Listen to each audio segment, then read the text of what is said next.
A young woman left behind the hustle of city life for a quiet, isolated Australian island, hoping for a fresh start. But just a few years later, she vanished without a trace. As police began investigating, they uncovered a tangled web of unsettling clues that exposed the island's hidden secrets. The case proved especially challenging because nothing like it had happened there for more than a century, leaving local authorities completely unprepared for a murder investigation.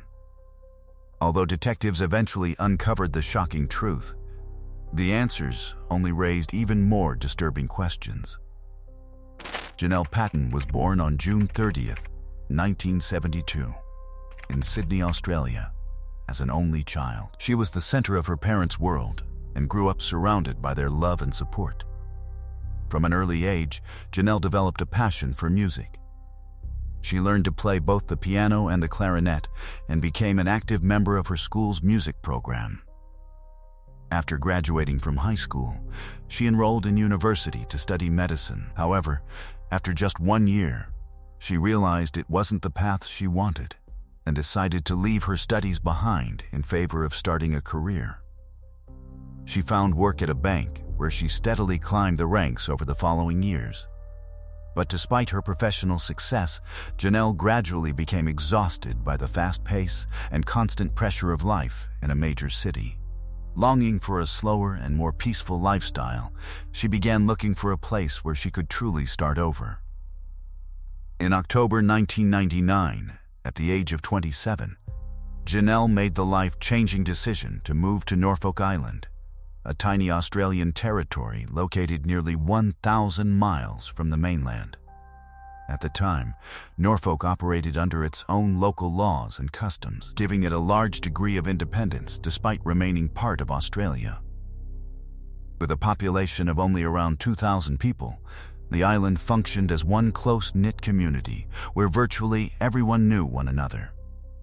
New faces were uncommon, except for the steady stream of tourists who visited from Australia and nearby New Zealand. Shortly after arriving, Janelle secured a job at a local hotel, quickly made friends with many of the residents, and embraced the relaxed pace of island life.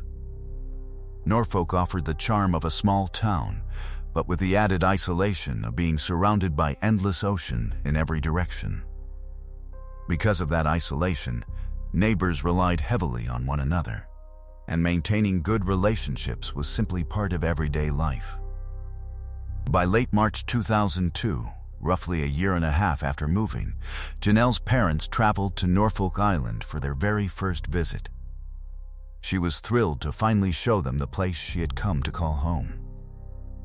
They arrived on March 30th, and Janelle spent the entire day taking them around the island, introducing them to local residents and visiting many of the area's most scenic attractions. The following morning, Janelle had an early shift at the hotel where she worked, so the family agreed to meet again once she finished. Since Janelle rented a small cottage on the property of a local woman that wasn't large enough to accommodate guests, she had arranged for her parents to stay at one of the island's hotels instead. Janelle finished work at around 11 in the morning, and as she often did, set out on her daily walk. It had become part of her routine to follow a short trail leading from her cottage to a scenic lookout overlooking the edge of the island. Her parents expected her to arrive at their hotel around midday, but when she failed to appear, they initially assumed something had delayed her. Rather than worry straight away, they decided to take a walk themselves. Before leaving, they wrote Janelle a note and left it attached to the hotel room door.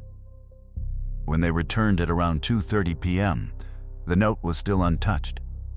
It was then that concern began to grow. They tried calling Janelle several times, but there was no answer. The idea that their daughter could simply disappear on such a small island seemed almost impossible. Yet, they couldn't shake the feeling that something had gone terribly wrong. They drove to Janelle's cottage and found the front door unlocked.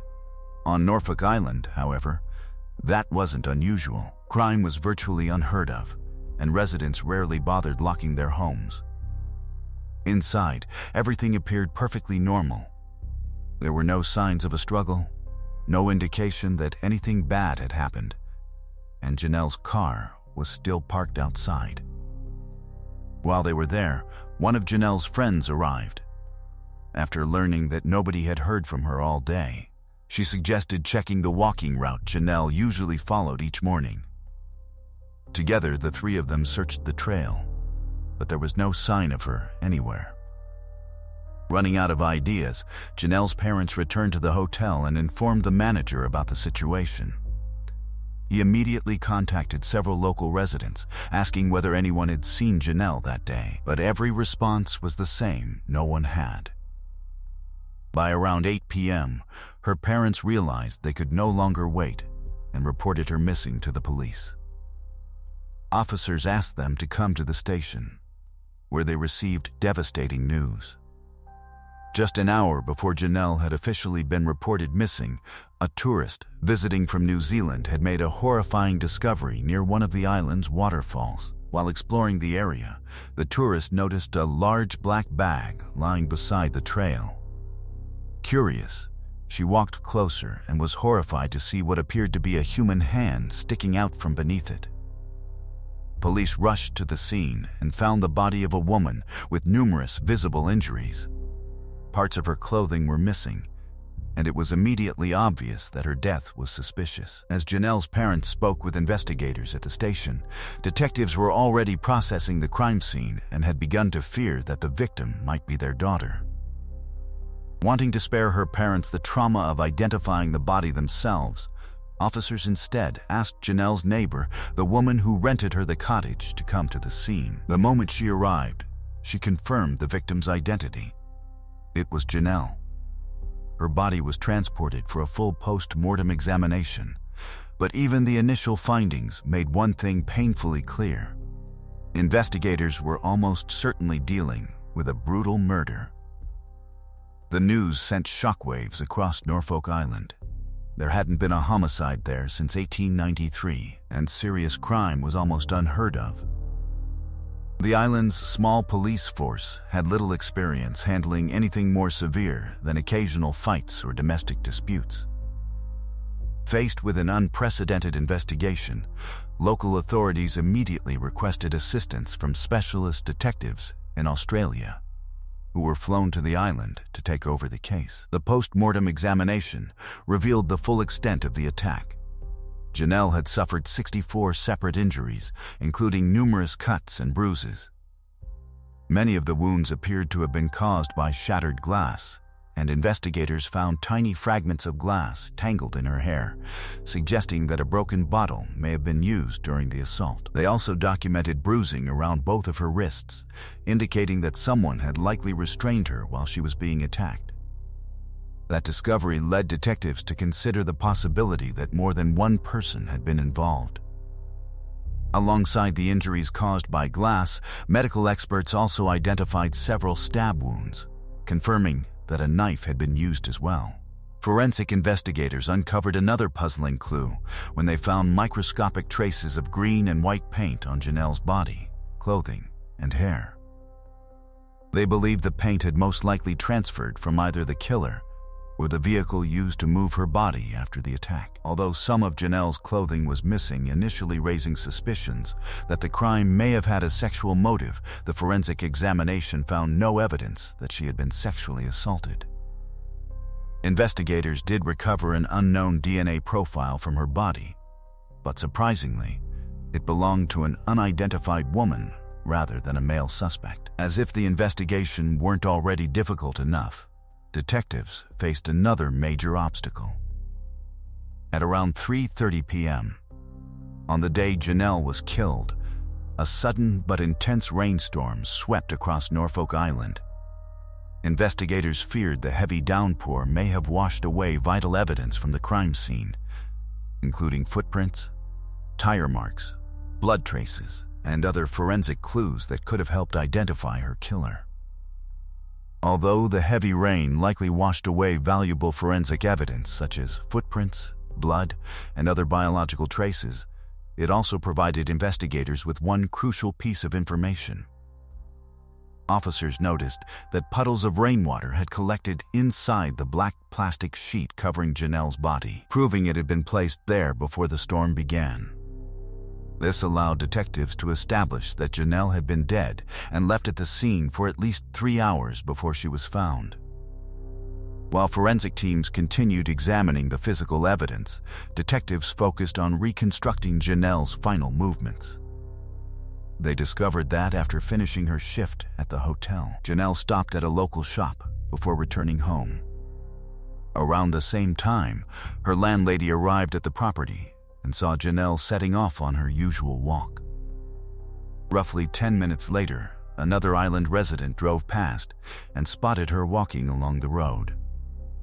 The final confirmed sighting came from a woman living near the end of Janelle's regular route. She told police she had seen Janelle standing beside a white car, talking to the driver. The witness believed there were 2 men inside the vehicle, although she admitted she couldn't be completely certain and that there may have been only one.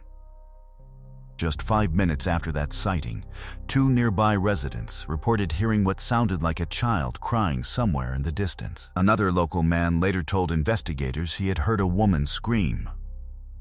By the time he stepped outside to investigate, however, everything had gone quiet.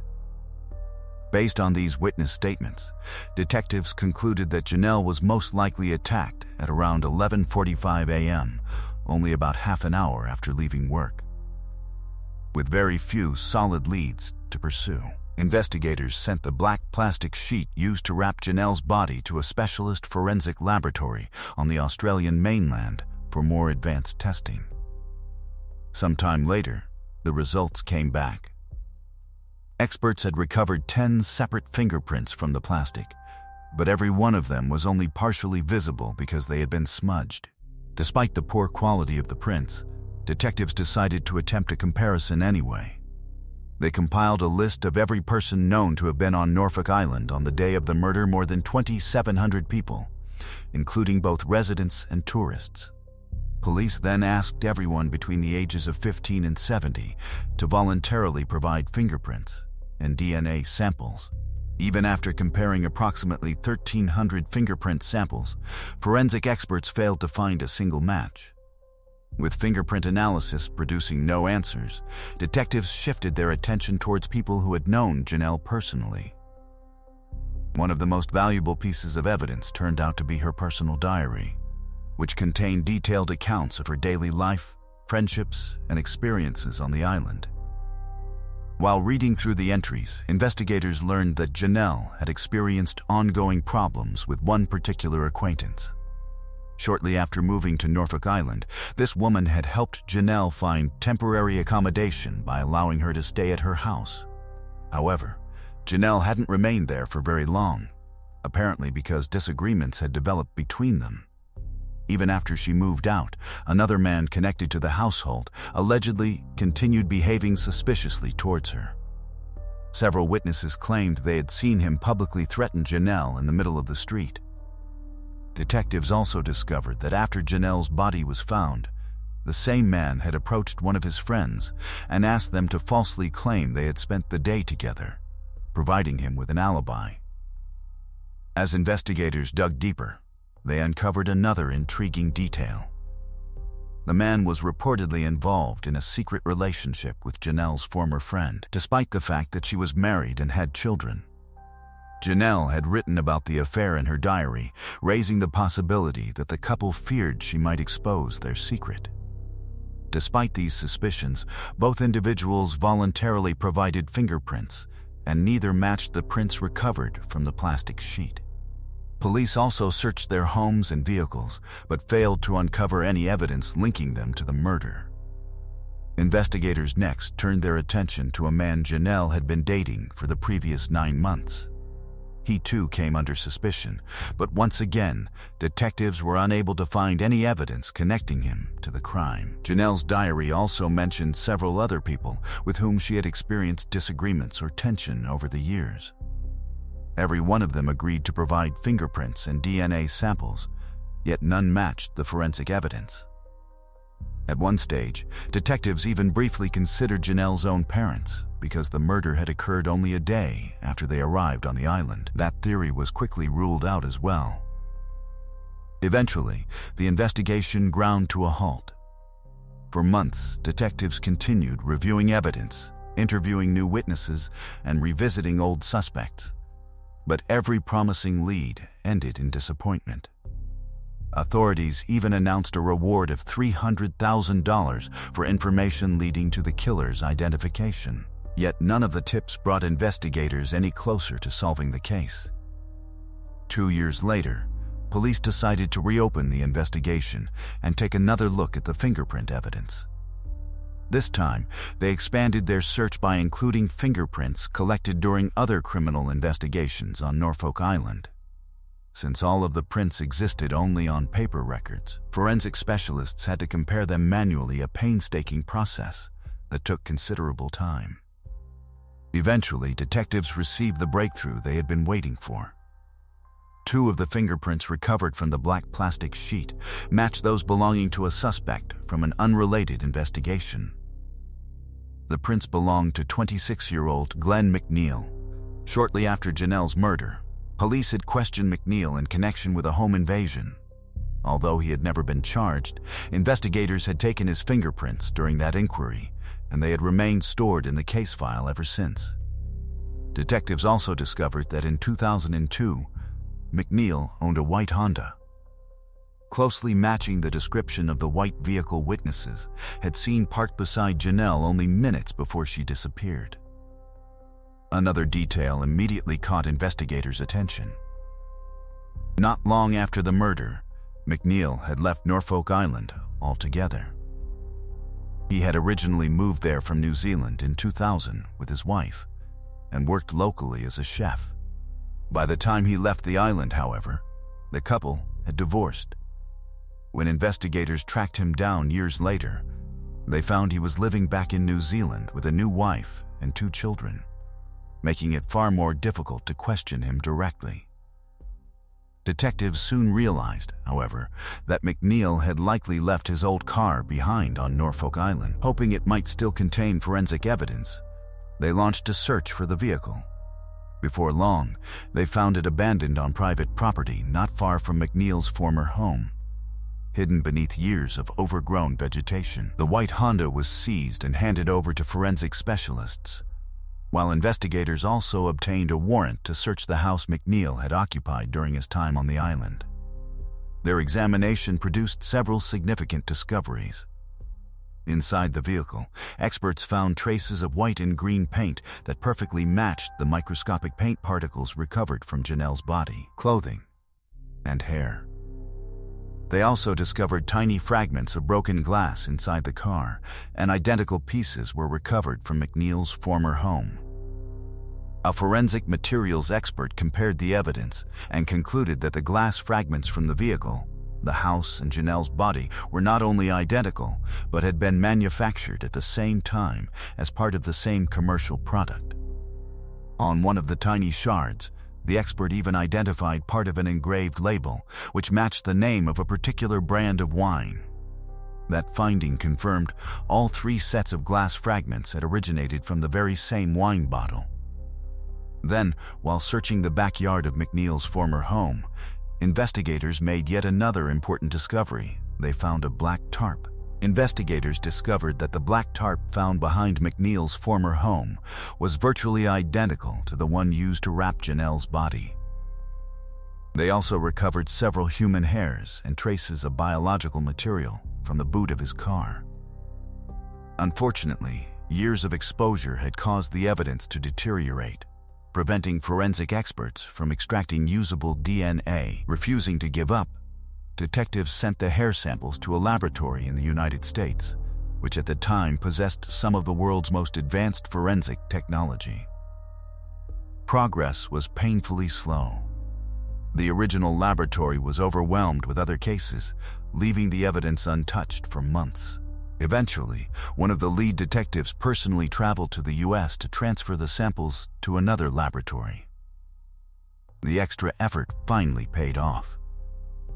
In early 2006, investigators received the breakthrough they had been waiting for. The hairs recovered from McNeil's car were positively identified as belonging to Janelle. With the evidence now mounting against him, detectives secured an arrest warrant and traveled to New Zealand, where McNeil was taken into custody. He was extradited to Australia and formally charged with Janelle's murder.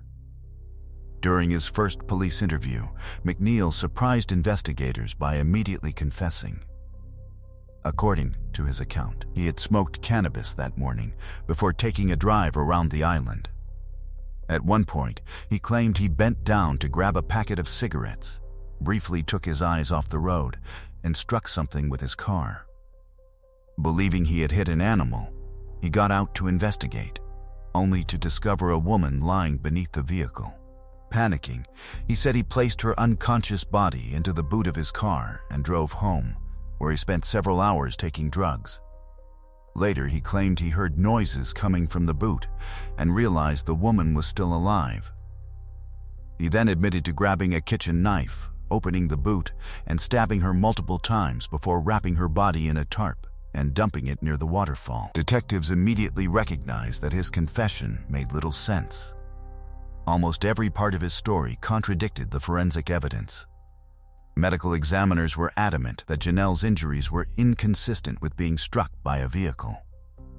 His version also failed to explain the bruising around her wrists, the cuts caused by shattered glass, or why portions of her clothing had been removed. Most importantly, if Janelle had really been stabbed inside the boot of the car, investigators would have expected to find significant blood evidence there.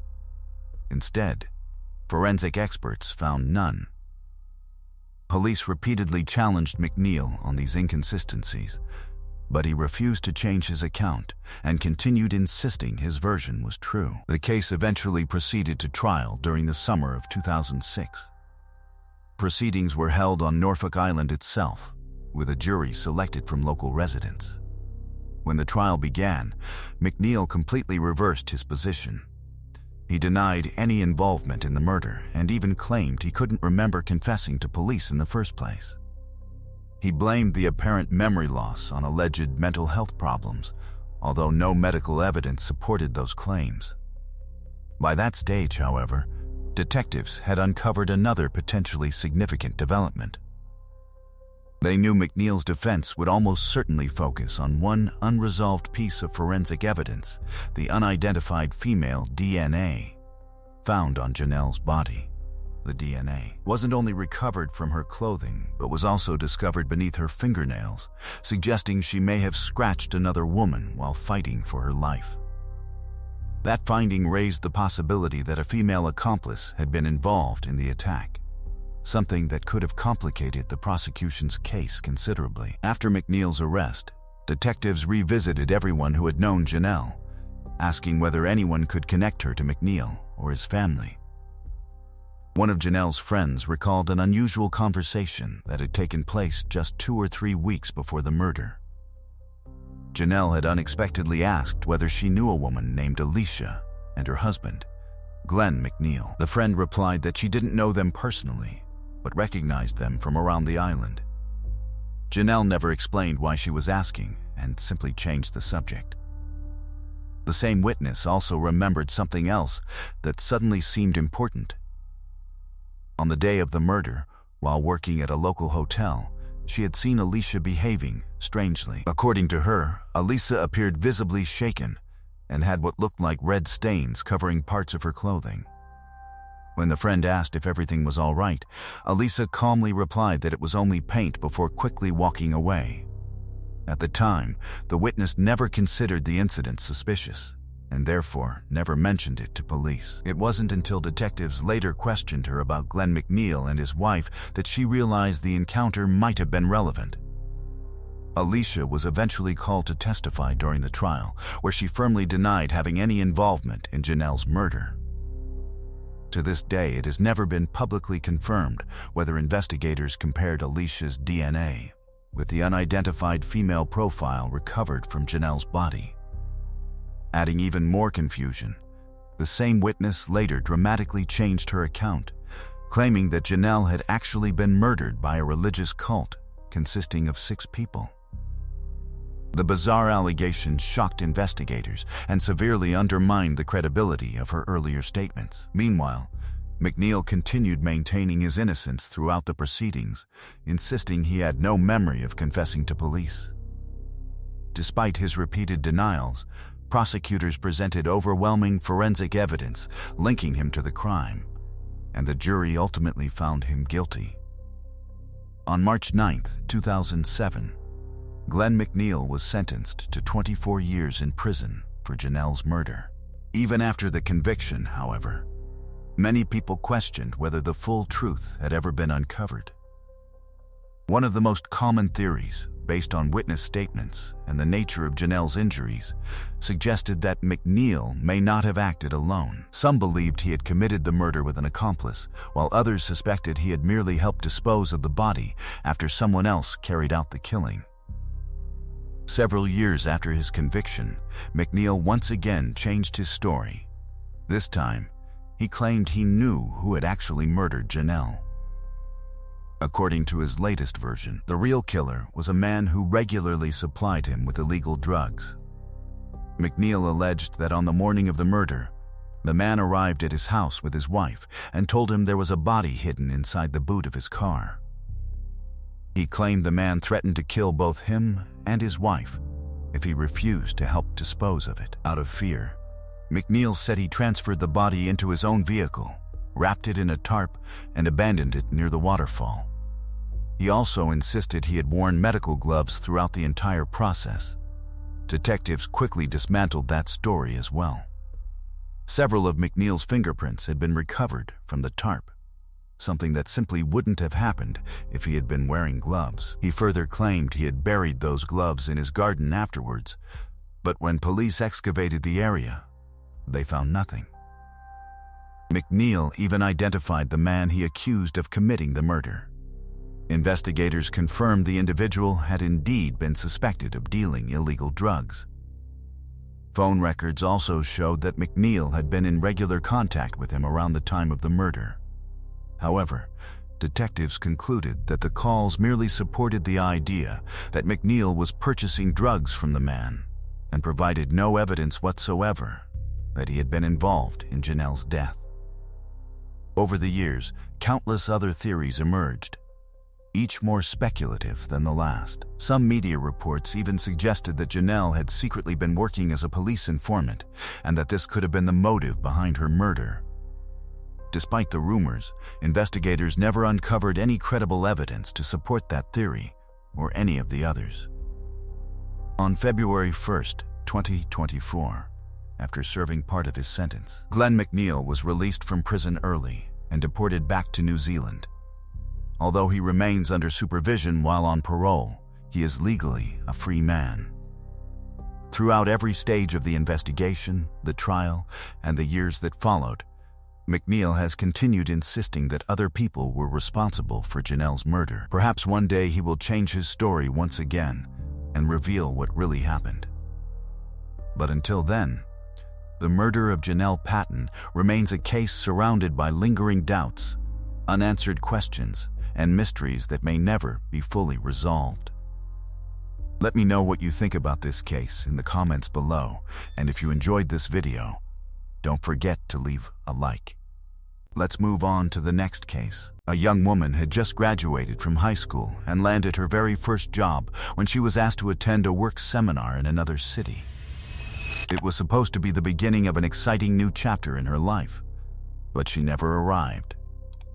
As police began searching for her, they uncovered one disturbing clue after another and quickly realized something terrible had likely happened. Yet despite their efforts, the investigation proved far more difficult than anyone expected. It would take nearly 3 decades before detectives finally uncovered the truth. And even then, the outcome was far from what anyone had hoped for. Berit Lynn Beck was born on April 12, 1972, in the quiet town of Sturtevant, Wisconsin. It was a peaceful community where, as locals often said, nothing much ever happened. Crime was rare, life moved at a relaxed pace, and it was considered an ideal place to raise a family. Berit grew up there with her parents and younger brother. She attended the local schools, had plenty of friends, and was known for her kind and outgoing personality. Music was one of her greatest passions, and she spent years playing the violin in her school orchestra. During high school, Barrett began dating a classmate named Kurt, and the relationship continued after they graduated. By the summer of 1990, Barrett was 18 years old and beginning to think seriously about her future. She planned to attend college, but hadn't yet decided exactly what career she wanted to pursue. One thing, however, was certain: whatever path she chose would somehow involve music. Before starting college, Barrett accepted a job at the office of a large company to save money. In July, only weeks after graduating, she was selected to attend a 3-day computer training seminar in Appleton, Wisconsin, several hours away from home. It was her first business trip, and although her parents were initially nervous about their daughter traveling such a long distance alone, they eventually agreed that it was an important opportunity for her career. On the morning of July 17, they helped Barrett pack the family van, wished her luck, and watched as she drove away. Before leaving, Barrett promised she would call as soon as she checked into her hotel. As the afternoon turned into evening, however, the phone never rang. Already anxious about the trip, her parents became increasingly worried. The drive to Appleton should have taken only a few hours, so they called the hotel where Barrett was supposed to be staying. To their shock, they were told she had never checked in. Desperate for answers, they contacted her coworkers, friends, and anyone else who might have seen her that day. But no one knew where she was. Even then, they tried to remain hopeful. Perhaps she had changed hotels or decided to stay with someone she knew. They convinced themselves to wait until morning, hoping everything would be explained. But when the seminar began and Barrett failed to appear, they realized something was seriously wrong and contacted the police. Initially, investigators did very little. Since Barrett was an adult and there was no immediate evidence of foul play, they simply issued a missing person bulletin and waited to see if she would turn up on her own. The entire day passed without any contact from Barrett. She never called her family, never attended the seminar, and her van remained missing. Another day went by with no developments until July 19, when police received a report about an abandoned van parked outside a supermarket in the town of West Bend, roughly 65 miles from Barrett's home. Officers confirmed it was the Beck family's vehicle and immediately began processing it for evidence. The doors were locked, and Barrett was nowhere to be found. Inside, detectives discovered a receipt from a Walgreens directly across the street. The timestamp showed Barrett had stopped there around noon on the day she disappeared. Employees remembered seeing her and said she appeared calm, was alone, and behaved completely normally. But the rest of the van told a much darker story. The stereo and radar detector had been stolen, suggesting robbery, yet investigators quickly realized there was much more to the case. The interior was covered with cigarette ash, even though Barrett had never smoked, indicating someone else had spent a significant amount of time inside the vehicle. Nearly all of Barrett's belongings remained inside. The red shirt she had been wearing when she left home was lying on the floor with part of it torn. The dress she intended to wear to the seminar was still there, along with her stockings, which had been tied into a knot. Even the shoes she had been wearing that morning remained inside the van. Another detail immediately caught investigators' attention. Before Barrett left, her parents had recorded the vehicle's mileage because her employer planned to reimburse travel expenses. When detectives checked the odometer, they discovered the van had been driven an additional 461 miles. Considering it had only traveled about 65 miles from Barrett's home to where it was found, someone had driven hundreds of extra miles before abandoning it. Detectives also recovered 2 disposable coffee cups, one from McDonald's and another from Burger King. Since Barrett had likely driven only a short distance before disappearing, investigators found it unlikely she would have purchased coffee from both restaurants. The evidence strongly suggested someone else had been using the van after Barrett vanished. Detectives began considering 2 possibilities. Either Barrett had been abducted, or someone had stolen her vehicle. The second theory seemed less likely because Barrett herself had been missing for days without a trace. As investigators reconstructed her final movements, they learned Barrett hadn't driven directly toward Appleton after leaving home. Instead, she first stopped to visit her boyfriend, Kurt. He told police they talked for a while about her upcoming seminar before she left. He never heard from her again, and investigators found nothing linking him to her disappearance. However, detectives made another curious discovery inside the van. Kurt had previously given Barrett an expensive ring that she almost never removed, yet officers found it hidden beneath one of the floor mats. Its location suggested someone had deliberately tucked it there, rather than it accidentally slipping off her finger. If a robber had taken the stereo and radar detector, why would they leave behind a valuable ring? The detail only deepened the mystery. Meanwhile, forensic experts carefully examined the van and recovered dozens of fingerprints.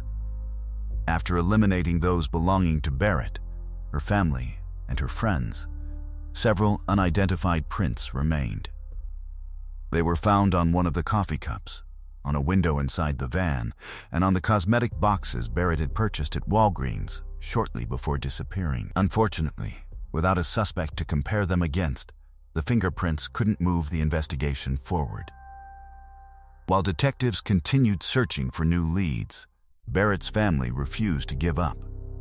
They organized large volunteer search efforts, appeared in local news interviews, searched hundreds of miles along Barrett's intended route, and raised a $75,000 reward for information leading to her whereabouts.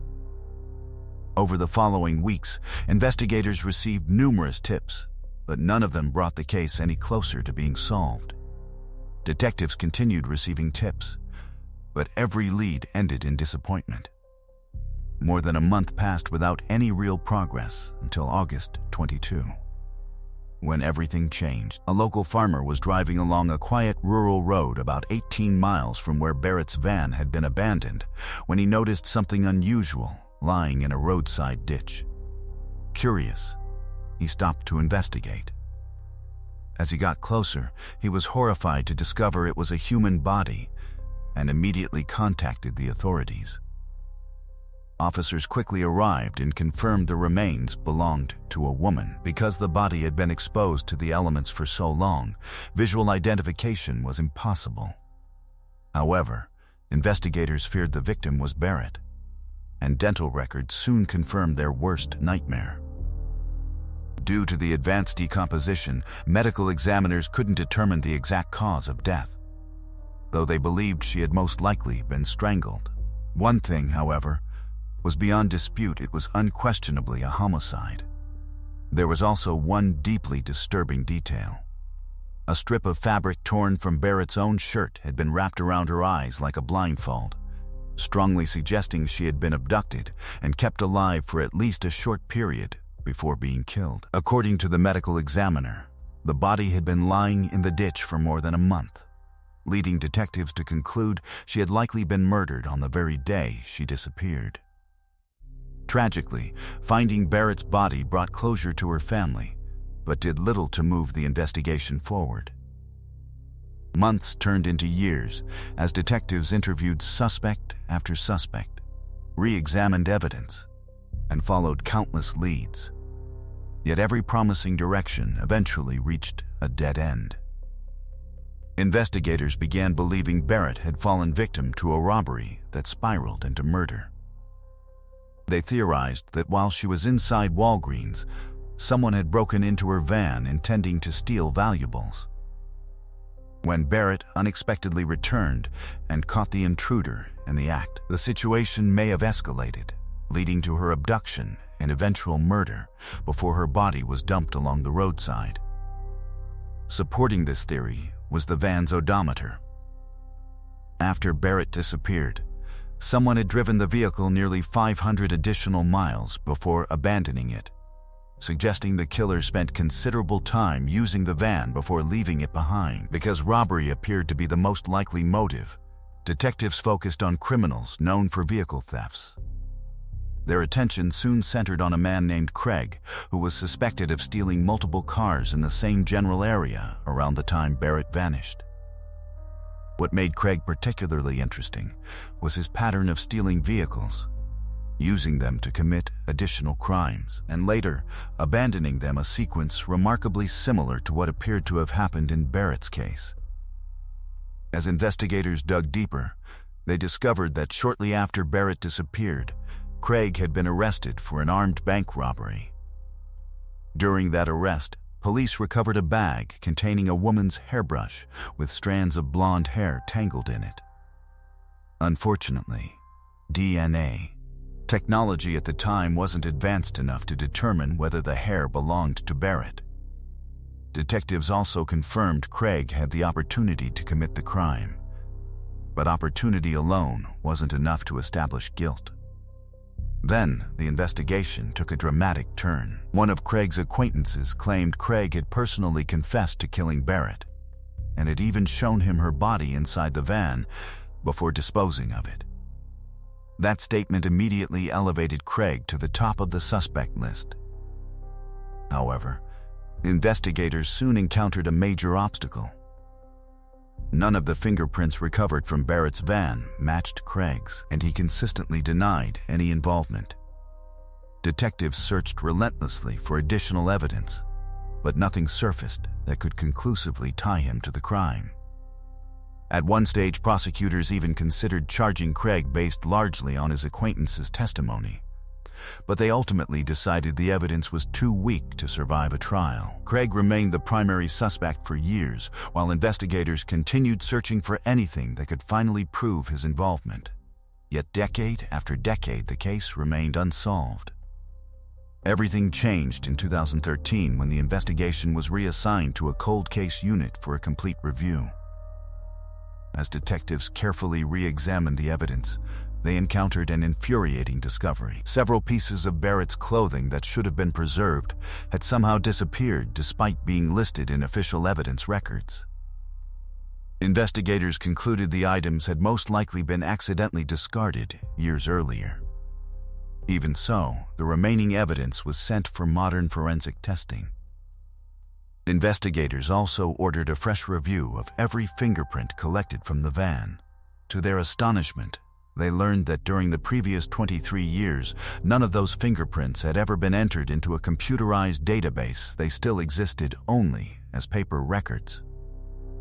Once they were finally digitized and uploaded, the breakthrough came almost immediately. A forensic analyst informed the lead detective that 5 fingerprints recovered from Barrett's van matched a man named Dennis Brandner. His name had never appeared anywhere in the original investigation.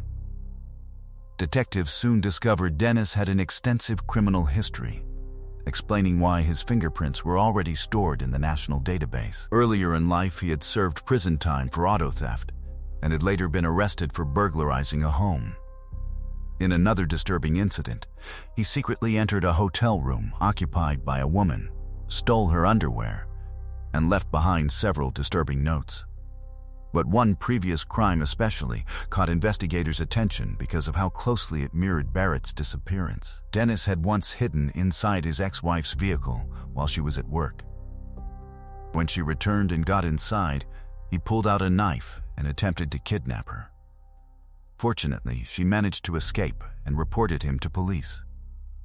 As detectives continued investigating, they learned Dennis had been working as a long-haul truck driver in the same region when Barrett disappeared, constantly traveling through towns and cities, giving him countless opportunities to commit crimes without attracting attention. Even so, investigators wanted to avoid rushing to conclusions. They first confirmed Dennis had absolutely no known connection to Barrett or her family that could explain why his fingerprints were inside her van. Then, they uncovered the most damaging piece of evidence yet. One of Dennis's fingerprints had been left on a box of cosmetics Barrett purchased at Walgreens only minutes before she vanished. That meant Dennis had been inside the van at the exact time of her disappearance, dramatically strengthening the case against him. Detectives decided it was finally time to confront Dennis. They went to his home, where he immediately denied ever meeting Barrett or having anything to do with her murder.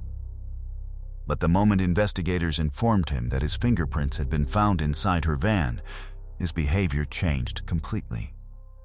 He became visibly shaken, repeatedly breaking into tears while answering questions. Despite his emotional reaction, Dennis refused to admit any involvement, forcing detectives to continue searching for additional evidence. Interviews with people from his past revealed even more suspicious details. His ex-wife told investigators Dennis was a regular customer at Burger King, while Barrett almost always stopped at McDonald's. Detectives remembered finding coffee cups from both restaurants inside Barrett's van, and Dennis's fingerprint had been recovered from the Burger King cup. Investigators also interviewed Dennis's former co-workers and uncovered another unsettling detail. Shortly after Barrett disappeared, Dennis briefly worked at a factory where 3 different employees remembered him keeping a photograph of a young blonde woman inside his toolbox. Although no one could prove the woman was Barrett after so many years, they all agreed she strongly resembled her. After so many years, investigators had no way of confirming whether the blonde woman in the photograph was actually Barrett. But the co-workers all agreed that she looked strikingly similar. Another former colleague shared an even more disturbing memory.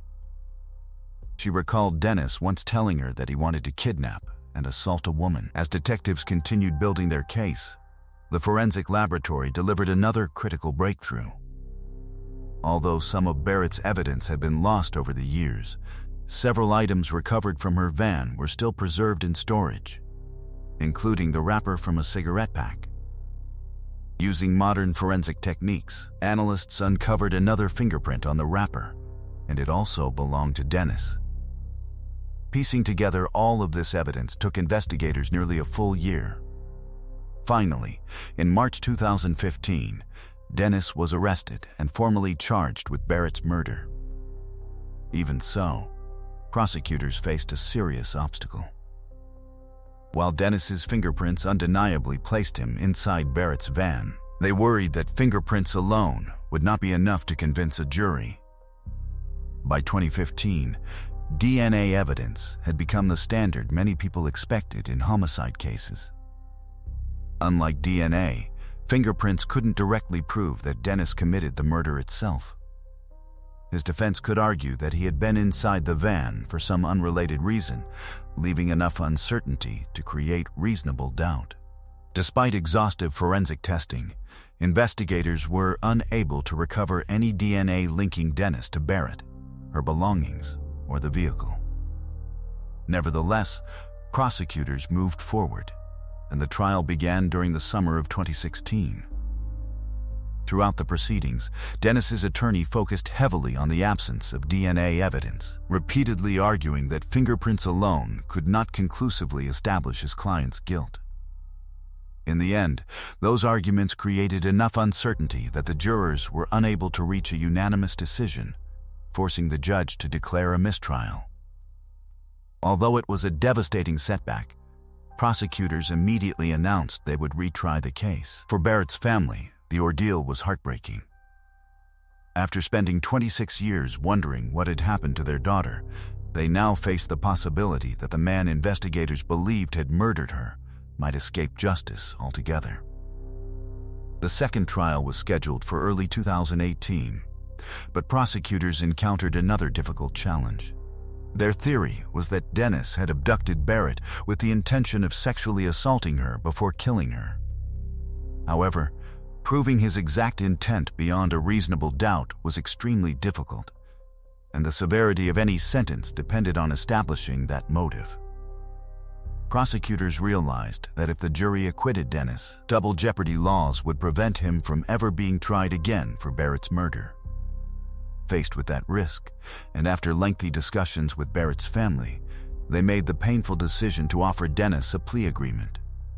Under the deal, Dennis would plead guilty to second-degree manslaughter.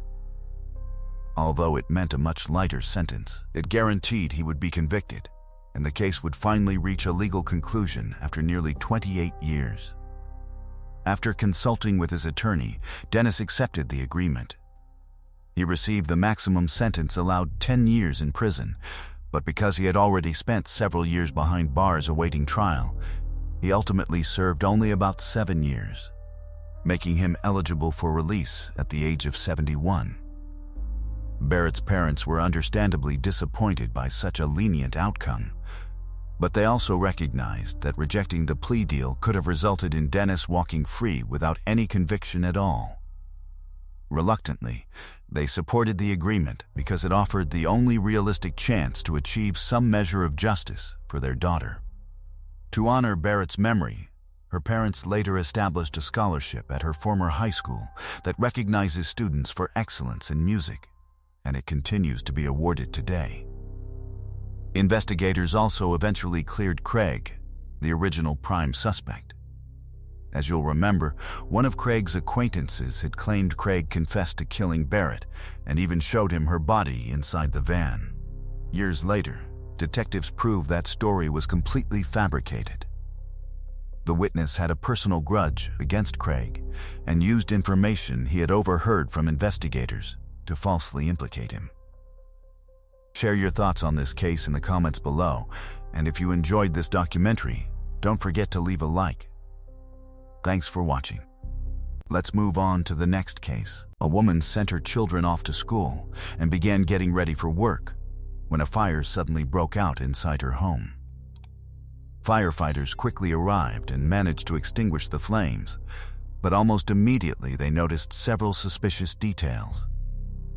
As investigators looked closer, the mystery only became stranger. For more than 30 years, the case remained unsolved, until detectives uncovered an astonishing twist that seemed straight out of a crime novel and finally revealed the truth. Joy Hibbs was born on September 23, 1955, in the small town of Chiefland, Florida. She was the youngest of 9 children and grew up in a large, loving family. Joy loved spending time outdoors, whether it was hiking, fishing, or simply enjoying nature. She was also passionate about sports, especially running, and even competed in marathons during her younger years. Football was another passion, and she rarely missed a game played by her favorite team. While attending high school, Joy met a young man named Charlie, and the two quickly fell in love. Not long after graduating, they got married and later moved to Pennsylvania, settling in the quiet town of Clymer. Joy had always dreamed of working in the medical field, but without formal qualifications, she initially found work as a veterinary assistant. Determined to build a better future, she enrolled in courses at a local college, eventually earning the credentials needed to become a physical therapist at a nearby clinic. In 1975, when Joy was just 20 years old, she and Charlie welcomed their first child, a daughter, and 3 years later, they had a son. The family settled into a peaceful neighborhood where they appeared to be living the perfect American dream. Friends and relatives described them as a happy, close-knit family. Everything changed on April 19, 1991. That day, 35-year-old Joy was scheduled to work the evening shift. After getting her children ready for school and saying goodbye to Charlie as he left for work, she spent the morning running errands, stopping at a grocery store before cashing a check at the bank. Around 1 p.m., her 12-year-old son David returned home from school and noticed his mother's car parked outside. Excited to show her the good grades he had received, he ran toward the house, but his excitement instantly turned to panic when he saw thick smoke pouring from inside. At first, he assumed something had accidentally been left on the stove, but the moment he opened the front door, he was met by flames spreading throughout the house. Desperate to save his mother, David tried to rush inside, but the intense heat and smoke forced him back. Neighbors quickly spotted the fire and called the fire department. Firefighters arrived within minutes and eventually brought the blaze under control. While searching through the damaged home, they discovered a badly burned body in the final room. Police and paramedics believed it was Joy, but because the remains were severely burned, they couldn't immediately confirm her identity, so the body was sent for examination. News of the tragedy spread rapidly throughout the community. Joy's daughter rushed home from school only to find her younger brother in tears, while Charlie collapsed after police informed him that a body had been found inside the house. As investigators searched for the cause of the fire, David blamed himself because his computer and several tangled electrical cords were plugged into a single outlet near his fish tank, and Joy's body had been found inside his bedroom. He feared his carelessness had somehow caused the fire while his mother tried to stop it. However, firefighters soon discovered evidence that completely changed the direction of the investigation. They determined the fire had started in 4 separate locations throughout the house, something virtually impossible in an accidental blaze. Investigators also found all 4 burners on the kitchen stove turned on with debris scattered across them, suggesting the person responsible had intentionally used the stove to help spread the fire. The medical examiner's report confirmed those suspicions. Joy was positively identified, and examiners found no smoke in her lungs, proving she had already been dead before the fire began. Even more disturbing, her body showed multiple stab wounds, cuts, and bruises. The case was immediately reclassified as a homicide. Unfortunately, the fire had destroyed much of the forensic evidence, and investigators found no foreign DNA on Joy's body. With little physical evidence available, detectives began searching for suspects. They first focused on Charlie, considering the possibility that he had briefly left work, committed the murder, and returned to create an alibi. However, investigators found no evidence of serious marital problems. Friends, family, and neighbors consistently described the couple as happy, and Charlie appeared genuinely devastated by Joy's death, eventually leading detectives to look elsewhere. Police interviewed Joy's friends and co-workers, hoping to uncover a conflict or someone who might have wanted to harm her, but everyone described her as kind, caring, and well-liked. Detectives also explored the possibility of a robbery because Joy had cashed her paycheck that morning. Her wallet, found on the couch, was empty, and her purse had been dumped onto the kitchen floor as though someone had searched through it. At first, investigators believed someone may have followed her home from the bank, but that theory quickly weakened because nothing valuable besides the cash had been taken. Expensive belongings throughout the house were left untouched, making it seem far more likely that Joy had been specifically targeted. As detectives dug deeper, Joy's family revealed several disturbing incidents that had occurred in the months leading up to her murder. Someone had thrown a brick through their window, damaged the front door, and slashed the tires on Joy's car while it was parked outside. At the time, Joy and Charlie dismissed these acts as random vandalism, but after the murder, investigators became convinced they were connected. Detectives questioned neighbors, and although no one remembered seeing anything suspicious during those earlier incidents, several witnesses recalled noticing a blue Chevrolet Monte Carlo parked outside Joy's house shortly before the fire began. Unfortunately, none of the neighbors managed to see the driver or note the license plate of the mysterious car. When detectives questioned Joy's family, they received their first significant lead. Joy's son remembered that one of his mother's close friends, April, sometimes drove a similar blue Monte Carlo. As investigators looked further into her background, they learned that April and her husband Robert had once lived only a few houses away from Joy before financial hardship forced them to move. According to family members and neighbors, Joy and April had become close friends shortly after April's family arrived in the neighborhood. However, there was another side to April's home life. Robert had a reputation for being violent and hot-tempered, and many believed he regularly abused his wife. Because of this, April often sought refuge at Joy's home with her children whenever things became unbearable. Joy's son also recalled overhearing a heated phone conversation in which Robert shouted at his mother and even threatened her. That revelation immediately caught investigators' attention. A background check on Robert uncovered a lengthy criminal history, primarily involving drug-related offenses, making him an even stronger suspect. Detectives theorized that Robert may have grown resentful of Joy for helping April escape his abuse, and that this anger eventually escalated into murder. To learn more about him, investigators contacted the Narcotics Division, whose officers had dealt with Robert numerous times over the years. Those officers agreed to assist and even interviewed him themselves because they already knew him well. During questioning, Robert denied any involvement, insisting that he had spent the entire weekend on vacation with his wife and children.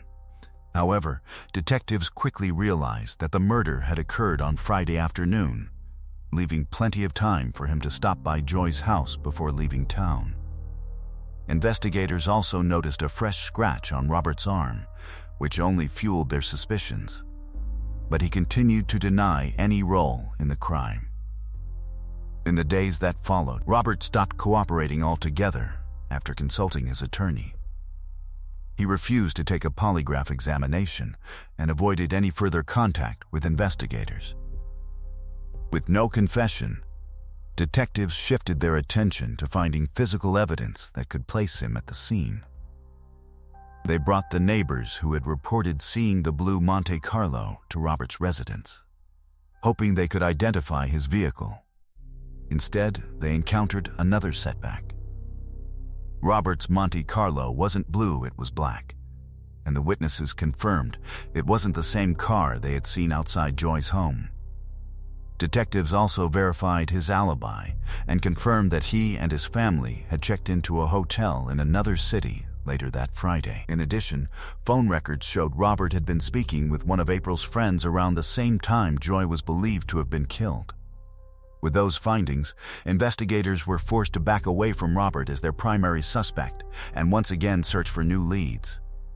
They returned their attention to Joy's husband, Charlie, and this time uncovered an intriguing detail. Several of Joy's co-workers revealed that she had been receiving threatening phone calls before her death, and one colleague even suspected Charlie might have been the caller, although Joy had never confirmed it. Even so, Charlie had a solid alibi. Multiple co-workers verified that he was at work throughout the day, though detectives couldn't completely rule out the possibility that he had briefly left, committed the crime, and returned unnoticed. Over the following months, Charlie was questioned repeatedly and took several polygraph tests. Yet investigators found nothing that indicated he had murdered his wife. He had no criminal history, no record of domestic violence, and no known pattern of aggression toward Joy. Eventually, detectives concluded that his involvement seemed unlikely.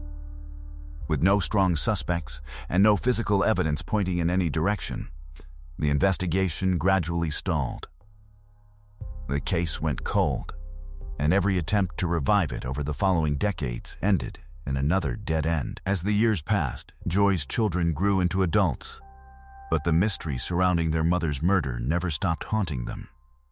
Her son repeatedly urged authorities to reopen the investigation, only to be told that police still believed Charlie was responsible but lacked the evidence needed to prove it. Finally, in 2014, 23 years after Joy's death, the case was assigned to a cold case unit, where a new team of detectives began reviewing every piece of evidence from the beginning. It didn't take long for them to notice something unusual. Much of the original investigation involving Robert had been handled by the Narcotics Division rather than homicide detectives, an arrangement the new investigators considered both highly unusual and deeply unprofessional. Confused by this, they tracked down one of the detectives who had worked the case back in 1991. At first, the retired investigator refused to discuss the murder, but after repeated requests, he finally agreed to talk. What he revealed shocked the cold case team. He admitted that Robert had always been considered the most likely suspect, but from the very beginning, investigators had been quietly instructed to stay away from him. The retired detective explained that investigators had essentially been told to back off Robert and avoid aggressively pursuing him, because he was serving as a confidential informant for the Narcotics Division.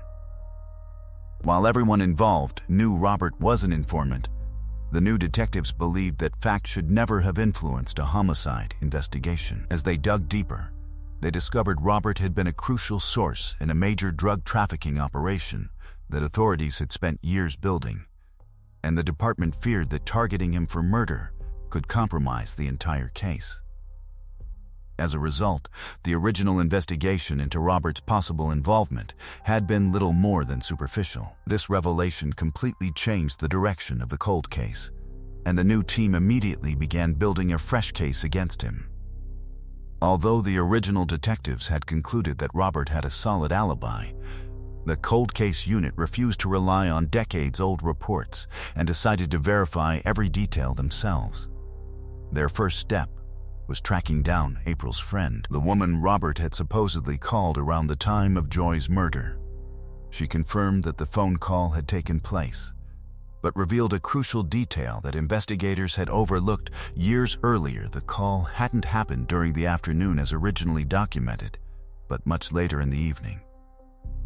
Detectives then re-interviewed witnesses who had reportedly seen Robert, April, and their children checking into a hotel.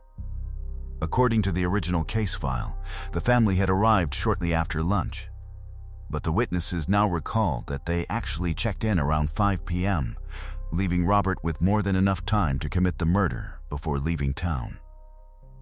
Investigators also questioned April again. By then, she and Robert had divorced, but she continued to stand by his alibi, insisting he had nothing to do with Joy's death.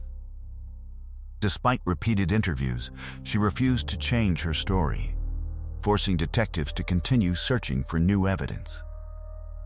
The investigation stretched on for several more years until everything changed unexpectedly in 2016, when April voluntarily walked into the police station and asked to speak with detectives.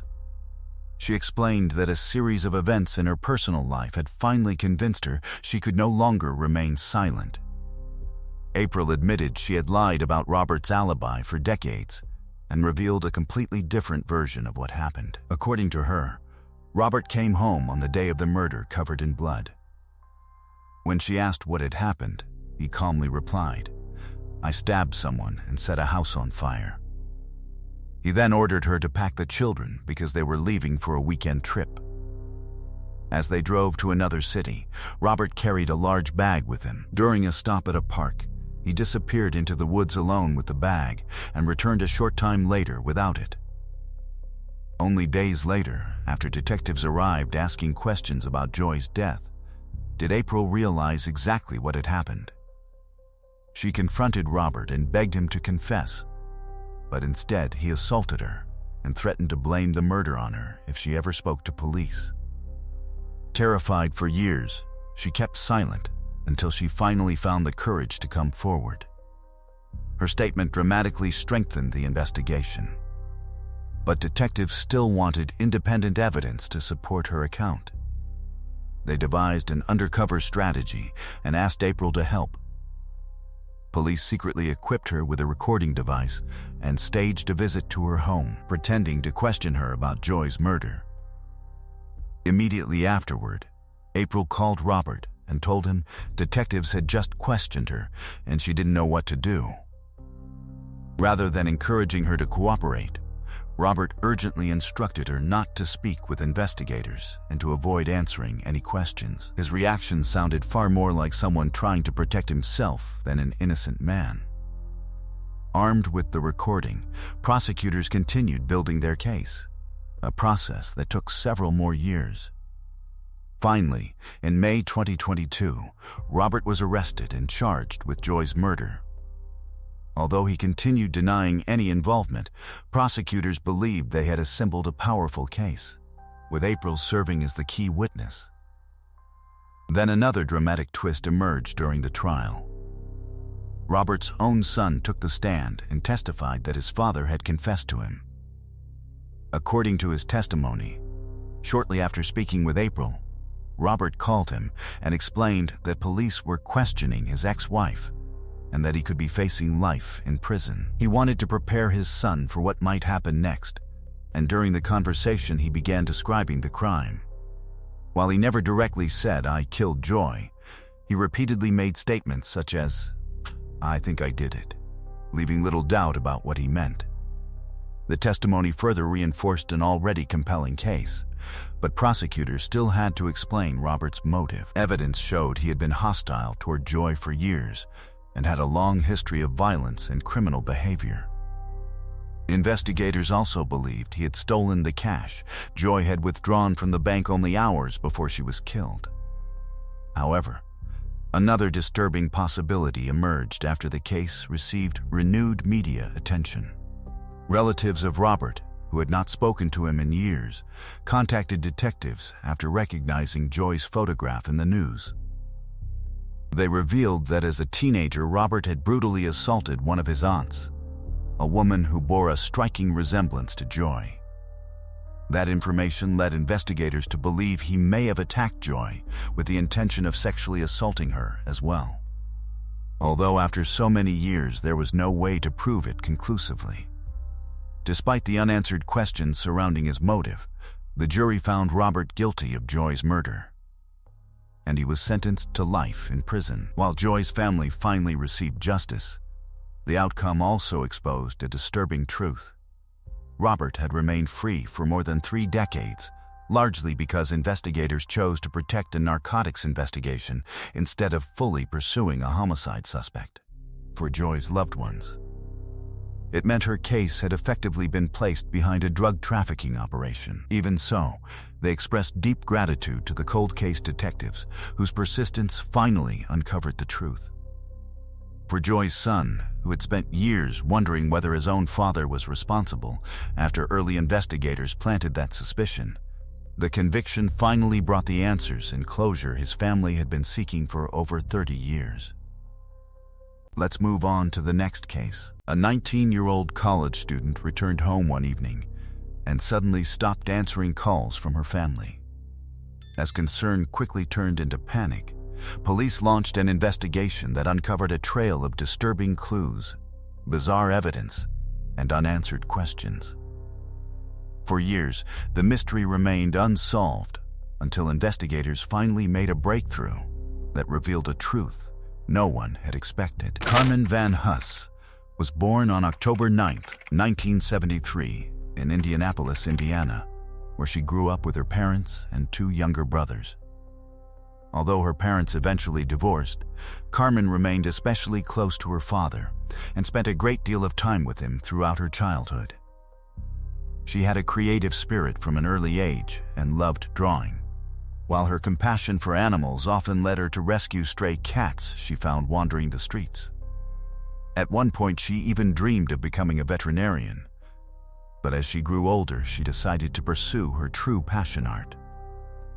After graduating from high school, Carmen enrolled at Indiana University to study fine arts. To help pay her own expenses, she took a job at Pizza Hut, determined not to rely on her parents, who were already busy raising her younger brothers. Around the same time, she was dating a young man, and in October 1992, the couple rented their first apartment together in a complex close to her workplace.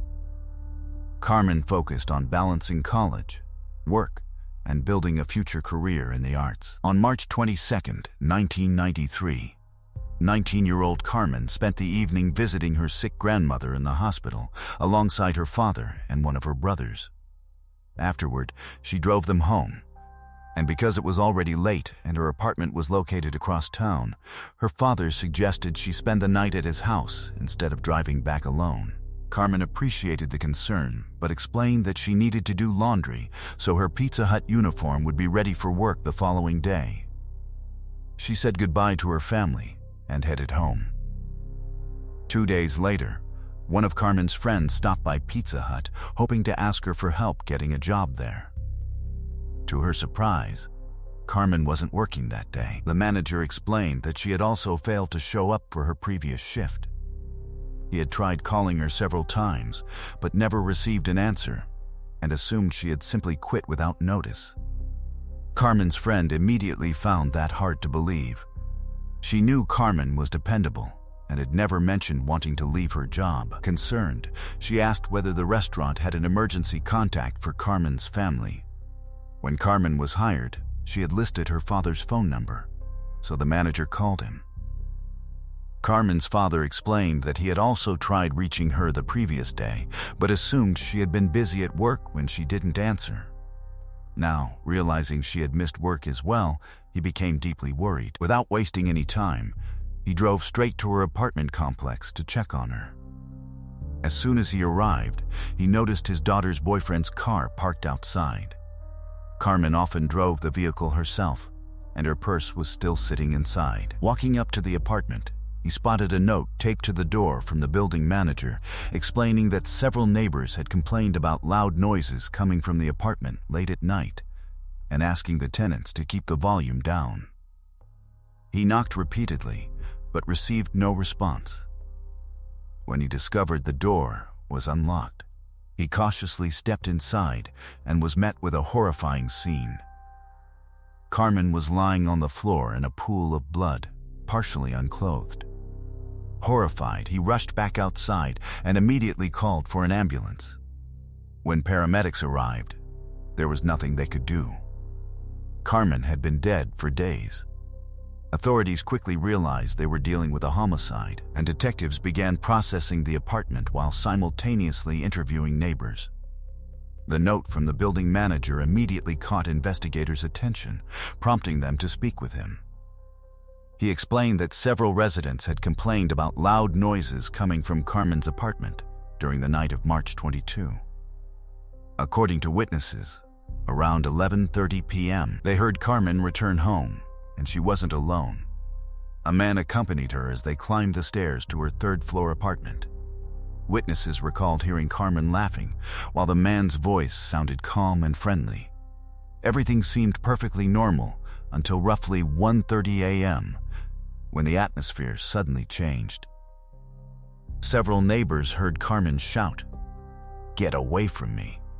Moments later, someone was heard running from the apartment, after which everything fell silent. Although the incident now sounded incredibly suspicious, none of the neighbors contacted police that night. Believing the man was simply Carmen's boyfriend and assuming the couple had argued, they merely reported the noise to the building manager the following morning. Based on these statements, detectives concluded that Carmen had most likely been murdered shortly after the neighbors heard her scream, nearly 2 full days before her body was discovered. Inside the apartment, investigators found empty food containers and several beer bottles, suggesting Carmen had willingly invited someone she knew inside and spent the evening eating and drinking with him. It appeared they had been together for several hours before the encounter suddenly turned violent. Detectives believed the attack occurred in the living room, where the two had been sitting together. The apartment showed obvious signs of a struggle, including an overturned table and pieces of Carmen's torn clothing scattered across the floor. Investigators also suspected that after the attack, the killer entered the kitchen to wash blood from his hands before fleeing the apartment. During the autopsy, medical examiners determined that Carmen had suffered more than. The autopsy revealed that Carmen had been stabbed more than 60 times with a sharp weapon, and investigators also noticed that one of her earrings was missing, leading them to believe the killer may have taken it as a souvenir. Medical examiners further confirmed that Carmen had been sexually assaulted, and they managed to recover biological evidence left behind by her attacker. Unfortunately, DNA technology in the early 1990s was still in its infancy, and the samples weren't sufficient to generate a usable profile. Investigators thoroughly examined every piece of evidence collected from the apartment, but failed to recover any fingerprints or additional DNA belonging to the killer. With no eyewitnesses, no forensic matches, and virtually no solid leads, detectives found themselves at a complete standstill. Since nothing valuable had been stolen from the apartment, they quickly ruled out robbery as a possible motive. Their first priority was to investigate Carmen's boyfriend and determine whether he could have been involved. However, that theory collapsed almost immediately after detectives confirmed he had been in Arizona, thousands of miles away from Indianapolis, at the time of the murder. His airtight alibi eliminated him as a suspect. Investigators then shifted their attention to Carmen's friends, co-workers, and acquaintances. Believing the crime had been sexually motivated, they focused especially on men who were close to Carmen but not romantically involved with her. Every person they interviewed was carefully scrutinized, but none could be connected to the crime. Detectives hoped someone might display suspicious behavior, unexplained injuries, or other indirect signs of involvement. But every lead ultimately went nowhere. A week after Carmen's murder, her family gathered for her funeral, only to suffer another heartbreaking tragedy. As her father stood beside his daughter's casket, he received a phone call informing him that Carmen's grandmother had passed away at the hospital. Within just a matter of days, the family had lost 2 loved ones. Already overwhelmed with grief, they were also facing serious financial difficulties and couldn't afford another funeral. Thankfully, friends and members of the community organized a fundraiser, allowing the family to cover the unexpected expenses. Over the following weeks, investigators worked tirelessly to generate new leads. They appealed to the public through newspapers and local television stations, asking anyone with information to come forward. Although numerous tips poured in, none brought detectives any closer to identifying Carmen's killer. Eventually, the investigation went cold. Every few years, detectives would revisit the evidence, hoping advances in technology or a fresh perspective might uncover something new, but every attempt ended in disappointment.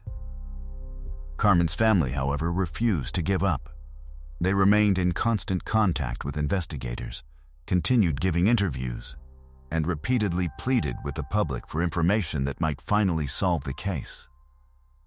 Sadly, despite all their efforts, nothing changed. Carmen's father never truly recovered from the loss of his daughter.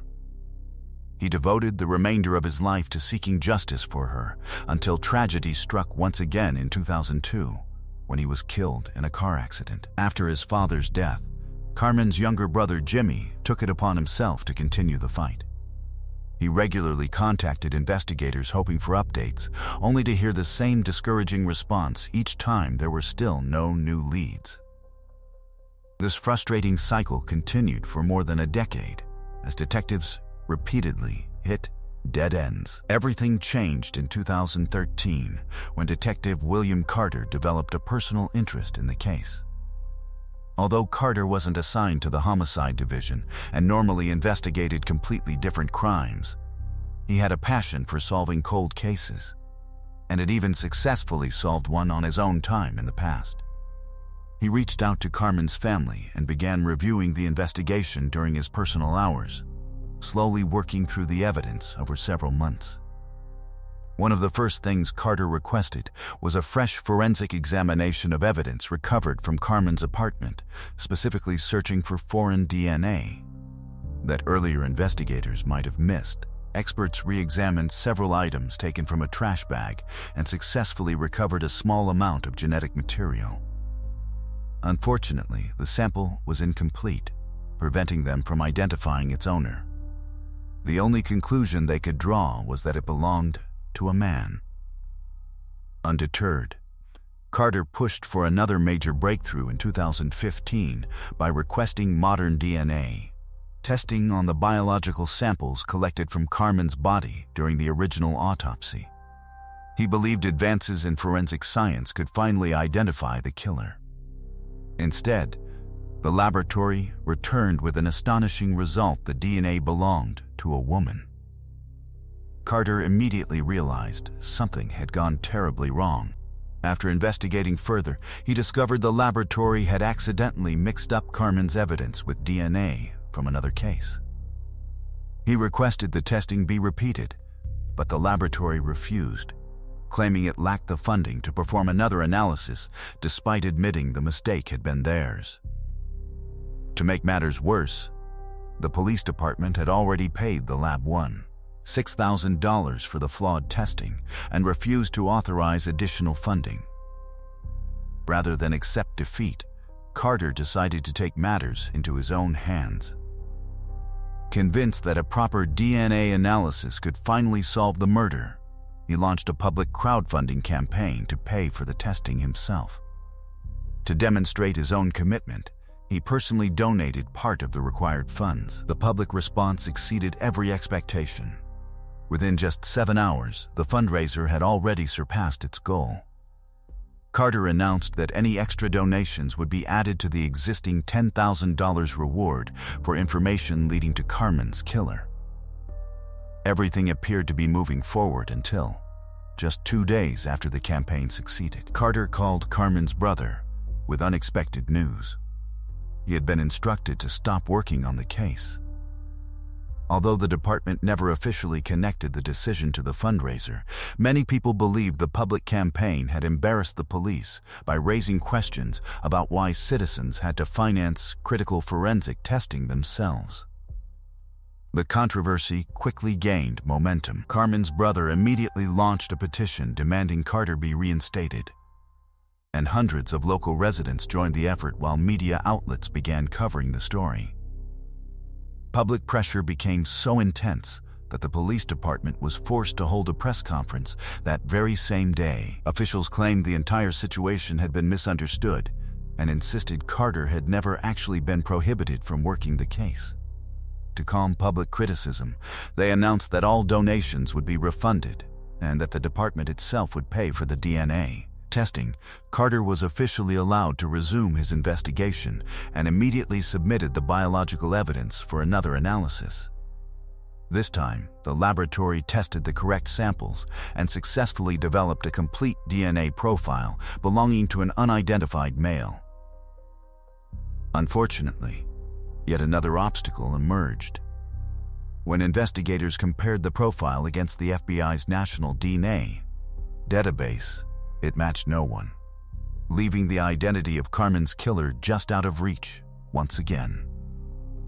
A fresh detective took over the investigation and spent years looking into every man Carmen might have known, convinced her killer had been someone she trusted. Despite countless interviews and dead ends, he never managed to identify the man who had been with her that night.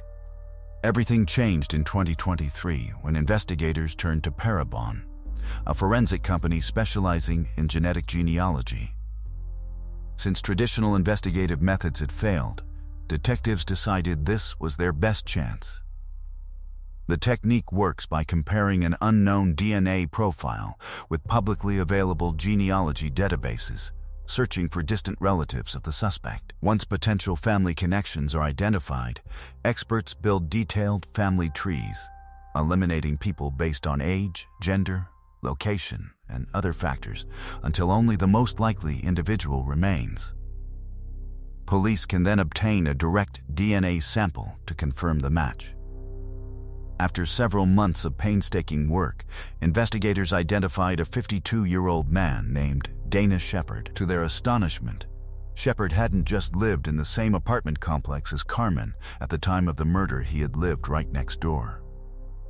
Although he had an extensive criminal record involving theft, carjacking, driving without a license, and other nonviolent offenses, his DNA had never been entered into the FBI's database, which explained why he had escaped detection for decades. Even more surprising, Shepard's name had never appeared anywhere in the original investigation. Detectives still don't know why he was never considered a suspect, but they believe the original investigators assumed the killer had fled the area after neighbors reported hearing someone running down the stairs, never imagining the murderer could have simply walked into the neighboring apartment. By the time genetic genealogy identified him, Shepard had relocated to Missouri, where he worked as a university janitor.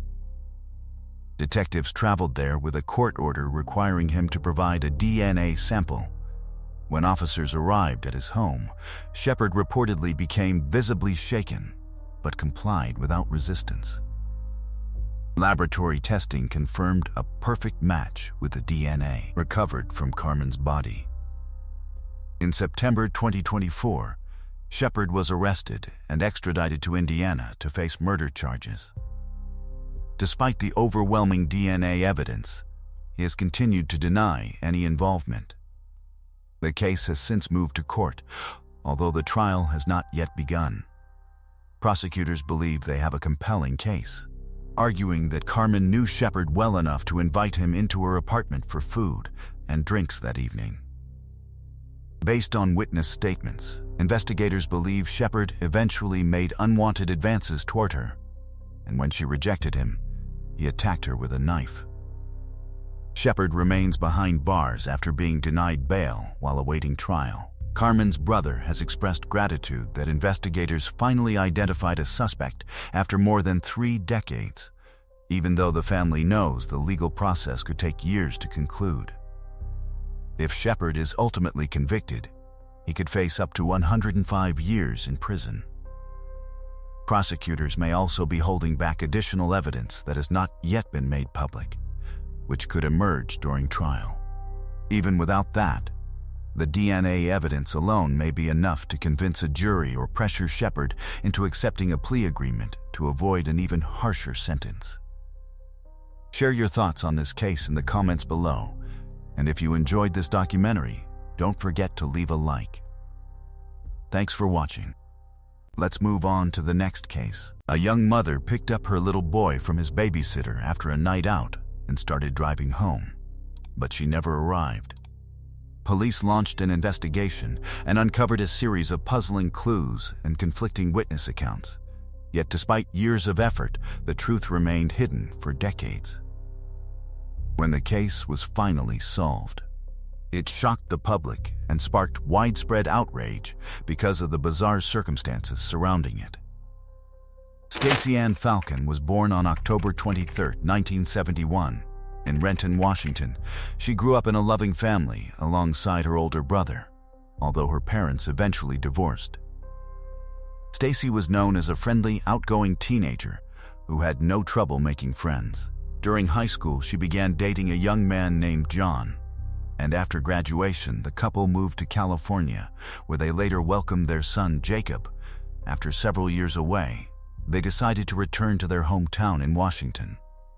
But not long after the move, their relationship fell apart, leaving Stacey to raise Jacob as a single mother. Determined to provide a good life for her son, she found work as a waitress, rented an apartment in a quiet residential complex, and devoted herself to balancing work with motherhood.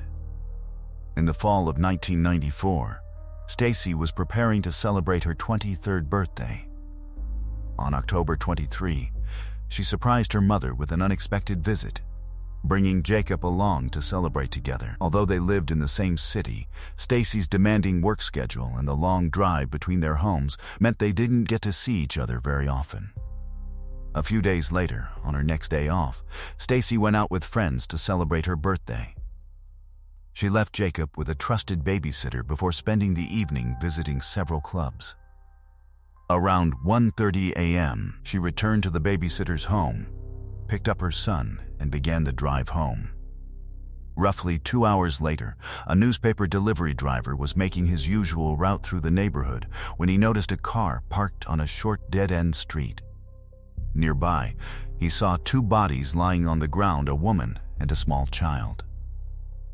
Horrified, he immediately called 911. Police officers and paramedics quickly arrived, but it soon became clear that both victims had already died. Initial observations indicated they had been shot, and investigators soon confirmed the victims were Stacey and her young son, Jacob. Detectives carefully processed the scene, searching for anything that could explain what had happened. Several spent shell casings were scattered near the vehicle, along with Stacey's personal belongings, including her cell phone. One detail immediately stood out as deeply unusual. Both Stacey's and Jacob's shoes had been removed and left several yards away from the car, suggesting someone had intentionally taken them off, although investigators couldn't determine why. Equally puzzling was the fact that Stacey's wallet, jewelry, and other valuables remained untouched, making robbery appear unlikely. Detectives also recovered 3 white buttons that didn't belong to Stacey, leading them to suspect they may have come from the killer's clothing. Her car keys were found lodged between the driver's seat and the door, while nearby officers discovered used tape. Based on those findings, investigators theorized that the attacker may have originally intended to steal the vehicle after restraining Stacey and Jacob. But when the keys couldn't be located immediately, the situation escalated into murder. The medical examiner later confirmed that both victims had died from gunshot wounds. Stacy's body showed numerous defensive injuries, indicating she had fought desperately against her attacker. The dirt covering her socks and the disturbed grass around the vehicle supported the theory that she had struggled to escape, perhaps even reaching the driver's seat before the killer opened fire. Detectives believed the attacker shot both Stacy and Jacob before dragging their bodies out onto the road. The autopsy also found no evidence of sexual assault, eliminating another possible motive. Once the crime scene examination was complete, investigators canvassed the surrounding neighborhood in search of witnesses. Several residents admitted hearing a woman scream followed by gunshots at around 2:11 a.m., but none of them contacted police because gunfire wasn't considered unusual in the area. Unfortunately, no one had actually seen the attack or could provide a description of the suspect. With robbery and sexual assault effectively ruled out, detectives shifted their focus toward people closest to Stacy. They first met with her mother, who was working at a local cafe. When officers arrived with the devastating news, overwhelmed with grief, she ran from the restaurant before collapsing in tears several blocks away. After she was able to compose herself, detectives asked whether anyone might have wanted to hurt her daughter. She explained that Stacy had previously lived in the same apartment complex as the babysitter, but had moved after hearing gunshots outside one evening. Although she now lived in another neighborhood, she still trusted the babysitter to care for Jacob whenever she worked or went out. Stacy's mother also told investigators that her daughter had recently been dating a man named Rich. As far as she knew, the relationship was healthy. Rich got along well with Jacob, and the couple usually spent time together at either of their apartments. Detectives questioned Rich, who explained that on the night of the murders he had been drinking at a bar near Stacy's apartment complex. Rather than drive home afterward, he said he went to Stacy's apartment and fell asleep there while she was still celebrating with friends. According to Rich, he woke up the following morning and assumed Stacy and Jacob had already returned while he was asleep before leaving again early. He denied any involvement in the murders and voluntarily agreed to take a polygraph examination. Although the results showed several questionable responses, they were ultimately inconclusive. Witnesses confirmed seeing Rich at the bar that evening, and investigators found no obvious motive that would explain why he would want to kill Stacy or her son. With no evidence tying him to the crime, detectives expanded their investigation and turned their attention to Stacy's former partner, John, Jacob's father. He told investigators he had spent the evening drinking with friends before returning home, playing pool with his roommate, and going to bed.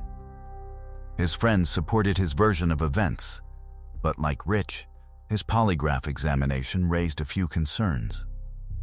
Even so, investigators were unable to uncover any physical evidence connecting him to the murders, leaving the case with plenty of questions but very few answers. At first, forensic specialists carefully examined Stacy's car and every item recovered from the crime scene, but they found no foreign DNA or fingerprints that could identify the killer.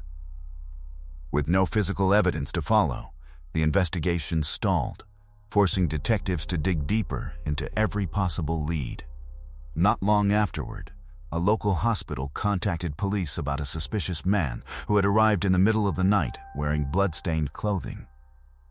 Detectives immediately interviewed him and seized his clothes for forensic testing.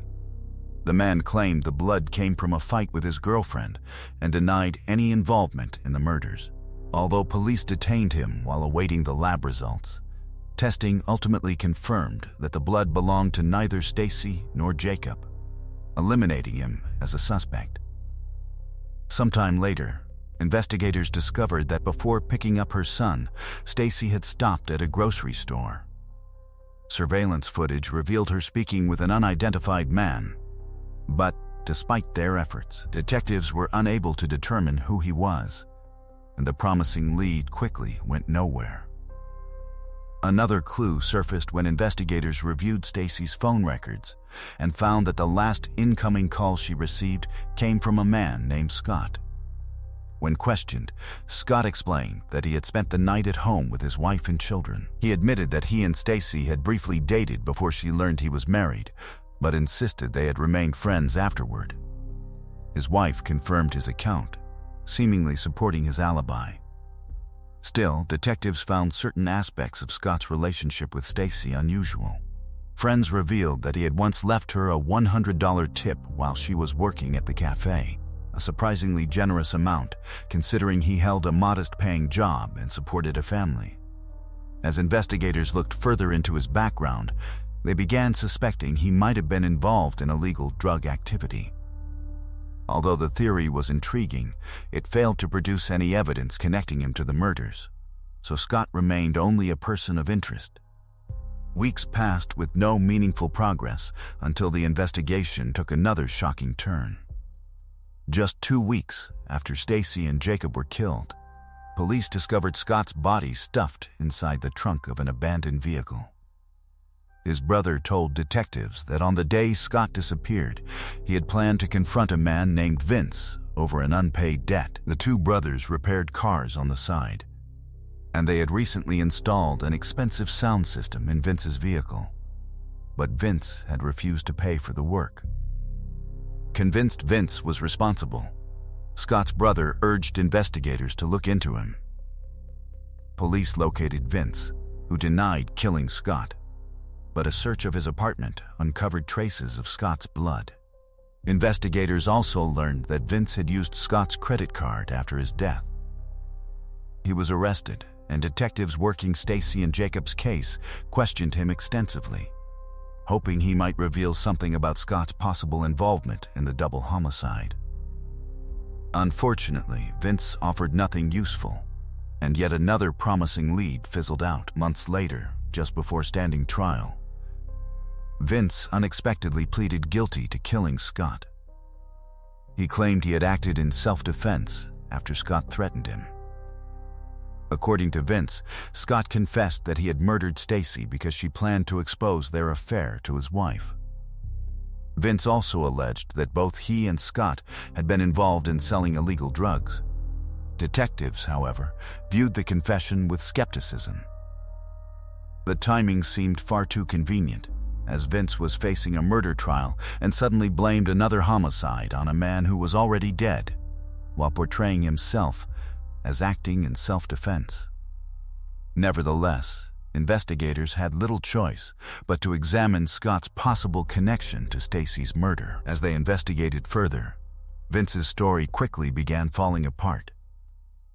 Scott's wife firmly insisted he had been home with her the night Stacy and Jacob were killed, and couldn't possibly have committed the murders. His brother also rejected the claim that Scott had been having an affair with Stacy, explaining that they were extremely close and Scott would never have hidden something so significant from him. He likewise denied that either of them had ever dealt illegal drugs, insisting they earned an honest living repairing vehicles. In the end, detectives concluded that Vince's version of events simply wasn't credible and appeared to be nothing more than an attempt to reduce his own responsibility for Scott's murder. With no reliable suspects left, the investigation gradually went cold. Years passed without meaningful progress, and the case was eventually shelved. The one person who refused to give up was Stacy's mother, who continued contacting investigators in hopes of finding answers. One by one, however, the detectives originally assigned to the case either retired or transferred to other departments. At one point, she was told the investigation would be handed over to Seattle's cold case unit, only to later discover that the unit had been dissolved because of budget cuts. In the early 2000s, detectives received another unexpected lead when an inmate contacted police claiming that an acquaintance named Charles had confessed to killing Stacy and Jacob. According to the informant, Charles had worked alongside Stacy at the same cafe, and the two were allegedly involved in selling illegal drugs. The inmate claimed Stacy had threatened to expose him, giving Charles a motive to silence her. Although detectives found the story difficult to believe, they had few other options and decided to investigate. They resubmitted all of the physical evidence for modern forensic testing, hoping advances in DNA technology might reveal something that had been missed years earlier. Unfortunately, the laboratory was overwhelmed with other cases, forcing investigators to wait nearly a year before receiving any results. Finally, in 2002, the long-awaited call arrived.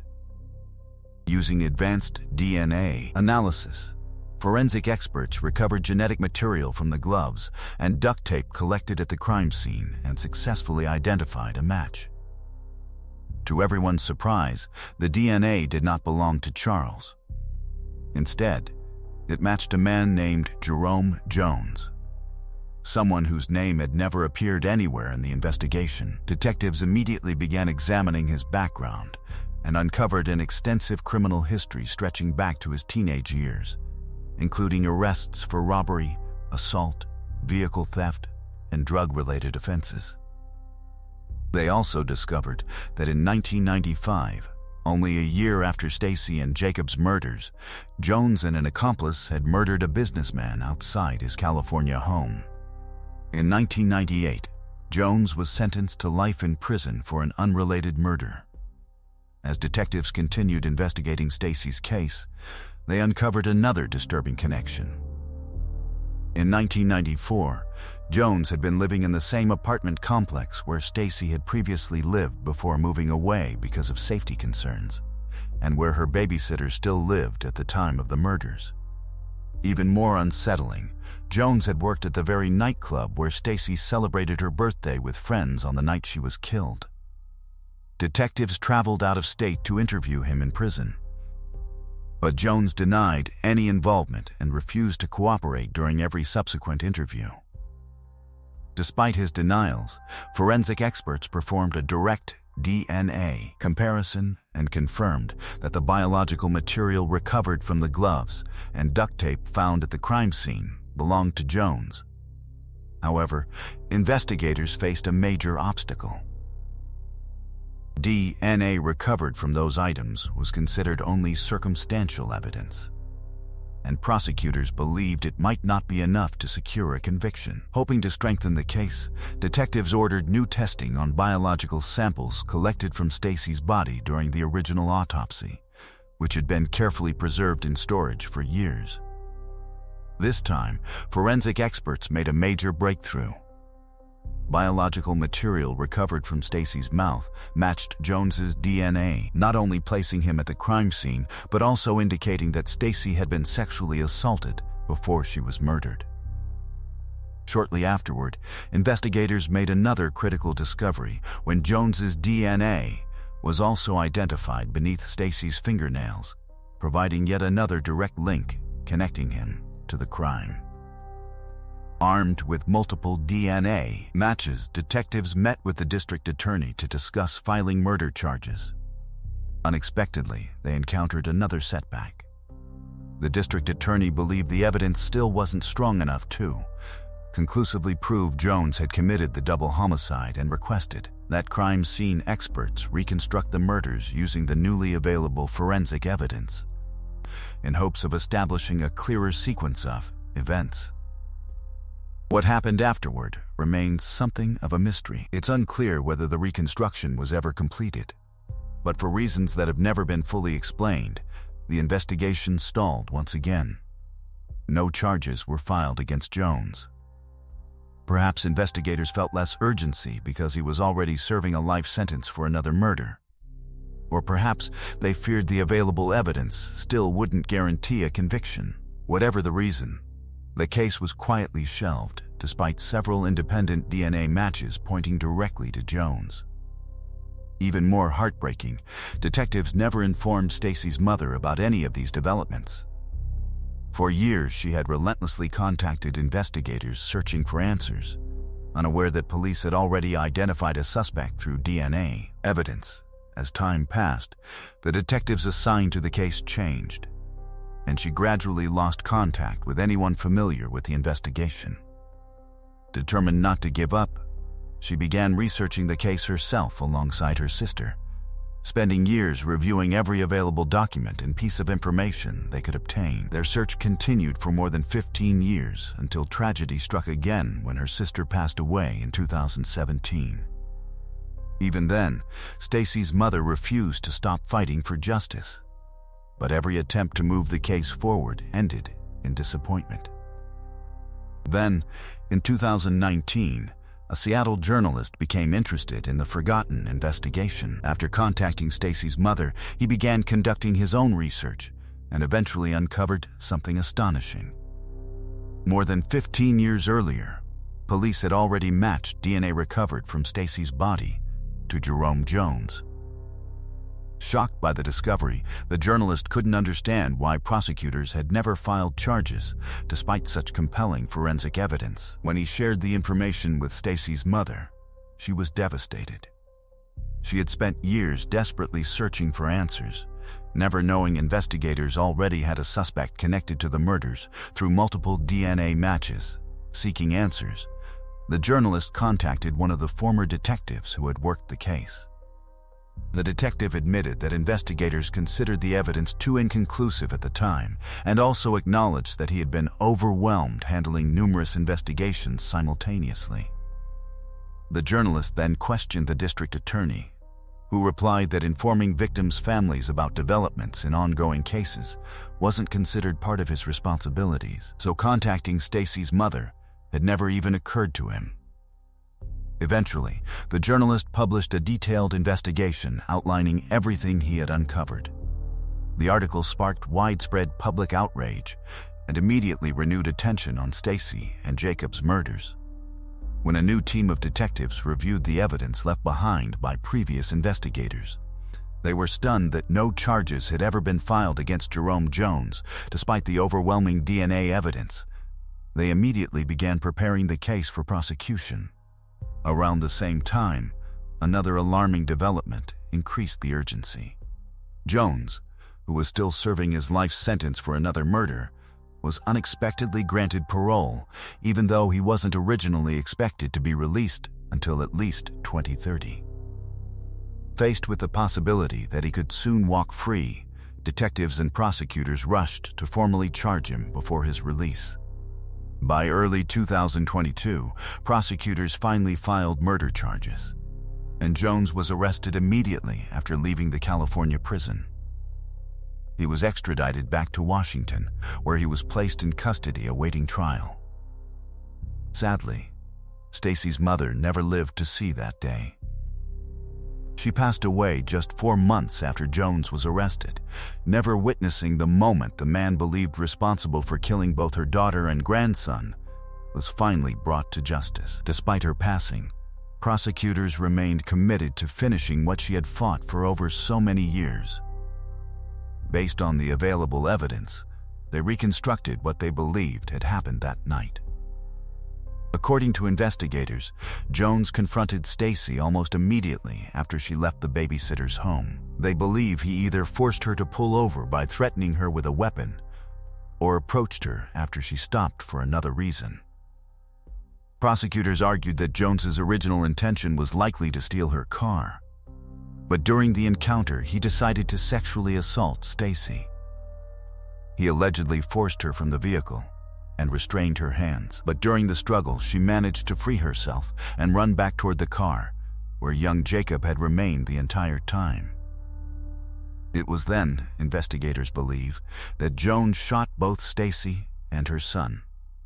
Afterward, he dragged their bodies onto the roadway, intending to steal the vehicle, but was unable to locate the keys because they had become lodged between the driver's seat and the door. Unable to drive away, he abandoned the car and fled the scene, unknowingly leaving behind multiple DNA samples that would eventually expose him decades later. During preliminary hearings in May 2023, Jones pleaded not guilty, and prosecutors began preparing for trial. As of now, the trial has not yet begun, and Jones remains behind bars awaiting his day in court. Given the extensive forensic evidence against him, investigators have expressed little doubt about his involvement, and if convicted, Jones faces another life sentence. After nearly 3 decades, the case finally appears to be reaching its long-awaited conclusion.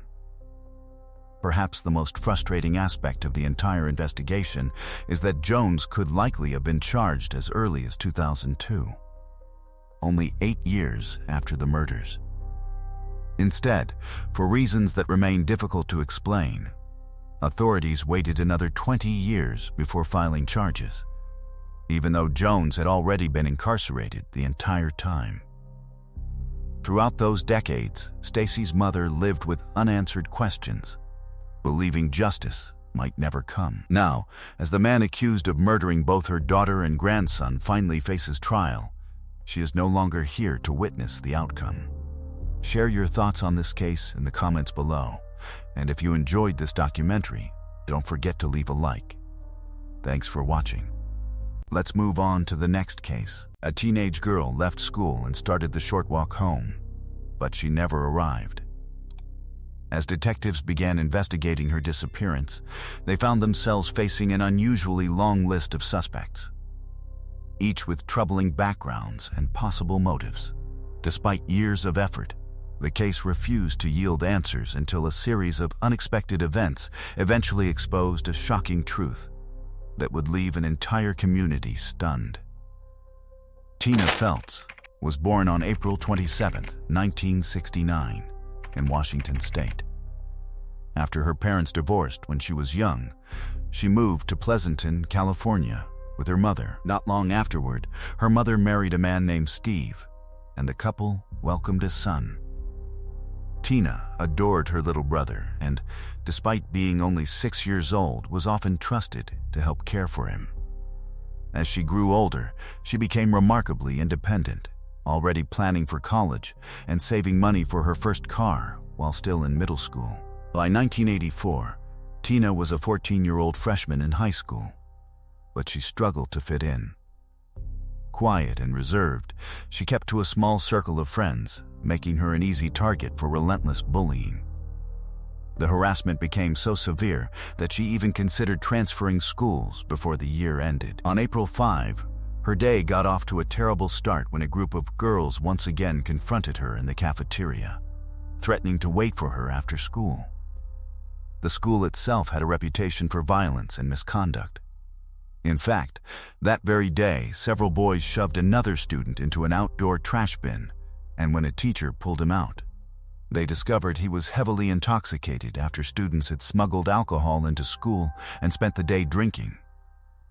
Although Tina's mother had offered to transfer her elsewhere, Tina decided to stick it out for the remaining few months of the school year. That same afternoon, she was also told to stay after school for detention because she had repeatedly arrived late to class. Tina had stopped riding the school bus because the girls who bullied her tormented her during every trip, forcing her mother to drive her instead. Since her mother also had to prepare for work each morning, Tina often arrived late, but the school still punished her. Rather than serve detention, Tina chose to leave campus and head home. The walk wasn't especially long, but it required following a narrow path that passed beneath a highway through an underpass before continuing several hundred more yards to her neighborhood. She left school around 2:50 p.m. At first, other students were walking the same route, but one by one they turned off, leaving Tina alone. Roughly 20 minutes later, a truck driver traveling on the highway noticed what appeared to be someone lying near the entrance to the underpass below. Something about the scene didn't feel right, so he exited the highway, turned around, and drove back for a closer look. When he realized it was a body, he immediately searched for the nearest payphone to contact authorities. Before reaching one, he spotted a police cruiser and flagged the officers down. Around the same time, police also received another report from students who had discovered the body while walking the path. Officers rushed to the scene and found a teenage girl who had been stabbed repeatedly. After securing the area, detectives began processing the crime scene. One of the first things they noticed was a backpack hanging from a nearby tree. Inside were identification documents confirming the victim was Tina. Unfortunately, the scene offered very few clues. Investigators collected several discarded cigarette butts and other scattered items, but none appeared connected to the crime. The murder weapon was nowhere to be found. After notifying Tina's mother, detectives confirmed that all of Tina's personal belongings were still accounted for, making robbery an unlikely motive. Medical examiners and forensic specialists also came up empty-handed. They determined Tina had suffered 44 stab wounds inflicted with what appeared to be a kitchen knife, but there was no evidence of sexual assault. Based on the sheer brutality of the attack and the lack of any apparent motive such as robbery, detectives concluded the killer likely knew Tina personally and acted out of intense hatred. Tina's mother immediately told investigators about the girls who had been bullying her, prompting police to investigate each of them. However, every one of those girls had remained at school serving detention that afternoon, and their alibis were confirmed by teachers. Shortly afterward, detectives received another promising lead when a student reported seeing one of his classmates, Jeff, running toward the underpass shortly after school ended. Investigators soon learned Jeff had a troubling reputation. He was considered one of the school's worst bullies, frequently harassing classmates, and several girls had accused him of inappropriate behavior. Even more concerning, he was known for carrying a pocket knife everywhere he went. When detectives questioned him, they noticed a fresh cut on one of his fingers. Jeff first claimed he had sliced it while cutting pizza at work, but later changed his story, saying he had injured himself while removing a vent cover. The conflicting explanations were enough for police to obtain a search warrant for his home. During the search, officers recovered 2 hunting knives, but laboratory testing found no traces of blood on either weapon. Jeff denied any involvement in Tina's murder, and with no physical evidence linking him to the crime, detectives had no grounds to arrest him. That became the biggest obstacle in the investigation. The crime scene had yielded virtually nothing that could identify the killer. No fingerprints, no personal belongings, and no biological evidence that could later benefit from advances in DNA technology. As a result, Jeff remained a person of interest, but investigators were forced to continue exploring every possible lead. Over the following weeks, police received countless tips, yet every one ultimately led nowhere. Students repeatedly accused classmates, and several teenagers even claimed to friends that they had committed the murder themselves. But when detectives questioned them, each admitted they had been making tasteless jokes and had nothing to do with the crime. With those leads exhausted, investigators shifted their attention to Tina's stepfather. Hoping he might provide the breakthrough they desperately needed, they learned that he and Tina's mom had recently split up because he had started drinking heavily and acting aggressively. What's more, relatives and friends of Tina's mom told detectives that he had been physically abusive toward her, though the woman herself denied it. Despite their recent breakup, the man had been trying to reconcile. Just a few days before the murder, he had shown up at their house. Things escalated into another argument, and Tina had yelled at him to leave her mom alone. When detectives questioned him, the man claimed he'd been at work when the murder happened. His co-workers backed up his story, but then the detectives uncovered something fishy. After hearing about Tina's death, the man had taken a bus driven by an acquaintance to Tina's mom's house.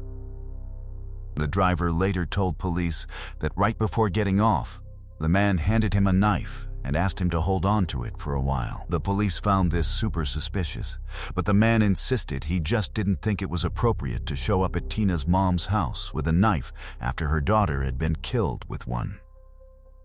Detectives looked into his possible involvement a bit longer, but his alibi held up. So, eventually, they had to cross him off the suspect list. There was no progress in the case until 5 days later, when police suddenly got a new suspect. A young woman from a town called Felton, about 50 miles from Pleasanton, was walking through an underpass when she was attacked by a stranger. The man demanded she do whatever he said, threatening to kill her. but she managed to break free and run away, immediately reporting the attack to the police. Detectives on Tina's case immediately noticed that this attack bore a chilling resemblance to her murder. Eventually, they tracked down and arrested the attacker, a 23-year-old man named Walter. Digging into his past, investigators discovered Walter had been living in Pleasanton at the time of Tina's murder and moved away right after it happened. They also learned that on the day Tina was killed, Walter had visited his grandmother and acted strangely. He was visibly upset, telling her he didn't like where his life was going. After his arrest in Felton, police got a warrant to search Walter's home. Inside, they found blood-stained clothes and 2 knives also covered in blood. But when the evidence went to the lab, there was a twist. The blood came from animals, not humans. Detectives kept pushing to tie Walter to Tina's murder, but nothing stuck. They eventually moved on to other leads, though Walter remained a person of interest in the case. Over the next few weeks, police began to wonder if Tina's murder might be the work of an unknown serial killer. In the months that followed, 3 more young women were killed in and around Pleasanton, but investigators made little progress on any of the cases. Still, they started to suspect the crimes might be connected. The theory plunged the town, once considered safe, into fear. Women avoided walking alone, and parents kept their children under tight supervision. Pressure mounted on the police department as the public demanded answers, but detectives hit dead ends every time. Years passed with no breakthroughs in Tina's case. Then, in 1989, another young woman was murdered in Pleasanton, just a few miles from where Tina's body had been found, also near an underpass. But, like all the others, this case went cold, leaving investigators no closer to catching the killer. The next twist in the case came in 1994. By then, DNA analysis had become a powerful tool in forensics, and detectives finally cracked one of the cold cases linked to the suspected serial killer. Experts re-examined evidence and got a DNA match to 35-year-old Michael Eide, who was already serving time for murdering a 66-year-old woman. With the DNA hit, Michael became a suspect in 3 other killings, including Tina's. But here's where things get interesting. When detectives told Tina's mom about him, she suddenly claimed she recognized him. Looking at his photo, she said she'd seen him at a barbecue years before the murder. She even dug up old photos from the event to prove it. But when she found them, she realized she was wrong. The man in the photo looked eerily similar to Michael, but it wasn't him. Investigators spent years digging for any link between Michael and Tina's murder, but they came up empty. He couldn't be tied to 2 of the other killings either. Still, he was sentenced to death for the one murder where his DNA sealed his fate. 2 years later, in 1996, detectives cracked another case when DNA matched a man named Robert Rhodes. But just like with the previous suspect, police couldn't tie him to Tina's murder. Over the next decade, a few more suspects popped up, but they all denied any involvement and the case stalled out again. Then, in 2007, Detective Dana Savage decided to take a fresh look. She was pregnant at the time and couldn't handle her usual duties, so she started digging into cold cases instead, and Tina's file caught her eye. After combing through every shred of evidence, Savage realized there was nothing solid to point to a killer. But one odd detail stuck with her. Tina's bag hanging in that tree. She knew there was no way Tina could have thrown it up there herself during the attack. This meant the killer had to have done it. By 2007, DNA technology had advanced enough that Savage decided to take a bold step. She sent the bag to the lab, thinking that the killer might have cut himself with his own knife during the frenzied attack, especially since Tina had been stabbed 44 times. If he was bleeding, even a tiny drop could have ended up on the bag when he tossed it into the tree. but their local lab didn't have the tools to detect such old and tiny traces of blood. So, the bag was shipped off to the FBI's lab, where it sat waiting for years. This went on until March 2011, when Savage finally got the call she'd been hoping for.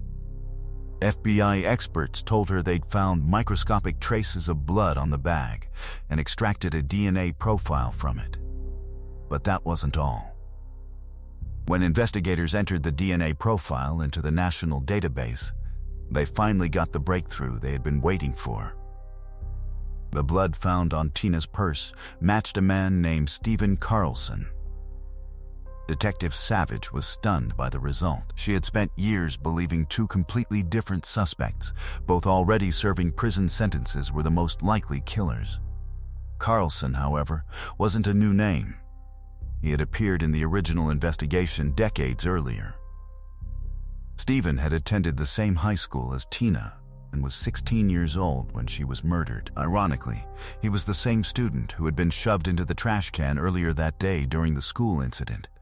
And he was also the one who had pointed detectives toward Jeff, the knife-carrying bully who became one of the primary suspects.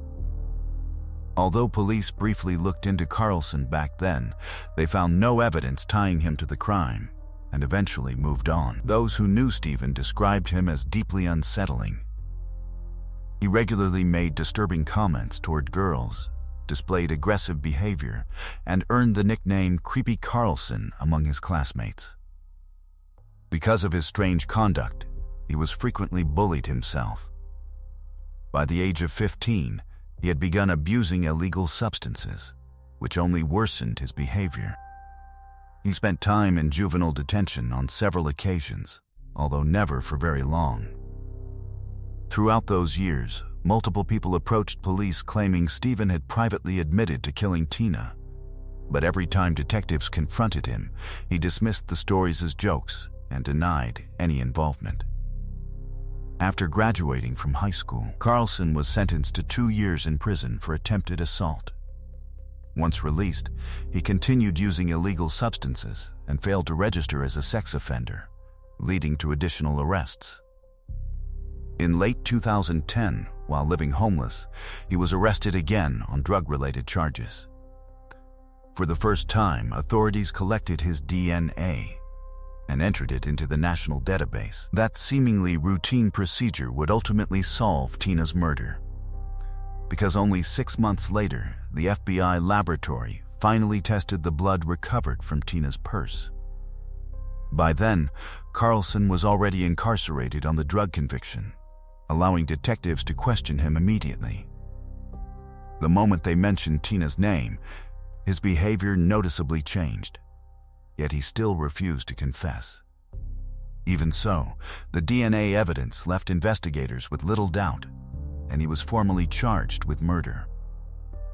His attorney immediately argued that the case should be handled in juvenile court since Carlson had been only 16 years old at the time of the crime. But the court rejected that request. As legal proceedings dragged on, Carlson remained behind bars. Tragically, on the very day his trial was scheduled to begin, Tina's mother suffered a fatal heart attack, passing away before she could see justice served for her daughter. The heartbreaking loss forced another delay, and the trial finally began in October 2014. Despite the defense's efforts, the jury convicted Carlson of first-degree murder, and he was sentenced to 26 years to life in prison. Carlson continued insisting he was innocent and immediately appealed the verdict. Several years later, in 2017, his attorney successfully convinced the court that prosecutors had failed to prove he intended to kill Tina before the attack. As a result, the conviction was reduced from first-degree to second-degree murder, lowering his sentence to 16 years to life. Even then, Carlson refused to accept responsibility until 2020, when he unexpectedly wrote 3 separate letters, one addressed to Tina's family, another to investigators, and a third written directly to Tina herself.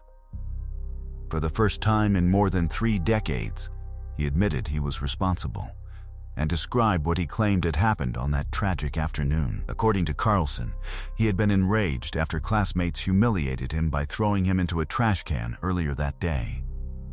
He also knew his father would be furious because he had hosted a party the night before and left the house a complete mess.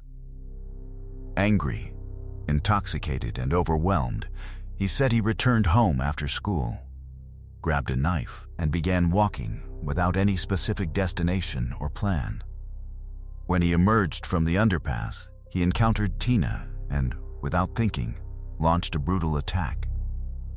Carlson claimed he had no memory of the stabbing itself. The next thing he remembered was standing over Tina's body with the bloody knife still in his hand. In his letters, he apologized and admitted Tina had done nothing to deserve what happened to her. Despite the confession, many questioned whether his remorse was genuine. Because his sentence allowed the possibility of parole, admitting guilt and expressing regret could significantly improve his chances before the parole board. Prisoners who continue denying responsibility rarely receive parole, leading many to suspect Carlson's confession was motivated more by self-interest than genuine remorse. Whatever his intentions, the parole board denied his request, and he remains incarcerated today, although he will have future opportunities to apply again. Following Carlson's arrest, numerous former classmates came forward, saying they had always suspected him, even while police focused on other, seemingly stronger suspects. Many students had avoided him throughout high school because of his disturbing behavior, yet their suspicions alone never solved the case. In the end, it was modern DNA technology, combined with Detective Savage's determination to reopen the investigation, that finally identified Tina's killer. Ironically, if Carlson hadn't been arrested on drug charges in 2010, his DNA would never have entered the national database. Even if investigators had tested the blood on Tina's purse years earlier, it likely would not have matched anyone. That routine DNA collection ultimately sealed Carlson's fate and finally brought answers after decades of uncertainty. Otherwise, he might have remained free, and Tina Feltz's murder could have remained unsolved forever. Share your thoughts on this case in the comments below, and if you enjoyed this video, don't forget to leave a like. Thanks for watching. Let's move on to the next case. A woman failed to arrive at work one morning, and before long, police were called in. From the very beginning, detectives found themselves at a standstill. The scene was filled with evidence, yet none of it pointed them toward a clear suspect, and the investigation remained unsolved for years. But when the mystery was finally unraveled, the truth was so unbelievable that it stunned everyone involved. Leslie Jennings was born on October 5, 1952, in Rhode Island. She grew up as one of 8 siblings, and because her father served in the military, the family relocated frequently throughout her childhood. When Leslie was 12, they settled in Pensacola, Florida, where she completed high school. She later attended the University of Florida, pursuing a degree in journalism, and it was there that she met a young man named Carl. In 1974, at the age of 22, Leslie married him, and 3 years later they welcomed their daughter, Lauren. Eventually, the family moved to Chevy Chase, a quiet suburb just outside Washington, D.C., where Leslie began working at an advertising agency. Over the years, she built a peaceful and predictable life. On the morning of May 2, 2001, 48-year-old Leslie was expected to arrive at work by 10 a.m., but she never came. By around 10:30, her manager became concerned. Leslie had always been dependable and had never missed work without notifying anyone. He checked the emergency contact list and called her daughter, but Lauren was away at college and hadn't spoken to her mother that morning. With no answers, the manager reached out to Leslie's husband. Carl said he had left home around 7:30 a.m. while Leslie was still getting ready. Normally, she would leave shortly afterward, walk to the bus stop, and take the bus into Washington, a commute that usually lasted about an hour. By then, she should have already been at the office. Carl tried calling the house, but no one answered. Fearing that something was wrong, he immediately drove home, while Leslie's boss did the same out of growing concern. They arrived at the house at roughly 11:30 a.m. and stepped inside. Almost immediately, they noticed the front door was unlocked, and the house was eerily quiet. As they moved farther in, they spotted what looked like blood smeared along the hallway walls, with bloody footprints leading across the floor. Leslie's boss quickly dialed 911 while Carl searched the home. He found their dog locked inside the basement, but Leslie was nowhere to be found. The dispatcher instructed both men to leave the house immediately to avoid contaminating any evidence, and they waited outside with the dog until officers arrived. Police reached the scene within minutes and began a systematic search. Upstairs, they made a horrifying discovery. Leslie's body was lying face down inside the shower stall in the bathroom. Based on her position, investigators believed she had been killed somewhere else in the house before being dragged upstairs. It appeared the killer had intended to wash away blood and any possible DNA evidence. Crime scene investigators also noticed clear signs that someone had attempted to clean blood from the hallway and nearby floor. Additional bloodstains were found in the kitchen sink, downstairs bathroom, and even on the trash can, showing that the killer had remained inside the house after the attack, trying to erase the evidence. But considering the sheer amount of blood left behind, the cleanup effort had clearly failed. One detail especially caught investigators' attention. Cleaning chemicals had been used throughout the scene, yet none of those products belonged in the house. That suggested the attacker had brought them along, indicating the cleanup had been planned in advance. Despite all of these suspicious findings, the local police department initially decided there wasn't enough evidence to officially rule the case a homicide. Instead, they waited for the medical examiner's report, leaving open the possibility that Leslie's death had somehow been accidental. One theory suggested she might have slipped while cleaning the bathroom, although that explanation didn't fit the physical evidence. Because of that decision, the home wasn't processed with the urgency of a murder scene. Critical evidence was overlooked, including blood found on a door frame that investigators never bothered to swab. Meanwhile, news of Leslie's death spread rapidly through the community, leaving residents stunned. Chevy Chase was known as one of the safest communities in the country, where murders were almost unheard of. As days passed without answers, the lack of information from investigators only deepened the fear and uncertainty. 2 days later, the autopsy results finally arrived and erased any remaining doubt. Leslie had been murdered. She suffered 7 separate head wounds caused by repeated impacts against a hard object with sharp edges.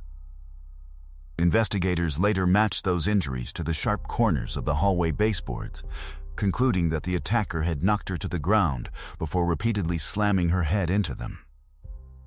Her body also showed numerous abrasions from a violent struggle, along with unmistakable signs of strangulation. The findings confirmed what detectives had suspected from the beginning. Leslie had been attacked and killed in the hallway before her body was dragged upstairs in an attempt to destroy the evidence. Forensic teams collected every blood sample they could find throughout the home and sent them for DNA testing. With the case now officially classified as a homicide, detectives launched a full-scale investigation. While waiting for the lab results, they interviewed Leslie's family, friends, and co-workers. No one could think of anyone who might have wanted to harm her. She was well-liked, avoided conflict, and had no known enemies. As with most investigations, detectives first examined her husband, Carl. He repeated that he had left for work around 7:30 that morning, and a neighbor confirmed seeing him drive away after waving towards someone standing at the window. His co-workers also verified that he arrived at work on time and remained there until he received the phone call from Leslie's boss. Unless he had somehow killed her before leaving the house, his timeline appeared to hold up. Detectives also noticed he had no cuts, bruises, or scratches, injuries they would have expected considering the defensive wounds Leslie suffered during the attack. On top of that, everyone who knew the couple described their marriage as loving, stable, and free of any serious problems. A short time later, the lab results came back. Forensics had identified foreign DNA mixed with Leslie's blood in 3 different spots throughout the house. They also found bits of skin under her fingernails, pointing to the same unknown individual. The problem was the DNA didn't match anyone in the database. Testing against Carl's DNA also came back negative. Detectives went on to collect samples from several other men who knew Leslie, but none of those were a match either. There were no other solid leads at the crime scene, and detectives quickly hit a wall. They tried piecing together a timeline and realized the killer had just a little over 2 hours to break into the house, carry out the murder, attempt a cleanup, and then get away. Since the blood hadn't been fully washed off, investigators even considered the possibility that the killer might still have been inside when Carl and Leslie's boss showed up. Maybe he spotted them through a window and slipped out the back door before they came in. With no real evidence or motive to go on, police started looking into whether Leslie's case could be tied to a string of burglaries in the area. But that theory went nowhere. A short time later, the county pulled together a special task force to review unsolved murders across nearby towns. There were 6 in total, and investigators thought they might be connected. In the end, though, that link was ruled out. For months after, the case went nowhere. Detectives kept running down different suspects, but every lead fizzled out. One of the biggest problems was motive. The killer hadn't stolen anything valuable from the house, and there was no sign of personal grudges. Leslie simply didn't have enemies. To detectives, it all looked like a completely random killing, a crime with no real sense behind it. From that point on, the case went cold for years, and detectives made no progress toward an arrest. Some people still believed the killer had to be Carl, that somehow he'd managed to outsmart investigators and walk away free. But Leslie's daughter never once believed her father was guilty. She stood by him through it all. That continued until 2017, when Carl passed away of natural causes. Later, his daughter said he died of a broken heart, never knowing who had taken his wife from him. In 2022, 21 years after Leslie's murder, the local police department put together a special cold case team. They reopened her case, but the killer's DNA still wasn't showing up in the FBI's genetic database. So, detectives went back over everything. They re-entered everyone connected to the investigation, and once again reached out to the public, hoping that after all these years, someone might finally come forward with new information. But once again, nothing. That's when investigators decided to try a new approach. They sent the existing DNA samples to a company which specialized in genetic genealogy. The way it works is pretty simple and complicated at the same time. Investigators take an unknown DNA sample and run it through public genealogy databases where people upload their own results. Almost every time, at least one relative pops up, even if it's a distant one. From there, experts build out family trees and trace them back to the most likely suspect, narrowing it down by things like age, location, and other details. The experts at Aram got to work, and before long they managed to identify a relative of the killer, a man living in Romania. The connection turned out to be pretty distant. So, it took another 2 years of digging through family trees before they finally got close to a real suspect. By 2024, they had zeroed in on a family that had been living in Leslie's town at the time of the murder. Their last name was Glee. And the moment detectives heard it, they realized it wasn't unfamiliar. Looking back through the old case files, they found a tip that had come in nearly a year after the murder, pointing directly at a man named Eugene Gligor, a former neighbor. But that wasn't all. Detectives also discovered that Eugene had once dated the victim's daughter, Lauren. The two had been together for about 5 years. They first met in high school when they were both 15. Eugene lived just a 10-minute walk from Lauren's house, and he spent a lot of time there.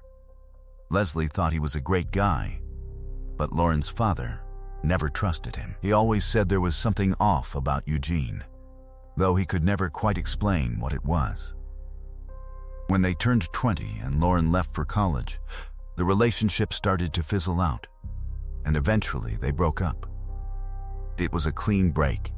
Eugene didn't seem bitter or angry, and from that point on, Lauren barely stayed in touch with him. Over the years, though, Eugene racked up a string of arrests for illegal weapons possession, theft, and drunk driving.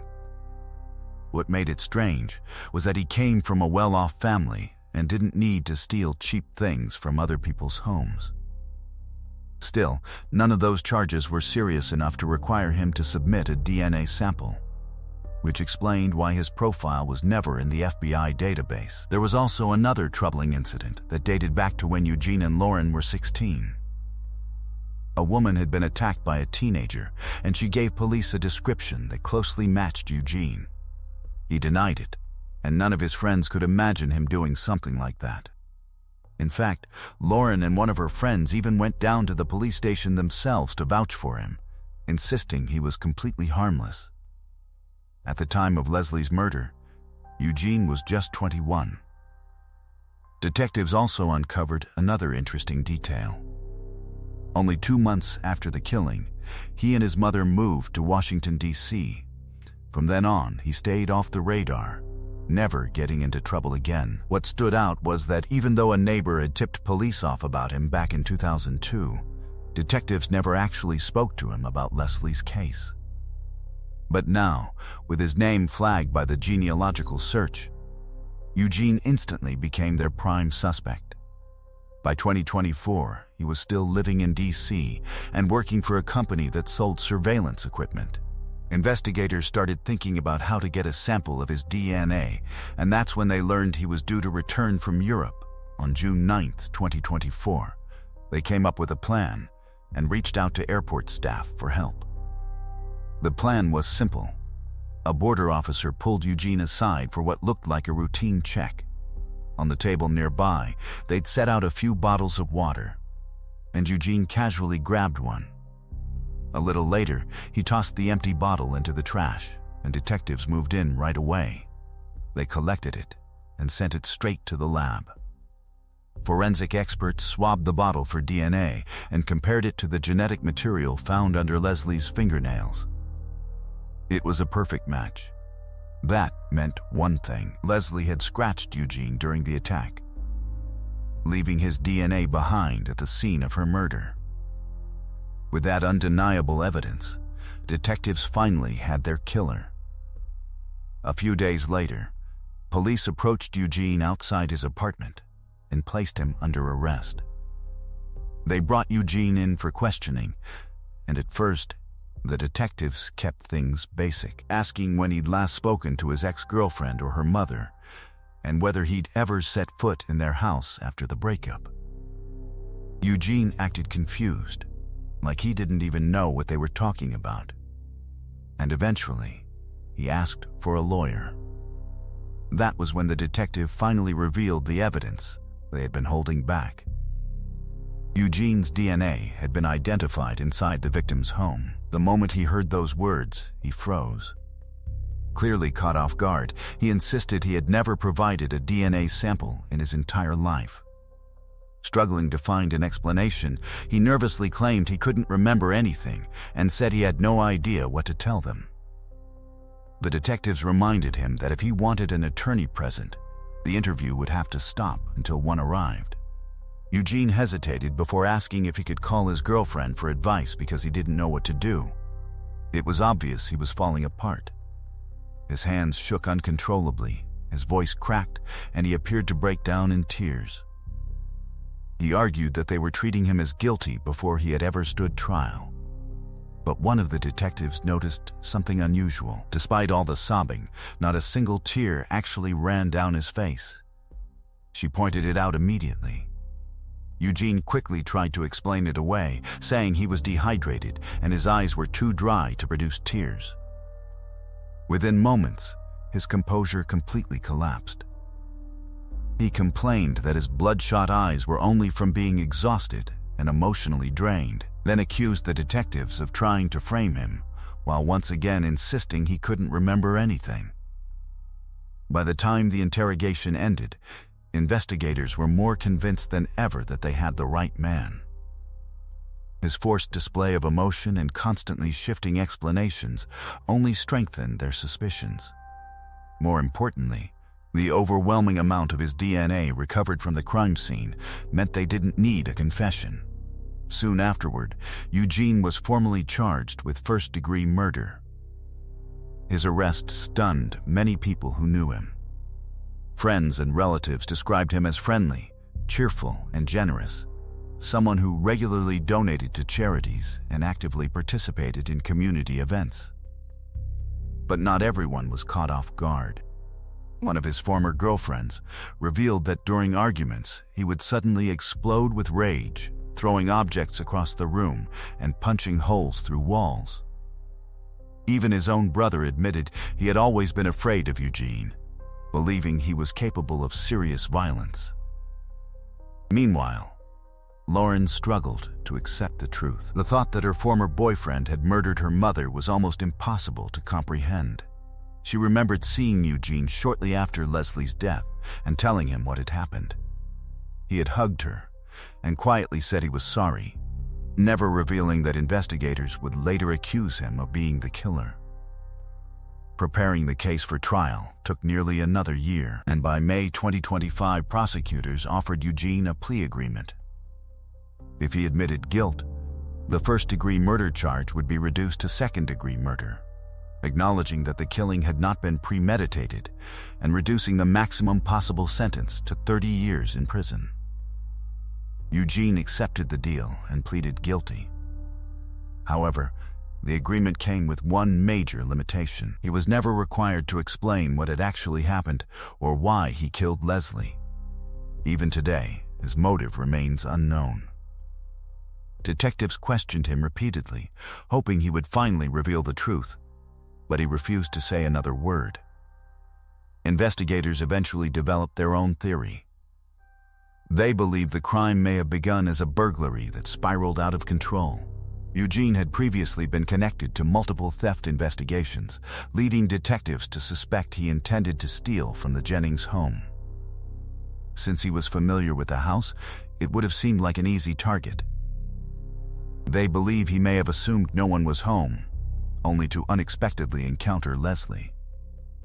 Because she knew him personally, he couldn't risk being identified, and in a moment of panic, he may have decided to kill her. Still, that explanation leaves important questions unanswered. There were no signs of forced entry anywhere in the house, making it unclear how Eugene got inside. One possibility is that he simply knocked on the door, and because Leslie had known him for years, she let him in without hesitation. If that's what happened, the attack could have started almost immediately in the hallway. But if robbery truly wasn't the motive, then what was? And if his intention had been to murder her from the beginning, why didn't he arrive carrying a weapon? Those questions have never been answered, and unless Eugene eventually decides to speak, the real reason behind Leslie's murder may remain a mystery forever. In late August 2025, he was sentenced to 22 years in prison. Yet even then, he refused to explain why he had taken her life. The case also sparked serious criticism of the police department. Investigators had actually received a tip mentioning Eugene's name only a year after the murder. But for reasons that have never been explained, they never interviewed him or collected his DNA. Had they done so back in 2002, the case might have been solved decades earlier. Unfortunately, that opportunity was lost forever. Even so, the investigation ultimately made history as the first case in Maryland to be solved using genetic genealogy, a groundbreaking technique that has since helped investigators solve hundreds of cold cases across the United States. Let me know what you think about this incredible case in the comments below. And if you enjoyed this video, don't forget to leave a like. Let's move on to the next case. A teenage girl set out for a quick trip to a nearby convenience store, only a few minutes from her home, but she never returned. As police launched an extensive investigation, they uncovered several puzzling clues. Yet the case remained a mystery for decades, until an unexpected breakthrough finally revealed the truth. Christy Wesselman was born on April 19, 1970, in Glen Ellen, Illinois, where she lived with her mother, 2 older brothers, and her sister. The quiet suburb was considered one of the safest places to grow up, and Christy loved making the most of that freedom. She spent countless hours playing outside with neighborhood kids, and at school she was well liked, surrounded by friends, and deeply involved in student activities. She had even been elected vice president of her class, while also playing on the school's volleyball and softball teams. During the summer of 1985, 15-year-old Christy attended summer school and spent nearly all of her spare time with friends. On July 21st, she arrived home at around 3:30 p.m. After only a short while, she decided to walk to a nearby shop to buy a soda for herself and a chocolate bar for both herself and her mother. Since the store was only a short walk away, her mother expected her to be back within minutes. But as more time passed, it became painfully clear that something wasn't right, because Christy never came home. At first, her mother assumed she had run into friends and decided to spend some time with them. In those days, there were no mobile phones, so there was no way to check where she was, leaving her mother with nothing to do but wait. As evening approached, her concern turned into panic. She phoned Christy's friends one by one, but none of them had seen her that day. Desperate for answers, she walked to the store herself, carefully searching every street along the way. But there was no sign of her daughter. The family spent the next several hours searching the neighborhood, and when Christy was still missing by 1:50 a.m., her mother finally called the police. Officers immediately launched a search, beginning by retracing Christy's last known movements. They interviewed the clerk at the convenience store, who knew Christy well because he lived nearby and had even babysat her when she was younger. He confirmed she had stopped by around 4 p.m., bought several chocolate bars, and left. She hadn't mentioned where she was going, and according to him, she appeared cheerful and completely normal. Investigators also located other customers who remembered seeing Christy in the shop, but none could say where she went afterwards. They questioned all of her friends, believing she might have simply lost track of time while spending the afternoon with them, but every one of them said they hadn't seen her. With no obvious leads, police shifted all of their attention to searching the surrounding area. By then, however, it was already the middle of the night, making the operation far more difficult. Despite an intensive effort, officers found nothing, no trace of Christy, no evidence, and no clues to explain her disappearance. The search resumed at first light, and later that morning, a fresh team of investigators took over. One detective suggested retracing the route Christy most likely used to reach the store. Rather than walking around a large vacant lot covered in tall grass, local children usually crossed straight through it using a narrow footpath, worn into the ground over the years. Adults driving cars avoided the field altogether, but kids heading to the nearby shops or McDonald's almost always took that shortcut. As the detective followed the path, something hidden in the grass caught his attention. Pushing aside the thick vegetation, he made a horrifying discovery: a body. Moments later, he realized it was Christy. Backup was called immediately, and forensic teams secured the scene while medical examiners took custody of her body for further examination. Crime scene investigators searched every inch of the area, hoping to recover anything that could identify the killer. But they found no footprints, no discarded belongings, and no physical evidence that could explain what had happened. The autopsy revealed that Christie had suffered 8 stab wounds. Investigators also discovered evidence that she had been sexually assaulted and recovered biological material left behind by her attacker. Unfortunately, in 1985, DNA analysis was still in its infancy and wasn't yet a practical tool for criminal investigations, so the sample was carefully preserved in the hope that future technology would one day make it useful. While speaking with detectives, Christie's mother remembered another important detail. Her daughter had been wearing a pearl ring that day, yet it was missing when her body was found. It wasn't at the crime scene either, leading investigators to believe the killer may have taken it. Police alerted officers across the area and instructed them to watch local pawn shops in case someone tried to sell the distinctive piece of jewelry. Since there was virtually no forensic evidence to pursue, detectives concentrated on locating anyone who might have seen Christie or her attacker near the field. They identified several people who had used the same shortcut around the estimated time of the murder, but none of them recalled witnessing anything suspicious. This was particularly strange, because Christie's body had been lying only a few yards off the path, concealed by the tall grass, and almost impossible to notice unless someone stepped directly into the field. Investigators also learned that a family had been hosting a barbecue in a backyard only a short distance away. Yet despite being so close to the murder scene, none of the guests remembered hearing screams or noticing anything unusual.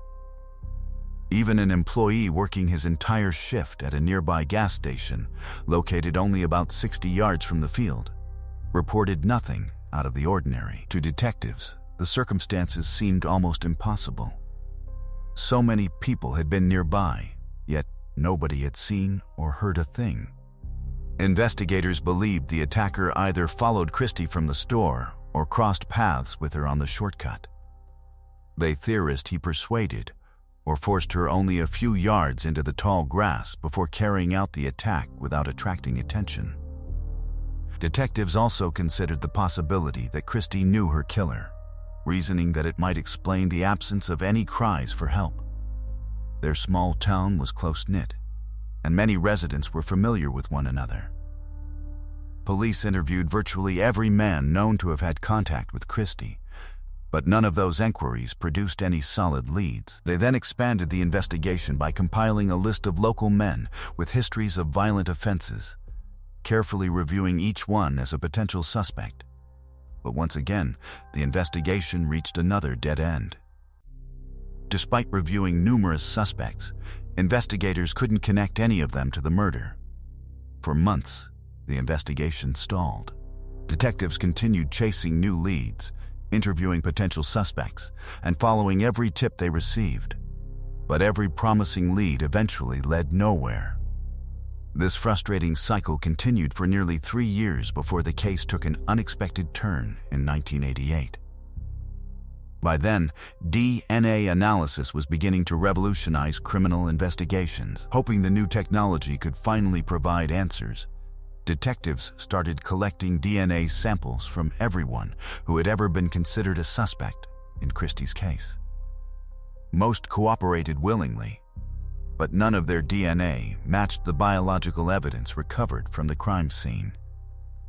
There was, however, one notable exception. A 34-year-old man named Dana Henry, who lived close to the field where Christie's body had been discovered, refused to provide a DNA sample. Henry had been on investigators' radar since the earliest days of the case. Although he consistently denied any involvement, his refusal only deepened police suspicions. Detectives eventually obtained a court order requiring him to submit a sample.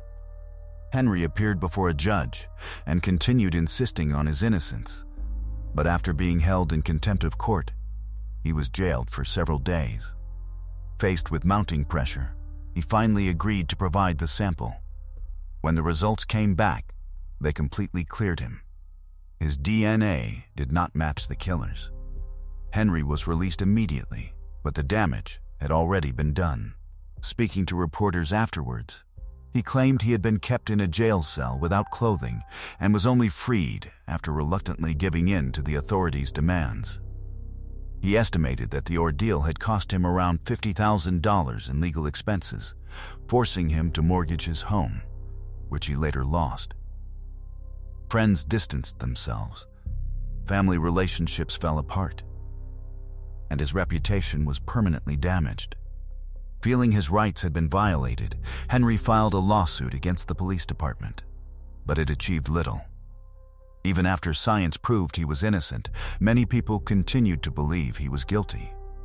Years later, Henry admitted the experience had destroyed his life, despite the fact that he had never been formally charged with Christie's murder. Another year passed with no progress until 1989, when the investigation took yet another strange turn. A judge issued a restraining order against a local man named Willis after he spent years repeatedly contacting Christie's family with claims about who he believed had committed the murder. Willis had first reached out shortly after the killing in late 1985, insisting he knew the identity of the murderer. Over the following years, he flooded the family with letters, phone calls, and supposed tips. Detectives investigated every lead he provided, but each one proved to be either completely unfounded or unrelated to the case. After enduring nearly 4 years of constant harassment, Christie's family finally asked the court for help, and a judge ordered Willis to stop contacting them altogether.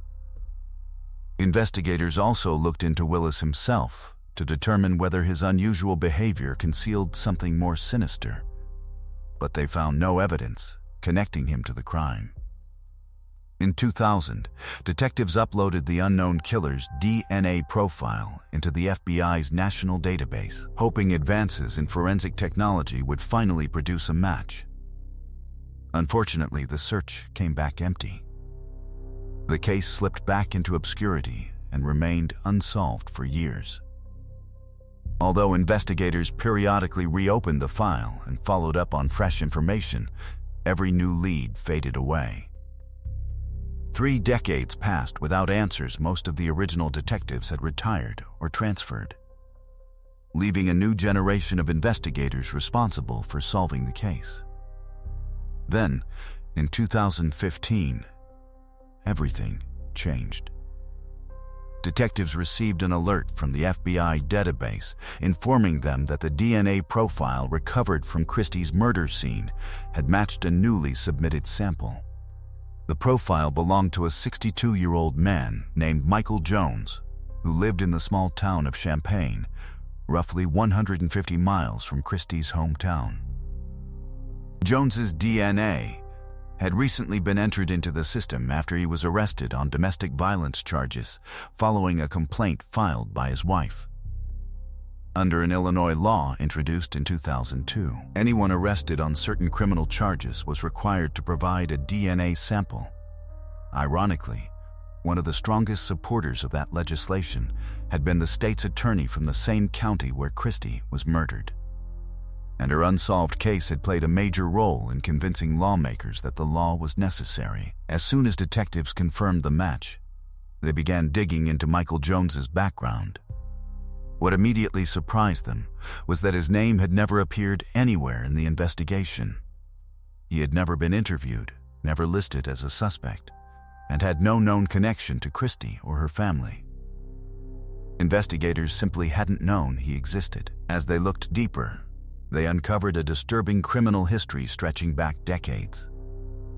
Jones first came to police attention during the mid-1970s after assaulting a woman, but for reasons that remain unclear, he escaped any significant punishment.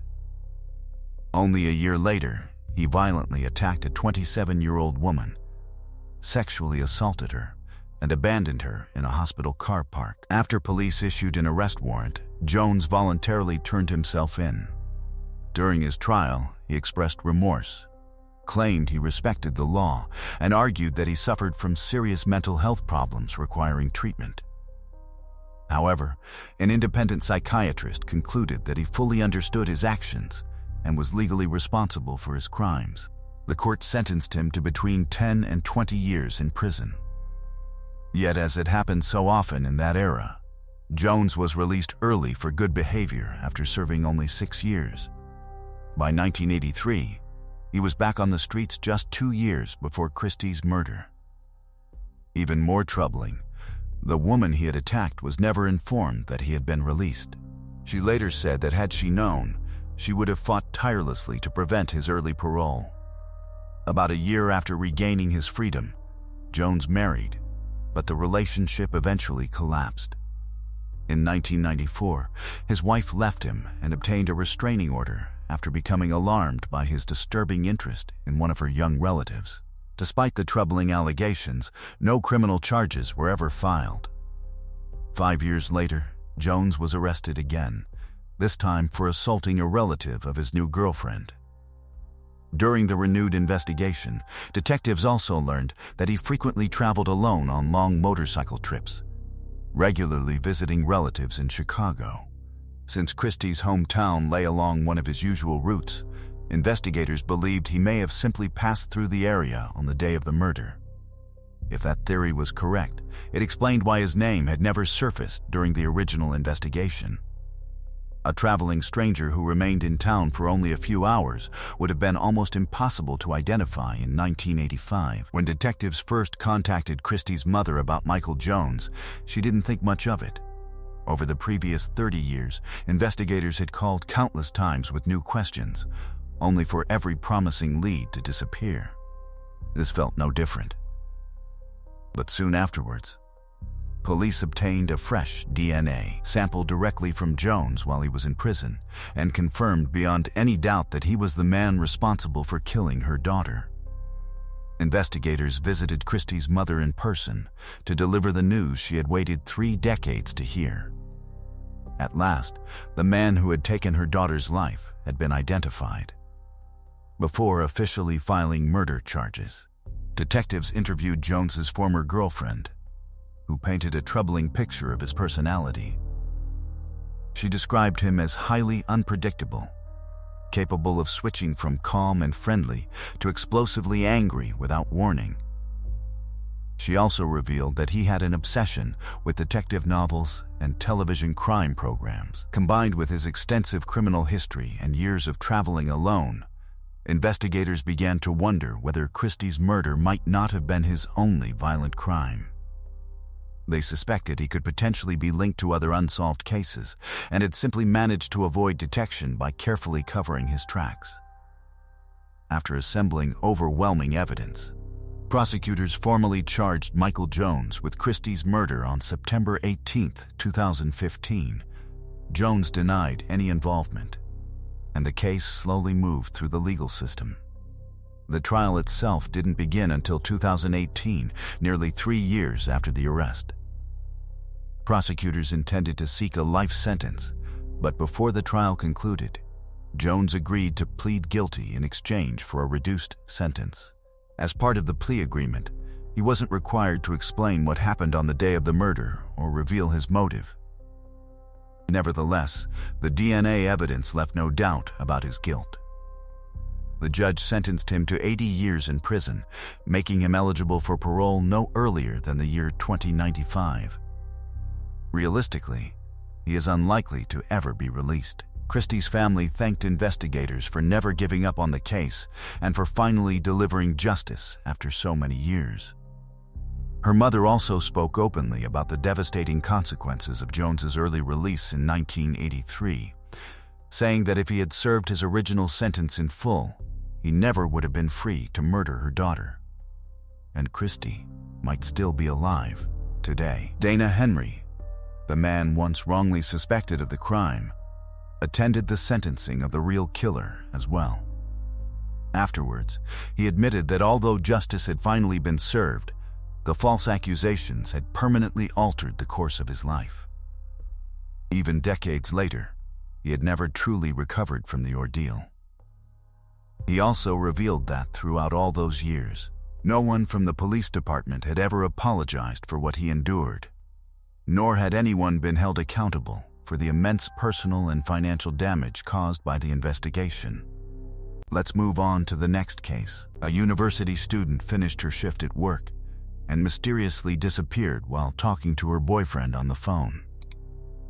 As investigators rushed to uncover what had happened, they searched through countless hours of surveillance footage, looking for even the smallest clue. What they eventually discovered was deeply unsettling.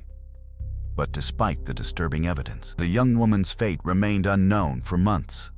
When detectives finally solved the mystery, the outcome left many people shocked and outraged. Drew Shoden was born on September 26, 1981, in the small town of Pequot Lakes, Minnesota. From a young age, she was energetic, ambitious, and always eager to stay busy. She loved drawing and making crafts, while also excelling in sports like basketball, volleyball, and golf. Drew was equally passionate about helping others, regularly volunteering with charitable organizations and always willing to lend a hand to anyone in need. Her friendly personality and caring nature made her popular with classmates, and during high school she was even crowned prom queen. After graduation, Drew enrolled at the University of North Dakota, where she pursued a degree in fine arts. Although the university was roughly a 3-hour drive from her hometown, she made every effort to visit her parents whenever she had the chance. She balanced a demanding schedule with remarkable determination, maintaining excellent grades while working 2 part-time jobs and staying actively involved in campus life. Despite her busy routine, she never stopped volunteering, continuing to support charitable causes whenever possible. Drew had also joined a special university program that allowed students to travel abroad regularly, and she was especially excited about an upcoming trip to Australia. During her time at university, she began dating a fellow student named Chris. Their relationship quickly became serious, and before long they were making plans for a future together. On November 22, 2003, 22-year-old Drew headed to her regular weekend shift at a clothing store where she worked part-time. Later that evening, she was due to start another shift as a waitress at a local club. After finishing work at the clothing store, Drew stopped by another shop inside the same shopping mall, bought herself a new handbag, and then made her way towards the car park. As she walked, she called Chris, and the two spoke for about 4 minutes. Then, without warning, something strange happened. Drew suddenly fell silent in the middle of the conversation. After a brief pause, Chris heard her quietly say, "Oh my God, okay," before the call abruptly disconnected. At first, he wasn't overly concerned. He assumed the signal had dropped while she was walking through the parking lot, or that her phone battery had died. Around 3 hours later, however, Chris received another call from Drew's phone. When he answered, nobody spoke. Instead, he could only hear faint background noises that sounded like wind, along with what seemed to be someone pressing buttons on the phone. He repeatedly called Drew's name, but there was no reply. When he tried calling her back, she didn't answer, and his concern immediately grew. Hoping someone else had heard from her, Chris contacted Drew's roommate. She told him she hadn't seen or spoken to Drew all day, but reassured him that she was probably tied up at work, and that there was no reason to panic just yet. Not long afterwards, though, Drew's roommate received an unexpected phone call from the manager of the club where Drew was supposed to begin her evening shift. To her surprise, he explained that Drew had never arrived for work and hadn't even called to explain her absence. That immediately raised alarm bells because missing work without notifying anyone was completely unlike Drew. She had always been dependable and took her responsibilities seriously. Remembering the strange phone calls Chris had described, her roommate became increasingly convinced that something was terribly wrong. She began contacting nearby hospitals, hoping Drew might have been admitted following an accident, but none of them had any record of a patient matching her description. As the evening wore on with no sign of Drew, her roommate decided there was no choice but to report her missing. She explained to local police that Drew had failed to show up for work, hadn't returned home, and had experienced several unsettling phone calls with her boyfriend shortly before disappearing. Despite the unusual circumstances, officers weren't immediately convinced that a crime had taken place. Since Drew was 22 years old, they argued there wasn't enough evidence to suggest she was in danger and advised waiting a little longer before launching an official investigation.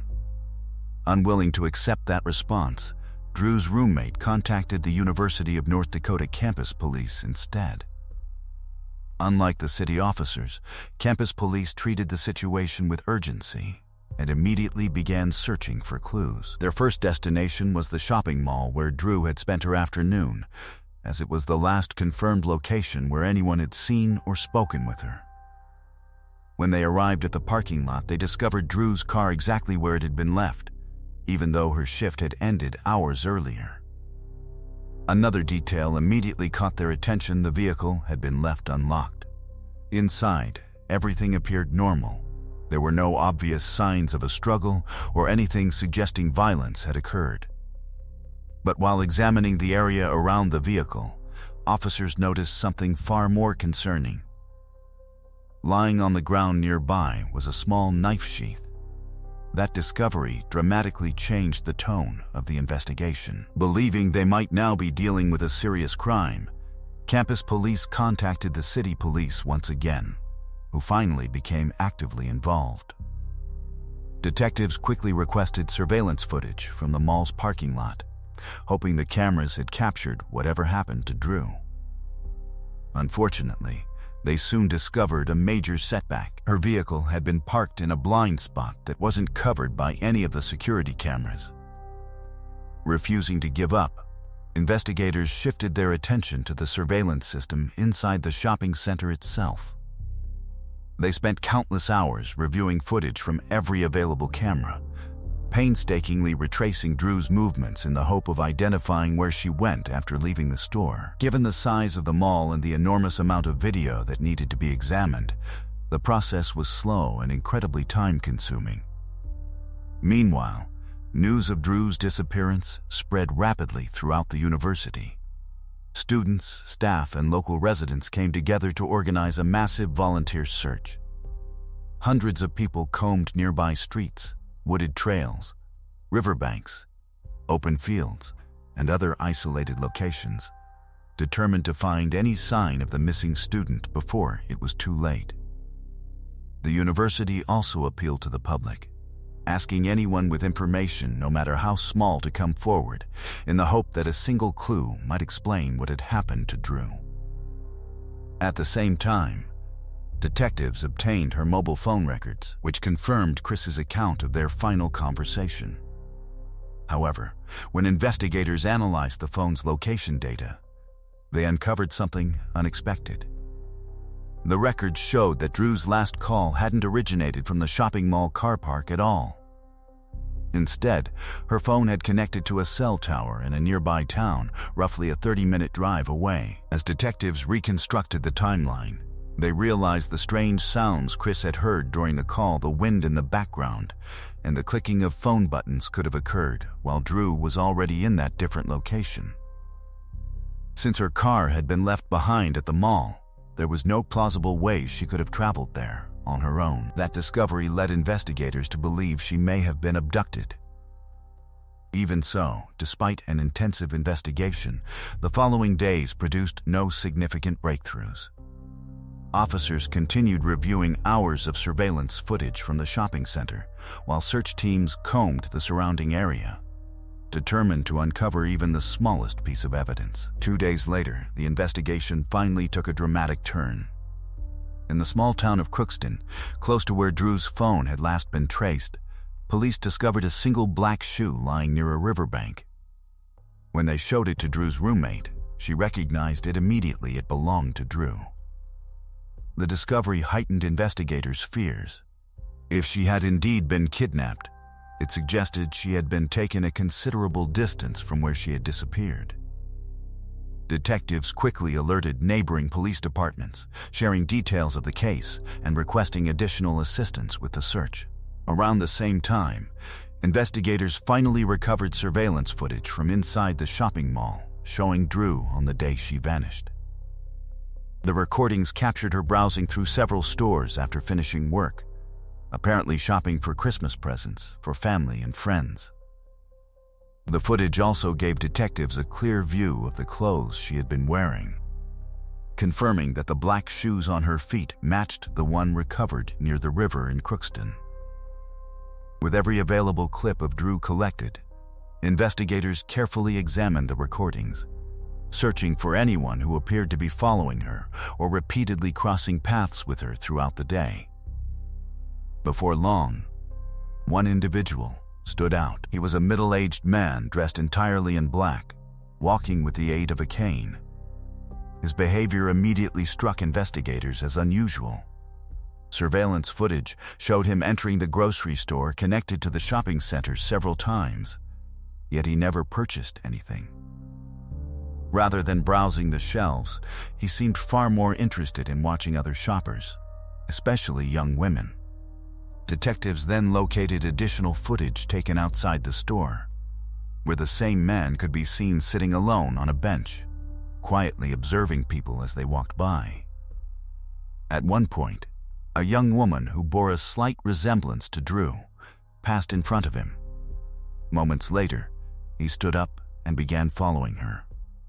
As investigators reviewed more footage from different cameras, they discovered multiple clips showing the same man trailing several other young women around the mall throughout the day. Although his behavior appeared deeply suspicious, the surveillance footage alone wasn't enough to identify him. Detectives turned to criminal databases, searching for local men with previous convictions for violent offenses who matched the suspect's appearance. After compiling a list of around 60 possible candidates, they gradually eliminated anyone who didn't fit the physical descriptions seen on camera. Eventually, the list was narrowed to just 4 individuals.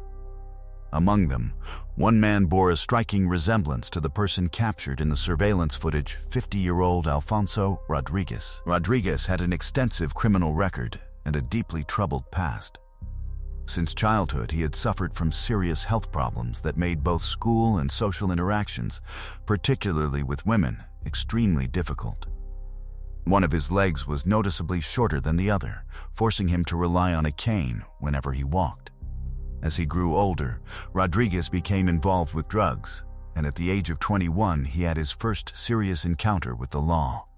After a woman offered him a lift home, he pulled out a knife inside her car and attempted to attack her. Fortunately, she fought him off and managed to escape. Only weeks later, he assaulted 2 more women. Rather than receiving a lengthy prison sentence, Rodriguez was ordered to undergo 5 years of compulsory psychiatric treatment before being released back into society. That same year, he was arrested once again on suspicion of another violent assault. But prosecutors were unable to gather enough evidence to secure a conviction. Not long afterwards, he attacked yet another woman, attempting to abduct her and stabbing her during the assault. This time, authorities had enough evidence to convict him. Rodriguez was sentenced to 23 years in prison. However, after serving only part of that sentence, he was released on May 1, 2003, just 7 months before Drew disappeared. Even more disturbing was the fact that his release would soon become one of the most controversial aspects of the entire investigation. Following his release from prison, Alfonso Rodriguez was placed under the supervision of relatives who privately questioned whether he was truly ready to re-enter society. He moved in with his mother in Crookston, the very town where Drew's black shoe had been discovered only days earlier. Given his violent history, his suspicious behavior at the shopping mall, and the location where he now lived, detectives became increasingly convinced that Rodriguez was connected to Drew's disappearance. On the 4th day of the investigation, they brought him in for questioning. Rodriguez admitted he had been at the mall on the day Drew vanished, but denied having anything to do with her disappearance. He claimed he had simply gone there to watch a film at the cinema inside the shopping center and even identified the specific movie he supposedly watched. However, When detectives checked his story, they discovered that the film wasn't showing not only at that cinema, but nowhere in the entire town. Realizing he had lied about his whereabouts, investigators asked for permission to search his vehicle. Surprisingly, Rodriguez agreed without forcing them to obtain a warrant. Inside the car, detectives found a receipt showing he had recently purchased a pocket knife. When they examined the knife model, they discovered it perfectly matched the sheath that had been recovered near Drew's abandoned car. But that wasn't the most disturbing discovery. The knife itself was also inside the vehicle, submerged in a bottle filled with cleaning solution, apparently in an attempt to destroy any evidence. A detailed forensic examination of the car uncovered traces of blood that someone had clearly tried to wipe away.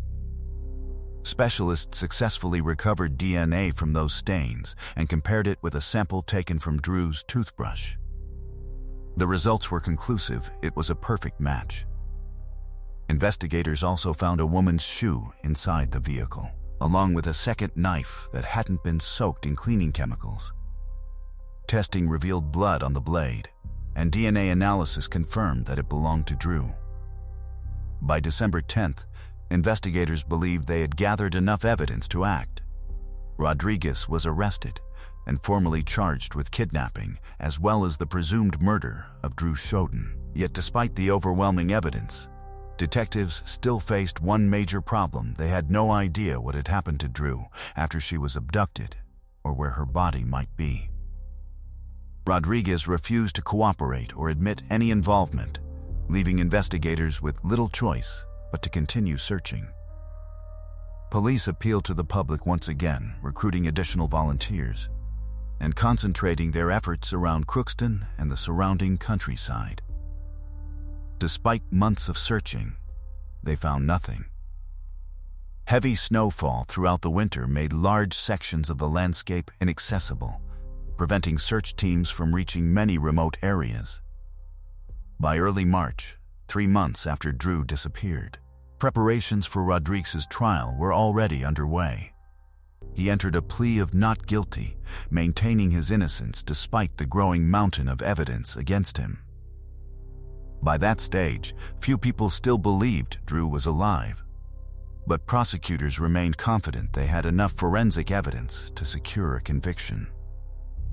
Even so, investigators refused to give up the search. As winter finally gave way to spring and the snow gradually melted, police were able to resume searching forests, open fields, rivers, and other locations that had previously been impossible to access. Then, on April 17th, investigators received the heartbreaking news they had long expected.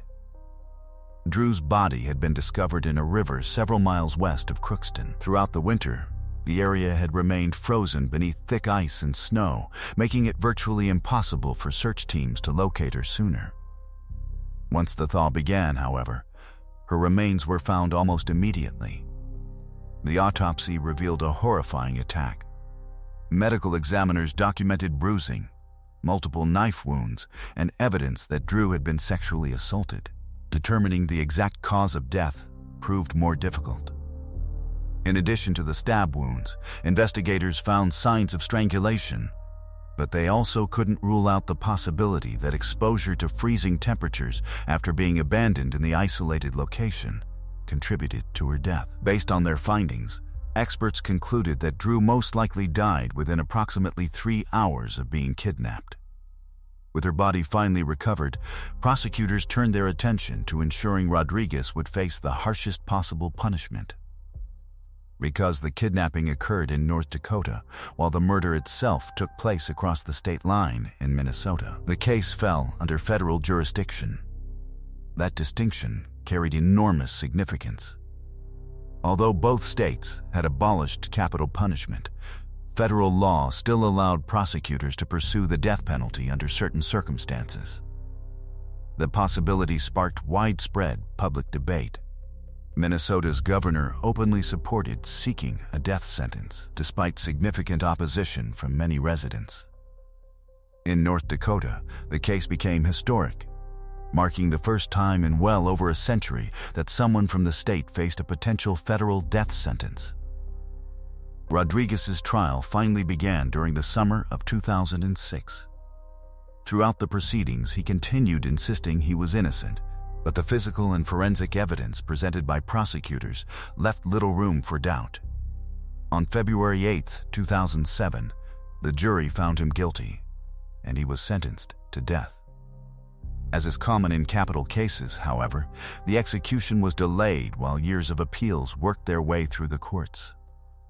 During that time, Rodriguez remained on death row awaiting the outcome of the legal process. Meanwhile, Drew's family chose to channel their grief into advocacy. They campaigned for legislation establishing a nationwide registry of violent offenders, believing that greater public access to offender information could help prevent future tragedies. Their efforts proved successful. In the summer of 2007, the president signed the legislation, naming it in Drew's honor. The law created a publicly accessible database allowing people to view addresses and other identifying information for individuals convicted of violent crimes. Throughout the years that followed, Drew's parents repeatedly argued that Rodriguez never should have been released from prison in the first place. Their concerns were later echoed by the physician responsible for overseeing Rodriguez's mandatory rehabilitation program. The doctor publicly revealed that he had strongly opposed Rodriguez's release, warning authorities that he remained a serious threat to society. He had recommended transferring Rodriguez from the treatment facility back into prison because he believed rehabilitation had failed. Despite those warnings, officials released him back into the community, a decision that ultimately ended in tragedy. Unfortunately, Rodriguez's conviction did not bring a final end to the case. In 2011, his lawyers filed an appeal arguing that he suffered from developmental disabilities that should have been considered during sentencing.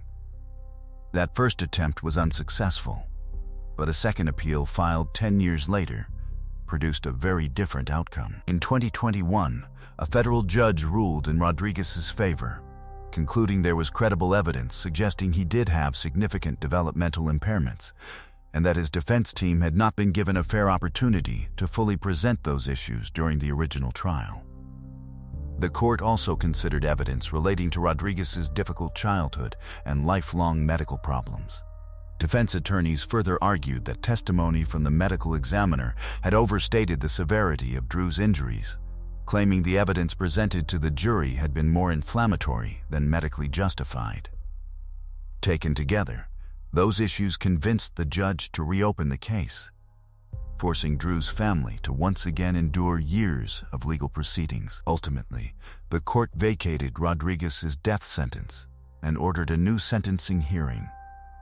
In March 2023, he received a new sentence of life imprisonment without the possibility of parole. The decision was particularly striking because Rodriguez had already confessed to murdering Drew during an interview conducted from death row in 2013. Although he would no longer face execution, the revised sentence ensured he would spend the remainder of his life behind bars. Drew's legacy, however, continues to live on. Her university established a scholarship in her memory that still supports students today, while her family created a memorial garden in her hometown to honor her life. Plans have also been announced to build a second memorial on the University of North Dakota campus, ensuring that future generations will remember the young woman whose life was tragically cut short. Share your thoughts on this case in the comments below, and if you enjoyed this video, don't forget to leave a like. Let's move on to the next case. A young French woman set off on a journey to spend Christmas with her relatives in Britain, but somewhere along the way she vanished without a trace. Police on both sides of the English Channel quickly launched a major investigation, and as detectives gradually pieced together her final movements, they uncovered a series of disturbing clues that pointed them closer to the truth. Yet what they ultimately discovered was far more horrifying than anyone had expected. Cline Figard was born on May 23, 1976, in the quiet French town of Besançon, located near the Swiss border. She grew up in a close-knit family alongside her parents, two brothers, and a sister. Her father worked as a farmer, so Klein spent much of her childhood outdoors, helping with daily farm work and enjoying the peaceful countryside. At school, she was outgoing, athletic, and surrounded by friends, taking an active part in sports and other activities. When she was just 14 years old, her parents took her on a trip to Britain, and she instantly fell in love with the country. From that moment on, she dreamed of moving there permanently one day. Inspired by a cousin who managed a hotel in England, Klein decided she wanted to build a career in the hospitality industry. After leaving school, she enrolled at a local university to study accounting while continuing to visit her cousin in Britain whenever she had the opportunity. During one summer visit, her cousin arranged a job for her at his hotel, allowing her to gain valuable experience before she eventually returned to France. Toward the end of 1995, 19-year-old Klein decided to travel back to Britain to spend Christmas with her relatives. At the time, France was experiencing widespread disruption to its rail network, making travel difficult. Wanting to ensure she reached England safely, her parents asked a family friend, who worked as a lorry driver, if he could take her across the channel. Since he was already transporting cargo to England, he agreed to drop her off in the town of Folkestone. From there, Klein planned to continue her journey to Fordingbridge, a town roughly 150 miles or around 250 kilometers away, where her cousin lived and worked. On December 18th, Klein left home expecting to arrive at her cousin's hotel later that same evening. Her parents waited for the phone call they expected once she arrived safely, but as the hours passed, no call ever came. Since mobile phones weren't common at the time, there was no way to contact her directly. All her family could do was wait and hope everything was fine. Later that evening, the telephone finally rang, but it wasn't Klein on the other end. It was her cousin, calling to ask whether her travel plans had changed because she had never arrived. The call immediately heightened her parents' fears, and with nowhere else to turn, they contacted the police. French authorities quickly alerted their counterparts in Britain, who wasted no time launching a missing person investigation. Detectives first interviewed Klein's parents, who traveled to England to assist with the search. They explained that a family friend working as a lorry driver had taken Klein across the channel. Investigators located the driver, who confirmed that he had safely dropped her off in Folkestone before continuing with his own deliveries. While stopping at a lorry park, he happened to meet another French truck driver traveling towards the town of Newbury, approximately an hour's drive from the hotel where Klein's cousin lived. That driver had agreed to give her the next stage of her journey, and detectives were eventually able to track him down as well. He confirmed that he had dropped Klein at a truck stop in Newbury. According to his account, she attempted to use a public telephone there to call her cousin and ask him to collect her, but for reasons that remain unclear, she couldn't get through. By then, it was already around 4:30 p.m. The driver suggested she continue by train, but there was one major obstacle. The nearest railway station was several dozen miles away, and he couldn't take her because he needed to continue delivering his cargo elsewhere. Still wanting to help, he approached several other lorry drivers parked nearby, asking whether anyone could give the young woman a lift. The first driver declined, explaining that he intended to rest before setting off again. However, a second driver agreed. He told them he was traveling towards Salisbury, only about a 30-minute drive from Klein's cousin's town, and even mentioned that she would probably be able to catch an 8 p.m. bus from there to complete her journey. With no better options available, Klein accepted the offer and climbed into the third driver's lorry. It was the last confirmed sighting of her alive. From that moment on, she disappeared without a trace. Detectives immediately began trying to identify the mysterious third driver, but they faced a major problem. The second lorry driver couldn't remember the registration number of the vehicle and knew very little about the man himself. All he could recall was that the lorry was a white Mercedes. He also gave investigators a physical description of the driver, saying he appeared to be around 35 years old, with short blonde hair and a beard. Interestingly, he admitted that something about the man's behavior had made him feel uneasy. He couldn't explain exactly why, but he remembered getting a bad feeling from him. Even so, he had still allowed Klein to leave with the stranger because she had run out of alternatives and was desperate to continue her journey. As investigators reconstructed the timeline, they became increasingly convinced that this unidentified driver was likely responsible for Klein's disappearance. Using the witness's description, police commissioned a composite sketch of the suspect and released it to the media, hoping someone would recognize the man before he had the chance to disappear.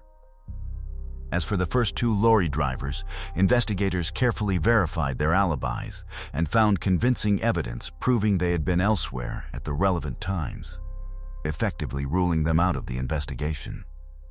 However, detectives soon uncovered another disturbing detail that intensified their suspicions about the mysterious third driver. He had told Klein that once they reached Salisbury, she would be able to catch an evening bus to her cousin's town. But when investigators checked the local transport schedules, they discovered that no such bus service had ever existed. The lie suggested that the driver had deliberately misled her. Realizing the urgency of the situation, police launched a nationwide media campaign, distributing Klein's photograph alongside the composite sketch of the unidentified lorry driver through newspapers and television broadcasts across both Britain and France. The case quickly attracted enormous public attention. With Christmas only days away, the disappearance of a young woman traveling to spend the holidays with her family deeply resonated with people in both countries. There was another reason for growing concern. During the previous 2 years, several young women had been murdered in the same general region, and investigators believed those killings were likely the work of a serial offender. Detectives now feared that Klein's disappearance could be connected to the same individual. In response, police launched a massive search operation involving more than 100 officers, supported by helicopters and even a fixed-wing aircraft surveying the countryside from above. Search teams concentrated on the route they believed the third driver had taken after leaving Newbury with Klein. Despite the enormous effort, however, they found no sign of her. As the first week passed without any breakthroughs, both investigators and Klein's family made repeated public appeals, urging anyone who recognized the suspect or knew anything about her disappearance to come forward. Unfortunately, every promising lead quickly reached a dead end. More than a week passed before the investigation finally took a tragic turn. On the morning of December 29th, police received a disturbing emergency call. A motorist traveling near the town of Worth had stopped alongside the road to adjust his windscreen wipers. While walking near the verge, he noticed something unusual protruding from beneath the snow. Curious, he walked closer, only to realize with horror that it was the body of a young woman. Shocked by the discovery, he hurried home and immediately contacted the police. Officers rushed to the scene and confirmed they had found human remains, but at first, they couldn't determine the victim's identity. Initially, investigators considered the possibility that the body belonged to a local woman who had recently disappeared after leaving a nightclub, but that theory was quickly dismissed. The following day, December 30th, detectives confirmed the devastating truth: it was Klein. To spare her parents from the unbearable ordeal, police asked her cousin to formally identify her remains instead. As investigators examined the scene, one fact immediately stood out. The road where Klein's body had been abandoned lay almost completely opposite the direction she should have been traveling. That discovery further strengthened detectives' belief that the third lorry driver had abducted and murdered her. None of Klein's clothing, luggage, or personal belongings were found with her body, and officers were unable to locate any of those items during searches of the surrounding area. The post-mortem examination revealed numerous bruises and abrasions consistent with repeated heavy blows, along with clear evidence of strangulation. Medical examiners also confirmed that Klein had been sexually assaulted. Unfortunately, investigators were unable to recover any biological evidence capable of identifying her attacker. One particularly unsettling finding emerged during the examination. Experts concluded that Klein's body had likely been left beside the road only about 24 hours before it was discovered. Since she had disappeared 11 days earlier, detectives believe the killer may have kept her alive for much of that period, or alternatively, transported and concealed her body until shortly before abandoning it. That theory gained further credibility after the second lorry driver revealed another important detail. He remembered that the suspect's Mercedes lorry was fitted with a refrigerated trailer. Investigators began considering the possibility that the killer had used the industrial refrigeration unit to preserve Klein's body for several days before disposing of it. Despite these troubling discoveries, police still had no reliable way of identifying the mysterious driver. While speaking with Klein's parents, detectives learned another interesting detail that opened up a new investigative avenue. She had been carrying 2 bottles of French champagne intended as Christmas gifts for her relatives. Those bottles, along with all of her other possessions, had completely disappeared. Investigators suspected the killer had taken them, either intentionally or accidentally. Since the champagne was a particular French brand unavailable anywhere in Britain, those 2 bottles would have been extremely distinctive. Hoping someone might recognize them, police released photographs of identical bottles to the media and appealed to the public, asking whether anyone had seen them or received them as gifts. Detectives hoped the killer might have shown them to friends or relatives without realizing their significance. Unfortunately, that promising lead also failed to produce any useful information. With few options remaining, investigators made a groundbreaking decision. Although they hadn't recovered the killer's DNA from Klein's body, they launched what became the first mass DNA screening operation in British criminal history. Beginning in early January, police focused on drivers operating Mercedes lorries and similar heavy goods vehicles believed to match the suspect's truck. The operation lasted for more than a month, during which detectives collected DNA samples from over 5,000 drivers. Most agreed to cooperate voluntarily, but a small number refused. Those individuals were placed on a separate list for further investigation, as detectives believed the killer might be among them. Throughout this period, Klein's murder remained one of the biggest news stories in both Britain and France. Investigators received thousands of phone calls, letters, and possible sightings from members of the public, yet every tip ultimately failed to identify the killer. Then, in the middle of February, one phone call finally stood out from the rest. A man contacted police after seeing the composite sketch on television and said the suspect looked remarkably similar to one of his colleagues, a 36-year-old lorry driver named Stuart Little. He also told detectives that Stuart regularly drove a white Mercedes lorry equipped with a refrigerated trailer. The information immediately caught investigators' attention, prompting them to begin examining Stuart's background.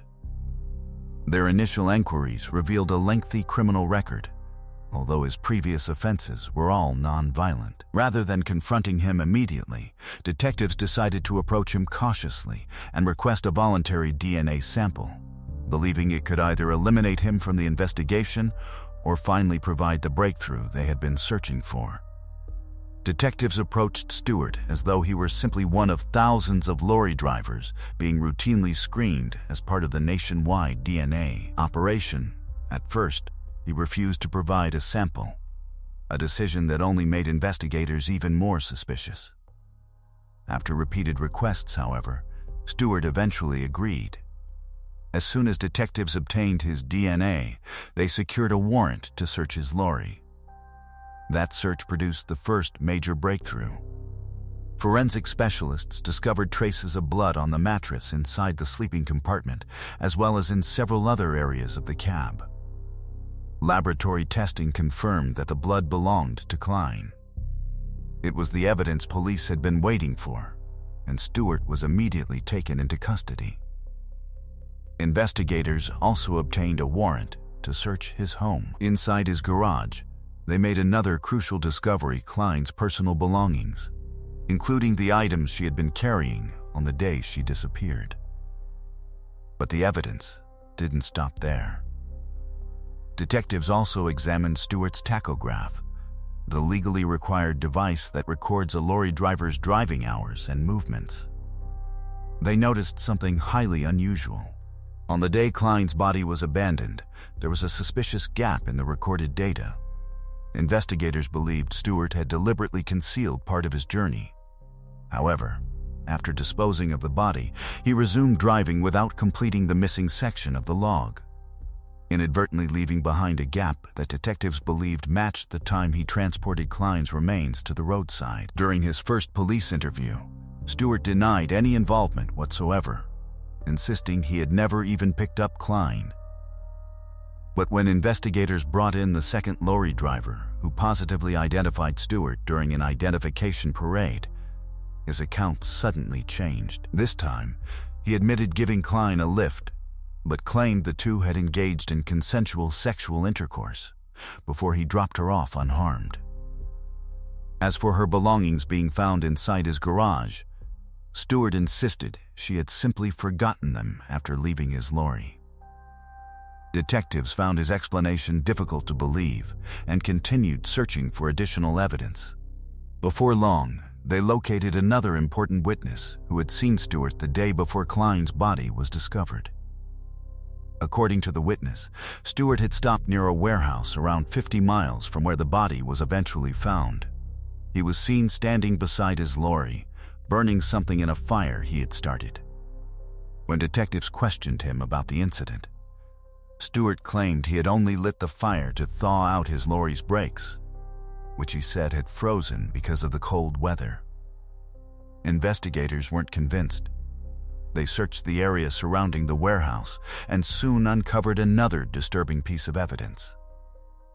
Hidden beneath a nearby fence, they found Klein's underwear, stained with her blood. As detectives assembled all of the forensic evidence, witness statements, and timelines, they developed what they believed was the most likely sequence of events. They concluded that after picking up Klein, Stewart had driven her to an isolated location where he sexually assaulted and murdered her. The blood evidence recovered from the lorry suggested that he then kept her body inside the sleeper compartment of his cab for approximately 10 days, while continuing his regular delivery routes, as though nothing had happened. Even more disturbing was the fact that only a week after the murder, Stewart returned home and celebrated Christmas with his wife and children, while Klein's body remained concealed just a few feet away inside his lorry.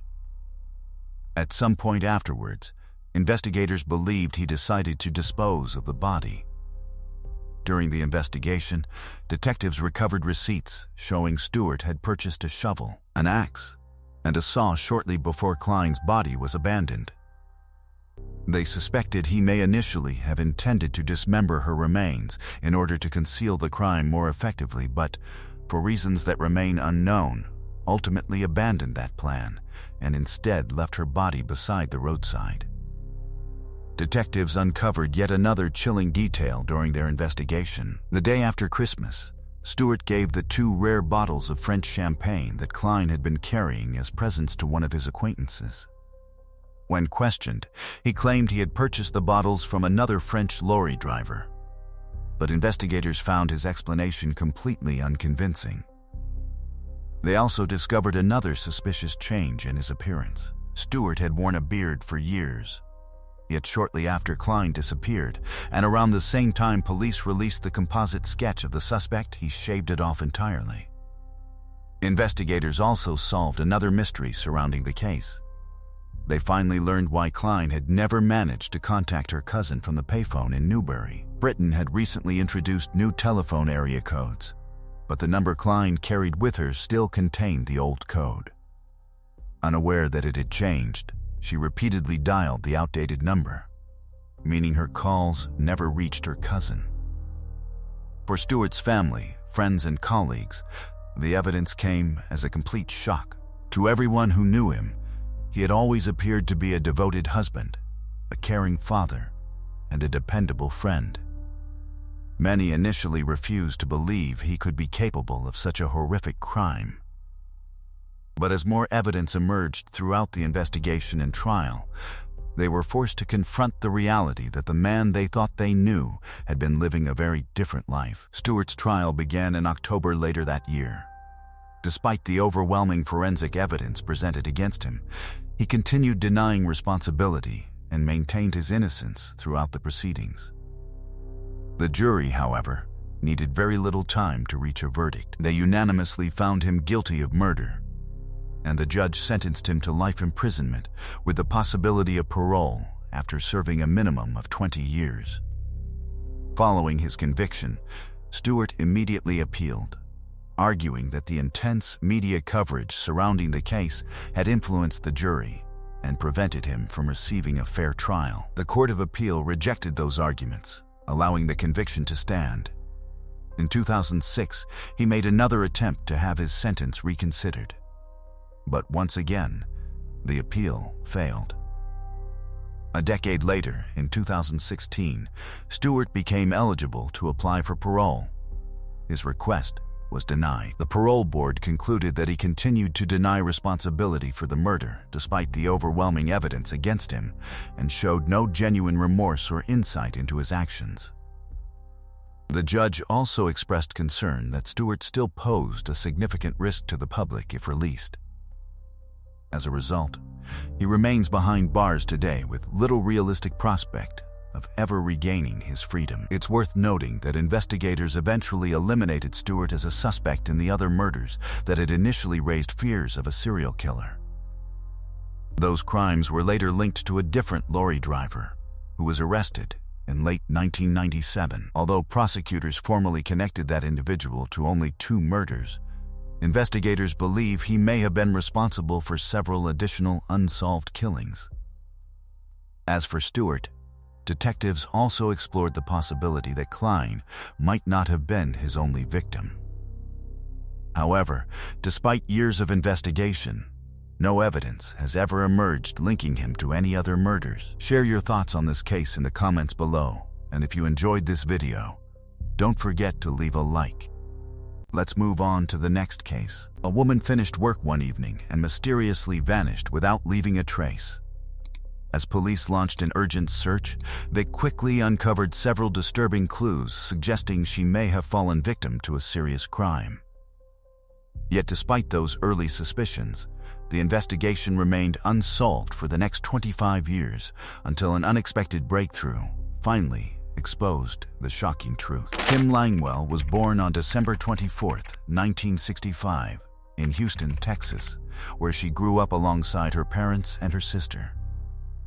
Friends remembered Kim as hardworking, determined, and someone who never backed down from a challenge.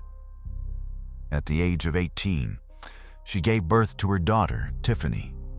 Not long afterwards, Tiffany's father walked out of their lives, leaving Kim to raise her daughter entirely on her own.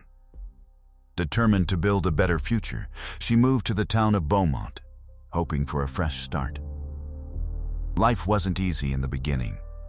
To support herself and Tiffany, Kim often worked as many as 3 jobs at once just to pay the bills. Eventually, her perseverance paid off when she secured a stable position at a local oil refinery, allowing her to spend more time with her daughter while finally gaining some financial security. It was there that she met a man named Ken. The two quickly fell in love, and before long they became engaged, excited to begin planning their future together. On July 9, 1999, 34-year-old Kim was looking forward to a quiet evening with Ken and her 15-year-old daughter. She was due to finish work at around 5 p.m., head home, and then the 3 of them planned to meet for dinner at a nearby restaurant. At approximately 5:15 p.m., Kim phoned Tiffany to confirm the plans. During the call, she mentioned that she needed to take care of a few things after work and warned that she might arrive home a little later than expected. By 6:30 p.m., Ken arrived at Kim's house, but she still hadn't returned. He and Tiffany repeatedly tried calling her mobile phone, but she never answered. That was highly unusual. As more time passed with no sign of Kim, Ken became increasingly concerned. Finally, at around 10 p.m., he decided to search for her himself. He drove along the route she normally took home from work, stopped at nearby shops, and checked several places she was known to visit. Despite hours of searching, there was no sign of her until he eventually spotted Kim's car sitting in the car park outside a local pharmacy. The vehicle was there, but Kim was nowhere to be found. Ken searched the surrounding area, hoping she had simply stepped inside or gone somewhere nearby, but she had completely disappeared. At first, he tried to convince himself there was a reasonable explanation. Perhaps Kim had unexpectedly met a friend and decided to go somewhere else, leaving her car behind temporarily. Although the idea didn't entirely make sense, it seemed more comforting than imagining something terrible had happened. The following morning, however, Ken returned to the pharmacy and found Kim's car exactly where it had been the night before. She still hadn't come home, and no one had heard from her. By then, his concern had turned into panic. Realizing that something was seriously wrong, he contacted the police. Officers immediately began investigating the disappearance. Their first priority was examining Kim's abandoned car. Although they found no blood or obvious signs of a struggle inside the vehicle, one detail immediately stood out: her mobile phone had been left behind. Detectives then interviewed Tiffany, who had been the last known person to speak with her mother. Tiffany explained that after leaving work, Kim intended to stop by the home of a man named Terry. The two had been in a relationship for 7 years before breaking up more than 6 months earlier. Yet they had remained in occasional contact. Earlier that day, Terry had asked Kim to stop by and help him with a small home improvement project, explaining that he needed someone to hold a set of shelves in place while he secured them to the wall. Tiffany also told detectives that she had called Terry on the evening her mother disappeared. According to him, Kim had only stayed for a few minutes before leaving. As investigators interviewed Kim's friends, they began learning far more about her history with Terry. Although many of them had initially believed he seemed like a decent partner when the relationship began, their opinions changed dramatically over time. Terry gradually became increasingly controlling and aggressive. He constantly telephoned Kim to question where she was, who she was with, and what she was doing. He expected her to obey him and frequently started arguments over the smallest issues. Eventually, Kim decided she could no longer tolerate his behavior and ended the relationship. But leaving Terry proved extremely difficult. At times, he begged her to come back, promising he would change. At other times, he threatened to hurt her if she refused. Despite the intimidation, Kim eventually managed to walk away. Even after the breakup, however, Terry continued contacting her. Rather than cutting him out of her life completely, Kim chose to maintain limited communication because she genuinely feared that rejecting him outright might provoke him into harming either her or Tiffany. Further conversations with Kim's friends painted an even darker picture of the relationship. Shortly before they separated, Terry had become physically violent.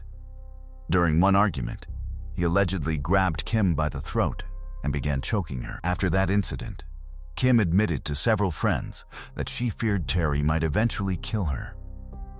In fact, she made one chilling remark that would later haunt everyone who heard it. She told her friends that if she ever disappeared, they should start searching in Terry's backyard. Combined with the fact that Kim had visited Terry only hours before vanishing, those statements immediately made him the primary focus of the investigation. When detectives questioned Terry, he denied having anything to do with Kim's disappearance. He insisted she had stopped by only briefly to help install a few shelves before leaving without incident. Terry also claimed that roughly 4 hours after Kim visited, he went to a local bar, and remained there for the rest of the evening. While that explanation accounted for part of his night, it still left him without a solid alibi during the period when Kim was believed to have disappeared. Detectives considered both his apparent motive and his history of violence highly suspicious. They obtained a warrant to search his house and thoroughly examined both the property and the surrounding land. Despite an exhaustive search, investigators found nothing: no blood, no personal belongings, no trace of Kim, and no forensic evidence linking Terry to her disappearance. Specialists also re-examined Kim's vehicle, but once again uncovered no useful evidence. Although Terry remained a strong person of interest, detectives simply couldn't find anything that tied him directly to the crime. As the investigation continued, another potential suspect emerged. Several of Kim's friends told police that she had frequently complained about her supervisor at work, a married man named Frank. According to them, Frank had developed an unhealthy interest in Kim not long after she began working under him. He openly flirted with her despite being married, and over time his behavior became increasingly inappropriate. Frank repeatedly wrote romantic letters, trying to persuade Kim to begin a relationship with him. Altogether, he sent her well over 100 letters. The unwanted attention made Kim deeply uncomfortable. She worried that rejecting him might eventually cost her job. So concerned was she about the situation that she handed all of Frank's letters to close friends for safekeeping, telling them to hold on to the correspondence in case anything ever happened to her. When detectives learned about the letters, they immediately began reviewing them, wondering whether they might provide another crucial lead in the increasingly mysterious disappearance of Kim Langwell. Detectives carefully examined the letters Frank had written to Kim, and it quickly became obvious that his feelings for her had gone far beyond a harmless crush. The letters revealed an unhealthy obsession. Kim had also told several close friends that Frank regularly drove slowly past her home multiple times a day. On some occasions, he would even park across the street and simply sit there watching the house. What made the situation even stranger was that Kim's fiancé, Ken, worked at the very same company. Yet that never seemed to discourage Frank's behavior. With all of this in mind, investigators began treating Frank as a serious suspect. Kim had disappeared shortly after leaving work, and detectives believed he had more than one possible motive. His obsession may have escalated to the point where he decided to abduct her, or perhaps he feared Kim would eventually expose his inappropriate behavior to either company management or his wife. Either possibility could have threatened his personal life and career, giving him a reason to silence her. When police questioned Frank, he attempted to downplay everything. He insisted he had never been deeply interested in Kim, describing his feelings as nothing more than a brief crush that had long since faded. He even denied writing the love letters altogether, despite investigators already having every single one of them. His denial immediately raised suspicions, and detectives were reluctant to accept his explanation. Frank also claimed he had an alibi, but that story wasn't entirely convincing either. He produced a shop receipt showing he had made a purchase at 6:56 p.m. Later that evening, he hosted a poker game at his home, and several friends confirmed he was there. However, there was still a gap of more than an hour between the time Kim left work and the point at which his alibi became solid. During that period, investigators believed he would have had enough time to intercept Kim, yet he couldn't account for his whereabouts. Despite those suspicions, detectives failed to uncover any physical evidence linking Frank to Kim's disappearance, forcing them to explore other avenues. Investigators searched for surveillance footage along the route Kim would have traveled from work to Terry's house and later to the pharmacy where her vehicle was discovered. But no useful recordings could be found. They also analyzed her phone records, confirming that her final call had been the conversation with Tiffany. After that, there was no further activity on her phone. With few investigative leads remaining, police expanded their search efforts, combing through Beaumont and the surrounding countryside while volunteers joined the operation. Authorities also appealed to the public, asking anyone with information to come forward. Unfortunately, every lead ended in disappointment. Meanwhile, more disturbing details about Terry's behavior continued to emerge. Only days after Kim vanished, her sister confronted him at his home because both she and the rest of the family strongly believed he was responsible. Rather than expressing concern, Terry appeared strangely indifferent.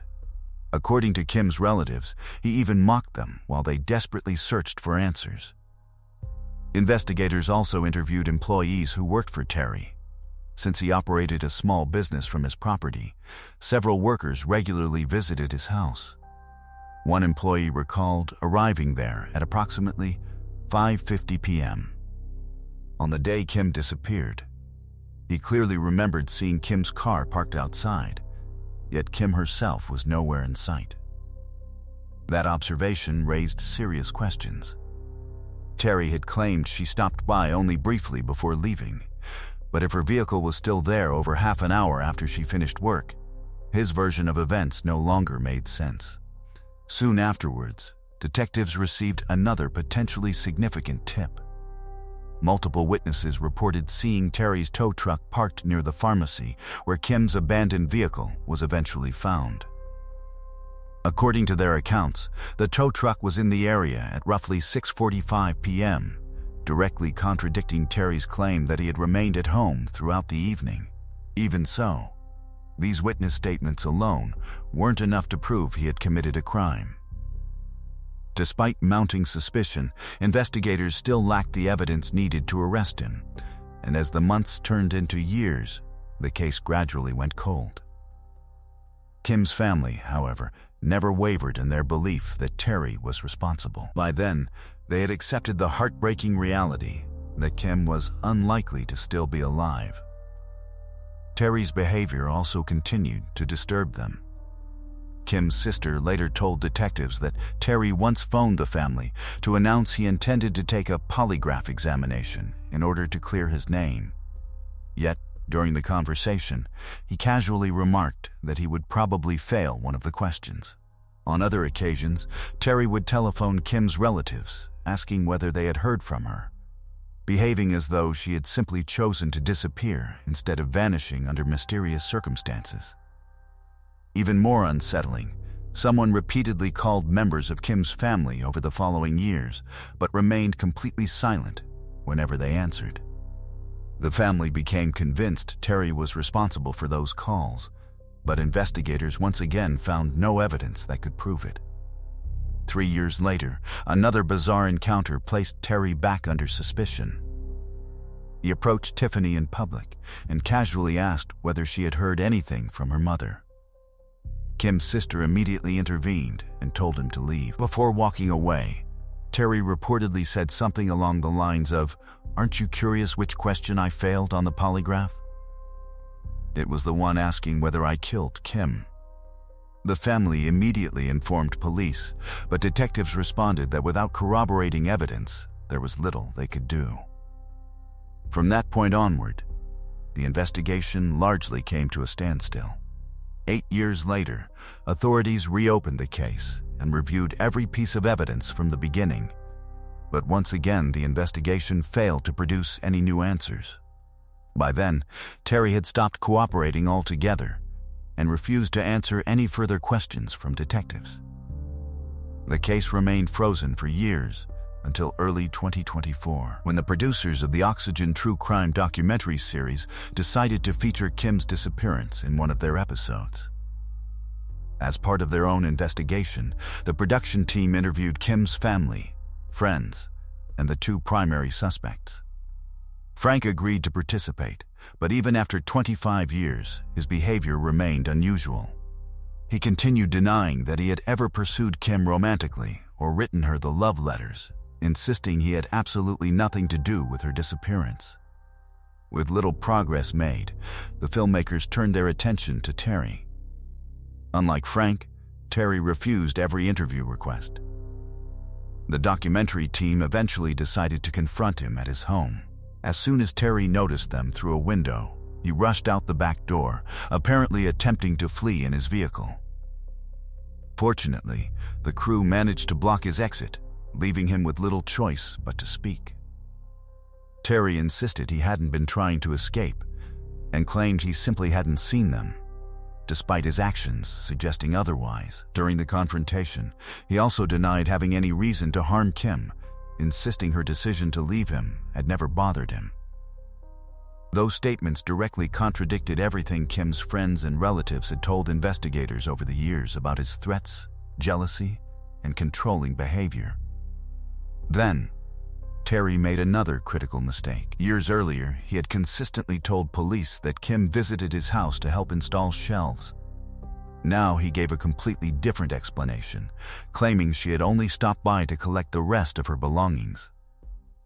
Detectives immediately recognized the contradiction, prompting authorities to reopen the investigation once again after the documentary aired.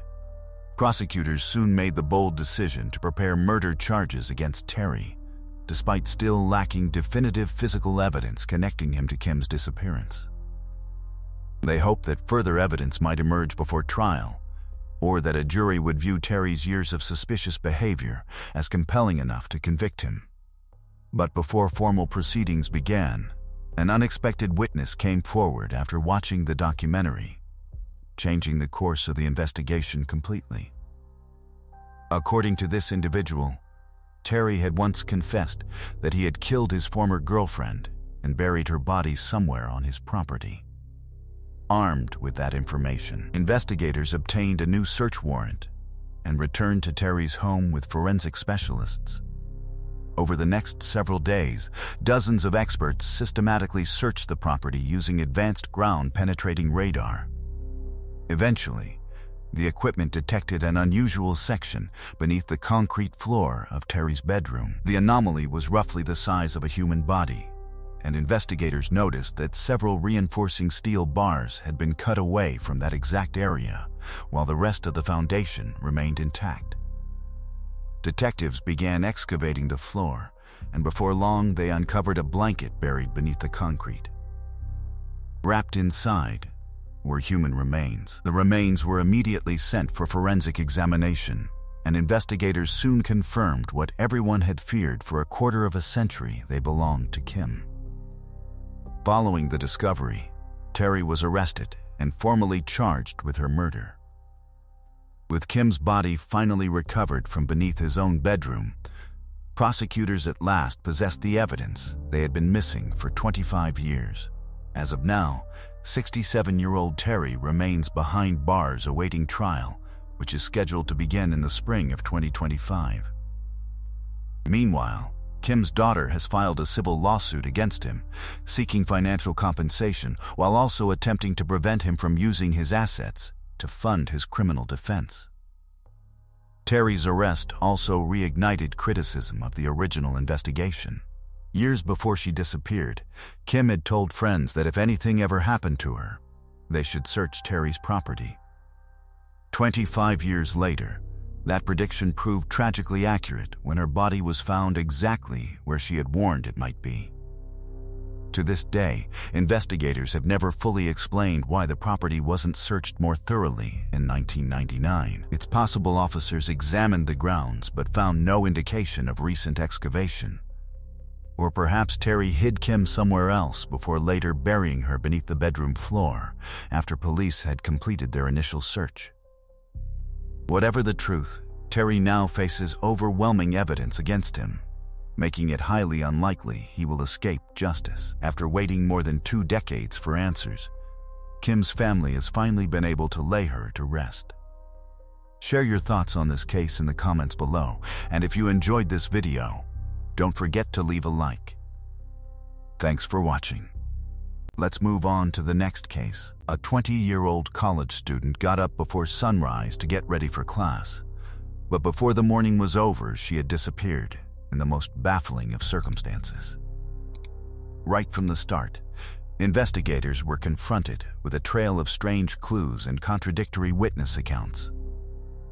Despite extensive searches, she remained missing for 3 agonizing years. As detectives slowly uncovered new evidence, the case only became more confusing, revealing twists no one had expected.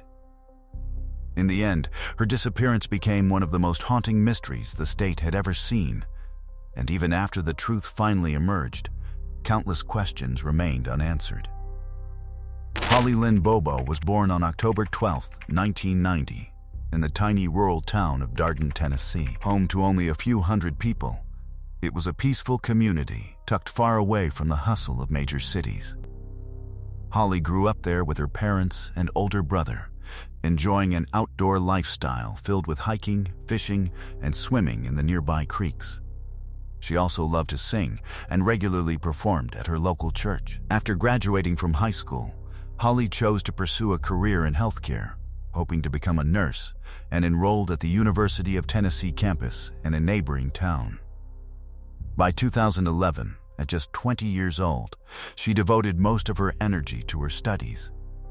She was also in a long-term relationship with her high school sweetheart, and together they were already dreaming about building a future. Holly continued living with her parents because the university was only a short drive away, and the family home held deep sentimental value since her father had built it with his own hands. On the morning of April 13, Holly woke around 4:30 a.m. to prepare for class. A few hours later, her parents left for work while her brother stayed asleep. Around 7:30 a.m., Holly received a call from her boyfriend, who said he planned to hunt on a large piece of land owned by her grandmother and wanted to be sure her family wouldn't have any objections. They talked briefly before Holly mentioned she would soon be leaving for university. Not long afterward, one of the neighbors stepped outside and, just as he was getting into his car, heard a terrifying scream coming from the direction of Holly's home. Thinking someone nearby might be in danger, he immediately told his mother, who phoned Holly's mother. She tried calling Holly several times, but there was no answer. Alarmed, she left work and rushed home. At that same time, Holly's brother was still asleep and hadn't heard the scream. But shortly afterward, the family dog began barking wildly in the backyard. Curious, he looked out the window to see what had caused the commotion. From there, he spotted Holly standing near the garage with an unfamiliar man beside her.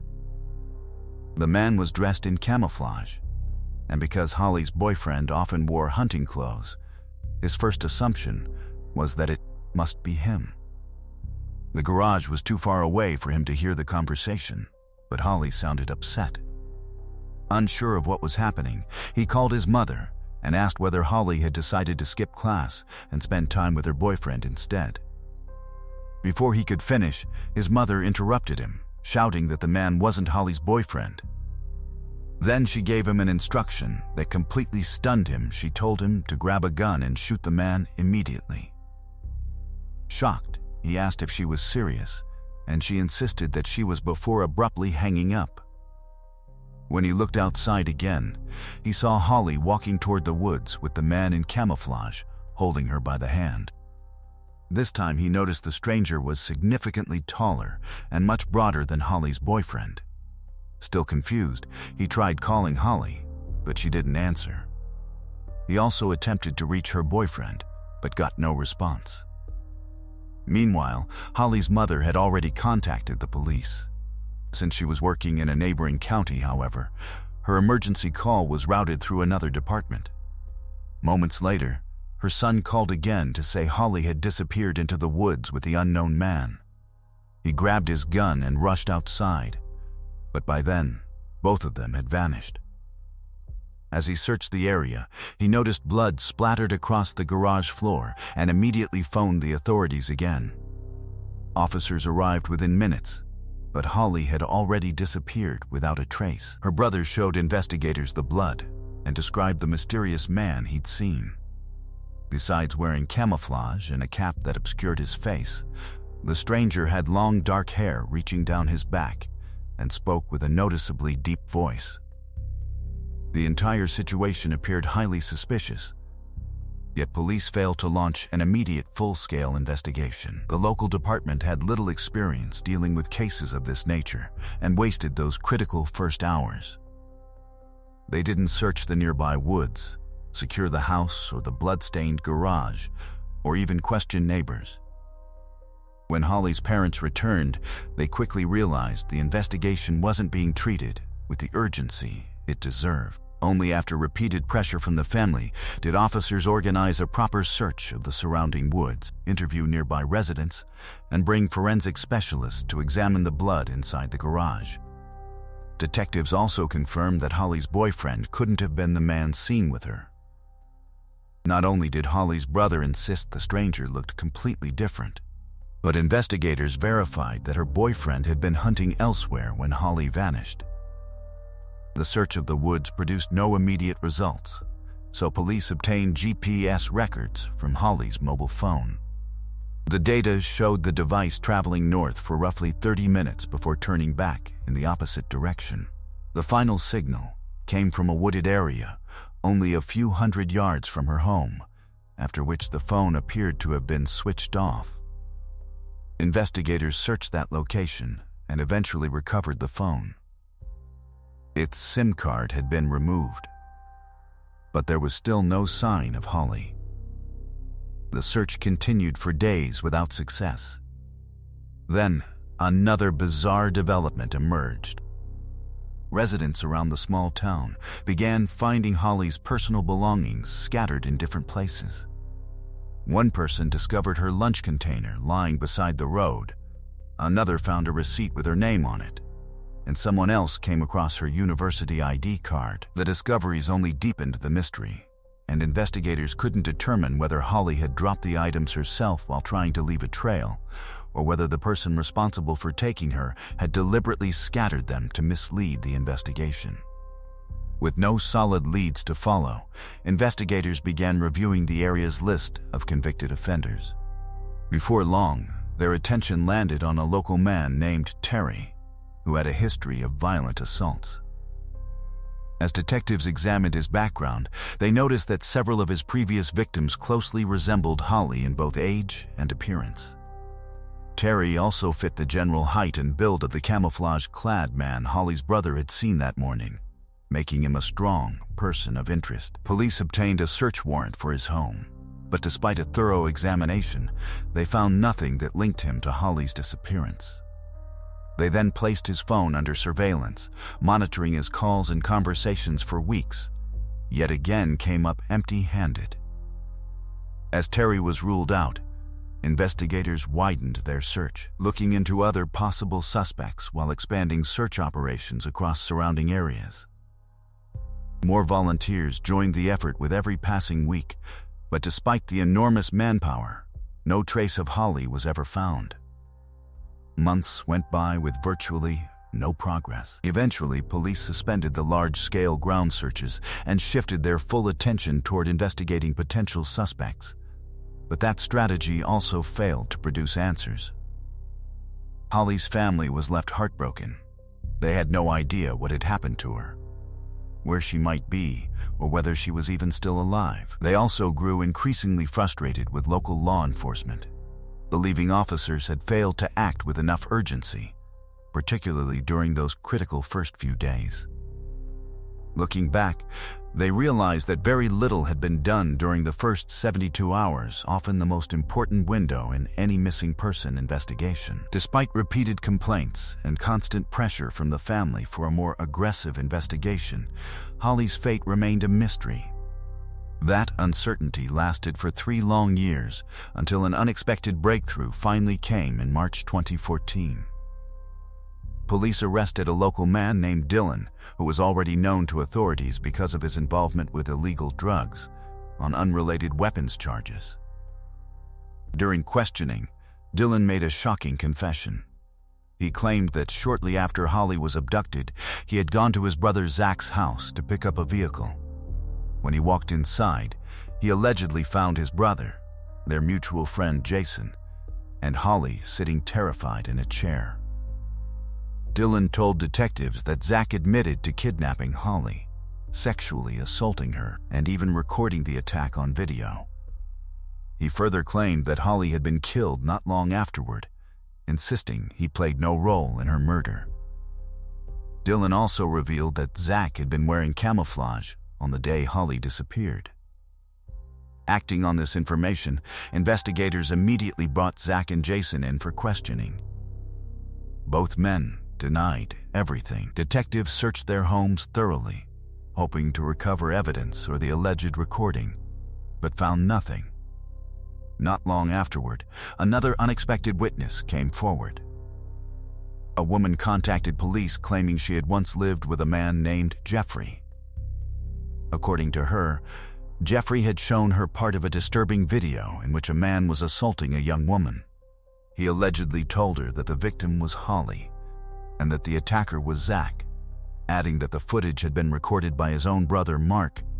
Detectives interviewed the woman and asked whether she would be willing to phone Jeffrey while they secretly recorded the conversation. She agreed, and during the call she casually mentioned the video. Based on Jeffrey's responses, investigators became convinced he had indeed shown her such footage. Jeffrey and his brother were quickly arrested. However, during questioning, both men denied having anything to do with Holly's disappearance or any such recording. When detectives confronted Jeffrey with the recorded phone call, he claimed he had misunderstood the conversation, explaining that his ex-wife was also named Holly and suggesting he thought the woman had been referring to her instead.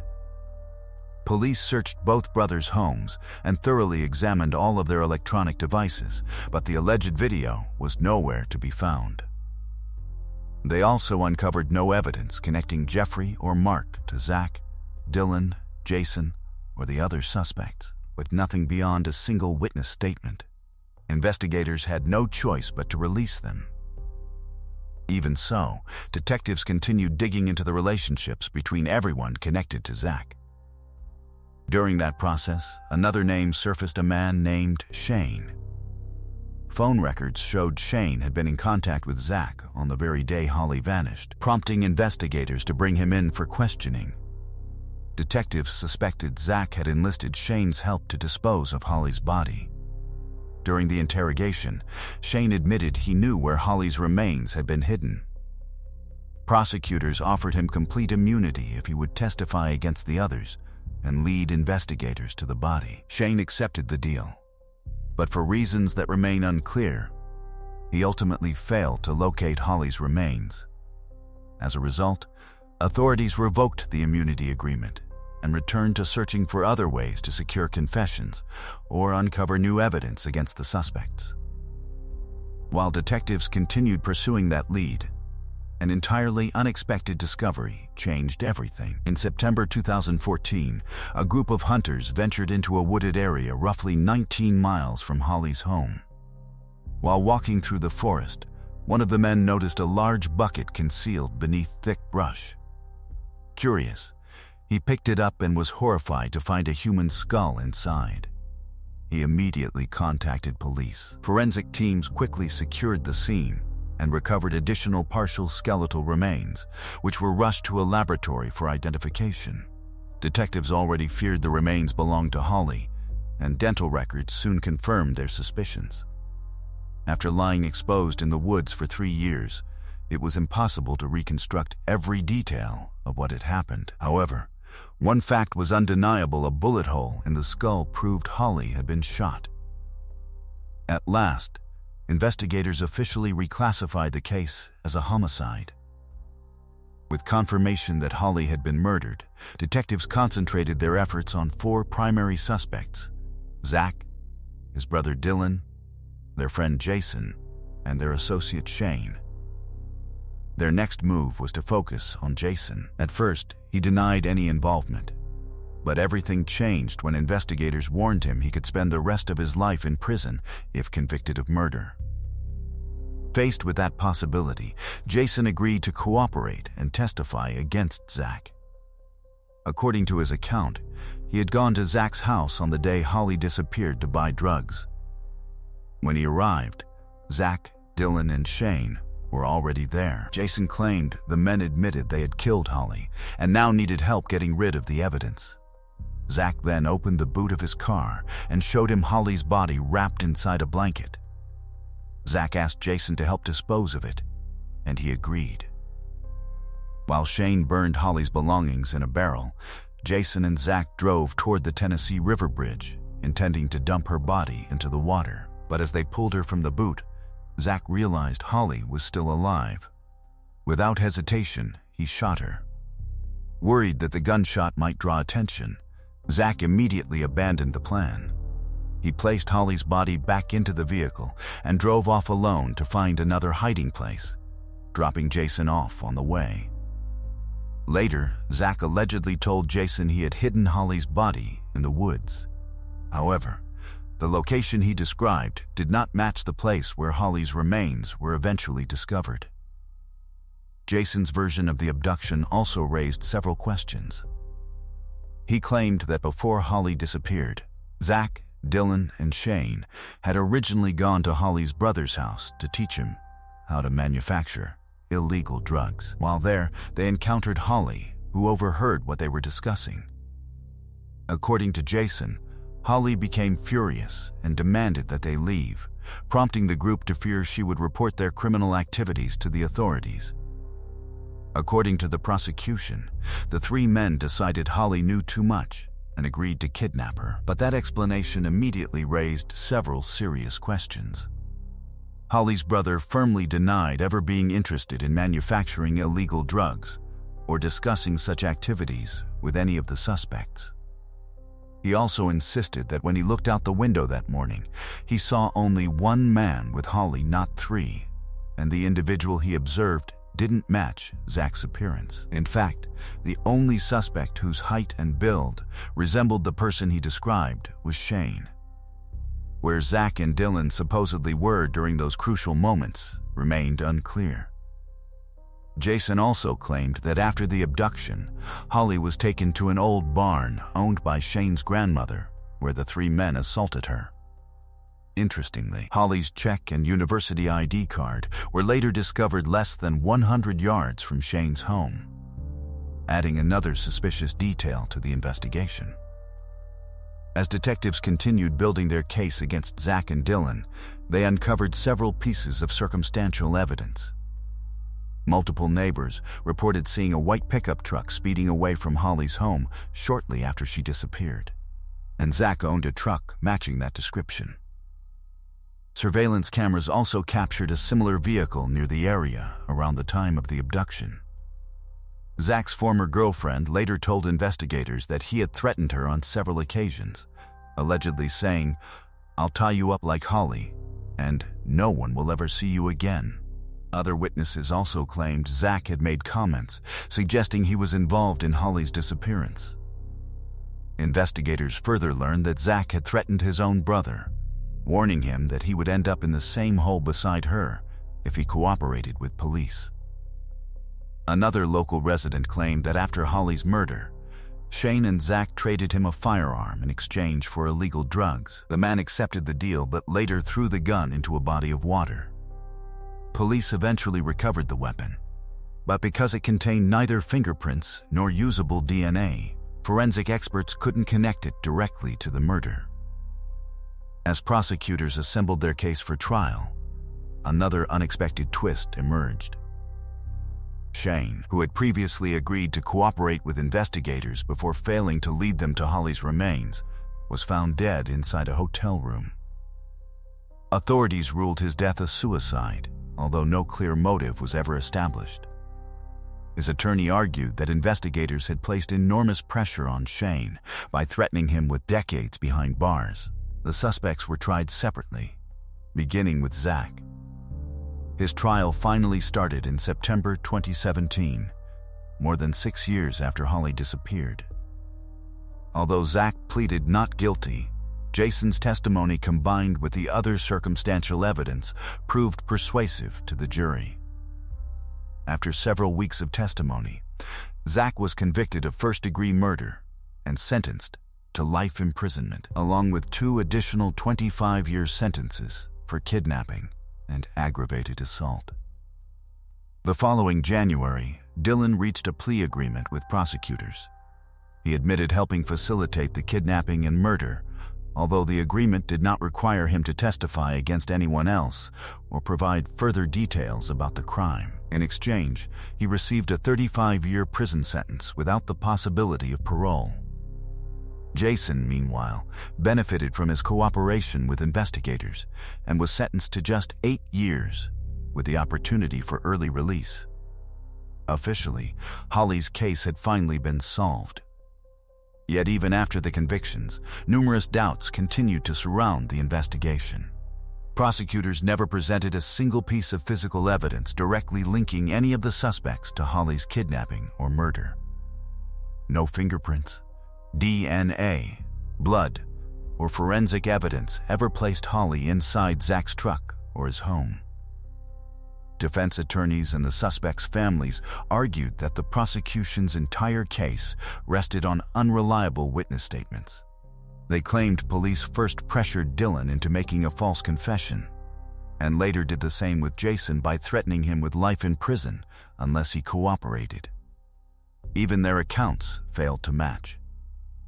Dylan originally stated that he arrived at Zach's house and found Holly alive alongside Jason. Jason, however, claimed he didn't arrive until after Holly had already been placed in the boot of Zach's vehicle, and even suggested Dylan had actively participated in the kidnapping itself.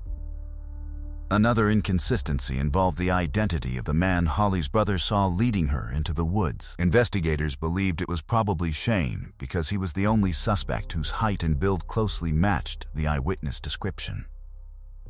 However, Shane had short, light-colored hair, while Holly's brother consistently described the man as having long, dark hair reaching down his back. A former investigator with the Tennessee Bureau of Investigation, who worked on the case during its early stages, later revealed several additional details that further complicated matters. Detectives had obtained cell tower records for each suspect's mobile phone, hoping to place them near Holly's home that morning.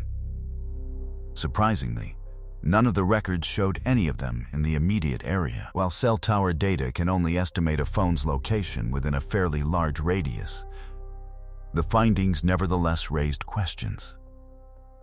Investigators also discovered an unidentified palm print on one of Holly's personal cards. It didn't belong to Holly, her family, or any of her friends. They compared it against all of the suspects, but none of them matched. At the same time, there was no way to determine whether the print had any connection to the crime at all. Zach's defense team continued arguing that another suspect made far more sense, a local man named Terry, whom police had intensely investigated during the early months of the case. As previously mentioned, detectives searched Terry's home, questioned him extensively, and even monitored his phone conversations, yet never found enough evidence to charge him. Terry's wife claimed he had been home with her installing a new bathtub on the morning Holly disappeared.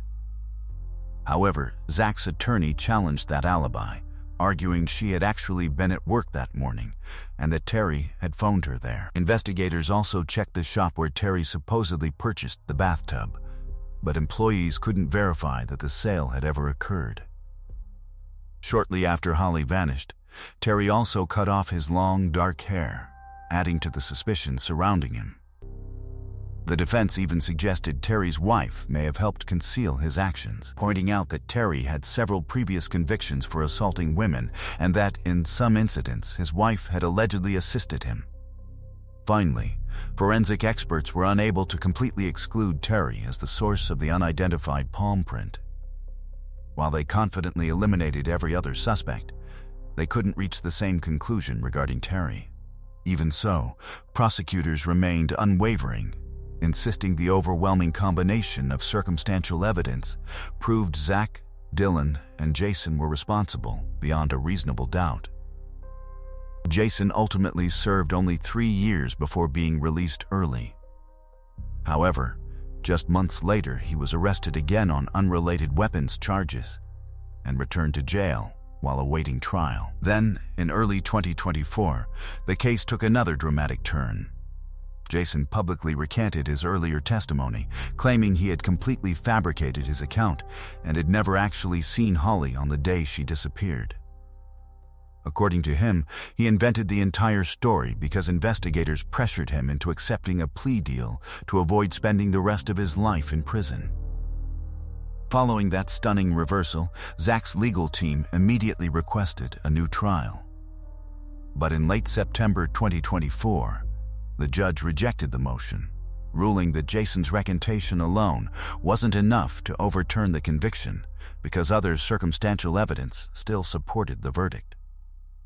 It's also worth noting that when Jason withdrew his testimony, he was still facing prosecution on the weapons charges.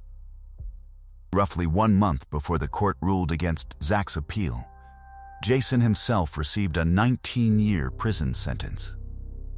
The timing inevitably raised questions about whether his change of story was motivated by hopes of helping his own legal situation.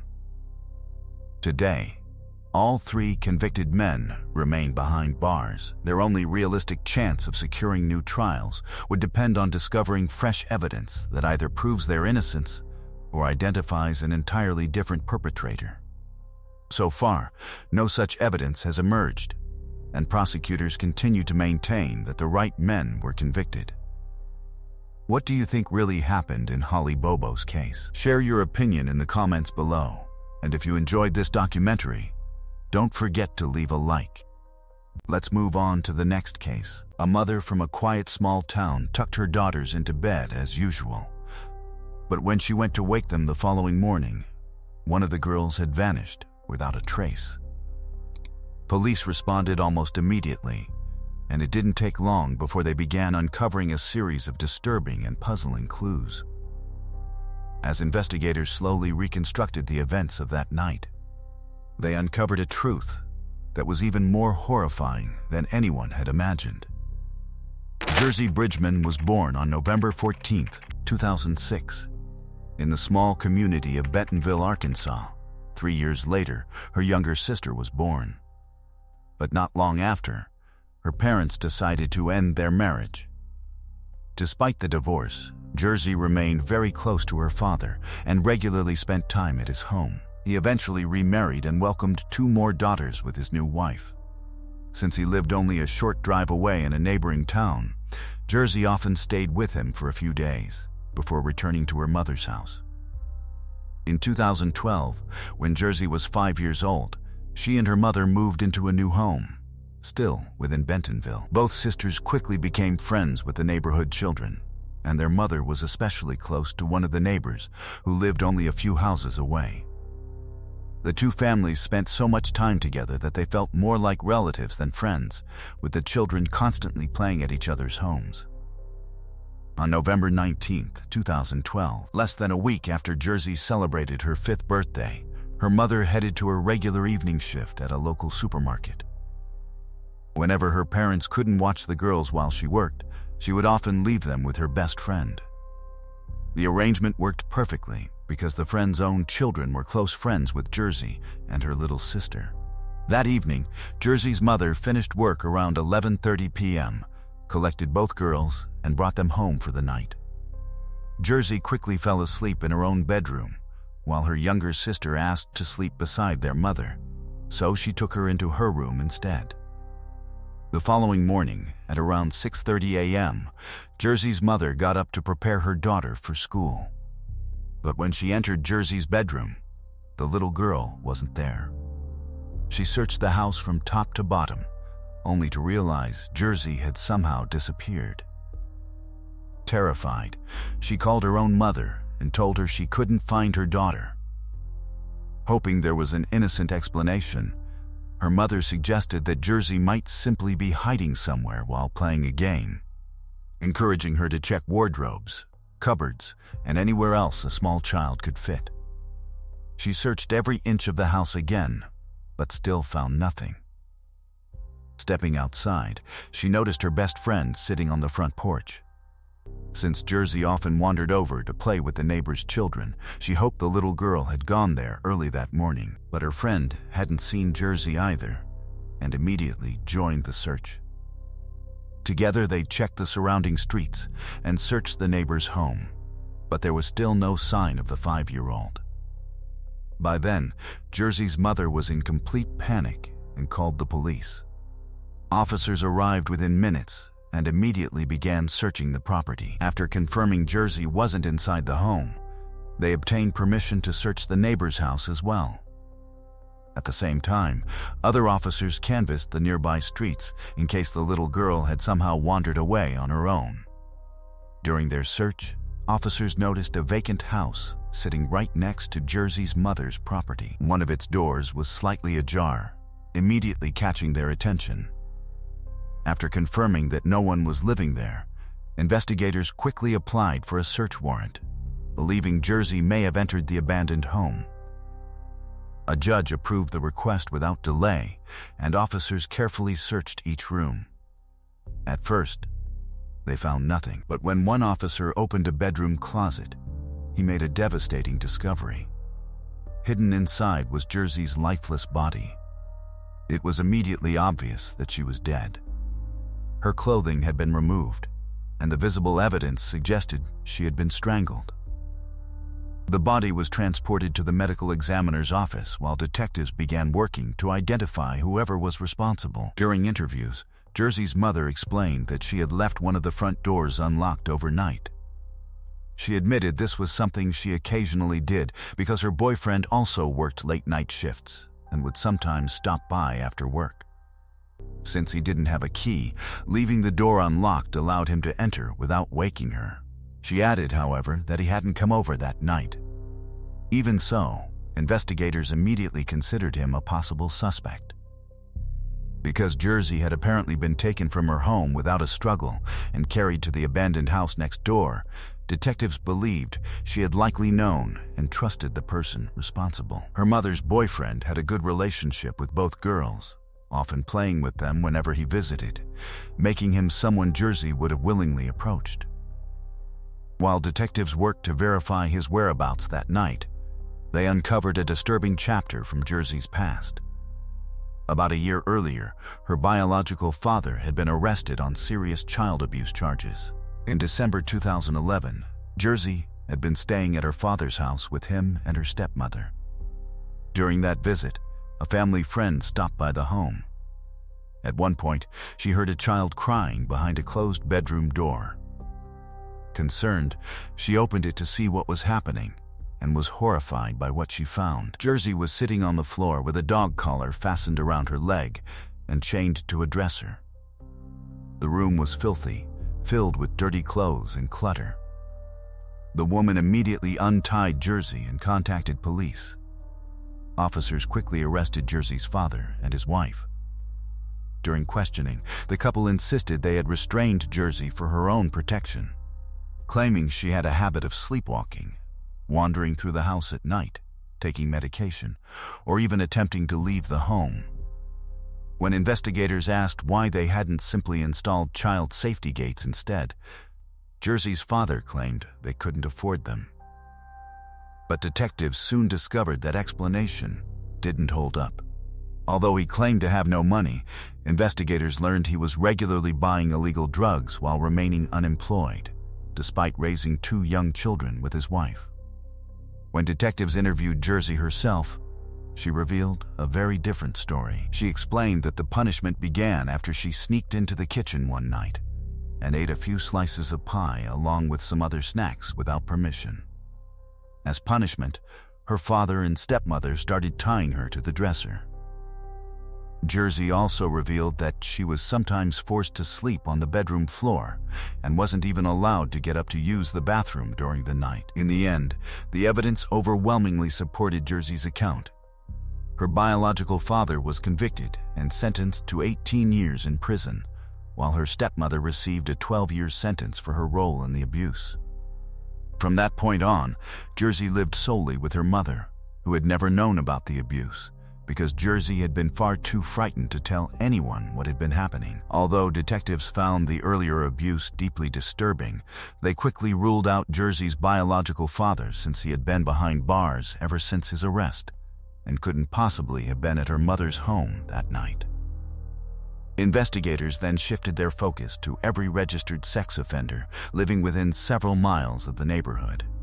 One by one, each suspect provided a verified alibi, forcing detectives to concentrate on people who were already part of Jersey's everyday life. Around the same time, medical examiners completed their preliminary autopsy. They confirmed that Jersey had died from strangulation and also found evidence that she had been sexually assaulted. Biological material recovered from her body was immediately sent to the laboratory for DNA testing. Detectives next examined Jersey's mother's boyfriend. He told investigators he had been working an overnight shift at a local convenience store and hadn't finished until early that morning. Police reviewed the store's surveillance footage, which confirmed he had been at work. However, investigators noticed he had taken a scheduled break during his shift. Since the shop was only a few minutes from Jersey's home, it was theoretically possible he could have left, committed the crime, and returned unnoticed. But after interviewing his co-workers, detectives learned he had remained inside the store throughout his break, eventually eliminating him as a suspect. During those interviews, the boyfriend mentioned something that immediately caught investigators' attention. At approximately 3 a.m, a man named Zachary, the next-door neighbor and the husband of Jersey's mother's best friend, had entered the shop, complaining of stomach pains. He purchased some medication before leaving. Since detectives believed the crime had likely occurred around that same time, Zachary's unexplained trip immediately appeared suspicious. Police had already interviewed both Zachary and his wife shortly after Jersey disappeared, and had even searched their home without finding anything incriminating. At first, Zachary hadn't attracted much suspicion, but after learning about his late-night visit to the store, detectives decided he deserved another closer look. Zachary explained that he had woken during the night suffering from severe stomach pain. Unable to find any medicine at home, he claimed he drove to the nearby shop, bought some medication, returned home, and eventually went back to sleep. He said he woke again around 6:30 a.m. to help his oldest son get ready for school. Zachary also voluntarily handed over his fingerprints, provided a DNA sample, and even gave investigators the clothes he had been wearing during his trip to the store. Throughout the interview, he repeatedly insisted he would never hurt Jersey, and initially, detectives believed he appeared sincere. While waiting for the DNA results, investigators decided to examine Zachary's past more thoroughly. They discovered he had accumulated a lengthy criminal record, although most of the offenses were relatively minor and nonviolent. They also uncovered a deeply troubled childhood.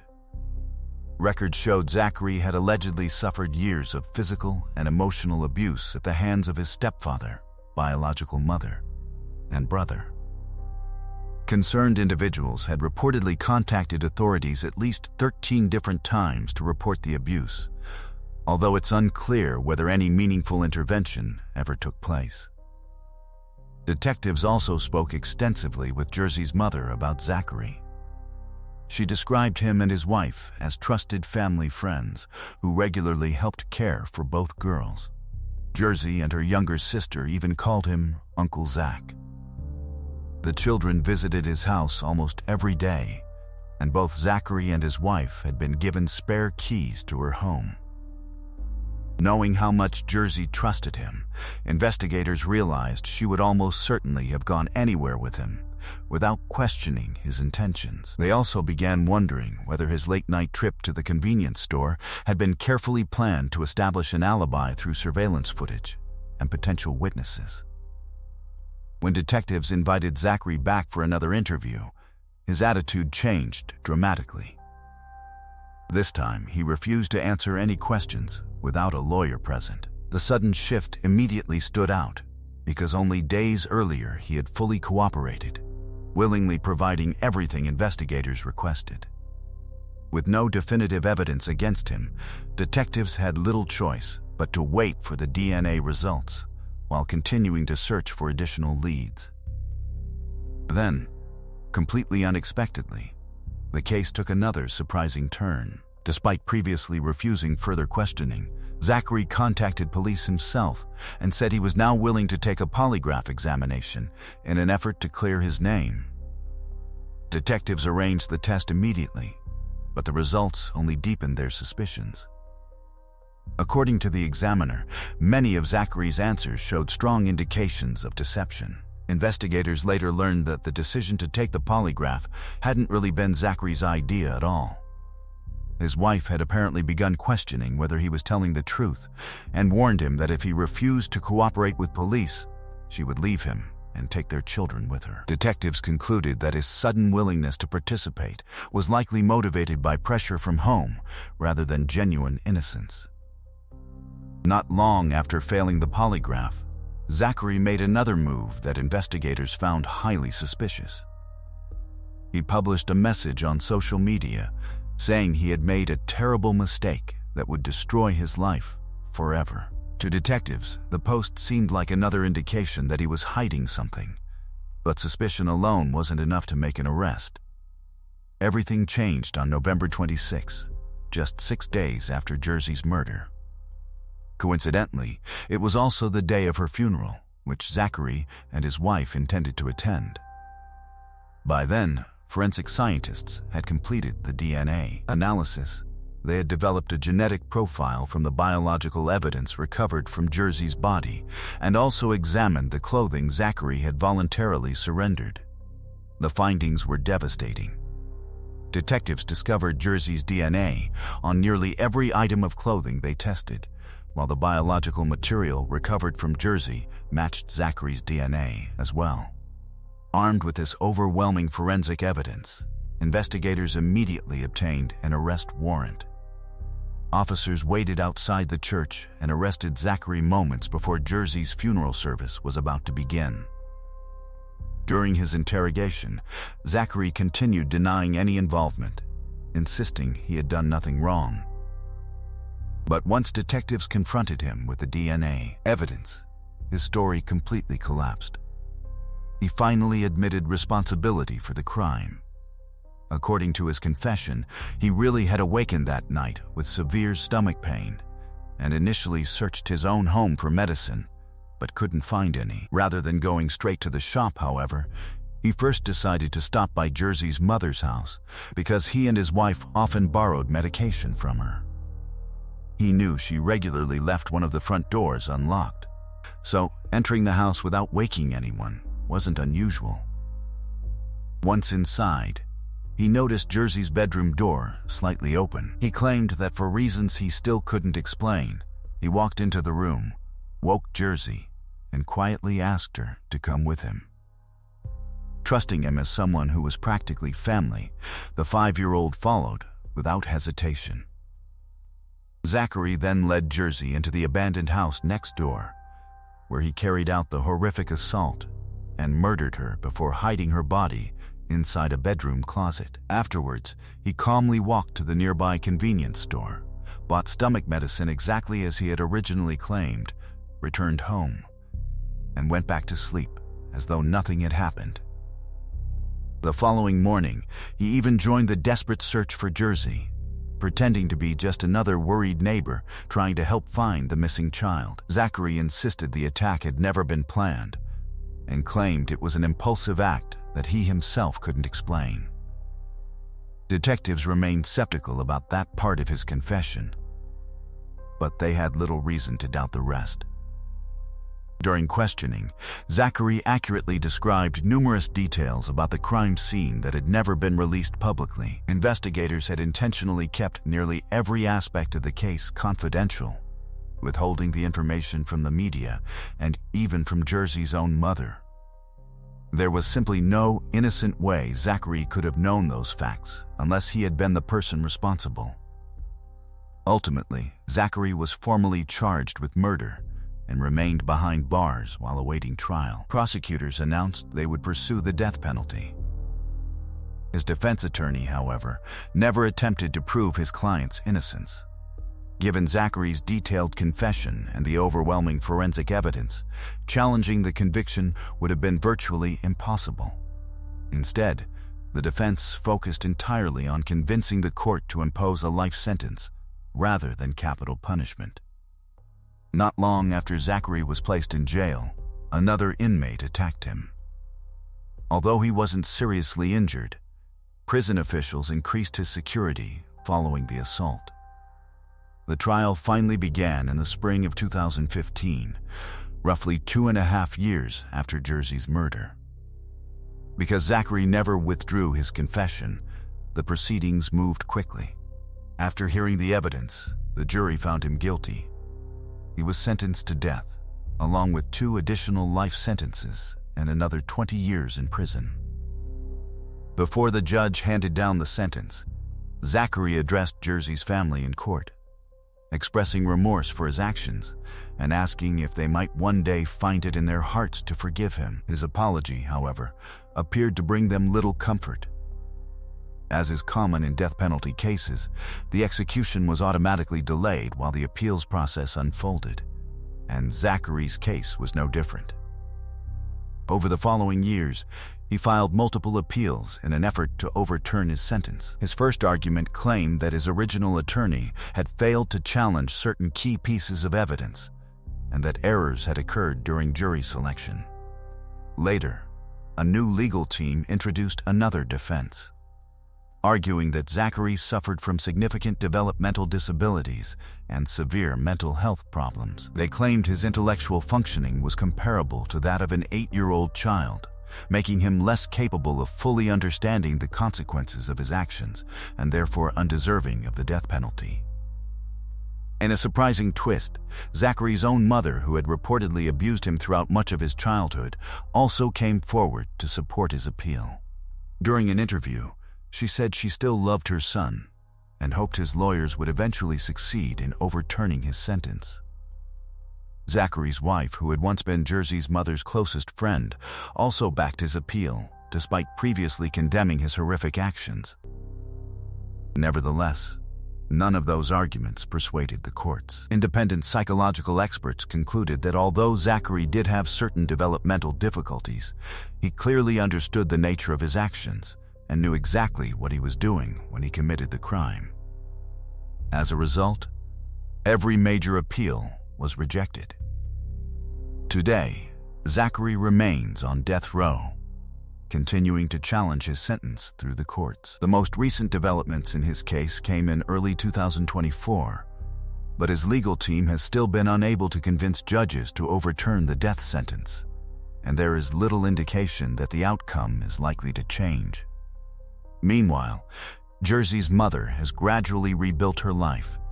She eventually married the man she had been dating at the time of the tragedy, and together they welcomed another daughter. Even so, she has often spoken about the sadness of knowing her youngest child will never have the chance to meet Jersey or experience the love and guidance of the wonderful big sister she would have become. What are your thoughts on this heartbreaking case? Let me know in the comments below, and if you enjoyed this video, don't forget to leave a like. Thanks for watching. Let's move on to the next case. A young mother finished her evening shift at work and began the short journey home, but somewhere along the way she vanished without a trace. As investigators started piecing together what had happened, they quickly uncovered a series of disturbing clues that pointed toward an unbelievable truth. The shocking circumstances of the case soon captured national attention, leaving people across the country struggling to believe that such a crime could happen in real life. Summer Cook was born on December 31, 1985, in the small town of Logan, Ohio.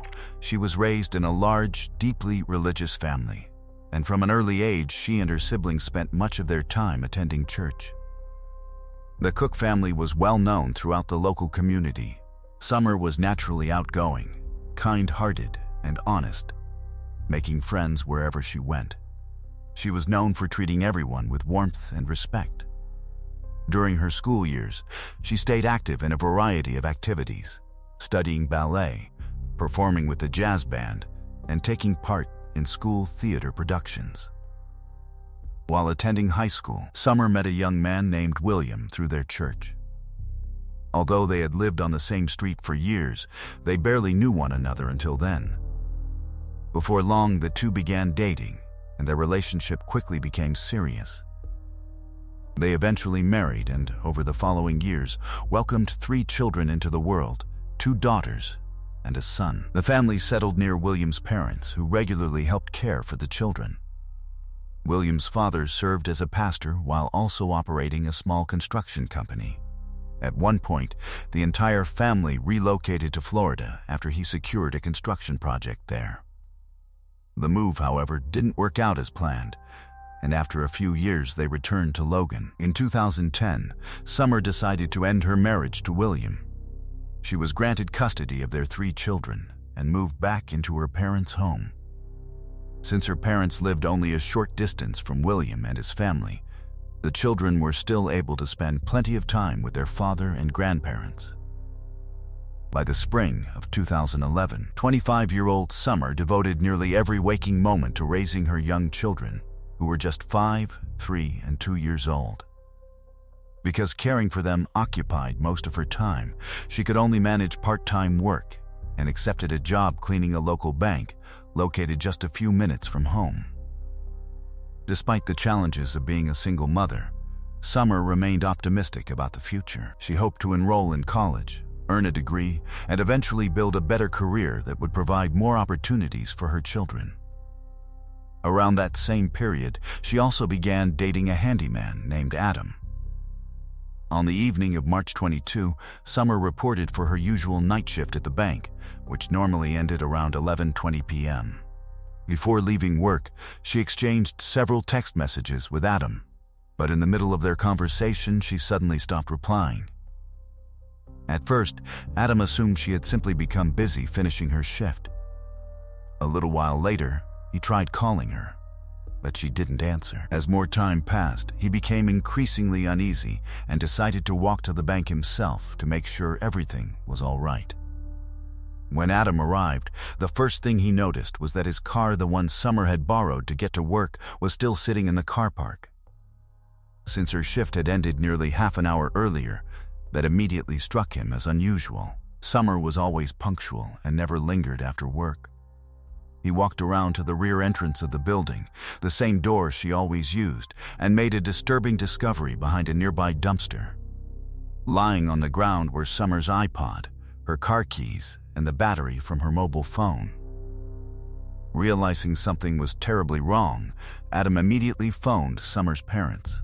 They confirmed she hadn't returned home and rushed straight to the bank. After identifying the belongings as Summer's, they contacted police without delay. To their surprise, however, they soon learned they weren't the first people to report the incident. Roughly 30 minutes earlier, 2 women out jogging had witnessed a terrifying scene outside the bank. They told officers they had seen 2 people wearing black ski masks force a struggling woman into a white car.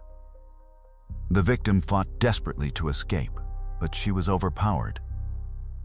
Another nearby witness attempted to intervene, but before he could reach the vehicle, a woman stepped out, sprayed him with pepper spray, climbed back behind the wheel, and drove away with the kidnappers and their captive. The 2 joggers immediately ran to the local police station, located only a few blocks away, to report what they had witnessed.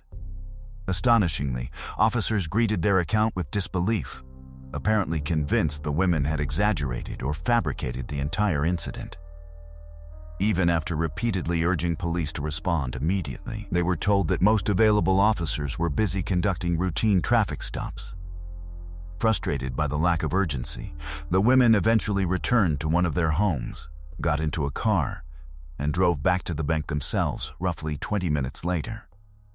To their disbelief, there still wasn't a single police officer at the scene, so they waited there, on their own. Nearly an hour after the initial report, officers finally arrived, but witnesses felt they still treated the situation as though it wasn't particularly serious. When one of the joggers' husbands became frustrated and demanded they begin searching for the missing woman, officers reportedly reacted with hostility rather than concern. Eventually, investigators accepted that a genuine abduction had taken place and identified the victim as Summer Cook. Witnesses also provided a description of the getaway vehicle, a white sedan which police immediately circulated to surrounding agencies. Detectives then began interviewing Summer's relatives to determine whether anyone might have wanted to harm her. During those conversations, Summer's parents described a marriage that had been deeply troubled long before the divorce. They explained that William's behavior changed dramatically soon after the wedding. Deeply devoted to his own interpretation of religion, he expected complete obedience from Summer and tried to control nearly every aspect of her life. He dictated who she was allowed to speak with, insisted dinner be waiting whenever he came home, demanded the house remain spotless at all times, and even refused to let her go to bed unless he gave permission. According to her family, William also developed an obsession with taking a second wife.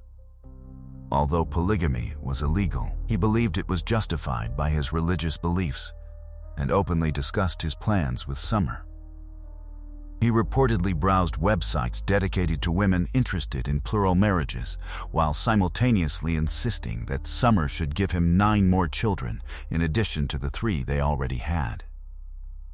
Over time, his behavior became even more controlling and intimidating. He prevented Summer from leaving the house on her own, confiscated her car keys and mobile phone, and attempted to dictate virtually every part of her daily life. Eventually, Summer decided she could no longer live that way and filed for divorce.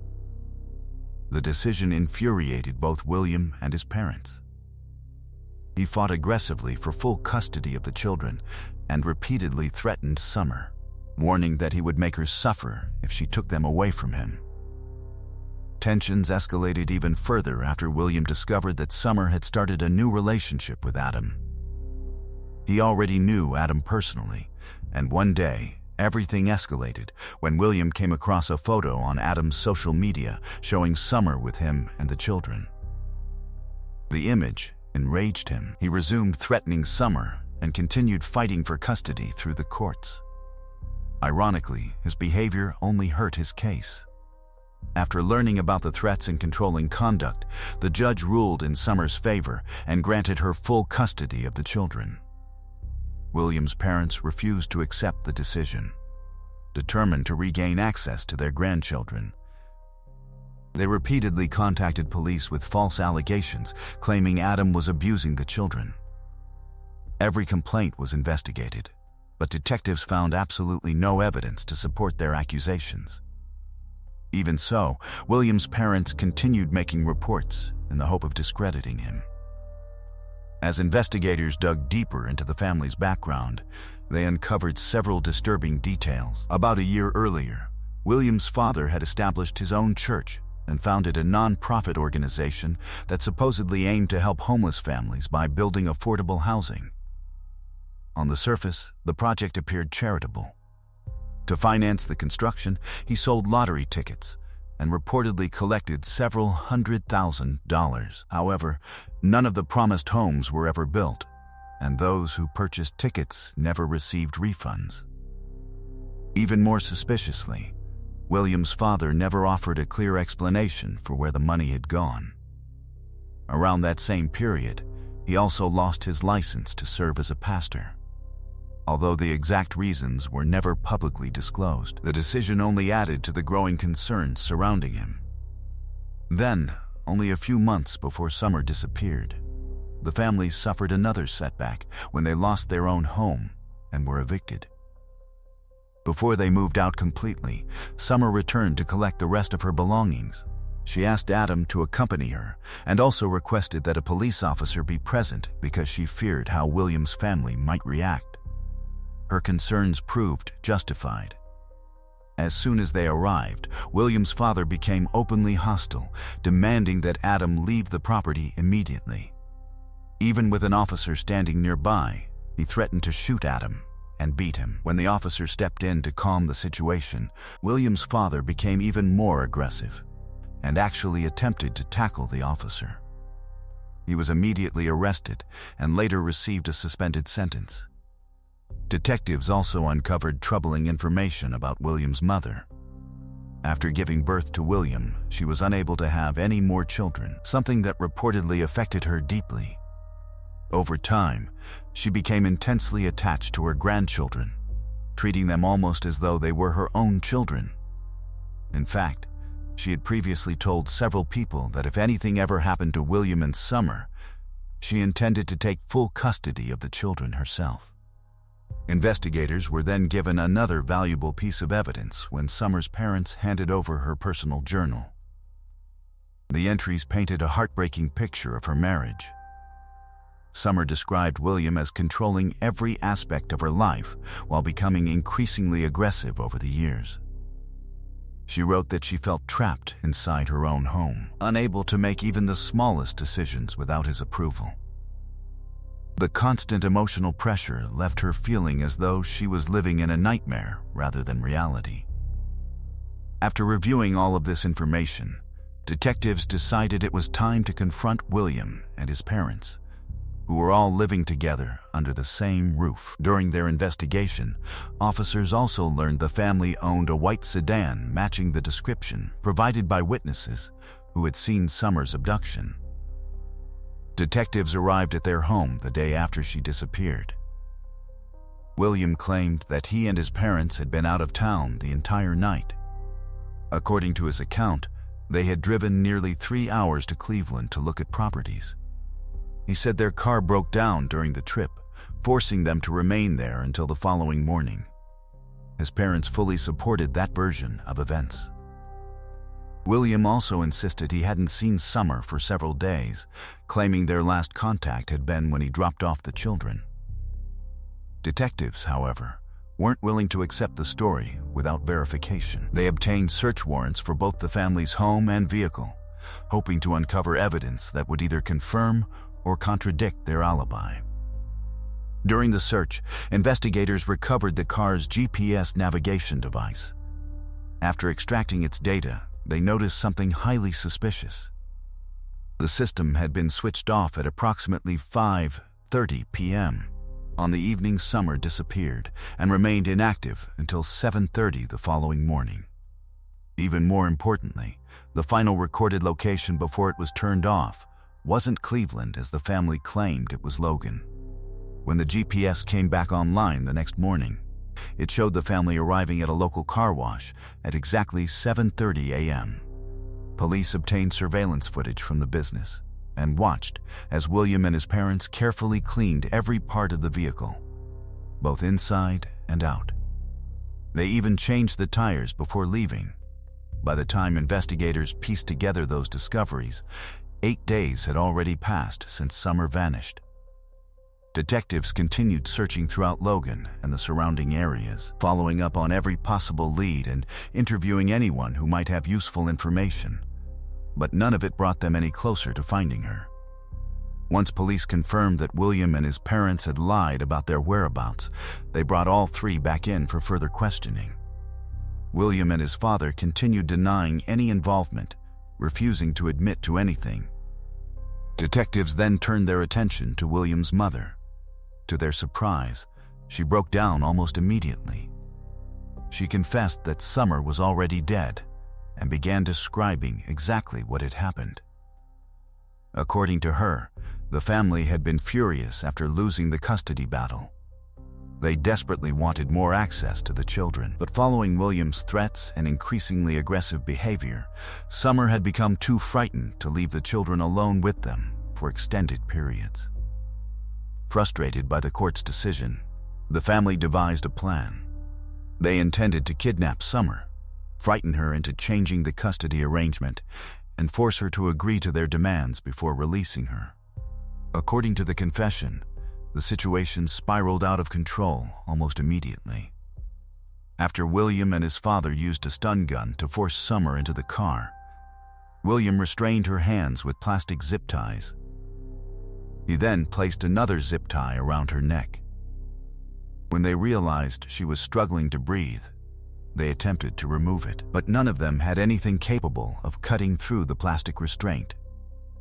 By the time they managed to free her, it was already too late. Summer had died. Realizing the consequences they now faced, the family decided to hide the body.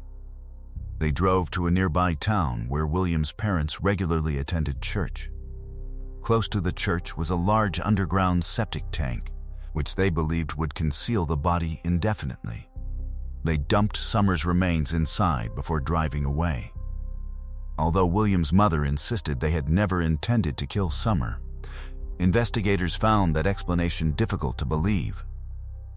Considering William's repeated death threats, his history of controlling behavior, and his father's violent reactions whenever anyone stood between them and the grandchildren, detectives suspected murder may have been the objective from the very beginning.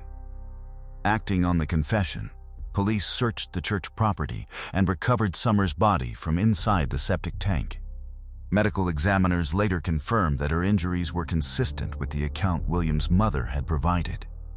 Shortly afterwards, William and both of his parents were arrested and charged with murder. For Summers' loved ones, the tragedy was almost impossible to comprehend. Her 3 young children had lost their mother, and the investigation also exposed serious failures in the police response. Officers had received reports of the kidnapping only minutes after it happened, yet they waited more than an hour before properly responding to the scene. Medical experts later concluded that Summer died roughly 45 minutes after the abduction, meaning that every minute lost during those crucial early stages may have mattered. In other words, there was a real possibility that Summer's life could have been saved. Officers had received a detailed description of both the suspect's vehicle and the kidnapping almost immediately after it happened. Since the abduction took place late in the evening in a quiet small town with very little traffic, investigators may have had a genuine opportunity to locate and stop William and his parents before it was too late.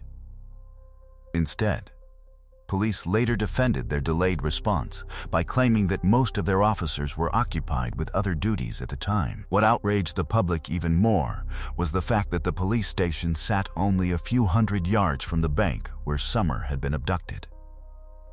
Even on foot, officers could have reached the scene within minutes.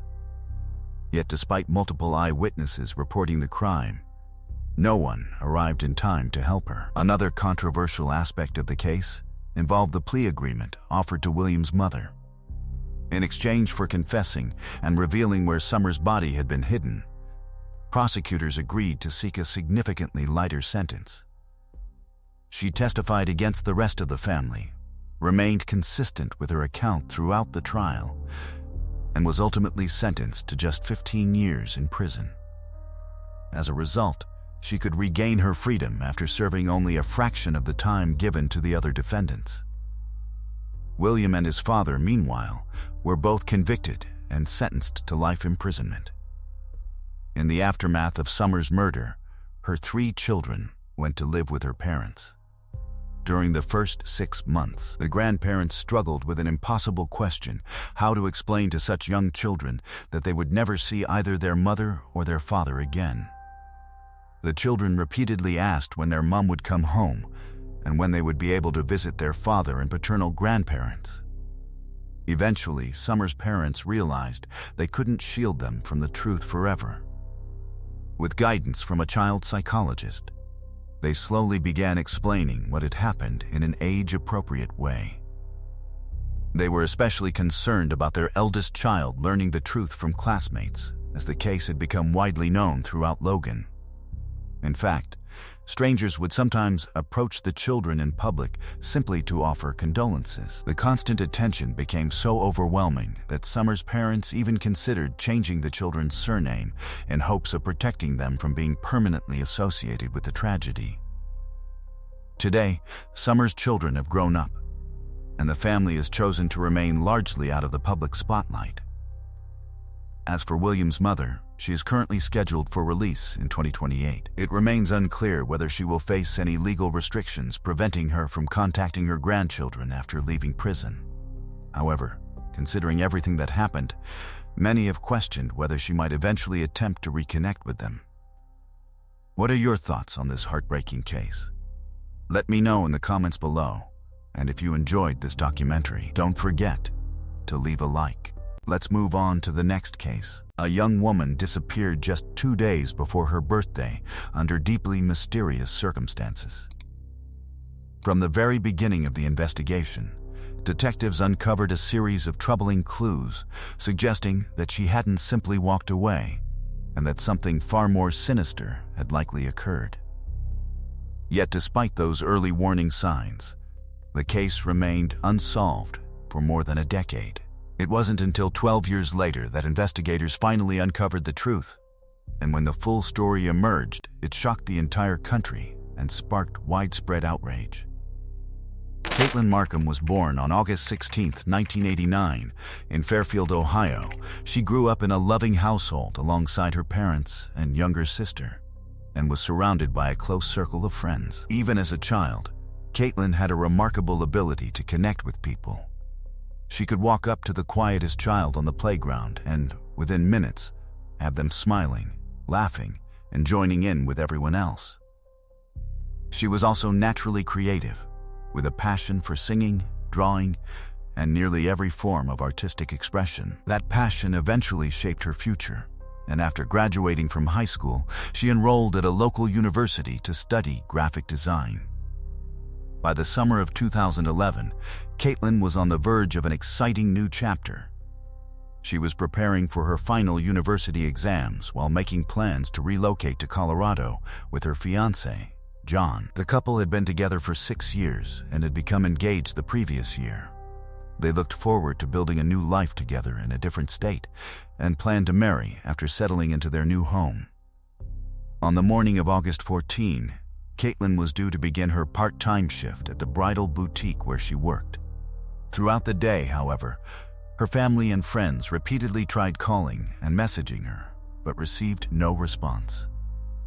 As concern began to grow, they contacted her workplace, only to discover that Caitlin had never arrived for her shift. That immediately raised alarm bells. She was known for being dependable, stayed in regular contact with those closest to her, and would never miss work without letting someone know. At first, her family hoped there might be a simple explanation. Perhaps she was busy, had forgotten her phone, or was with someone else. But as the day wore on and evening arrived without any sign of her, their anxiety became impossible to ignore. After finishing work, John decided to stop by Caitlin's apartment to make sure everything was all right. Her car was still parked outside the small apartment complex where she lived. When he entered the apartment, finding the door unlocked, he discovered only Caitlin's dog inside. Caitlin herself was nowhere to be found. The apartment appeared perfectly normal, with no obvious signs of a struggle or forced entry. Yet the fact that she had vanished without contacting anyone deeply worried those who knew her. John immediately contacted the police. He explained that his fiancée had not answered any calls or messages since that morning, prompting officers to respond. Detectives searched Caitlin's apartment, but found no evidence of a break-in, violence, or any indication that a crime had taken place. One detail, however, immediately caught their attention. Caitlin's wallet, identification, and house keys were all still inside the apartment.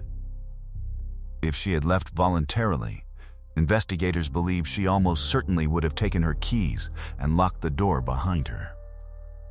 John explained that he had last seen Caitlin the previous evening. They had spent time together at her apartment with one of their mutual friends. After the friend left, John went to a party with several other friends while Caitlin stayed behind because it was already getting late. Later that night, John returned to his own home, where he lived with his mother. Before going to bed, the couple exchanged several text messages, but after that, Caitlin suddenly stopped replying. John told investigators that he messaged Caitlin every single morning, and she always responded except on this particular day. Detectives interviewed Caitlin's family members and friends, but none of them had spoken with her since the previous evening. Every one of them insisted that disappearing without telling anyone was completely unlike her. Caitlin was focused on finishing university, and with her birthday only days away, she had already made plans to celebrate with family and friends at a local restaurant. Taking everything into account, investigators quickly concluded that there was a strong possibility something terrible had happened to her. Police organized a large-scale search operation, bringing together more than 100 volunteers who were divided into teams and sent across the city to search for any trace of Caitlin. At the same time, her loved ones produced hundreds of missing person posters that soon appeared throughout the local area. While search teams worked on the ground, detectives began pursuing every possible lead. As is standard in cases like this, they first examined Caitlin's fiancé. During their initial interview, investigators noticed several small scratches on John's neck. He explained that they were accidental cuts caused while shaving. Detectives also asked him to undergo a voice stress analysis test, which evaluates recorded speech for signs that may indicate deception. The results proved inconclusive, leaving investigators unable to determine whether John was being dishonest or simply under enormous emotional strain because of Caitlin's disappearance. From the very beginning, however, John actively participated in the search effort. He answered every question detectives asked, cooperated fully with the investigation, and gave numerous interviews to local television stations as media attention surrounding the case rapidly intensified. Investigators carefully verified his movements on the night Caitlin disappeared. They confirmed that he had indeed attended the party with friends before returning home later that evening. Computer records from his laptop also supported his statement that he had spent the rest of the night watching a film. Detectives then interviewed the mutual friend who had spent the evening with the couple. He confirmed being at Caitlin's apartment and said they mostly talked about the upcoming move to Colorado, Caitlin's university exams, and everyday life. He did notice that Caitlin seemed quieter than usual and spent much of the evening working on her laptop. At the time, he assumed she was simply stressed because her final exams were approaching. Based on everything investigators uncovered, John's involvement appeared increasingly unlikely, prompting detectives to broaden the investigation. After obtaining a warrant to examine Caitlin's mobile phone records, investigators discovered that her phone had been switched off at exactly 12:06 a.m. and had shown no activity ever since. They also confirmed that roughly half an hour before that, Caitlin had sent John a photograph, perfectly matching the timeline he had described. Unfortunately, the phone records revealed nothing else that could explain where she had gone. With no meaningful leads emerging, police intensified the search even further. In the days that followed, hundreds more volunteers joined the effort as national media outlets began reporting extensively on Caitlin's disappearance. Search crews combed through nearby forests, searched lakes and rivers, and examined abandoned buildings, hoping to uncover any clue that might reveal what had happened. Yet despite their relentless efforts, they found absolutely nothing. Weeks turned into months, and Caitlin remained missing. Throughout that time, John continued helping with the searches, but as the investigation dragged on, rumors began spreading throughout the community. More and more people started wondering whether Caitlin's fiancé might somehow have been responsible. Eventually, those accusations reached John himself. Publicly responding to the speculation, he said his only concern was finding Caitlin and bringing her home, insisting he had neither the time nor the energy to focus on rumors. Detectives also repeatedly clarified that they had no solid evidence pointing toward John. His alibi had been thoroughly verified. He had voluntarily allowed officers to search his home without a warrant, and he had consistently cooperated with every request investigators made. Even so, John admitted that the constant suspicion was difficult to endure. On one occasion, while putting up missing person posters around town, a woman approached him and began discussing the case. Without recognizing who he was, she casually remarked that most people believed the boyfriend was probably responsible. Despite months of exhaustive searching, investigators never uncovered a single meaningful clue. Eventually, they were forced to suspend the physical search operation and shift their attention entirely toward investigating new leads as they emerged, hoping that one day something would finally reveal what had happened to Caitlin Markham. By this point, Caitlin's disappearance had drawn national attention, and investigators were flooded with hundreds of tips from across the country. Detectives carefully followed up on every lead, but none of them brought them any closer to finding the missing 21-year-old. Hoping to encourage new information, authorities repeatedly increased the reward. which climbed to $50,000 within the first few months. Despite the growing publicity, the investigation soon went cold and remained that way for nearly a year. Then, an unexpected development shifted detectives' attention.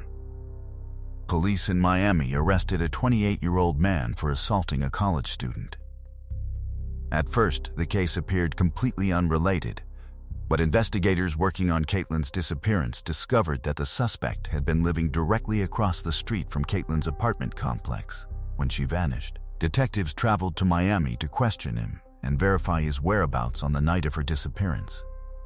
After thoroughly examining his movements and the available evidence, they determined that he couldn't have been involved and officially ruled him out as a suspect. The investigation then stalled once again until April 10, 2013. On that day, a man searching for scrap metal near a wooded roadside in the small town of Cedar Lake, Indiana, made a horrifying discovery. As he walked through the area, he noticed what looked like a bundle wrapped in black plastic. Curious, he approached to inspect it, only to realize it contained human bones. He immediately contacted the police, who secured the scene and sent the remains to a forensic laboratory for examination. While searching the surrounding area, investigators located another bag containing a human skull. Using dental records, forensic experts quickly identified the remains as Caitlin Markham. The devastating discovery confirmed what her family had feared for nearly 2 years. Caitlin had been murdered. Investigators also determined that someone had dismembered her body before transporting the remains across state lines into neighboring Indiana. Even more disturbing, the killer hadn't attempted to bury her. Instead, the remains had simply been discarded beside a pile of rubbish in a remote wooded area. Unfortunately, the condition of the remains made the forensic investigation extremely difficult. Advanced decomposition prevented experts from determining exactly how Caitlin had died. The only significant injury they were able to identify was evidence of a stab wound to one of her arm bones, although they couldn't establish the precise cause of death. Medical examiners concluded without question that her death was the result of homicide. Because Caitlin's remains had been found in another state, the investigation became considerably more complicated. Detectives from both Ohio and Indiana began working together, but despite combining their resources, progress remained painfully slow. Investigators did, however, reach one important conclusion. They believed Caitlin's body had likely been kept somewhere else for a period of time, before eventually being moved to the wooded location where it was discovered. Detectives theorized that the killer may have feared the original hiding place would eventually be uncovered, and decided to relocate the remains somewhere far more isolated. Frustrated by the lack of progress, Caitlin's father hired a private investigator in 2015 because he believed local police weren't doing enough to solve his daughter's murder. The investigator carried out an independent inquiry, interviewing Caitlin's friends and relatives before identifying 2 individuals he believed warranted closer scrutiny. He passed all of his findings to law enforcement, but detectives never publicly revealed who those potential suspects were or whether they seriously pursued the information. That same year, authorities increased the reward once again, raising it to $75,000. Yet even that failed to generate the breakthrough everyone hoped for. Determined to keep pushing the case forward, Caitlin's father fought to have the investigation transferred from the local police department to county authorities. By the end of 2015, he finally succeeded. A completely new team of detectives took over and essentially restarted the investigation from the beginning, carefully reviewing every piece of evidence collected over the previous 4 years. In 2016, investigators announced that they believed they had identified their prime suspect in Caitlin's murder. However, they admitted they lacked enough evidence to make an arrest. Because of that, they refused to reveal the suspect's identity, and once again the case reached a standstill that would last for several more years. Then, In 2018, another disturbing homicide occurred just a few miles from Caitlin's hometown. Police discovered the body of another young woman, and several aspects of the crime closely resembled Caitlin's case. Detectives immediately explored whether the two murders could be connected. Their investigation led them to a suspect named Michael, who had reportedly stalked the victim for weeks before killing her. At first, investigators found no link between Michael and Caitlin. However, while reviewing his social media accounts, they came across a surprising photograph taken at a music festival. In the picture, Michael was standing beside Caitlin's fiancé, John. Detectives questioned John about the image, and he explained that they had briefly met at the festival, but barely interacted beyond that encounter. Despite the unusual coincidence, investigators found no additional evidence connecting Michael to Caitlin's disappearance or murder, forcing them to abandon that lead as well. The case remained stagnant until 2023, when detectives unexpectedly announced the first arrest connected to Caitlin's murder. Police took a man named Jonathan into custody and revealed only that he had been a close friend of both Caitlin and John. Initially, investigators kept nearly every detail of the arrest confidential. Then, just 2 months later, they made an even more shocking announcement. Caitlin's fiancé, John, had also been arrested on suspicion of murdering her. Only after his arrest did investigators finally explain what they had uncovered during the previous several years. When county detectives inherited the case, they had started from scratch, carefully reviewing every interview, report, and piece of evidence collected since 2011. One of the first things that caught their attention was John's behavior during his 911 call. Investigators believed his wording sounded unusually rehearsed, almost as though he were reading from a prepared script rather than reacting naturally to an emergency. They noticed a similar pattern when reviewing his initial statements to the responding officer. Detectives then re-examined interviews with Caitlin and John's mutual friends. Many of those friends had shared troubling information back in 2011 that had never been fully explored. According to several of them, Caitlin had privately admitted that serious problems had developed in her relationship with John during the months leading up to her disappearance. She had reportedly been considering ending the relationship altogether. Friends also claimed Caitlin had told them John had begun using drugs, had become increasingly aggressive, and frequently watched disturbing adult material that deeply unsettled her. Investigators also revisited witness statements that had been sitting in the case file since the very beginning. 2 teenagers had secretly left their homes around 2 a.m. to attend a party on the night Caitlin disappeared. As they walked past John's mother's house, they noticed 2 vehicles arrive with their headlights switched off. According to the witnesses, John stepped out of one of the cars, briefly entered the house, then returned moments later before driving away. Both vehicles left the area without turning on their headlights. Those statements directly contradicted John's original alibi, in which he claimed he had spent the night at home watching a film. Detectives discovered that the only evidence supporting that story was the fact that movie-related tabs had been left open on his laptop. There was nothing proving he had actually been home watching it. In reality, his supposed alibi wasn't nearly as solid as investigators had once believed. Instead, they now had 2 independent witnesses placing him outside his mother's home under highly suspicious circumstances during the early hours of the morning Caitlin vanished. But investigators weren't finished uncovering suspicious details. They discovered that on the night Caitlin disappeared, John's phone had been switched off just 2 minutes before Caitlin's phone went inactive.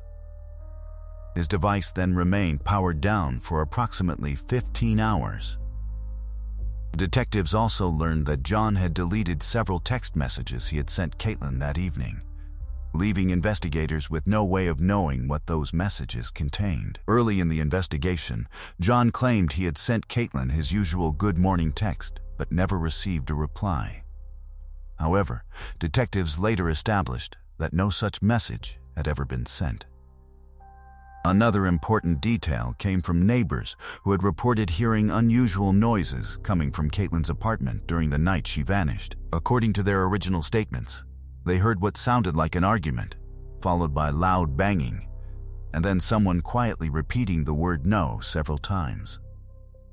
John, however, insisted the two had never argued that evening, and for reasons that remain unclear, the original investigative team never treated that contradiction as particularly significant. After reviewing everything collected over the years, county detectives became convinced that John had always been the primary suspect.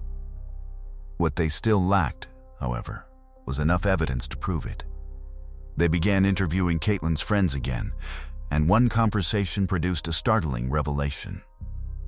A female friend told investigators that only a few months after Caitlin disappeared, John admitted he had developed romantic feelings for her. She found the confession deeply disturbing, especially because John was still publicly searching for his missing fiancée, speaking to the media, and telling everyone how desperately he wanted Caitlin to come home. Detectives also re-interviewed numerous witnesses before obtaining a search warrant for John's mother's house, where he had been living at the time of the murder. During the search, investigators discovered a black tarp remarkably similar to the one that had been wrapped around Caitlin's remains. Inside John's room, they also found several handwritten poems. One, in particular, alarmed detectives because it appeared to depict an internal struggle. It read, "Deep down I love her. You have to kill her. But I love her. She has to die." As investigators continued digging into John's life, they uncovered evidence suggesting he had become increasingly aggressive in later years. By then, he had remarried and started a family. Police recovered video footage showing him shouting at his wife while holding their young daughter, further reinforcing concerns about his behavior. Detectives also realized that the remote location where Caitlin's remains had been discovered lay directly along the route to John's father's farm, a property he regularly visited. That finding confirmed he was familiar with the area where the body had ultimately been abandoned. After assembling all of this information, detectives confronted John once again. He firmly denied any involvement in Caitlin's murder. Whenever investigators pointed out the inconsistencies, suspicious behavior, and growing list of circumstantial evidence, he calmly responded that none of it actually proved he had committed the crime. Unfortunately for investigators, he was correct. They understood that without stronger physical evidence, securing a murder conviction would be extremely difficult. Nevertheless, detectives believed they had enough to arrest him for making false statements, particularly because witnesses had placed him leaving his mother's house around 2 a.m, directly contradicting his original alibi. There was, however, another complication. Those same witnesses reported seeing a second vehicle arrive alongside John's. Detectives began focusing on his close friend Jonathan, believing he may have been the other driver that night.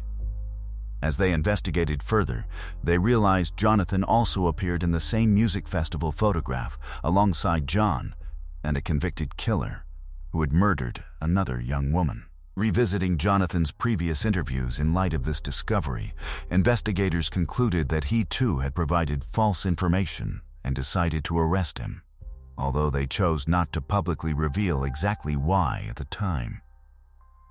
2 months later, they finally arrested John as well. Even then, however, the case remained on shaky ground because prosecutors still lacked direct evidence linking him to Caitlin's murder.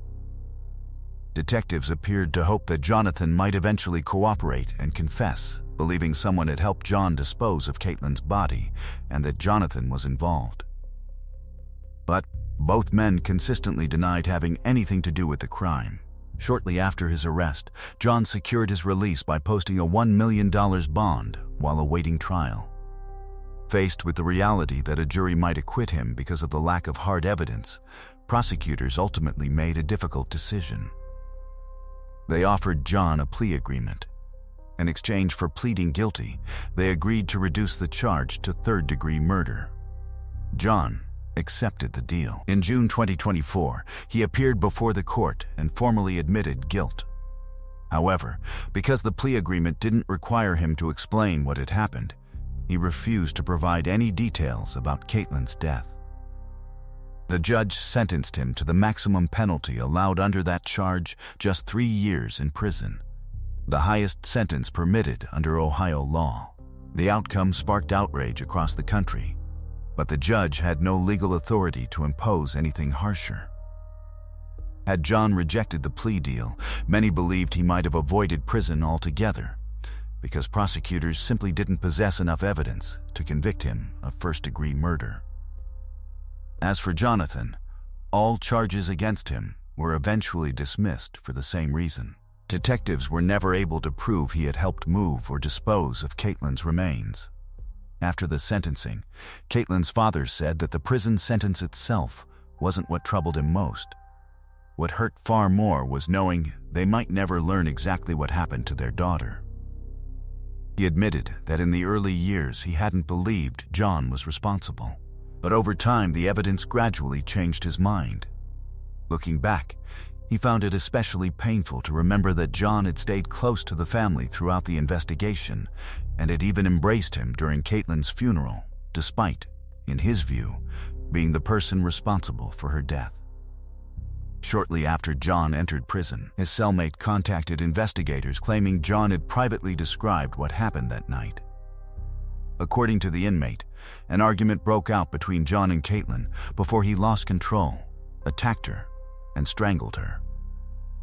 The inmate said John admitted he initially considered calling the police and even thought about staging the scene to make it appear Caitlin had taken her own life. Instead, he allegedly panicked and decided to dispose of her body. Detectives, however, remained skeptical. They believed John may simply have repeated a version of events that conveniently matched the evidence already known publicly. Whether any part of the confession was true remains uncertain. In fact, investigators still suspect the murder may have been planned in advance rather than committed during a sudden burst of anger. One detective who personally interrogated John later described him as a psychopath, saying that despite interviewing countless violent offenders throughout his career, John stood apart from all the others. Even with those beliefs, there was no legal path to increase his sentence. John is expected to be released in 2027 at the age of 39. Caitlin's parents have largely accepted that they may never discover the complete truth about what happened to their daughter. Even if John eventually chooses to tell his version of events, they admit they would struggle to believe him. Instead, they are left watching the man they believe killed Caitlin serve only a short prison sentence before eventually returning to society, where they fear he could pose a danger to others. Meanwhile, investigators continue exploring a possible connection between John, Jonathan, and the convicted murderer who killed another young woman. Detectives have not ruled out the possibility that the three men shared violent fantasies or formed some type of disturbing bond. At this stage, however, there is still no evidence to support that theory. What are your thoughts on this case? Let me know in the comments below. And if you enjoyed this video, don't forget to leave a like. Let's move on to the next case. A young girl from a quiet small town went with her mother to watch a Little League baseball game, but within seconds she disappeared without a trace. While the adults were focused on the game, she wandered off to play with a few other children nearby. Her mother kept watching her from the bleachers, but after looking away for only a brief moment, her daughter had vanished. Police responded almost immediately and uncovered several disturbing clues. Yet despite an enormous investigation, the little girl's fate remained unknown for nearly 3 decades. It wasn't until just a few weeks ago that investigators finally uncovered the truth. Morgan Nick was born on September 12, 1988, in the small town of Ozark, Arkansas, not long after she was born. Her parents welcomed a baby boy, followed by another daughter the following year. Morgan adored her younger siblings, and the three spent countless hours playing together. Her brother and sister looked up to her, and even while she was still learning to read, Morgan would practice by reading bedtime stories aloud to her little brother. She also had a deep love for animals from an early age, and often told her parents that she wanted to become a veterinarian when she grew up. During elementary school, Morgan joined the Girl Scouts, where she enjoyed crafts, outdoor adventures, camping trips, and spending time with the other girls. When she was 6 years old, her parents divorced. But despite the separation, Morgan and her siblings continued seeing their father regularly and maintained a close relationship with him. In the early summer of 1995, one of the family's friends invited Morgan's mother to attend a Little League baseball game in the nearby town of Alma. At first, she wasn't sure about going. It was a Friday evening, and the stadium was almost 30 miles away. Eventually, she decided it would be a nice opportunity to spend some quality time with Morgan and accepted the invitation. On the evening of June 9, Morgan's mother left her 2 younger children with their grandmother before driving with Morgan to the game. Although Alma was only a small town, around 300 people had gathered at the stadium, including parents, players, and dozens of children. After arriving, Morgan's mother met up with her friends, and together they settled into the bleachers to watch the game. Before long, however, Morgan began getting restless. She spotted 2 children she knew, and they invited her to catch fireflies near the edge of the stadium. Initially, her mother hesitated. It was already beginning to get dark, and they had never been to that stadium before. She worried something might happen if Morgan wandered too far.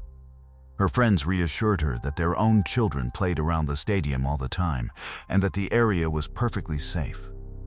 Reluctantly, she agreed. Morgan happily ran off with the other children, and they played on a small grassy hill that remained visible from the bleachers. Every few moments, Morgan's mother glanced over to make sure her daughter was still there. About 15 minutes later, the game came to an end, and families began gathering as the players headed back toward the stands. Morgan's mother looked away for only a few seconds. When she turned back, Morgan had disappeared. The 2 children she had been playing with were already walking toward the bleachers, but Morgan wasn't with them. Alarmed, Morgan's mother hurried over and asked where her daughter was. The children explained that before returning, they had stopped to empty the sand from their shoes after playing nearby. They had leaned against a parked car in the car park while shaking out their shoes, with Morgan standing behind the vehicle as they stood at the front. Once they finished, they simply started walking back toward the stadium. They assumed Morgan had stayed by the car and would meet up with her mother, so they didn't think anything was wrong. Morgan's mother immediately rushed over to the parking area where they had been playing. She spotted her own vehicle, but Morgan was nowhere in sight. Panic quickly set in. She searched around the nearby cars before returning to question the children again, hoping they had remembered something else. Although they didn't know where Morgan had gone, they did recall seeing a strange man standing in the car park while they were playing. According to the children, he remained beside an old red pickup truck, watching the stadium while occasionally glancing in their direction. At one point, he even walked over and spoke to them. None of them could remember exactly what he had said, but they all remembered he spoke with a noticeable country accent. Believing the stranger could somehow be connected to Morgan's disappearance, her mother immediately called the police. Just 6 minutes later, officers arrived at the stadium and began interviewing the children who had been with Morgan moments before she disappeared. As investigators compared their statements, they managed to build a fairly detailed description of the unknown man. They believed he was a white male between the ages of 23 and 30, approximately 6 feet tall with an average build, dark hair, a beard, and a mustache. The children also gave detectives a surprisingly detailed description of his vehicle. They remembered it as an older model red pickup truck with Arkansas license plates and a white camper shell attached to the back. That detail immediately caught investigators' attention because the enclosed camper could easily conceal an adult, let alone a young child. Officers also noticed another unusual feature. The camper shell appeared noticeably shorter than it should have been for that particular model of truck. making it seem as though it didn't properly fit the vehicle. Detectives began wondering whether the stranger might have used the enclosed back of the truck to abduct Morgan without attracting attention. The children also recalled that the man had been shirtless, wearing nothing but a pair of jeans. Police immediately searched the entire car park, but the truck had already disappeared. Detectives then began interviewing everyone who remained at the stadium. Unfortunately, nearly all 300 spectators had been focused on the baseball game and couldn't remember seeing anything unusual that evening. Officers thoroughly searched the stadium grounds and surrounding area, but there was no sign of Morgan. As darkness fell, they expanded their search to nearby streets and neighborhoods. Yet despite their efforts, they found absolutely nothing. Morgan's mother was devastated. Unable to accept that her daughter had vanished, she refused to return home and instead spent the entire night waiting anxiously at the local fire station as search crews continued looking for Morgan.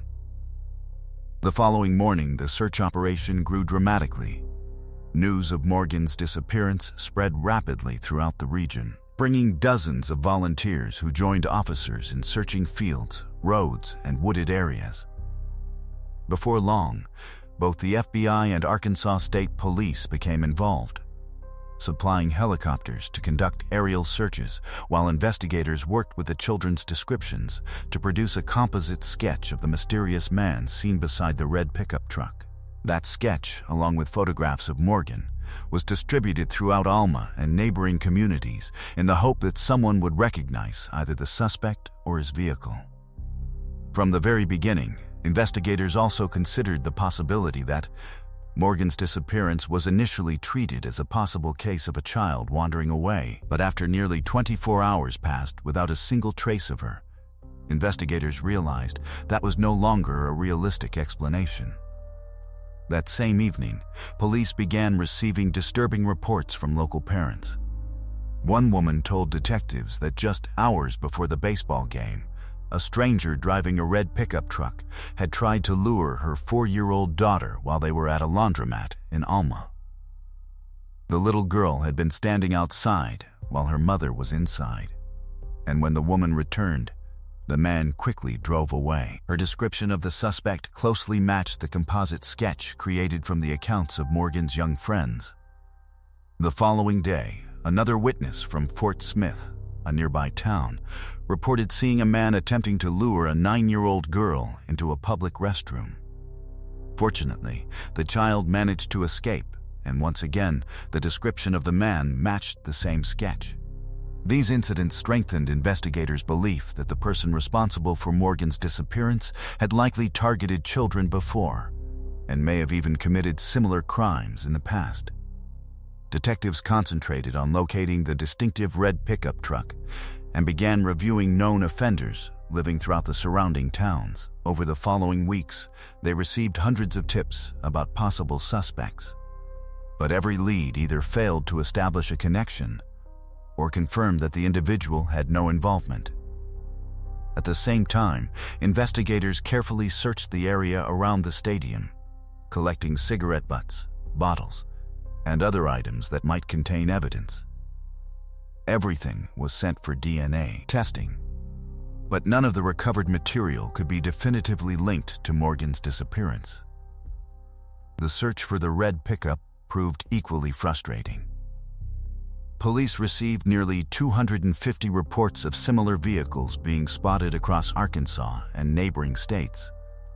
But with thousands of nearly identical trucks on the road, every lead eventually hit a dead end. About 2 weeks into the investigation, detectives received what seemed like a breakthrough. A resident of Stuttgart, roughly a 3-hour drive from Alma, reported catching a man trying to break into his vehicle on his property. When the homeowner confronted him, the intruder fled while holding the hand of a little girl. After being shown the composite sketch, the witness confidently said the man looked almost identical to Morgan's suspected abductor, and he believed the girl was Morgan herself. Investigators immediately launched a massive search operation, securing nearly 10 square miles around the area and deploying dozens of officers. Morgan's parents rushed to Stuttgart, hoping this would finally bring their daughter home. Hundreds of volunteers joined law enforcement, helicopters searched from above, and tracking dogs attempted to follow Morgan's scent using her belongings.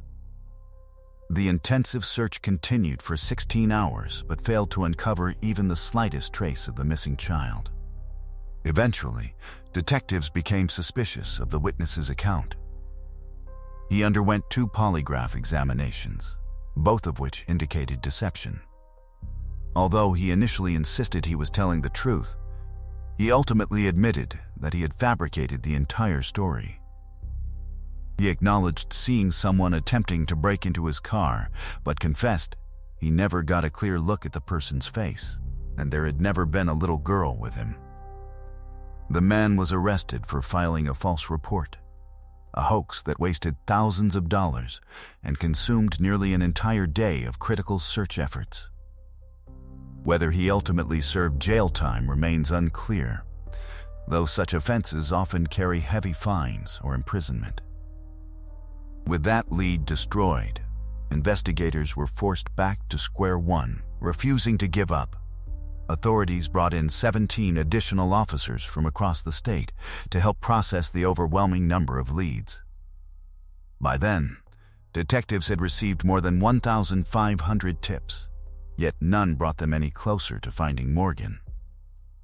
Her parents also refused to stop searching, but as months turned into years, hope became increasingly difficult to hold on to. About a year after Morgan vanished, her mother founded a nonprofit organization dedicated to helping families of missing children. Although she never stopped searching for her own daughter, she chose to use her experience to support others enduring the same nightmare and to raise awareness about how quickly a child can disappear. Over the following years, investigators continued chasing new leads and interviewing possible suspects, but the case remained at a standstill. In 2001, 6 years after Morgan vanished, the FBI released an age-progressed image showing what she might look like. That same year, several nationally televised programs featured her case, generating another wave of public tips. While most of those reports led nowhere, one stood out. An anonymous caller claimed Morgan's body had been buried on a property in Boonville, about an hour from Alma, and included details about the case that had never been made public. Early in 2002, detectives obtained a search warrant, brought in cadaver dogs, and thoroughly excavated the property, but they found nothing. The investigation then went cold for nearly a decade. In 2010, authorities received another tip suggesting Morgan had been held at a property in another state. They searched again but uncovered no evidence she had ever been there. Interestingly, investigators returned to that same property in 2017 during a separate investigation after learning that one of its former residents was serving time for crimes against minors and had become a suspect in another case. Even then, the search produced no new clues. In 2019, a new documentary about Morgan's disappearance aired, and for the first time, investigators publicly released a photograph of the red pickup truck believed to be connected to the abduction. The image had been accidentally captured during the baseball game, but its poor quality made identifying the vehicle nearly impossible.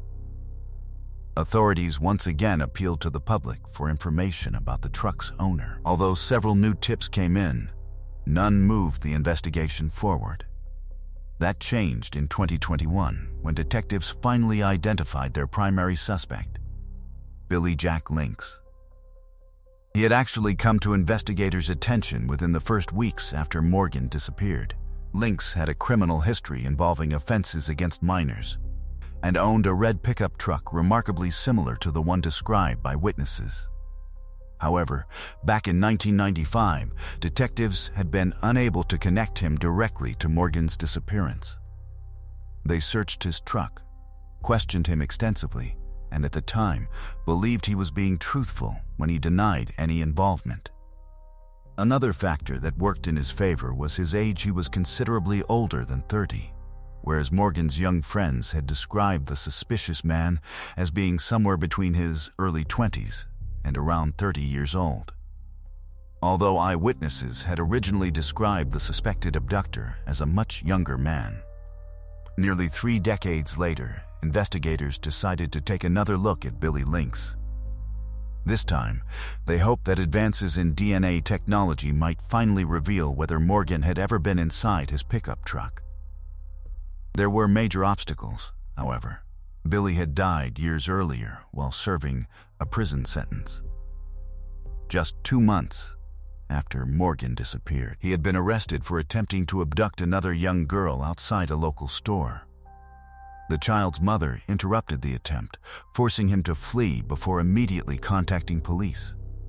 At the time of that arrest, Billy was already 70 years old, and he later died of natural causes in prison in 2000.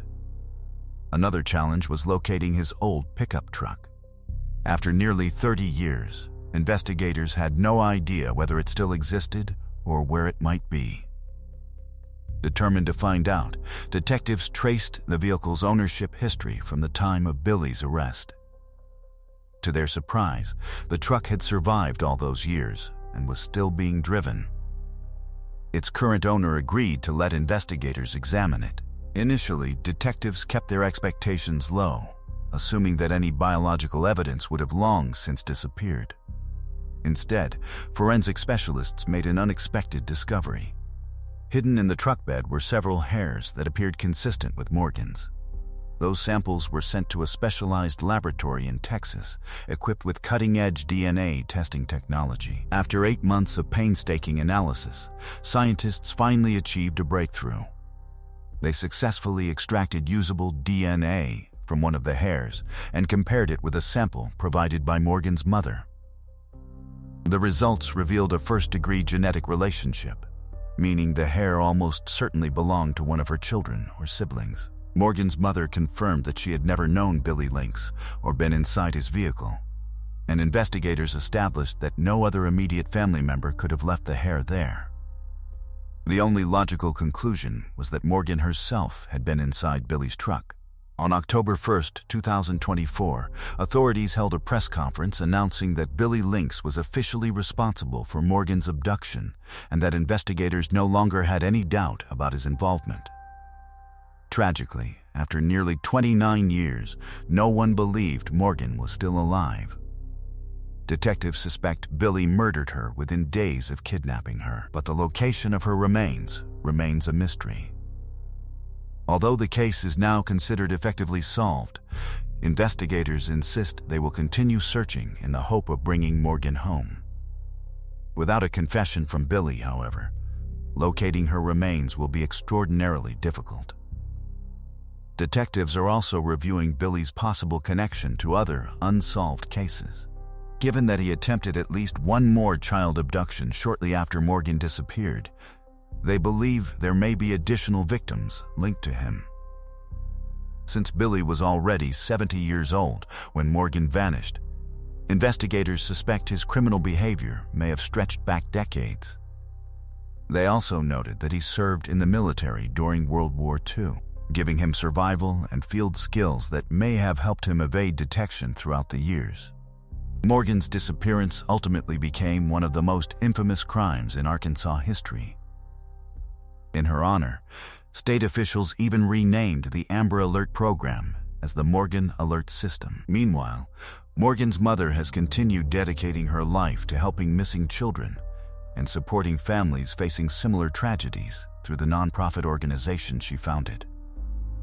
She says that helping others has given her purpose and helped her cope with the unimaginable loss of her daughter. Although deep inside, she still holds on to a small piece of hope that Morgan could somehow be found. Share your thoughts on this case in the comments below, and if you enjoyed this video, don't forget to leave a like. Let's move on to the next case. A 21-year-old mother was looking forward to spending Christmas with her family, but just before the holidays, she suddenly stopped contacting anyone and disappeared without a trace. As her worried parents searched for answers, they uncovered a series of unsettling clues that pointed to something far more sinister than a simple disappearance. Then, in a twist that stunned both investigators and everyone following the case, An extraordinary development completely changed the direction of the investigation. It was a breakthrough unlike anything detectives had encountered before, and in the end, it became the key to finally uncovering the truth. Melissa Wolfenbarger was born on September 9, 1977, in the small town of Locust Grove, Georgia. She was the youngest child in the family, and because her older sister was already 7 years old when Melissa was born, she helped their mother care for her from the very beginning. As the years passed, the two sisters developed an incredibly close relationship. During high school, Melissa met a young man named Christopher, and shortly after graduation, the two married. They settled in a quiet suburb outside Atlanta, where Christopher found work at a glass manufacturing plant. Before long, Melissa became pregnant, and the couple welcomed a daughter, followed not long afterward by a son. By 1998, 21-year-old Melissa devoted nearly all of her time to raising her two young children. Despite becoming a mother at such a young age, she loved her growing family and embraced her role. She also made every effort to visit her parents and sister whenever she could, although the distance between them and the demands of raising two toddlers meant those trips were fairly uncommon. That year, the family planned to celebrate Christmas together, and during Thanksgiving, Melissa called her mother with a special request. She asked if she could have an old photograph of her grandfather as a Christmas gift. Her mother searched through the family's photo albums, found the perfect picture, and eagerly waited for Melissa and the grandchildren to arrive. But when Christmas finally came, Melissa never showed up. At first, her parents were surprised, but not immediately alarmed. They assumed she might simply be overwhelmed with caring for two small children, especially since she had recently started working at a local cafe to help support the family because Christopher's wages alone weren't enough to cover their expenses. Making matters more difficult was the fact that they couldn't simply pick up the phone and ask what had happened. Melissa didn't have a telephone at home, and mobile phones were still uncommon at the time. Whenever she wanted to speak with her parents, she usually called from her in-law's house. Yet after that Thanksgiving conversation, she never called again. Her parents waited patiently, hoping to hear from her. But when Melissa also failed to call on her mother's birthday, they became convinced that something was seriously wrong. They decided to drive to Atlanta and check on her themselves. What they found only deepened the mystery. Melissa and Christopher's house was completely empty. After speaking with neighbors, they learned the family had moved out shortly after Christmas. But no one knew where they had gone. Confused and increasingly worried, Melissa's parents contacted Christopher's family and eventually managed to reach Christopher himself. Instead of providing reassurance, his explanation only raised more questions. He claimed that Melissa had left him back in December, abandoning both him and their children so she could move to California and start a new life. Melissa's parents found the story almost impossible to believe. They couldn't imagine their daughter willingly leaving behind her 1- and 2-year-old children, and they were certain that if she had truly decided to start over somewhere else, she would have contacted them or visited at some point. But she never did. No matter how many questions they asked, Christopher refused to change his story or provide any additional details. With nowhere else to turn, Melissa's parents returned home, determined to find their daughter on their own. Over the following months, they contacted friends, relatives, and anyone who might know where Melissa had gone. But it was as though she had completely vanished. Then, in the spring of 1999, Melissa's mother saw a television news report that sent a chill through her. Police in Atlanta had discovered a human head sealed inside a bleach-soaked bag in a wooded area. Days later, investigators found 4 more bags containing additional body parts. What terrified Melissa's mother most was the location. It was close to Christopher's former workplace, and she immediately feared the remains might belong to her daughter. Thankfully, investigators later identified the victim as a missing man connected to another cold case. By early 2000, Melissa's parents finally convinced police to take a report, but the investigation went nowhere. Detectives interviewed Christopher and accepted his explanation that Melissa had voluntarily abandoned her family to begin a new life elsewhere. Believing she had left of her own free will, they chose not to pursue the case any further. Melissa's parents, however, never accepted that conclusion. As the months turned into years, they became increasingly convinced that their daughter had been the victim of a crime, and they strongly suspected Christopher knew more than he admitted. They were aware that the marriage had been deeply troubled. Christopher had physically abused Melissa on several occasions, forcing her to flee with the children and seek refuge at her parents' home. Yet each time, he apologized, convinced her to forgive him, and persuaded her to return. That history made his version of events seem even less believable. If he had always fought so hard to get her back before, why had he made no effort to stop her from leaving this time? He never contacted her parents, never reported her missing, and never appeared concerned about where she had gone. There was another troubling detail as well. According to Christopher, Melissa had walked away without taking anything with her, not a change of clothes, not her jewelry, not even her identification or personal documents. To her family, none of it made any sense.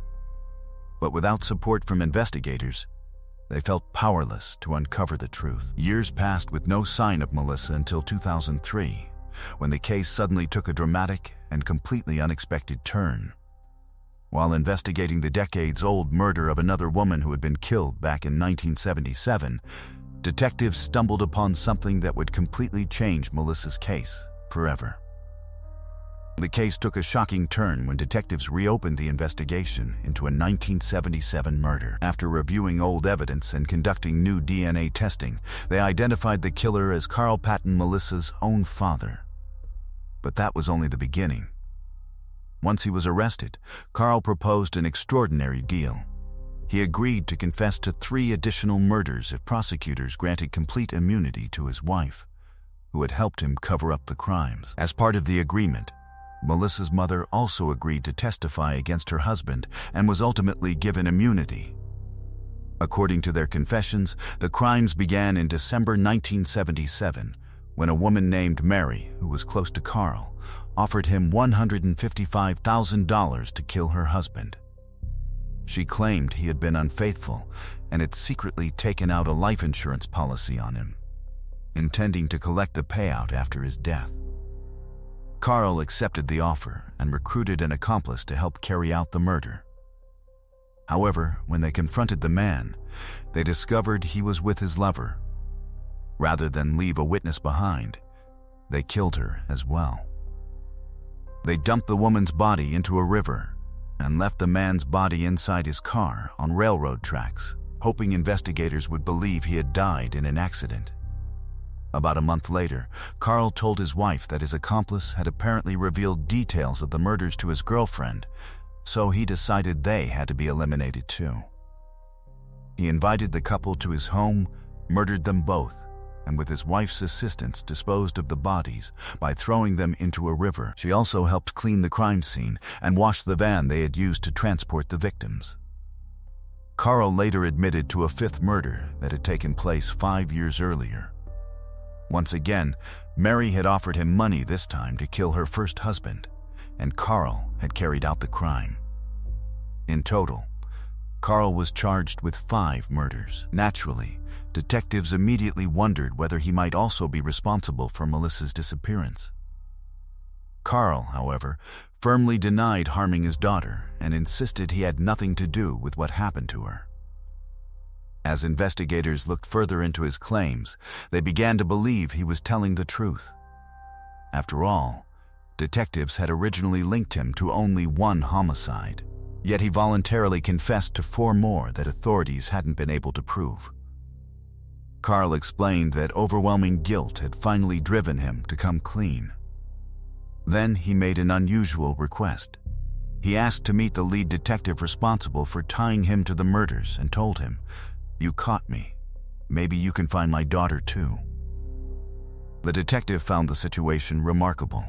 Here was a man who had admitted to 5 murders, asking the very investigator who arrested him to solve his daughter's disappearance. Intrigued, the detective agreed and began reviewing the sparse case file. One detail immediately stood out: the bags of human remains discovered near Christopher's workplace several years earlier. At the time, investigators had simply assumed the remains belonged to a man. But that conclusion had never been supported by forensic evidence. It had been little more than an educated guess based on the condition of the remains. Because the body had decomposed so extensively, the detective ordered a fresh examination along with modern DNA testing. Since Carl's DNA was already on file, the comparison was straightforward. The results confirmed his suspicion. The remains did not belong to an unidentified man, they belonged to Melissa. That discovery completely transformed the investigation. Detectives now knew Melissa had been murdered years earlier, and her disappearance was officially reclassified as a homicide. According to the medical examiner, her body had been dismembered with a reciprocating electric saw. Strangely, investigators never recovered her torso. Despite conducting multiple searches of the wooded area where the other body parts had been found, that portion of her remains was never located. As detectives dug deeper, they uncovered another significant lead. They interviewed Christopher's former employer at the glass factory, where he had worked before Melissa disappeared. The company revealed that Christopher had been fired around the same time after allegedly stealing an electric saw, the very type believed to have been used to dismember Melissa's body. Melissa's mother also informed investigators that Christopher had repeatedly abused her daughter throughout their marriage. On top of that, detectives learned he already had a criminal record. Another suspicious discovery was that Christopher had legally changed his name almost immediately after Melissa's disappearance, despite offering no convincing explanation for doing so. All of these circumstances quickly made him the primary suspect, but detectives still lacked the concrete evidence needed for an arrest. They questioned Christopher several times, yet he continued insisting on his innocence, although his version of events frequently changed. During one interview, he claimed Melissa had run away with another man. Later, he offered a completely different explanation, saying she had become involved in selling fake identification documents, which supposedly explained why she had cut off contact with everyone.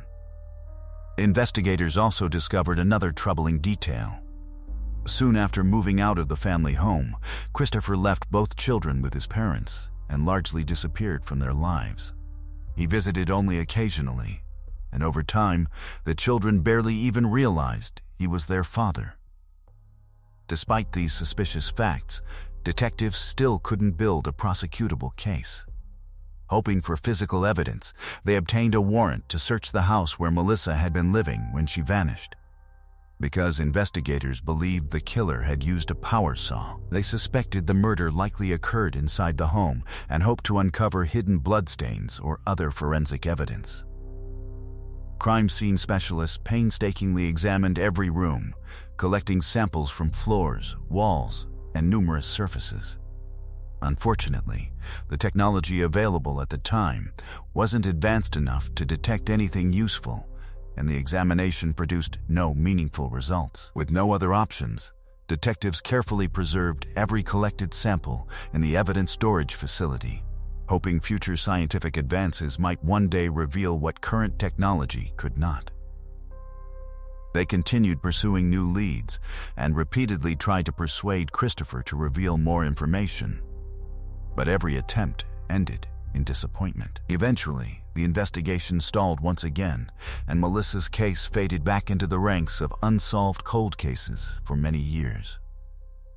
Melissa's father was eventually convicted and sentenced to 5 life terms, plus an additional 20 years in prison. It's worth noting that Mary, the woman who had hired him to carry out 2 of the murders, died in the late 1980s and was never held accountable for her role in those crimes. Meanwhile, Melissa's mother and older sister refused to let her case be forgotten. They continued pushing investigators for answers, kept the story in the public eye and stayed in close contact with detectives, but despite all their efforts, the investigation remained stalled for years. Everything changed in 2017 when Melissa's mother attended a true crime event where enthusiasts and investigators gathered to discuss unsolved cases. There, she met crime analyst Cheryl McCollum and decided to tell her daughter's story. During their conversation, Melissa's mother revealed a shocking detail that immediately caught Cheryl's attention. "My husband committed 5 murders, and I helped him." Fascinated by the extraordinary circumstances, Cheryl began digging into the case. She interviewed Melissa's relatives, stayed in touch with her imprisoned father, and carefully reviewed every available record. What stood out most to Cheryl was that a man responsible for 5 murders seemed genuinely more concerned about ensuring his daughter's killer was brought to justice than about his own crimes. As her investigation continued over the following years, Cheryl became convinced that Melissa's husband, Christopher, was the most likely suspect. Although no direct evidence tied him to the murder, the circumstantial evidence was overwhelming. He had a documented history of abusing Melissa, never made any meaningful effort to look for her after she vanished, and carried on with his life as though nothing had happened. Even more suspicious was the fact that shortly before Melissa disappeared, he had reportedly stolen the same type of reciprocating saw investigators believed had been used to dismember her body. Melissa's entire family, including her now-grown children, believed Christopher was responsible and supported Cheryl's efforts to uncover the truth. Cheryl also consulted respected figures in the true crime community, including journalist Nancy Grace and several experienced law enforcement officials. After reviewing everything she had collected, they all reached the same conclusion: Christopher appeared to be the strongest suspect. Still, without solid physical evidence, the case remained at a standstill. Nancy Grace eventually suggested that Cheryl launch a podcast dedicated to the investigation, believing renewed publicity could encourage new witnesses to come forward. Cheryl followed the advice and released the first episode about Melissa's disappearance in 2023. She continued producing episodes featuring Melissa's mother and other family members, sharing every detail she had uncovered. But for months, no significant breakthroughs emerged. Then, in April 2024, everything changed. After another episode aired, a listener contacted Cheryl claiming he had important information. He revealed that shortly before Melissa disappeared, he had witnessed a heated argument between Melissa and Christopher. Investigators have never publicly disclosed the full details of his statement to protect the integrity of the case, but some reports suggest Christopher threatened Melissa during that confrontation. Cheryl immediately passed the information to detectives, and it became the catalyst for reopening the investigation. Over the next 3 months, investigators re-examined the case from the ground up, re-interviewed witnesses, and used modern forensic technology to analyze the evidence. Specialists tested the bags that had contained Melissa's remains, as well as samples collected years earlier from Christopher and the home where detectives believed the murder had occurred. In August 2024, authorities announced that, after 25 years, Christopher had finally been arrested for Melissa's murder. Although investigators have not revealed exactly what evidence led to the arrest, reports suggest advanced forensic testing uncovered crucial DNA or other physical evidence linking him to the crime. Police have intentionally withheld many details to avoid giving the defense an opportunity to challenge key evidence before trial. Christopher remains in jail awaiting trial, and he has yet to enter a formal plea. Melissa's family is confident that justice is finally within reach, and investigators appear equally convinced they now possess compelling evidence that will be difficult to dispute. After nearly 26 years, Melissa's heartbreaking story is finally approaching its conclusion. The twists in the case are almost unbelievable. Detectives only confirmed Melissa's death because her father, already imprisoned for 5 murders, asked investigators to find out what had happened to his daughter. Years later, a true crime podcast brought forward a witness whose testimony ultimately helped reopen the investigation and led to Christopher's arrest. Melissa's children also believe their father is responsible and hope the trial will finally provide the answers they have waited decades to hear. More than anything, they want to understand exactly what happened to their mother and why. But those answers may only come if Christopher eventually decides to confess. If you found this case as astonishing as it is heartbreaking, share your thoughts in the comments below. And if you enjoyed this documentary, don't forget to like the video. Let's move on to the next case. A teenage girl from a quiet mountain town set out for a simple afternoon walk and vanished without leaving a single clue behind. Her terrified parents immediately contacted the police, but the response that followed left the close-knit community shocked and frustrated. For nearly 30 years, the mystery remained unsolved before investigators finally uncovered the truth in a way no one had expected. Danielle Hochin was born on November 11, 1980, in Alexandria, Minnesota. Not long after, her parents welcomed 2 more children, a son and a daughter. Once the family was complete, they relocated to the small town of Belgrade, Montana, surrounded by towering mountains and far from any major city. The peaceful town attracted tourists year-round who came to ski, hike, and enjoy its breathtaking scenery. Danielle's parents moved there after both accepted jobs with the local ski patrol, a perfect fit for 2 people who loved spending as much time outdoors as they could. Their adventurous lifestyle naturally rubbed off on their children.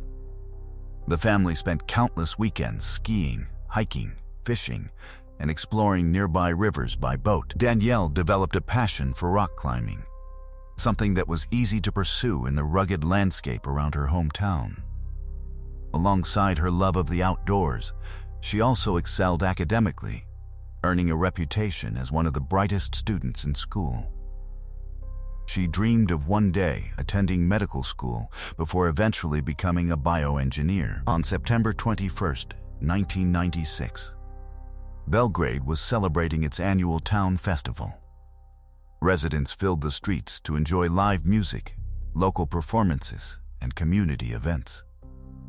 15-year-old Danielle planned to meet up with friends later that evening. But with several hours to spare, she decided to take a walk along a riverside trail just outside town instead of staying home. Before she left, her mother reminded her to return by 2 p.m. and even lent her a wristwatch because Danielle didn't own one herself. Carrying only a bottle of water, Danielle headed out at around 11:30 a.m., assuring her mother she'd be back on time. But when 2 came and went with no sign of her, concern quickly set in, especially since the family was expecting visitors. Believing Danielle had simply lost track of time, her mother asked a friend to come along as they drove to the trailhead.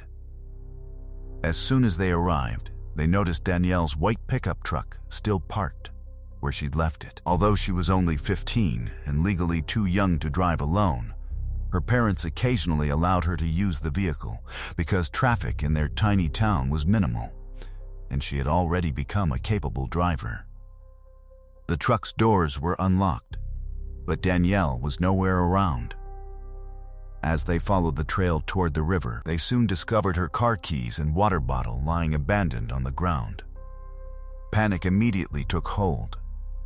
Her mother called Danielle's name over and over while searching every stretch of the path between the parking area and the riverbank. When there was still no sign of her, she rushed to the local authorities for help. At that point, she believed Danielle may have slipped down an embankment or been injured somewhere along the trail. Since she didn't have a mobile phone, she drove directly to the police station, and roughly an hour later, search teams arrived. They carefully searched the trail, surrounding woodland and nearby riverbank, but found nothing. As darkness fell and temperatures dropped to nearly freezing, officials suspended the search until sunrise. Danielle's family refused to give up. Joined by friends, neighbors, and volunteers from across the community, they organized their own search parties and continued combing the area through the night. One of those groups included a local man and his two sons, who were close friends of Danielle's sister. Armed with flashlights, they searched the wooded area beside the river. Just a few hundred yards from the parking lot, they spotted something unusual floating near the shoreline. As they moved closer and shined their lights onto the water, they made the heartbreaking discovery Danielle's body was lying just a few feet from shore in shallow water. The man immediately realized she was gone and rushed back toward town to alert the police. On the way, he encountered Danielle's father and was forced to deliver the devastating news himself. Investigators processed the scene before Danielle's body was taken for a full post-mortem examination to determine exactly how she had died. Even before those results were complete, however, the sheriff publicly stated that the death appeared to be nothing more than a tragic accident. Because there were no obvious injuries or immediate signs of foul play, authorities concluded that Danielle had likely slipped into the river and drowned. Her family simply couldn't accept that explanation. Danielle had spent her entire life outdoors, knew the trail extremely well, and was an experienced swimmer and climber. To them, it made no sense that she could accidentally drown in such shallow water. Despite their concerns, the sheriff stood by the accident theory and chose not to pursue a full criminal investigation. But before long, everything was about to change. When the medical examiner's report was finally completed, it painted a far more disturbing picture than anyone had expected. Danielle's body was covered in multiple bruises and scratches that appeared to be defensive injuries, strongly suggesting she had struggled with an attacker before she died. Investigators also discovered that her underwear had been pulled down, something the pathologists found impossible to explain as part of an accidental drowning. Further examination confirmed that Danielle had been sexually assaulted, and forensic experts recovered biological evidence from an unidentified male on her underwear.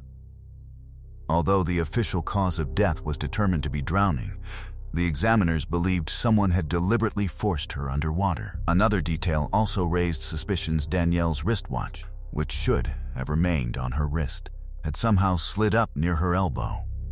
Specialists theorized that the killer may have dragged her by her arms toward the river, causing the watch to shift as her body was pulled. Despite these alarming findings, the medical examiners still classified the manner of death as undetermined. While they were convinced Danielle had drowned, they argued there wasn't enough conclusive evidence to officially declare it a homicide. Because of that decision, authorities refused to launch a full murder investigation, insisting they still couldn't say with certainty what had happened. Even so, investigators continued collecting evidence wherever they could. During a closer forensic examination of Danielle's clothing, experts recovered 4 hairs from her underwear that also belonged to the same unknown male. They believed the hairs had likely come from the suspect's arm and were able to obtain a partial DNA profile. Unfortunately, this was years before the FBI had developed a nationwide DNA database, leaving investigators with nowhere meaningful to compare the sample. The only conclusion they could reach was that both the hairs and the biological material recovered from Danielle's underwear came from the same individual. Detectives also returned to the location where her body had been discovered and found a man's boot print pressed into the soil nearby. However, they couldn't determine whether it had any connection to the crime. Several possible suspects were interviewed over the following months, but none could be linked to Danielle's murder. The biggest obstacle was the incomplete DNA profile, which wasn't detailed enough to compare against the suspect's samples. It's also important to note that many of the most critical details in the case were withheld not only from the public, but even from Danielle's own family. For years, they weren't told she had been sexually assaulted. From their perspective, it seemed as though investigators simply had no idea what had happened and were still searching for answers. Despite the sheriff's public position, several officers within the department questioned why the case had never been officially treated as a homicide. One of them was Cindy Botek, who had joined the police force just days before Danielle disappeared. From the beginning, Botek believed the evidence clearly pointed to murder. But as a new officer, she had no authority to challenge the decisions made by her superiors or push for a full-scale homicide investigation. She was left wondering what had truly happened that afternoon. One theory suggested Danielle's killer could have been someone she knew, a neighbor, family friend, or acquaintance. Botek spoke extensively with Danielle's parents, but they couldn't think of a single person who would have wanted to hurt their daughter. Danielle had never been in trouble at school, had no known enemies, and got along well with everyone in the community. For months after her death, the investigation made almost no meaningful progress. Detectives continued interviewing witnesses and reviewing potential suspects. But because the sheriff refused to classify the case as a homicide, their efforts remained extremely limited. Officers like Botek found it deeply frustrating that no one seemed to be actively searching for Danielle's killer, despite what they believed was obvious evidence of a violent attack. They feared the person responsible was still living freely in the same small town. A few years later, investigators submitted the partial DNA profile into the FBI's growing database, hoping advances in technology might produce a match. But once again, the search came up empty. As time passed, Danielle's family gradually learned more about what investigators had uncovered, including the fact that she had been sexually assaulted. They were furious that the sheriff had failed to pursue the case as a murder from the very beginning, and had kept such crucial information hidden from them. The sheriff later insisted he had never truly believed Danielle's death was an accident, and had always suspected foul play. However, those claims directly contradicted his earlier comments to local newspapers, where he had repeatedly stated there wasn't enough evidence to call it a homicide. Danielle's parents also remembered him telling them exactly the same thing, making his sudden change in position even harder to believe. He eventually shifted the blame onto the medical examiners, arguing that their decision to classify the death as undetermined prevented him from opening a full homicide investigation. Danielle's family rejected that explanation, believing he was simply avoiding responsibility for the mistakes made early in the case. By then, everyone understood that a thorough investigation during those crucial first days could have preserved evidence, identified suspects, and possibly led to the killer's arrest. Instead, years had passed, leads had dried up, and the trail had gone cold. Refusing to give up, Danielle's parents continued pushing for justice. But every effort seemed to reach another dead end. Eventually, Danielle's younger sister took over the fight, speaking with local media, contacting investigators, and doing everything she could to make sure her sister's killer would one day be identified. Then, in 2019, the case finally took a significant turn. 23 years after Danielle's murder, her family finally succeeded in getting the case reopened. Sadly, the renewed investigation produced very little. The FBI's DNA database still failed to return any matches, and revisiting previous suspects led investigators nowhere, causing the case to stall once again. Everything changed in 2021 when a new sheriff took charge of the local police department. Ironically, he had joined the force just one day before Danielle was killed, and the unsolved case had stayed with him ever since. Like several officers before him, he had always believed Danielle had been murdered, and now he finally had the authority to pursue the case as a homicide. The problem was that, after more than 2 decades, there were almost no viable leads left apart from the partial DNA profile recovered from the crime scene. Realizing the investigation needed a completely fresh approach, the sheriff brought in 2 outside specialists, a retired California investigator turned private detective, and an experienced DNA expert. Together, they focused on identifying the owner of the hairs and biological evidence found on Danielle's underwear. The samples were first sent to a specialized laboratory in California, equipped with cutting-edge DNA technology, and investigators anxiously waited for the results.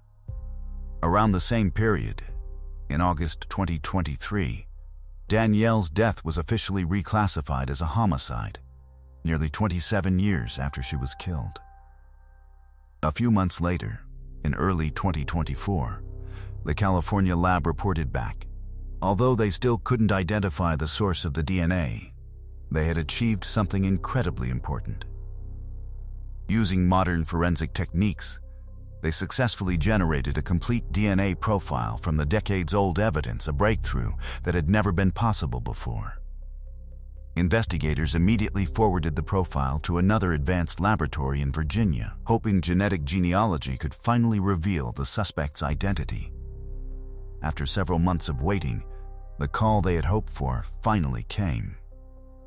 Experts explained that they had uploaded the DNA profile to public genealogy databases, where volunteers share their genetic information to locate relatives. This method had helped crack countless cold cases by tracing suspects through distant family members. But this investigation took an unexpected turn. Instead of identifying a relative, the experts found an exact match almost immediately. The man responsible had voluntarily uploaded his own DNA. Years earlier, something investigators rarely encounter. The profile belonged to 55-year-old Paul Hutchinson, who lived in the small town of Dillon, roughly 100 miles from where Danielle was murdered. Further investigation revealed that in 1996, Paul had been 27 years old and studying at the University of Montana, located only about 12 miles from Belgrade. He held a biology degree and later worked for Montana's Bureau of Land Management. He was married, raising 2 children, and had never been arrested or charged with any crime. Not even a minor offense appeared on his record. Now that investigators finally knew who they were looking for, they needed a fresh DNA sample to confirm the match. On July 23rd, detectives went to Paul's workplace to speak with him. As they arrived outside the bureau building, they spotted him standing with several co-workers. They calmly told him they wanted him to come to the station to answer a few questions. According to investigators, the color instantly drained from Paul's face. Even so, he agreed to accompany them without resistance. During the interview, detectives deliberately avoided mentioning Danielle at first, instead asking about several other unsolved cases in the area. Paul remained relatively composed throughout the opening conversation, but everything changed the moment investigators placed a photograph of Danielle in front of him. Almost instantly, he became visibly distressed. He began sweating heavily, repeatedly scratching his face, chewing on his hands, and struggling to remain seated. When he eventually tried to stand up, he stumbled over a chair. To detectives, his behavior spoke volumes and strongly suggested he knew exactly why he was there. Despite his obvious anxiety, Paul denied having anything to do with Danielle's death. Fortunately for investigators, they didn't need a confession. They collected a fresh DNA sample before allowing him to leave, since they still had to wait for laboratory confirmation before making an arrest. Immediately after the interview, detectives contacted Danielle's younger sister with the news she had waited nearly 28 years to hear. They told her they were confident they had finally identified Danielle's killer and believed the DNA comparison would remove any remaining doubt. Overwhelmed with emotion, she felt an enormous sense of relief knowing the person responsible would finally be brought to justice. She also understood that a lengthy legal process still lay ahead before her family could truly find closure. But before any charges could be filed, everything changed once again. The very next day, as investigators prepared to receive the final DNA results, Paul called his local police department, asking for assistance. He provided his exact location before abruptly ending the call. When officers arrived, they found his vehicle parked along the side of a quiet road. Inside, Paul was dead, with a firearm lying beside him. After examining the scene, investigators concluded that he had taken his own life. No suicide note was recovered, but detectives believed his motive was obvious. He had likely realized the DNA evidence would soon prove his guilt beyond any doubt, and that he would spend the rest of his life behind bars. For Paul's wife and children, the revelation was devastating. They had no idea he had committed such a horrific crime nearly 3 decades earlier, and weren't even aware he had recently been questioned by police. They learned about the allegations at the same time they were informed of his death. Friends, colleagues, and neighbors were equally stunned. Everyone who knew Paul described him as a devoted husband, a loving father, and a dependable friend. Despite the disbelief of those closest to him, investigators had no doubts about his responsibility. During a press conference in August 2024, authorities announced that Paul's DNA was a perfect match to the biological evidence recovered from Danielle's underwear. Detectives concluded that Danielle had most likely been the victim of a random crime of opportunity. They found no evidence the two had ever known each other. Investigators believe Paul encountered Danielle near the Riverside Trail, attacked and sexually assaulted her, then drowned her to prevent her from identifying him. Danielle's family later admitted that hearing about Paul's death brought them more relief than disappointment. Although he would never serve a prison sentence, they took comfort in knowing the truth had finally been uncovered. What hurt them most was the belief that Paul could have been caught decades earlier if the original sheriff had treated the case as a homicide from the beginning. Had a proper investigation been launched in those critical first days, Paul may never have enjoyed nearly 30 years of freedom, built a family, or lived a normal life while Danielle's loved ones were left searching for answers. Paul's wife also publicly expressed her sympathy to Danielle's family, making it clear that she neither defended nor excused her husband's actions. Let me know what you think about this heartbreaking case in the comments below. And if you enjoyed this video, don't forget to leave a like. Thanks for watching. Let's move on to the next case. A 17-year-old girl was supposed to be getting ready for another ordinary school day, but she never made it to class. As detectives began investigating her disappearance, they uncovered a trail of disturbing evidence and unexpected clues that eventually exposed a horrifying truth. Although the case was ultimately solved, the outcome left people across the country furious. Ellie Gould was born on February 6, 2002, in the small English town of Combe. She grew up in a large, close-knit family, surrounded not only by her parents and older brother, but also by many relatives who lived nearby. Family played a huge role in Ellie's life, and from an early age she developed a special love for animals, especially horses. Her parents regularly took her to local stables, and before long they bought her a pony of her own. Ellie quickly became passionate about horse riding, competed in numerous equestrian events, and earned several impressive achievements. Alongside that passion, she had ambitious plans for the future. After finishing school, she hoped to study psychology before eventually joining the mounted police. By the beginning of 2019, Ellie was 17 years old and completing her final year of secondary school. She was well liked by classmates, had a wide circle of friends, and was known for getting along with everyone while staying out of drama. Earlier that year, one of her classmates asked her out, and the two soon began dating. Since it was Ellie's first serious relationship, she was excited to experience something completely new. On May 3rd, Ellie woke up early as she normally did and began getting ready for the day.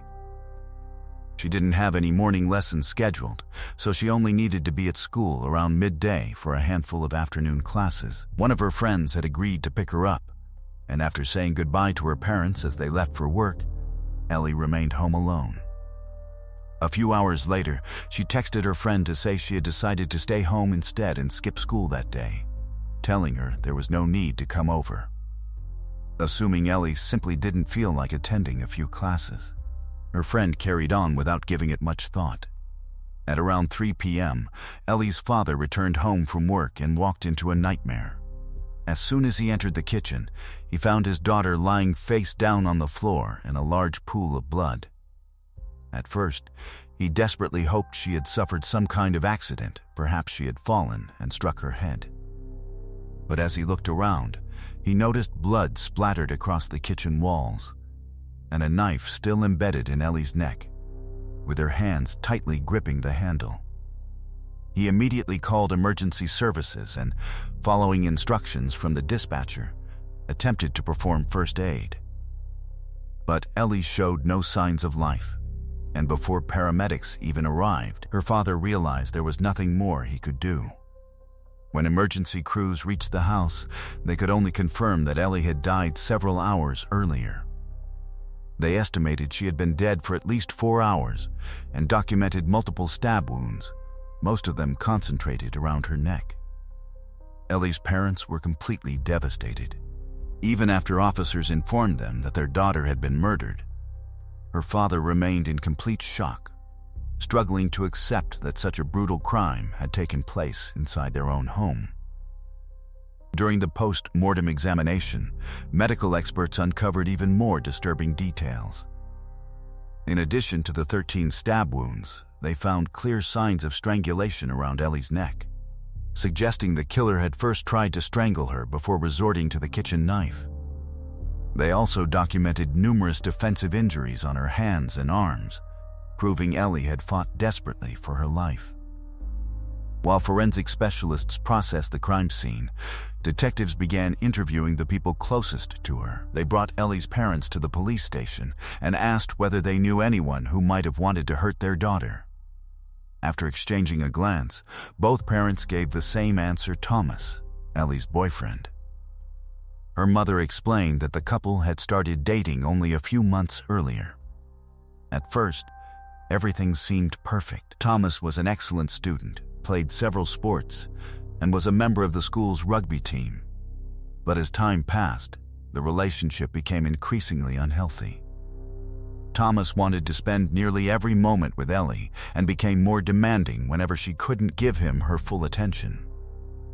Ellie, however, was juggling her final exams while also caring for her horses, leaving her with little free time.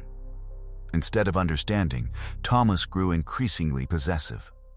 He constantly phoned and messaged her throughout the day and became angry whenever she failed to respond immediately. Ellie's parents had never been convinced he was the right person for their daughter. Whenever Thomas visited their home, he rarely spoke, something they found strange given Ellie's outgoing personality. They quietly suspected the relationship wouldn't last, and eventually they were proven right. After only a few months together, Ellie began seriously considering ending the relationship. Thomas's controlling behavior had made her increasingly uncomfortable, and she knew her priority needed to be preparing for exams and securing a place at university. Finally, on May 2nd, just one day before her murder, Ellie officially broke up with him. Detectives also interviewed Ellie's friends, who revealed additional details about the split. According to them, Thomas refused to accept the breakup. He repeatedly called her, begged to meet in person, and tried convincing her to change her mind, but Ellie refused every request. Mutual friends also noticed a dramatic change in Thomas's behavior immediately afterwards.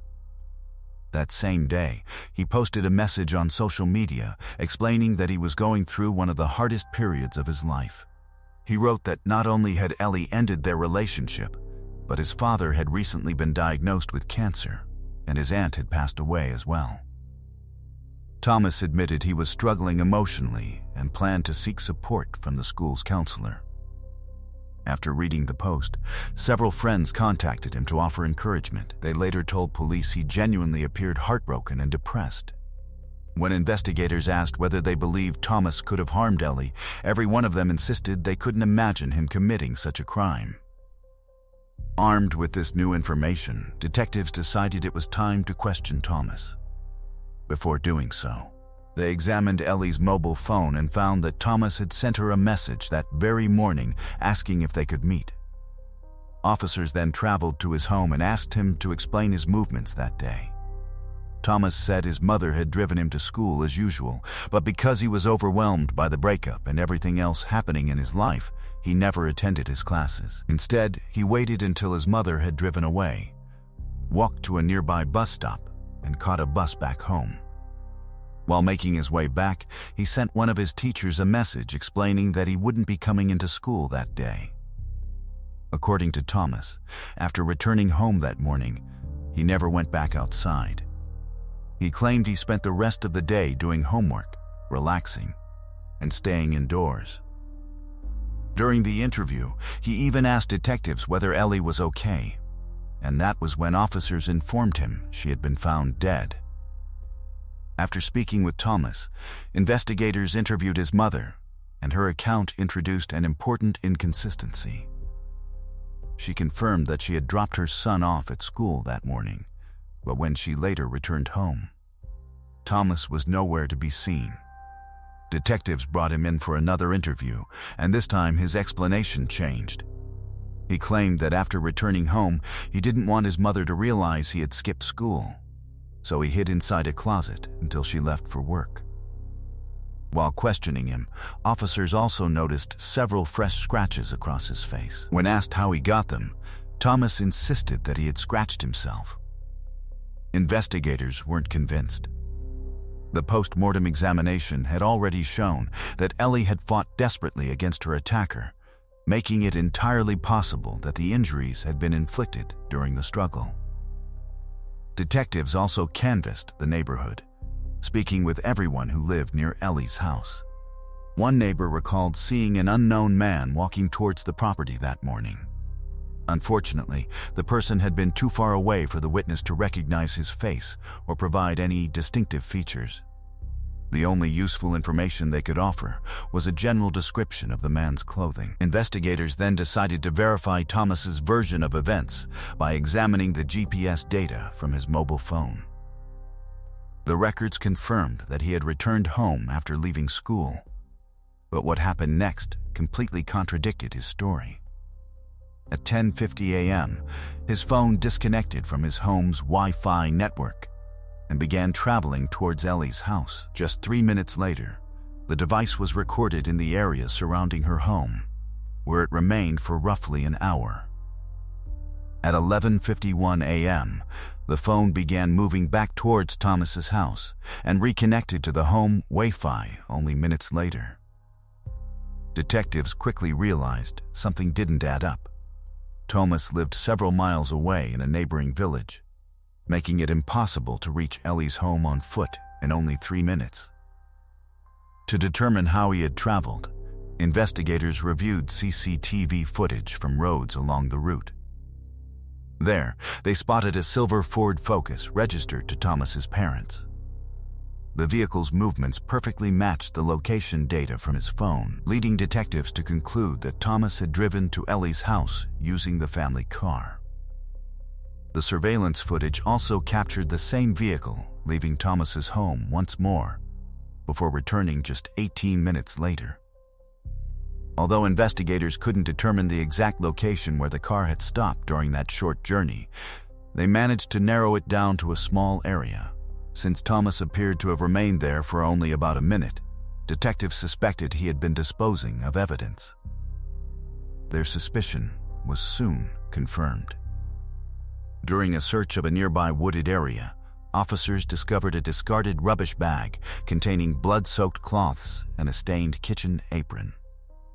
Armed with this new evidence, police obtained a search warrant for Thomas's home. They asked him to hand over the clothes he had been wearing that morning, and Thomas told them they were already in the washing machine. Officers seized the clothing along with his shoes and sent everything for forensic testing. Laboratory analysis quickly revealed traces of blood across nearly every item, although Thomas had attempted to wash the evidence away. Forensic scientists successfully recovered DNA from the stains. The results confirmed that the blood belonged to Ellie, matching the DNA found on the bloodied cloths recovered from the woodland. Investigators also determined that Thomas's clothing matched the description provided by the neighbor who had seen a man approaching Ellie's house earlier that day. When all the evidence was pieced together, Detectives believed they had reconstructed exactly what had happened. According to their investigation, Thomas had planned the murder in advance. After his mother dropped him at school, he immediately caught a bus back home, hid inside the house until she left for work, and then drove the family car to Ellie's home. Detectives believe Ellie allowed him inside, likely assuming he simply wanted to talk after their recent breakup. The two ended up in the kitchen, where Thomas allegedly attempted to strangle her. During the struggle, Ellie fought back fiercely, likely causing the scratches found on his face. When strangulation failed, investigators believe Thomas grabbed a kitchen knife and stabbed her 13 times. Over the following hour, he tried to erase any trace of the attack. Using cloths, he wiped away blood throughout the kitchen, leaving visible smear marks behind. He gathered the blood-stained rags into a rubbish bag and even attempted to wash his trainers in the kitchen sink, where investigators later detected traces of Ellie's blood. Detectives also believe he used a kitchen apron to wipe down the knife in an attempt to remove his fingerprints before placing the apron inside the same bag. Finally, he positioned the knife in Ellie's hand and left it resting against her neck, seemingly hoping investigators would mistake the scene for a suicide rather than suspect murder. Detectives also revisited the text message Ellie had sent to her friend earlier that day, saying she had decided not to attend school and asking not to be picked up. After analyzing the evidence, investigators concluded the message had almost certainly been sent after Ellie was already dead. They believed Thomas had taken her iPhone, unlocked it using her fingerprint, and sent the message himself. In doing so, he likely hoped to delay anyone from becoming concerned about her absence and postpone the discovery of her body. But his efforts to cover his tracks didn't end there. After placing his clothes in the washing machine and dumping the bag of evidence in the woods, Thomas approached a neighbor and asked for a lift back to school. Once there, he attended the remaining lessons as though nothing had happened, chatted casually with classmates, and even visited the school nurse. He spoke about how overwhelmed he felt following his breakup with Ellie and the personal difficulties he had recently experienced. Concerned about his emotional condition, the nurse contacted his mother, who later collected him from school. That same evening, Thomas posted another message on social media discussing his breakup with Ellie, continuing the image of a heartbroken teenager, while investigators were only beginning to uncover what had really happened. At that point, Ellie's body still hadn't been discovered, and investigators later concluded that every decision Thomas made throughout the day was part of a carefully planned effort to establish an alibi before anyone realized a crime had even taken place. It took detectives only a matter of hours to gather enough evidence to point directly at him. And by that evening, the 17-year-old was arrested on suspicion of murder. Throughout his police interviews, Thomas denied having any involvement in Ellie's death, and the case was eventually brought before the court. The first hearing took place on August 29th, around 4 months after the murder.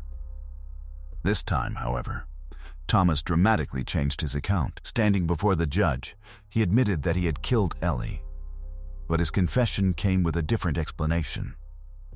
According to his new version of events, he had gone to Ellie's house that morning so they could revise together for their upcoming exams. He claimed that an argument broke out while they were studying, and that everything afterwards became a blur. Thomas said he remembered attempting to strangle Ellie, but insisted he had little or no recollection of what happened after that. Prosecutors were unconvinced by his revised story and quickly highlighted several glaring contradictions. To begin with, Ellie had already ended the relationship and had made it clear to both her family and friends that she wanted nothing more to do with Thomas. The suggestion that she had willingly invited him over to study the very next morning seemed highly implausible, particularly because she was expecting a friend to collect her later that day. His claim that he couldn't remember his actions also clashed with the overwhelming evidence. Investigators pointed out that he had spent nearly an hour cleaning the crime scene, carefully wiping away blood, placing the murder weapon in Ellie's hand in an apparent attempt to stage her death as a suicide. disposing of key evidence, returning to school to create an alibi, and even trying to wash the blood from his clothing. Those weren't the actions of someone acting without awareness. They showed planning, organization, and a deliberate attempt to avoid being caught. Faced with the strength of the evidence, the court accepted the prosecution's argument, and in November 2019, Thomas was convicted of Ellie's murder. Before the sentence was handed down, he addressed the court one final time, apologizing to Ellie's family and expressing what he claimed was genuine remorse for taking her life. But another issue soon became the focus of public anger. Because Thomas had been only 17 years old when he committed the murder, his age significantly limited the sentence the judge could impose. He received life imprisonment with the possibility of parole after just 12 years, along with an additional 5-year minimum because of the exceptional brutality of the attack. In reality, that meant Thomas could become eligible for release when he was only 34 years old. The decision sparked outrage not only among Ellie's family, but across the United Kingdom. Many people struggled to understand how someone found guilty of a premeditated and particularly violent murder could potentially spend such a relatively short period behind bars.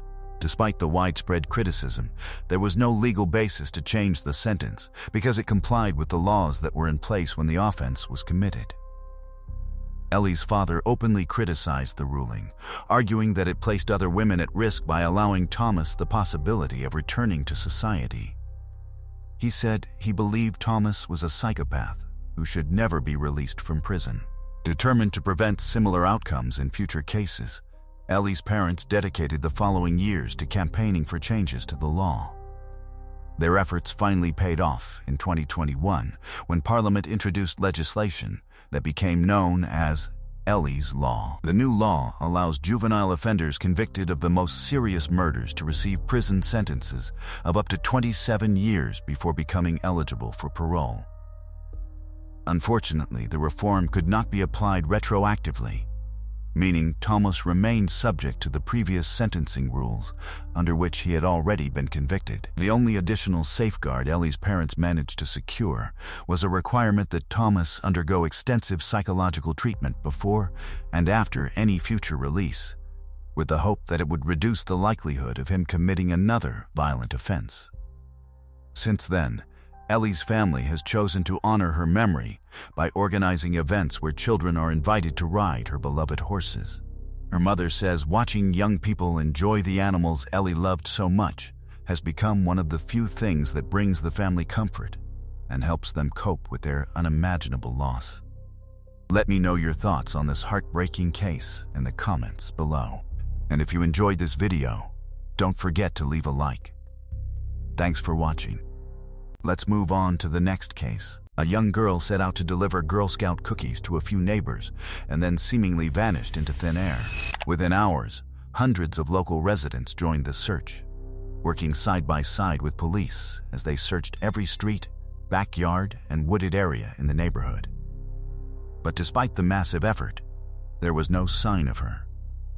As the days passed, hope slowly began to fade, and it seemed as though she had disappeared without leaving a single trace. Then detectives uncovered a shocking truth, one that not only devastated the entire community, but also triggered a series of events whose impact would be felt for decades to come. Joan D'Alessandro was born on September 7, 1965, in the quiet town of Hillsdale, New Jersey. She grew up in a loving family with her parents and 2 older brothers in a peaceful suburban neighborhood where everyone knew one another. The family was deeply religious, and from an early age, Joan regularly attended church before later enrolling in a local Baptist elementary school. She quickly became a popular student, made plenty of friends, and excelled in her classes. Outside of school, Joan developed a passion for ballet and the arts, but she also loved spending time outdoors. Around that same time, she joined the Girl Scouts, where she enjoyed learning new skills, making friends, and taking part in various activities.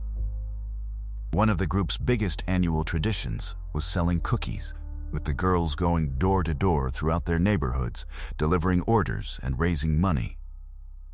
On April 19, 1973, Maundy Thursday, Joan had the day off from school and spent most of the afternoon at home with her mother, playing outside in the yard.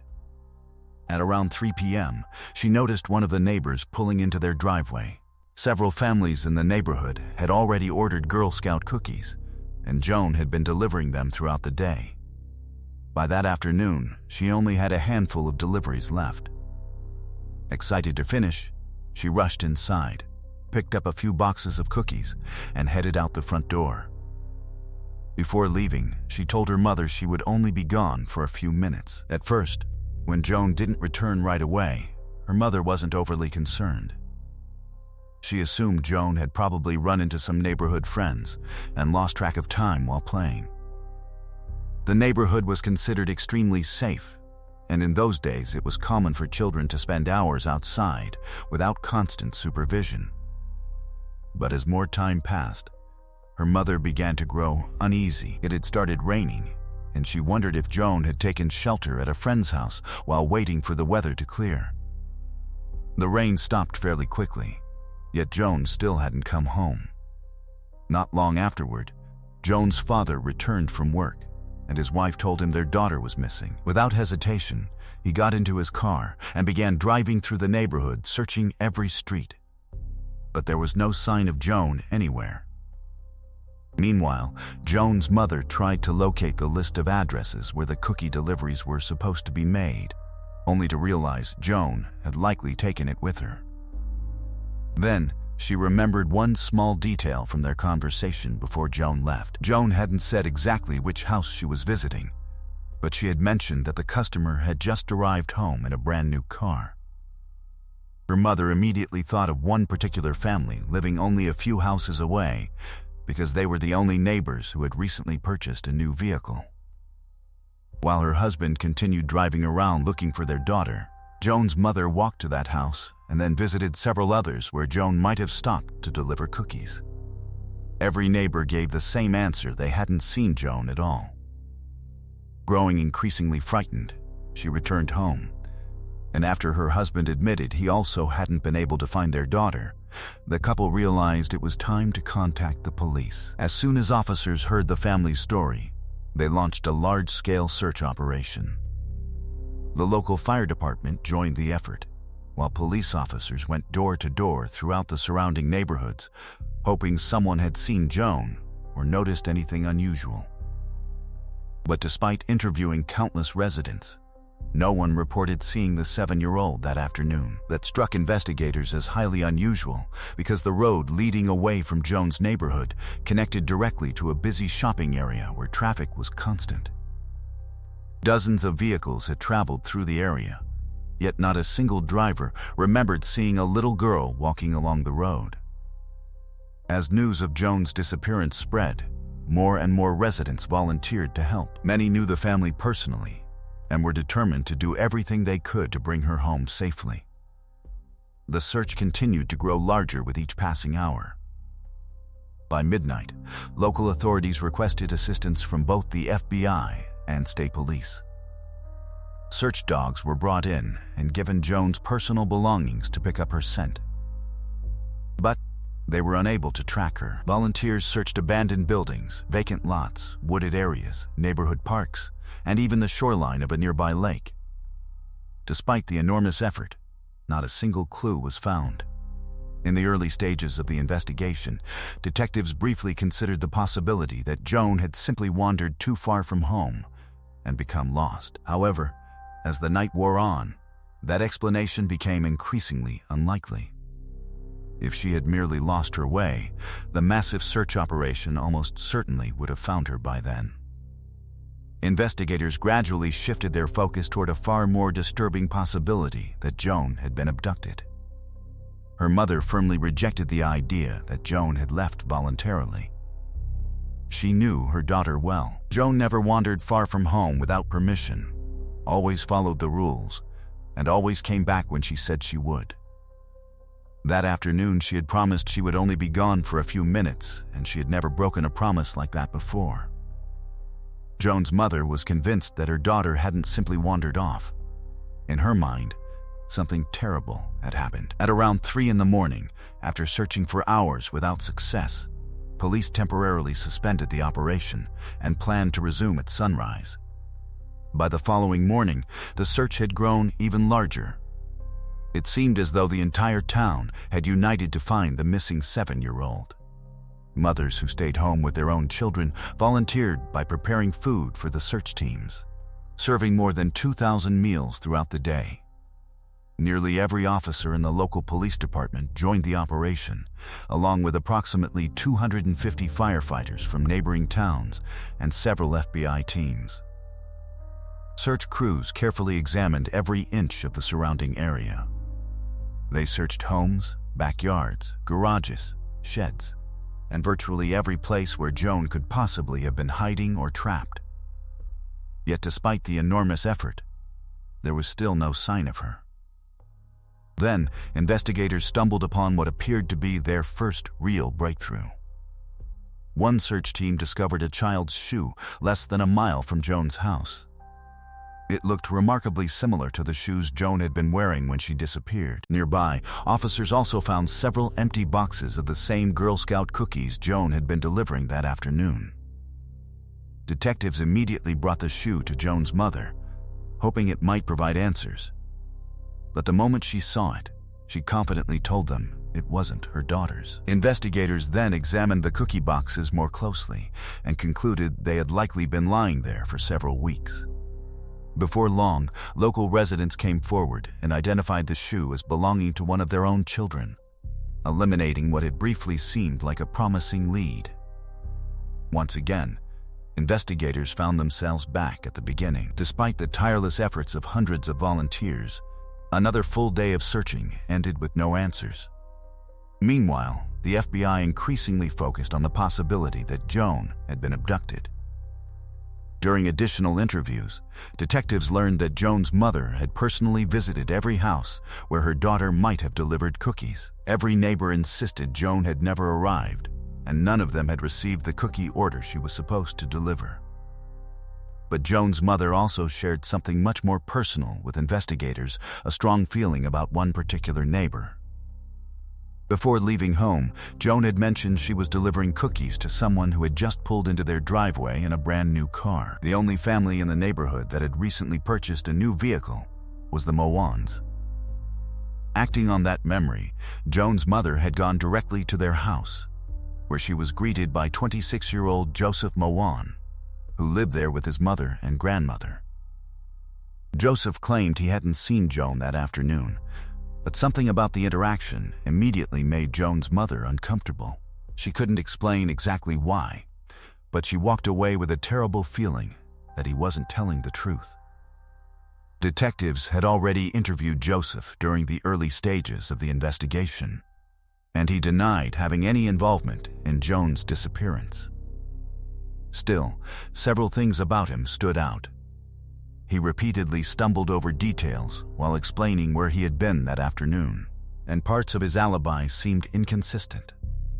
Despite those concerns, investigators found no physical evidence inside his home linking him to the case. Joseph also had no criminal history. In fact, he was widely respected in the community, working as a chemistry teacher at a local school. Even so, as the investigation continued, detectives found themselves becoming increasingly suspicious of him. Eventually, they asked Joseph to come to the police station and take a polygraph examination. He agreed. The results were far from reassuring.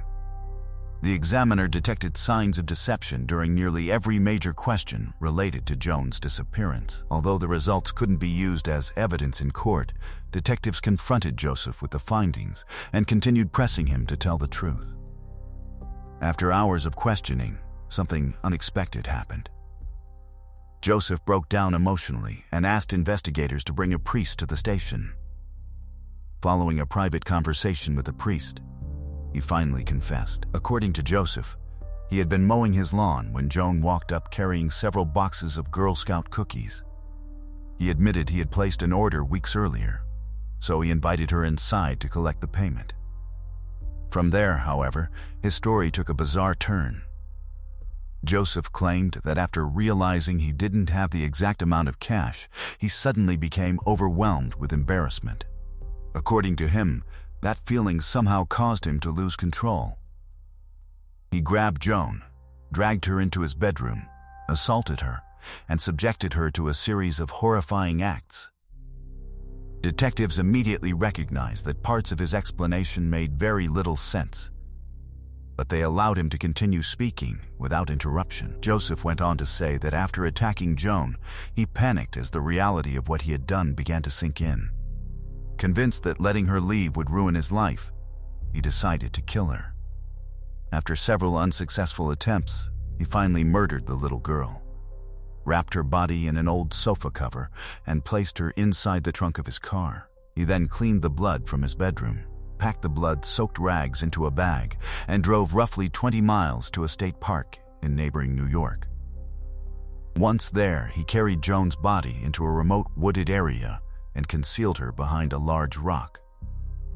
On the drive home, he threw away the remaining evidence in various trash bins along the route. Shockingly, shortly after returning home, Joan's mother came to his house searching for her daughter.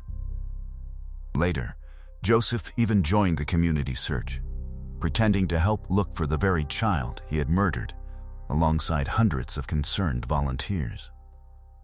Toward the end of his confession, Joseph made one particularly chilling statement. He told detectives that despite everything he had done, he felt completely calm that night and had no difficulty falling asleep. Although investigators immediately questioned several parts of Joseph's confession, their first priority was locating Joan's body.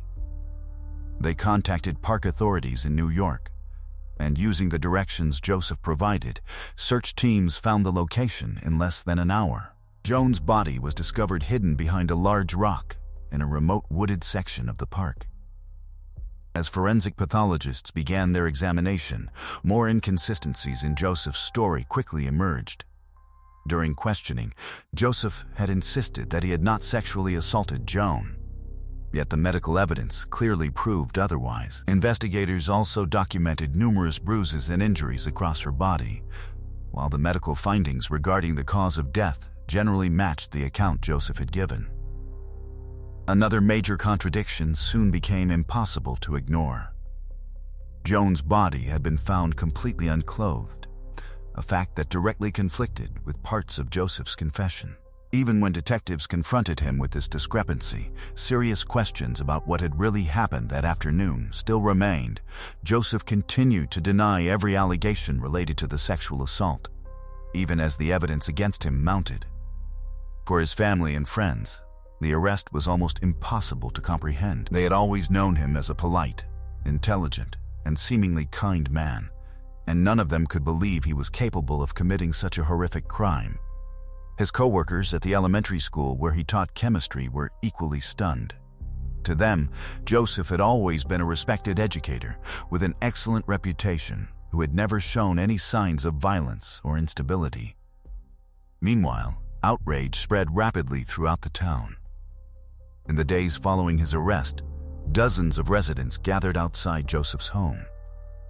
Although most simply wanted to express their anger, police decided to block off the entire street out of concern that someone might try to harm Joseph's mother or grandmother. The public's fury became so intense that some people even began searching phone books for anyone with the last name Mowan, calling complete strangers just to vent their anger. None of those families had any connection to Joseph, yet many were harassed repeatedly and eventually filed complaints after the constant phone calls became unbearable. Tensions escalated even further when the judge initially set Joseph's bail at $50,000. While that was an enormous amount of money at the time, many residents were outraged that he had been granted bail at all. Hundreds of angry letters flooded the courthouse demanding that the decision be reversed, arguing that someone accused of such a brutal crime should never be allowed back into the community, especially just a short distance from Joan's grieving family. Ironically, not everyone opposed the possibility of his release. Some residents actually wanted Joseph to be freed so they could take justice into their own hands. Facing overwhelming public pressure, the court eventually reversed its decision and revoked Joseph's bail, even though his family had already managed to raise the required amount. He remained in jail awaiting trial and was placed in solitary confinement for his own protection, as other inmates had made it clear they wanted to attack him. Several months later, Joseph's trial finally began.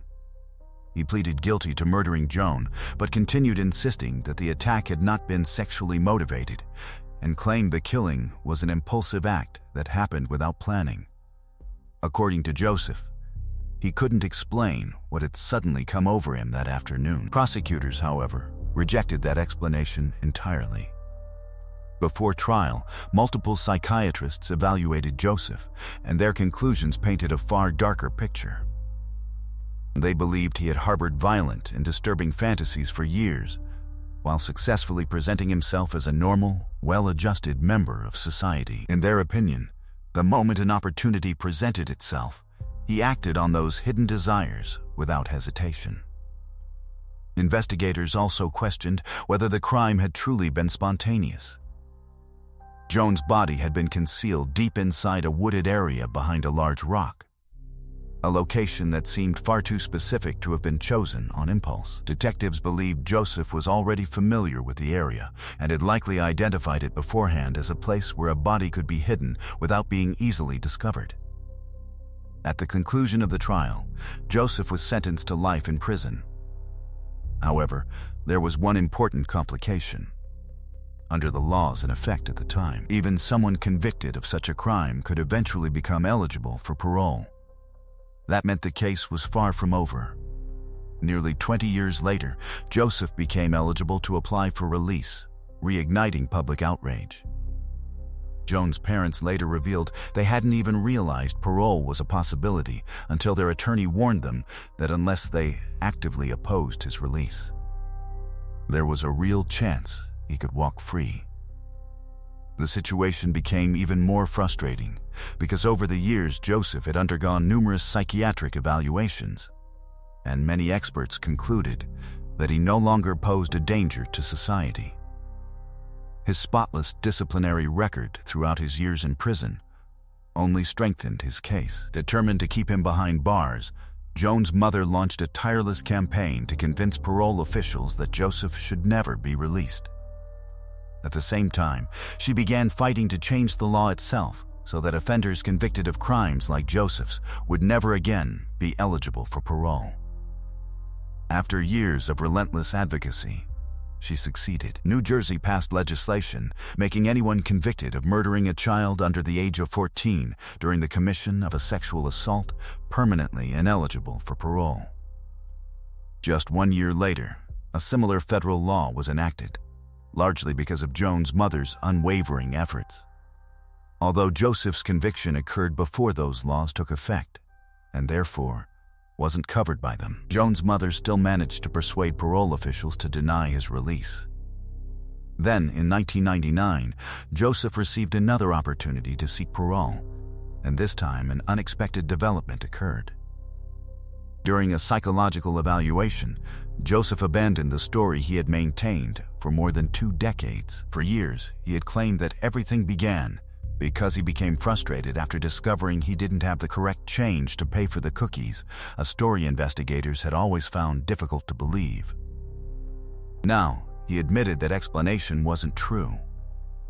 According to Joseph, he had been deeply unhappy with his life at the time. He described himself as dissatisfied with his career, frustrated with his personal circumstances, and consumed by anger. When Joan knocked on his door selling cookies, he claimed he simply decided to take out all of that rage on an innocent child.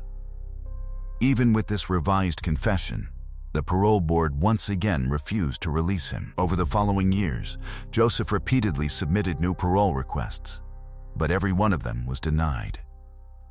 During one of those efforts, he agreed to be interviewed by former FBI profiler John Douglas, whose groundbreaking work inspired characters in The Silence of the Lambs, Mindhunter, and Hannibal.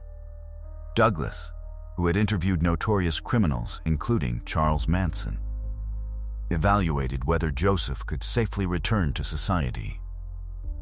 After spending time with him, Douglas concluded that Joseph remained a serious threat, describing his violent impulses as deeply disturbing and believing they had never truly disappeared. By gaining Joseph's trust, Douglas uncovered another unsettling detail. At one point during their conversations, Joseph proudly revealed that he possessed more than $600,000. After the deaths of his mother and grandmother, he had inherited substantial assets and sold the family home. He also admitted he had deliberately transferred the money to a bank in neighboring New York, so Joan's mother would be unable to recover any of it through civil lawsuits, ensuring he would always have the financial resources to continue fighting for his release. Douglas was so disturbed by what he learned that he eventually wrote an entire book about the case.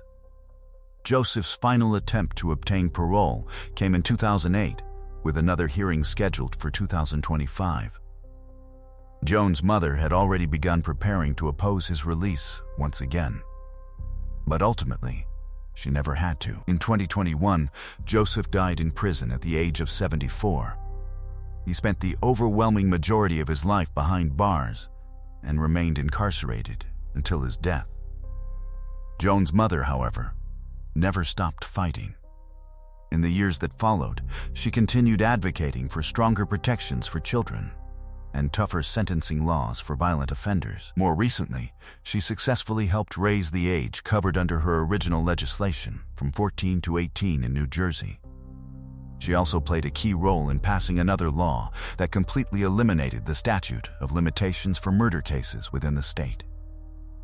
Beyond her legislative work, she founded a nonprofit organization dedicated to protecting and supporting children, an organization that has helped countless families over the years. She has made it clear that she intends to continue this work for as long as she can, not only to honor Joan's memory, but also to help ensure that other families never have to endure the same heartbreaking tragedy. If you have any thoughts about this case, feel free to share them in the comments below. And if you enjoyed today's video, don't forget to leave a like. Let's move on to the next case. A young girl from a quiet small town headed out to celebrate Halloween by going trick-or-treating, but before the night was over, she had disappeared without a single trace. Her sudden disappearance quickly became national news, and within days, more than 5,000 volunteers joined an enormous search effort. Despite countless leads, extensive searches, and relentless work from investigators, the mystery remained unsolved until an entirely unexpected breakthrough finally uncovered the truth, revealing a shocking story that no one saw coming. Lisa Ann French was born on June 2, 1964, in Wisconsin. After her parents divorced during her early childhood, she moved with her mother to the small community of Fond du Lac. A few years later, her mother remarried, and Lisa happily embraced her new role as an older sister to a baby brother. By 1973, 9-year-old Lisa was an energetic, cheerful child who attended the local elementary school, participated in the Girl Scouts, and spent nearly every free moment outdoors playing with neighborhood friends. As October drew to a close, she couldn't wait for Halloween, mostly because she planned to collect as much candy as she possibly could. She had originally wanted to wear a butterfly costume, but an unexpected cold snap forced her mother to come up with something different. Using clothes they already had around the house, she quickly assembled a last-minute costume, complete with an oversized black hat, before sending Lisa out to enjoy the evening. Lisa had planned to go trick-or-treating alongside one of her friends, but the friend was grounded at the last minute and couldn't leave home, so Lisa ended up going by herself. Before she left, her mother reminded her not to wander too far from the neighborhood. It seemed like a reasonable request because the area was known as a safe place where everyone recognized one another. Lisa's parents knew nearly every family within several blocks, and the streets were full of children and parents enjoying Halloween together, giving them little reason to worry. Lisa was also excited about attending a neighborhood Halloween party later that evening. Across the country, alarming news stories about poisoned candy and razor blades hidden inside Halloween treats had frightened parents everywhere. so local families organized a supervised party to make sure children could celebrate safely. Lisa left the house at around 6 p.m., promising she would be home by 7 no. When that hour passed without her returning, her mother initially assumed she had simply become caught up visiting more houses in hopes of filling her candy bag. But by 8 p.m., concern turned into panic. She began searching the nearby streets herself, calling Lisa's name and stopping everyone she met to ask if they had seen her daughter. As word spread through the neighborhood, concerned residents immediately joined the search. But despite everyone's efforts, there wasn't a single sign of Lisa. Eventually, her mother contacted the police, and officers quickly flooded the neighborhood. Before long, dozens of people were searching together, with more volunteers arriving every hour. Detectives soon discovered that Lisa had only visited 2 homes that evening, one belonging to a classmate, and another to one of her teachers. After leaving the second house, she simply vanished. That discovery made the situation even more frightening, because both homes were located only a short distance from Lisa's own, suggesting whatever happened occurred almost immediately afterward. The search continued throughout the entire night, but produced no results. By the following morning, even more residents had joined in, and authorities expanded the search across the city. Soon, national media outlets picked up the heartbreaking story. Halloween, which should have been a joyful night filled with laughter and excitement, had suddenly transformed into a nightmare, and people across the country desperately wanted answers. A second day of searching still produced nothing, but investigators refused to give up.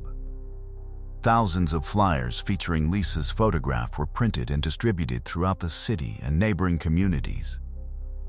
Local gas stations even offered free fuel to volunteers, encouraging more people to participate. Eventually, over 5,000 searchers combed through neighborhoods, forests, fields, and every location where Lisa could possibly have ended up. Teams on horseback and riders using ATVs searched remote terrain, yet there was still no trace of the missing girl. Then, on November 3rd, 3 days after Lisa disappeared, everything changed. A farmer driving through the nearby town of Tayshita, only a few miles from Lisa's home, noticed 2 garbage bags lying beside the road. Having heard about the missing child, he decided to stop and inspect them. What he discovered left him horrified. Inside one bag was Lisa's body, while the second contained her clothing. The farmer immediately rushed to the nearest telephone and contacted the police. News of the grim discovery spread rapidly, and by the time investigators arrived, large crowds had already gathered near the scene, stunned by the tragic outcome. Authorities confirmed the victim was Lisa and transported her body to the medical examiner. The examination revealed she had been sexually assaulted. Investigators first believed she had been strangled, but further examination determined that she had actually died from shock. Since this happened in 1973, DNA testing did not yet exist, forcing detectives to rely solely on traditional forensic evidence. Specialists carefully examined Lisa's clothing, recovering several unusual fibers along with a single human hair. However, they found no fingerprints whatsoever, not on Lisa's body, not on her clothing, and not even on the trash bags used to dispose of her remains. The horrifying murder shook not only her hometown, but the entire nation. Parents everywhere feared for their own children's safety, while the public demanded that police identify and arrest whoever was responsible. 3 days after Lisa's body was discovered, thousands of mourners attended her funeral. The turnout was so overwhelming that organizers had to create multiple lines simply to allow everyone the opportunity to pay their respects. Meanwhile, detectives continued working tirelessly to identify the killer. With virtually no solid evidence to follow, they focused on reconstructing Lisa's final movements. The 2 families she had visited both confirmed that she stopped by for Halloween candy before leaving, and after that, she was never seen again. That realization convinced investigators that whatever happened to Lisa must have occurred almost immediately after she walked away from the second house. Once Lisa left the second house, detectives narrowed the investigation down to two possible scenarios. They believed either a stranger had spotted her walking alone and convinced her to leave with them, or she had knocked on another nearby door looking for more candy and encountered someone who attacked her inside. The first possibility didn't seem particularly convincing. Lisa wasn't known for trusting strangers or getting into unfamiliar vehicles, and none of the neighbors reported hearing screams, seeing a struggle, or noticing anything suspicious that evening. As a result, investigators began leaning much more heavily toward the second theory. Detectives went door to door, speaking with every resident along the street. Although there were dozens of homes, every person insisted that Lisa had never come to their door that night. With no immediate breakthroughs, investigators started examining each household more closely in an effort to narrow down their list of potential suspects. They eliminated homes occupied only by women and ruled out the houses Lisa had already passed before visiting her classmate and teacher. They also knew Lisa generally only visited neighbors she felt comfortable with. While she recognized most of the people living nearby, she wasn't equally familiar with everyone. Hoping to identify anyone Lisa might have trusted enough to approach, detectives asked her mother which neighbors her daughter knew best. She mentioned several names, but one stood out more than the others. A short distance down the street lived a 24-year-old man named Gerald Turner. He shared the home with his girlfriend and their young daughter, and several details immediately drew investigators' attention toward him. First, Lisa knew Turner extremely well. The two families had previously lived in adjoining units of the same duplex, separated only by a single wall. They interacted frequently, and Lisa often visited to play with Turner's daughter. She also spoke with Turner himself on a regular basis, happily showing him toys and other new things her parents had bought for her, while he always appeared friendly and interested. The second reason involved Turner's behavior during police interviews. Although he never displayed any obvious signs of guilt, detectives couldn't ignore the feeling that something about his answers seemed off. They couldn't point to any single statement, but his responses left them with an uneasy impression they couldn't shake. A third and even more significant detail emerged as investigators established a more precise timeline of the crime. Evidence suggested Lisa was attacked only minutes after leaving the last house she visited, and during that exact period, Turner had been home alone. His girlfriend and daughter were attending a Halloween party, giving him both the opportunity and the privacy to commit the crime before they returned. Taken together, these circumstances made Turner the strongest suspect on the entire street. Unfortunately, suspicion alone wasn't enough to prove he was guilty.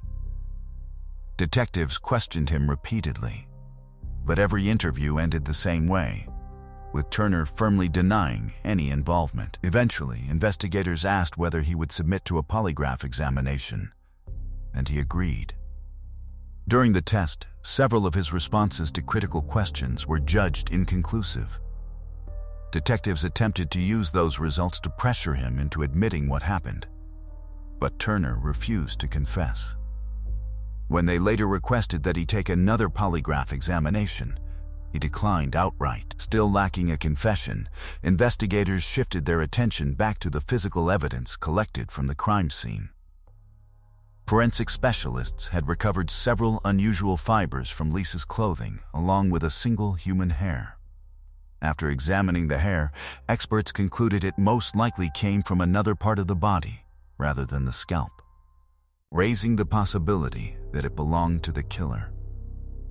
Armed with that information, detectives obtained a warrant to search Turner's home and collect hair samples for comparison. Inside his bedroom, investigators immediately noticed that the blanket covering his bed was the same color as the stray fibers recovered from Lisa's clothing. Laboratory testing later confirmed the fibers were consistent with the material from Turner's blanket. but the technology available at the time couldn't prove a conclusive match. The hair sample created similar frustration. Although it closely resembled Turner's in color and appearance, DNA testing did not yet exist, making it impossible to identify it with certainty. Even so, every new finding strengthened investigators' belief that they were focusing on the right man. Detectives continued visiting Turner's home and bringing him in for questioning, but every conversation ended exactly the same way. No matter how much pressure they applied, he insisted he had absolutely nothing to do with Lisa's murder. Months passed without any progress, leaving Lisa's family trapped in unimaginable grief. Not only had they lost their daughter, but they also had to endure the agony of not knowing who had taken her life. The situation was made even more heartbreaking because Lisa's mother was pregnant at the time, forcing her to cope with overwhelming sorrow while preparing to welcome another child into the family. Since Turner refused to cooperate, detectives turned their attention to his girlfriend, hoping she could provide additional details about Halloween night. She explained that she and their daughter had attended a neighborhood Halloween party before returning home at approximately 7:15 p.m. When she entered the house, she found Gerald lying on the couch wearing a bathrobe. He immediately told her he wasn't feeling well and simply wanted to rest. As the evening continued, however, his behavior became increasingly unusual. He repeatedly walked into the bedroom, lay down for a short time, then quickly returned to the living room. Each time she attempted to check on him, he insisted she leave him alone because he wasn't feeling well. Although she thought his behavior seemed a little strange, she accepted his explanation and assumed he was genuinely sick. A short time later, she and her daughter left again to visit her mother. While her account increased detectives' suspicions, it still failed to provide the concrete evidence needed to charge Turner. That finally changed on August 8, 1974, nearly 9 months after Lisa's murder, when Turner was brought in for another lengthy interrogation. This time, something was different. Without warning, he decided to confess and described exactly what had happened that Halloween night. According to Turner, Lisa had knocked on his door asking for candy, and he invited her inside. His girlfriend and daughter were still away at the Halloween party, leaving him alone in the house. He admitted that from the moment Lisa entered, he intended to sexually assault her. He led her into the bedroom and carried out the attack. When it was over, he realized Lisa was no longer showing signs of life. Panicked, he later claimed he had never intended for her to die and unsuccessfully tried to revive her. At that very moment, he heard his girlfriend and daughter arriving home. Thinking quickly, he carried Lisa's body from the bedroom into the attached bathroom before rushing back into the living room and lying down on the couch. As soon as his girlfriend walked through the door, he told her he felt ill and asked not to be disturbed. Over the next several minutes, he repeatedly walked between the living room and bedroom because he was terrified she might enter the bathroom and discover Lisa's body. Every trip back and forth was driven by the fear that his crime was about to be exposed. Once his girlfriend and daughter left again to visit her mother, Turner began covering up the murder. To avoid leaving fingerprints, he pulled socks over his hands, placed Lisa's body and her belongings into 2 garbage bags, carried them to his vehicle, and drove to a nearby town. There, he abandoned the bags along the roadside before returning home. By the time Lisa's family realized she was missing and neighbors began searching for her, Turner had already disposed of the evidence and attempted to erase every trace of the crime. His confession stunned not only Lisa's family and the local community, but also the investigators themselves. For 9 long months they had suspected Turner, yet lacked enough evidence to arrest him. Then, without warning, he admitted everything in remarkable detail, including information that only the killer could possibly have known. Following the confession, Turner was arrested, and prosecutors immediately began preparing their case for trial. However, shortly before proceedings were set to begin, the case took another unexpected turn. Turner suddenly withdrew his confession, claiming detectives had written the statement themselves and that he had signed it only because he was exhausted after repeated interrogations and constant pressure from investigators. Despite his attempt to change the story, prosecutors remained confident in their case. Even Turner's former girlfriend, who had been completely unaware of the murder at the time, testified in court in a way that strongly suggested she believed he was responsible. Prosecutors also presented forensic evidence showing that fibers recovered from Lisa's clothing were consistent with the blanket found in Turner's bedroom, the same room where he admitted taking her. Still, the most damaging evidence remained his own confession, which contained numerous details no innocent person could have known. After hearing all the evidence, the jury found Gerald Turner guilty, and he was sentenced to 38 years in prison. However, Turner's story was far from over. Despite committing such a horrific crime, he was granted early release for good behavior and walked out of prison in 1992 after serving only 17 years of his sentence. Even so, he wasn't allowed to return directly to everyday life. Instead, authorities placed him in a halfway house, a supervised transitional facility designed to help former inmates gradually reintegrate into society under strict rules and constant monitoring in an effort to reduce the risk of reoffending. But Turner's release triggered immediate public outrage. Lisa's family was devastated, and residents of Milwaukee, where Turner had been relocated, were furious. The thought of a convicted killer living in their community was something many people simply couldn't accept. Citizens demanded that officials remove him immediately, and before long, city and state leaders joined the growing public pressure. Although they couldn't legally force Turner out of the halfway house, they pushed correctional authorities to reconsider the decision that had allowed his release. About a year later, those efforts paid off. An internal review revealed that the parole board had made a serious mistake. Turner should never have qualified for early release in the first place. As a result, he was sent back to prison. Around the same time, Wisconsin lawmakers began drafting new legislation aimed at preventing offenders like Turner from being released again. The proposed law stated that individuals convicted of serious sexual offenses who are considered highly likely to reoffend would not simply be freed after completing their prison sentences. Instead, they would be transferred to secure treatment facilities and kept there until medical professionals determined they no longer posed a danger to the public. The legislation, later known as the Turner Law, was officially passed in 1994. Authorities believed it would prevent Turner from ever walking free again. However, only a few years later, they faced another unexpected setback. In 1998, Turner once again became eligible for release.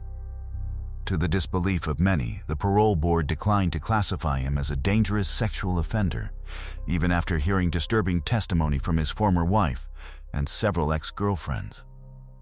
Each woman described similar patterns of abusive behavior, claiming Turner repeatedly became violent whenever they rejected his advances. Despite these accounts, the board remained unconvinced.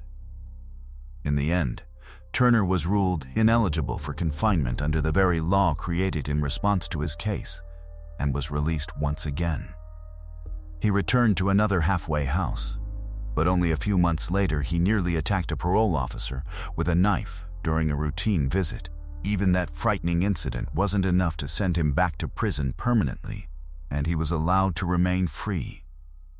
The following year, Turner filed a lawsuit against a waste management company that had refused to hire him. Wisconsin law prohibited employers from rejecting applicants solely because of a criminal conviction, and surprisingly, the court ruled in Turner's favor, awarding him an undisclosed financial settlement. His freedom continued until 2003, when he was still living in a halfway house and receiving regular visits from law enforcement officers. During one of those routine inspections, officers discovered a large collection of explicit adult photographs and videos stored on Turner's computer. Investigators also learned he had been watching multiple films centered on serial killers. Because the conditions of his parole specifically prohibited him from possessing or viewing such material, he was immediately arrested. This time, a judge sentenced him to another 15 years behind bars. Lisa's family hoped this would finally bring the case to an end and ensure Turner spent the remainder of his life in prison. Instead, they faced yet another heartbreaking twist. As his sentence neared its end, the parole board once again declined to extend his confinement, and Turner was scheduled for release in 2018. Refusing to accept that possibility, Lisa's mother launched a public petition demanding that he remain locked away. The campaign quickly gained thousands of signatures and attracted nationwide attention from people who believed Turner was still far too dangerous to be released. State and local officials also threw their support behind the effort and began working together to challenge the parole board's decision. This time, authorities relied on the Turner Law itself, arguing that he should be transferred to a secure psychiatric institution rather than released back into society. Turner fought the decision, hiring attorneys to challenge the state's actions, and the legal battle continued for several years. Finally, in 2022, a judge delivered the ruling many had been waiting for. The court determined that Turner did, in fact, meet the legal standard established under the law bearing his name. Instead of being released, he was committed to a secure psychiatric facility after the court concluded he continued to pose a significant threat to others. Even after that ruling, Turner's legal team filed another appeal and continues attempting to overturn the decision. Today, Turner is 75 years old and remains confined inside that secure facility. Despite his age, those opposed to his release insist he still represents a serious danger and argue he should never again be allowed to live freely in society. Although Turner has repeatedly avoided making a direct public admission of guilt, he has made several statements over the years that strongly suggest responsibility. During his original trial, just before sentencing, he quietly passed Lisa's mother and reportedly whispered, "I didn't mean to do it." While serving his sentence, he also wrote a letter addressed to Lisa in which he apologized and admitted he had killed her. On another occasion, he remarked that if the crime hadn't happened on Halloween, it would never have attracted so much public attention and no one would have cared. Those statements have only reinforced what Lisa's family has believed for decades. Even now, they know their fight is not over. They remain committed to doing everything possible to ensure Turner is never released again. And given his long history of challenging the courts, they believe this likely won't be his final attempt to regain his freedom. Let us know your thoughts on this case in the comments below. And if you enjoyed this documentary, don't forget to leave a like. Let's move on to the next case. A young woman stepped out of her home one evening and disappeared without leaving behind a single clue. Just a few days later, detectives launched an investigation and quickly uncovered several disturbing pieces of evidence, along with multiple people who could have been involved. Even so, every promising lead eventually reached a dead end, and the mystery remained unsolved. That all changed when investigators discovered one unusual piece of evidence, something so unexpected that it completely transformed the investigation and ultimately exposed the truth about what had happened. Misty Morse was born on April 10, 1978, in Springfield, Ohio. At some point during her childhood, her family relocated to Indian Harbor Beach, Florida. Not long after settling there, her parents divorced. Misty remained with her mother, but continued to have a close relationship with her father. Friends and family described her as cheerful, outgoing, and full of energy. She loved spending time outdoors, especially at the beach, where she enjoyed swimming, surfing, and hanging out with friends whenever she had the chance. After graduating from high school, Misty worked several different jobs before enrolling at a local community college. She hadn't yet decided exactly what career she wanted to pursue, hoping instead that she would discover her path as she continued her education. By the summer of 2000, the 22-year-old was working as a waitress at a neighborhood cafe, while spending nearly all of her spare time with friends. On the evening of July 20th, Misty told her mother she was heading out for a while. The two chatted briefly before the phone suddenly rang. Misty answered, exchanged only a few words with the caller, hung up, and immediately told her mother she had to leave. The following day, when her mother returned home from work, Misty still hadn't come back. At first, she wasn't overly concerned. Misty occasionally worked late shifts, and there were days when they hardly saw each other. Since she was an independent young adult, her mother assumed she had probably spent the night with a friend. But when another full day passed without a phone call, a message, or any sign of her daughter, concern quickly began to grow. By then, Misty had been missing for 2 days without contacting anyone. What made the situation even more unusual was the fact that she and her mother shared a car, taking turns using it each week. This time, however, Misty never came to pick it up. Her mother repeatedly tried calling her, but every attempt went unanswered. As the silence continued, her concern turned into panic. On July 24th, she finally decided she could no longer wait and prepared to report Misty missing. Before she had the chance, someone knocked on the front door. When she opened it, she found police officers standing outside. The expressions on their faces immediately told her something terrible had happened. Moments later, the officers confirmed her worst fear: they had found Misty's body. The discovery had actually been made the previous day, July 23rd. That afternoon, a retired judge living on Merritt Island had stepped outside to mow his lawn. His property bordered a river, and while looking toward the water, he noticed what initially appeared to be the body of a large animal floating near the shoreline. As he moved closer, however, a strong odor of decomposition reached him. It quickly became clear that what he was looking at wasn't an animal at all, it was the remains of a human being. He immediately contacted the authorities. When officers arrived, they confirmed that the body belonged to a woman, but recovering the remains proved extremely difficult. Advanced decomposition had left the body extremely fragile, forcing investigators to use a specialized mesh-like fabric that allowed water to drain while supporting the remains and preventing further damage during recovery. Once detectives finally brought the body ashore, it was immediately obvious they were investigating a homicide. The victim had been left completely unclothed, while both her wrists and ankles had been tightly bound with rope. Large amounts of duct tape had also been wrapped around portions of her body. Investigators discovered that her legs had been tied to plastic shopping bags, leading them to believe the bags had originally been filled with rocks or other heavy objects intended to keep the body underwater. At some point, however, the bags had ripped open, allowing the weights to spill out and the body to resurface.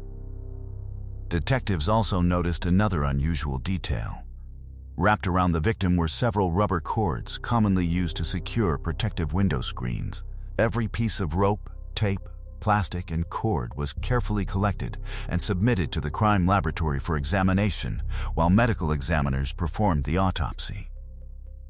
Unfortunately, investigators immediately faced a major challenge. Because of the body's advanced decomposition, determining the exact cause of death proved nearly impossible. There were no gunshot wounds or stab injuries, and any less obvious trauma had been obscured by the condition of the remains. In the end, forensic experts concluded that the victim had most likely died either from strangulation or drowning. The second possibility raised an especially disturbing scenario, that she may have still been alive when she was thrown into the river. Beyond the bindings, investigators found no obvious forensic evidence. There were no fingerprints, usable DNA, or other clear clues pointing toward a suspect. As a result, detectives shifted their attention to identifying the victim. The process took time, but by the following day, they finally had an answer. Fingerprint records confirmed that the woman recovered from the river was 22-year-old Misty Morse. By then, forensic specialists had already completed their examination of the ropes, plastic bags, and duct tape used to restrain her. But none of those items produced any meaningful evidence. There was, however, one discovery that immediately caught investigators' attention. Several short, dark hairs were found stuck to the adhesive side of the duct tape. Detectives were confident the hairs did not belong to Misty, making them one of the most promising pieces of evidence recovered from the scene. Hoping they would eventually identify whoever had been responsible, the hairs were sent to the crime lab for detailed analysis. After confirming Misty's identity, detectives visited her mother to reconstruct her final known movements. She explained that the last time she saw her daughter was on the evening of July 20th, 3 days before the body was discovered. She also recalled one detail that immediately stood out to investigators. Just moments before leaving the house, Misty had received a brief telephone call. It appeared that whoever she planned to meet had arrived outside and was calling to let her know they were waiting. However, Misty never mentioned the caller's identity or told her mother where she was going, making it far more difficult for detectives to identify the last person who had seen her alive. Investigators quickly obtained Misty's phone records, hoping they would reveal the caller's identity, but technology at the time presented another frustrating obstacle. Telephone companies were unable to provide information about incoming calls, including the number of the person calling. The only information detectives could verify was that Misty had received 2 calls that evening. The first conversation lasted several minutes, while the second was much shorter, the same brief call her mother overheard just before Misty walked out the door. Detectives also searched Misty's bedroom for anything that might explain where she had gone. They found her purse still inside the house, with nearly all of her personal belongings untouched. Only 2 items were missing: her driver's license and her cell phone. The fact that she had left everything else behind strongly suggested that she never intended to be away for very long. Investigators believed that somewhere after Misty left her house, everything took a tragic turn. That realization led them to an unsettling conclusion. The person responsible for her murder was most likely someone she knew personally, someone she trusted enough to willingly leave with that night. Meanwhile, forensic specialists made several discoveries that pointed detectives in a very specific direction. Although the ropes and duct tape failed to produce fingerprints or other obvious forensic evidence, the materials themselves revealed important clues. The rope used to bind Misty was a type commonly found aboard boats, and the knots securing it weren't ordinary knots. Experts determined they were consistent with techniques frequently taught in the Navy and the Coast Guard, suggesting the killer had military or maritime experience. The duct tape was equally unusual. Rather than standard household tape, it was a specialized marine-grade tape typically used for temporary repairs on boats. Taken together, the evidence strongly suggested that whoever killed Misty not only had regular access to a boat, but also possessed some form of military or nautical training. With little else to work with, detectives shifted their attention toward Misty's personal life, hoping someone close to her would lead them to the truth. Misty's mother told investigators that, in the weeks before her death, her daughter had been casually dating a man named Teddy. He was related to one of Misty's co-workers, and although they had gone out together a few times, the relationship had never become particularly serious. When detectives investigated Teddy's background, however, they found several reasons for concern. He had accumulated a lengthy criminal record involving assaults, theft, and numerous other offenses. Detectives brought him in for questioning, and Teddy openly admitted that he and Misty had been seeing each other casually for a few weeks. Even so, he insisted he had never harmed her and had no reason to do so. As the interview continued, investigators began questioning whether he was actually involved. Teddy appeared genuinely saddened by Misty's death, and nothing about his behavior suggested he was hiding anything. Nevertheless, detectives decided to test his willingness to cooperate by requesting a DNA sample. At that stage of the investigation, they didn't actually possess usable DNA from the killer, so the request served primarily as a way to measure his cooperation. Teddy immediately agreed. He also voluntarily allowed detectives to search his apartment without requiring a warrant. Officers thoroughly examined the residence, but failed to uncover anything connecting him to the murder. Investigators also confirmed that Teddy had never served in the military and had no access to a boat, making him a poor match for the profile they had developed. Gradually, detectives began moving away from Teddy as a suspect and focused on other people in Misty's life. During additional interviews, Misty's relatives mentioned another man she had dated named Bobby. Initially, detectives saw little reason to suspect him, but that changed after learning more about their relationship. Following their date, Misty reportedly told several friends that Bobby simply wasn't her type and that she wasn't interested in seeing him again. Bobby, however, refused to accept that. He repeatedly called her, trying to convince her to go out with him again. According to people close to Misty, his behavior became so persistent that she eventually began telling others she felt as though he was stalking her. Detectives decided to interview Bobby, and as soon as they arrived at his home, they noticed something immediately caught their attention: a boat parked on his property. Bobby willingly answered their questions, claiming he wasn't particularly upset when Misty stopped returning his calls. However, he admitted he continued calling her almost every day until July 23rd, when he learned she had been found dead. Throughout most of the interview, Bobby appeared genuinely saddened by what had happened. Then, without warning, he did something that completely surprised the detectives. He reached into his pocket, removed Misty's driver's license, and handed it to them. Bobby explained that he had been holding on to it ever since their first date. According to his account, Misty hadn't had any pockets in her outfit that evening, so she asked him to carry her identification. Afterward, she simply forgot to ask for it back.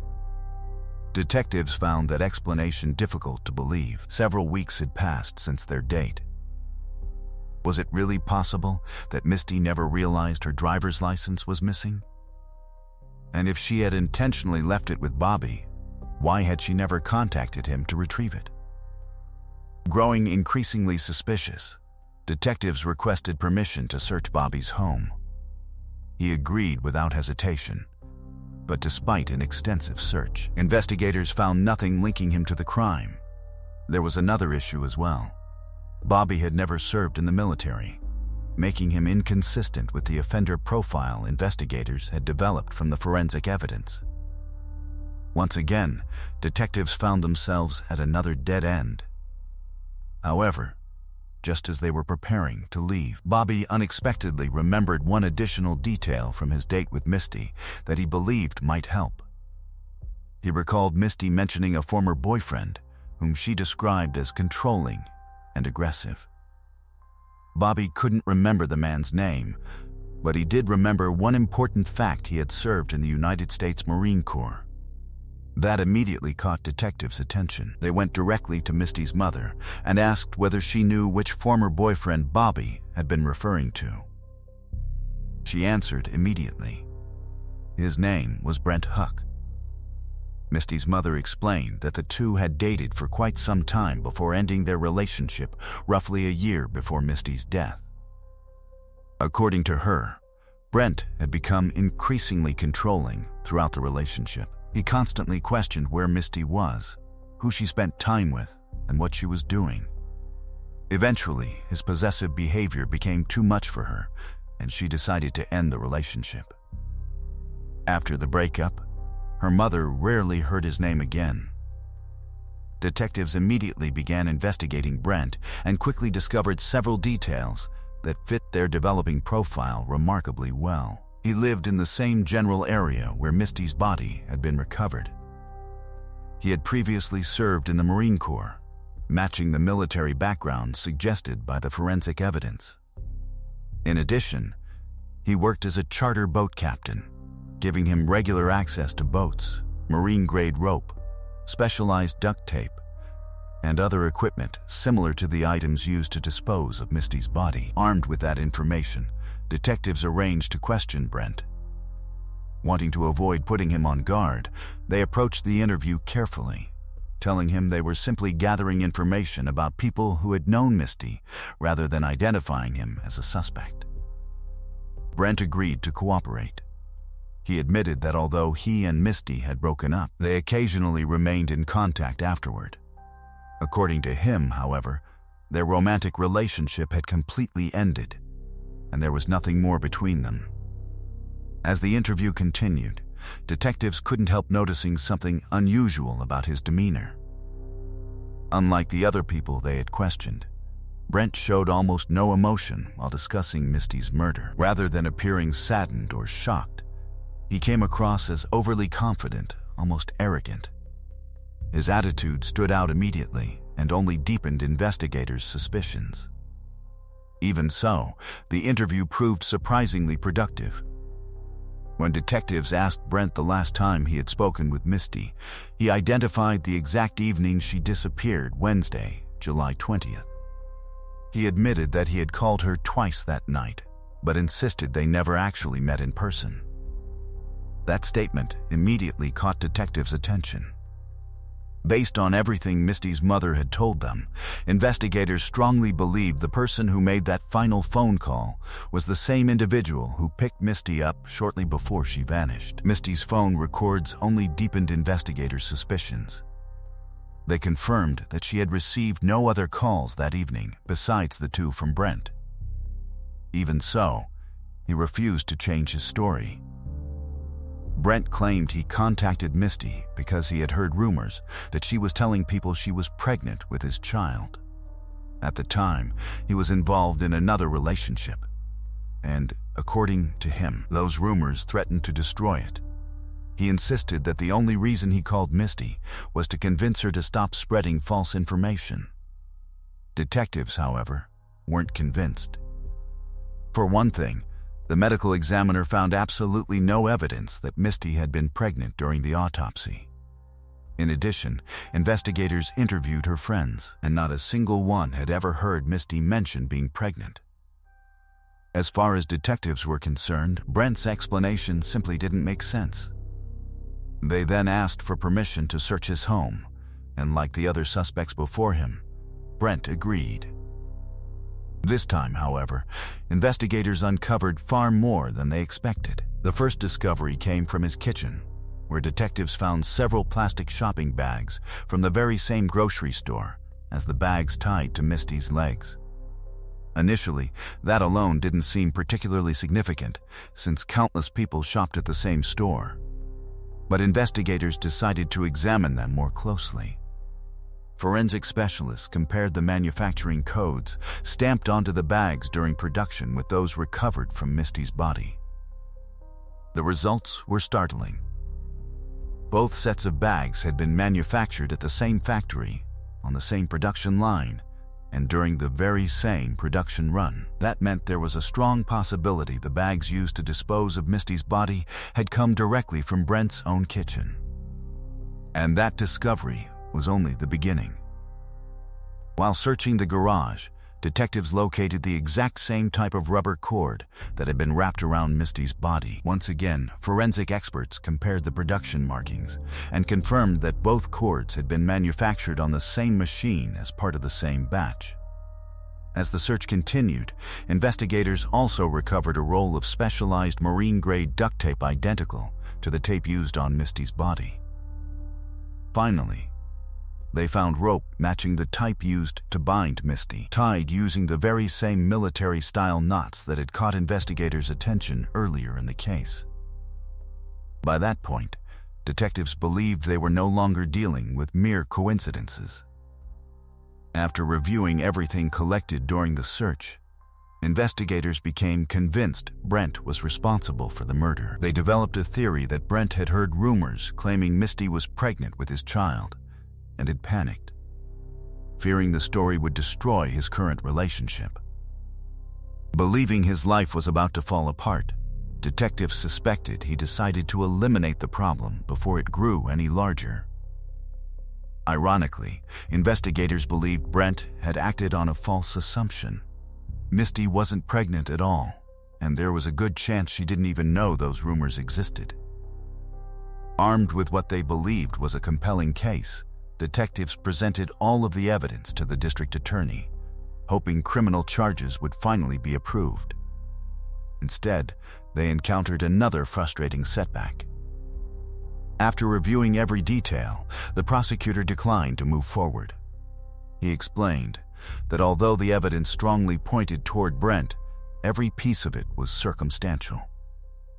There was no eyewitness, no confession, and no direct DNA linking him to the crime.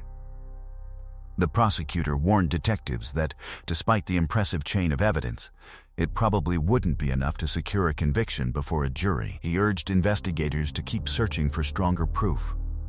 Once again, detectives found themselves in the frustrating position of believing they knew exactly who committed the crime, while lacking the evidence necessary to prove it beyond a reasonable doubt. There was still one remaining piece of evidence that continued to bother investigators, but at the time it seemed impossible to use. As forensic experts had previously discovered, several short dark hairs had been stuck to the duct tape wrapped around Misty's body. Laboratory testing revealed the hairs belonged to an animal, almost certainly a dog. Detectives immediately noticed another coincidence. Brent owned a black dog, a mix of German Shepherd and Rottweiler. Investigators strongly suspected the hairs had come from his pet, but they faced a major obstacle. At the time, no forensic laboratory in the country possessed the technology needed to perform a complete DNA analysis on dog hair. Without scientific proof connecting those hairs to Brent's dog, the evidence carried almost no value in court. With nowhere else to turn, the investigation gradually lost momentum. Months passed without meaningful progress as detectives continued chasing new leads that ultimately went nowhere. For nearly 2 years, Misty's killer remained free while the case sat at a standstill. Then, investigators revisited the evidence one more time and came across an important breakthrough. They learned about a recent murder investigation in California that had successfully been solved using DNA extracted from dog hair. It was exactly the advancement they had been waiting for. Detectives immediately contacted the same forensic laboratory responsible for that groundbreaking analysis and asked whether they could examine the hairs recovered from Misty's case. Scientists successfully extracted a DNA profile from the animal hairs found on the duct tape. Detectives then collected a DNA sample from Brent's dog for comparison. When the laboratory completed its analysis, the results were unmistakable. The hairs recovered from Misty's body matched Brent's dog perfectly. There was another remarkable detail as well. This wasn't simply any dog living in Brent's home. Misty herself had given him the dog as a gift while they were still together. At last, detectives had the direct forensic evidence they had been searching for. They returned to the prosecutor, who now agreed there was enough evidence to move forward with the case. On October 23, 2002, Brent was arrested for Misty's murder. Several months later, the case went to trial. Throughout the proceedings, Brent maintained his innocence, insisting he had nothing to do with Misty's death. Instead, he suggested one of Misty's other former boyfriends was the real killer. The prosecution, however, presented a powerful combination of forensic evidence and circumstantial facts that left little room for doubt. After hearing all of the testimony, the jury found Brent Huck guilty of both kidnapping and murder, sentencing him to 2 consecutive life terms in prison. During the trial, prosecutors argued that Brent genuinely believed the false rumors claiming Misty was pregnant with his child and panicked over the potential consequences. Exactly how he convinced Misty to meet him that night, or what happened during their final encounter, may never be known with certainty. Nevertheless, detectives developed their own reconstruction of the crime. They believed Brent lured Misty to his home, restrained her there, transported her onto his boat, and then carried her out onto the water before throwing her into the river, leaving her to drown. After his conviction, Brent appealed the verdict, but the courts rejected every attempt to overturn it. To this day, he remains behind bars while continuing to insist he is innocent. Following the sentencing, Misty's father spoke publicly about the outcome. He said he hoped Brent would spend 1,000 years inside his prison cell, waking up every morning, forced to remember the pain and devastation he had inflicted upon their family. Share your thoughts about this case in the comments below, and if you enjoyed this documentary, don't forget to leave a like. Let's move on to the next case. A young girl stepped outside to play near her home and suddenly disappeared without a trace. Her disappearance triggered the largest search operation the country had ever seen. But despite the enormous effort, there was no sign of her anywhere. For days, investigators were left with no answers. Then, little by little, they uncovered a series of disturbing clues that finally exposed the heartbreaking truth behind one of Britain's most haunting child abduction cases. April Jones was born on April 4, 2007, in the small Welsh town of Machynlleth. Home to just over 2,000 residents, it was a quiet, close-knit community located far from any major city. April was the youngest of 3 children, growing up with an older brother and sister. She loved spending time with her friends, riding her bright pink bicycle through the neighborhood, and going swimming whenever she had the chance. In 2012, after turning 5 years old, April began attending primary school. She quickly earned a reputation as a bright, determined student who was adored by her teachers. Her cheerful personality also made it easy for her to make friends, and she quickly became one of the most popular children in her class. On October 1, 2012, April attended her regular swimming lesson at a local sports center while her parents went to a school meeting. Afterward, she invited one of her friends over, and her parents drove both girls back to the house. They spent the evening watching cartoons together, and at around 7 in the evening, April asked if she could go outside for a little while. Her mother was hesitant because darkness had already started to fall, but April reminded her that she had done well in school the previous day. Wanting to reward her good behavior, her mother eventually agreed, reminding both girls not to go too far from home. Moments later, April climbed onto her bicycle and headed outside. About 20 minutes later, her mother stepped outside to call her back in, but April was nowhere to be seen. Concern quickly turned into panic. She immediately began searching the nearby streets, hoping her daughter had simply wandered farther than expected. Their neighborhood sat on the edge of town, surrounded by apartment buildings and quiet residential streets. She searched around every nearby building, but couldn't find any sign of April. Eventually, she spotted April's friend and rushed over to ask if she knew where her daughter had gone. The girl's answer immediately sent a wave of fear through her. She explained that a gray van had pulled up beside them. April spoke briefly with the driver before getting inside, and then the vehicle simply drove away. Horrified, April's mother immediately called the police. Officers arrived within minutes and interviewed April's friend first. She described the driver as a dark-haired man with a beard who was wearing a green jacket and sweatpants. According to her, he had even stepped out of the van to help April climb inside. Later, April's mother explained that her daughter had cerebral palsy, making it difficult for her to climb into a vehicle without assistance. The friend also mentioned another unusual detail. She remembered that April had entered the van from what she believed was the driver's side.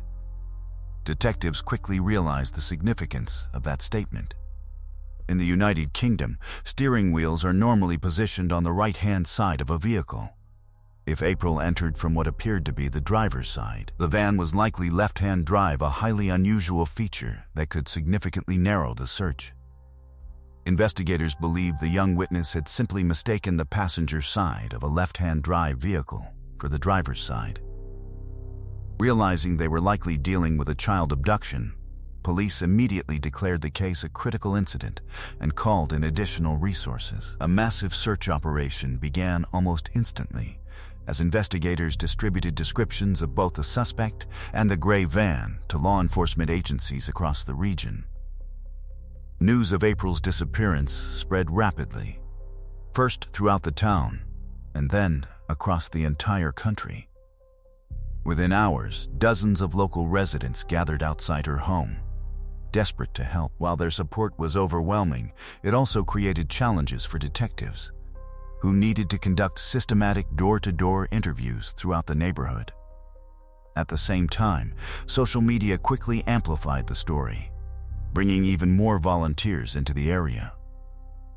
As darkness fell, hundreds of people searched alongside police officers, combing streets, alleyways, and nearby neighborhoods for any sign of the missing 5-year-old. The urgency of the situation was so great that local refuse collection workers reportedly abandoned their routes to join the search themselves. Before long, April's disappearance became national news. Television networks and newspapers across Britain covered the story extensively, while police released April's photograph along with a description of the suspect, urging anyone with information to come forward immediately.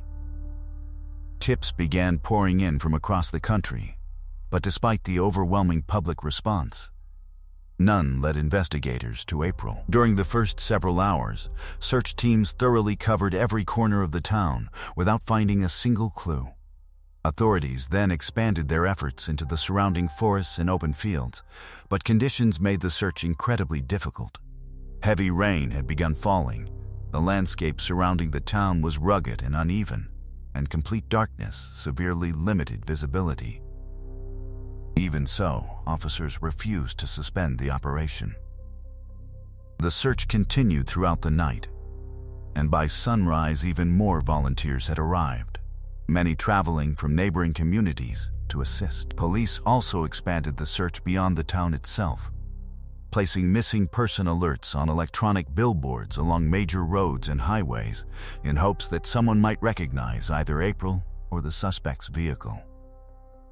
As media coverage intensified, investigators were flooded with phone calls. Although the vast majority of tips led nowhere, one particular name repeatedly surfaced from multiple independent callers. The man was 46-year-old local resident Mark Bridger. Detectives quickly identified him as a person of interest for several reasons. First, his appearance closely matched the description provided by April's friend. Second, he was among the very few people in the area known to own a left-hand drive vehicle. Most importantly, witnesses reported seeing Bridger's vehicle near April's neighborhood at approximately the same time she disappeared, making him the strongest lead investigators had uncovered since the search began. As investigators dug deeper into Mark Bridger's background, they discovered he had an extensive criminal record. Although most of his previous offenses were considered minor to moderate, he had been arrested numerous times for assault, theft, and other crimes, including driving without a license. Detectives immediately began searching for him, locating several addresses where he might be staying. Officers were dispatched to each location simultaneously, but Bridger and his vehicle were nowhere to be found. Then, only minutes later, the investigation took a dramatic turn. A police helicopter spotted Bridger walking his dog not far from his home. What immediately caught investigators' attention wasn't just that they had found him, but how he behaved. The helicopter had been circling overhead for nearly 30 minutes, yet Bridger never looked up, something officers considered highly unusual. Shortly afterward, a police officer approached him and asked him to identify himself. Bridger calmly gave his name before unexpectedly adding, "I know what this is about." The officer immediately asked the question everyone wanted answered: "Where is April?" Bridger responded by saying, "It was an accident. I hit her with my car." He was immediately arrested and taken into custody. During the drive to the police station, Bridger continued talking on his own, despite officers asking him no further questions. He claimed he couldn't tell them where April was because he had blacked out. According to his version of events, He had accidentally struck April with his vehicle, leaving her unconscious. Panicking, he placed her inside his van and attempted to perform first aid, but nothing worked. He then claimed everything went blank, and when he eventually regained awareness several hours later, April's body had somehow disappeared. Bridger insisted he spent the entire night desperately searching nearby forests and fields for her remains. He also claimed he didn't even know who April was until the following morning, when he saw news reports about her disappearance on television. Detectives immediately recognized major flaws in his story. Most importantly, April's young friend had witnessed the encounter. She clearly recalled seeing April speaking with the driver before willingly climbing into the van with his assistance while fully conscious. That account completely contradicted Bridger's claim that he had accidentally struck her with his vehicle and loaded her unconscious body into the van. His explanation simply didn't fit the eyewitness testimony. Investigators were equally skeptical of his claim that he had suffered a complete memory blackout. Their suspicions only grew stronger after making another important discovery. Shortly after April disappeared, Bridger had shaved off both his beard and much of his hair, something detectives believed was an obvious attempt to change his appearance and make himself harder to identify. Even after being confronted with these inconsistencies, Bridger refused to change his overall story. Instead, he adjusted parts of it, now claiming he had been heavily intoxicated that day. According to him, his drunken state explained why he supposedly couldn't remember what had happened.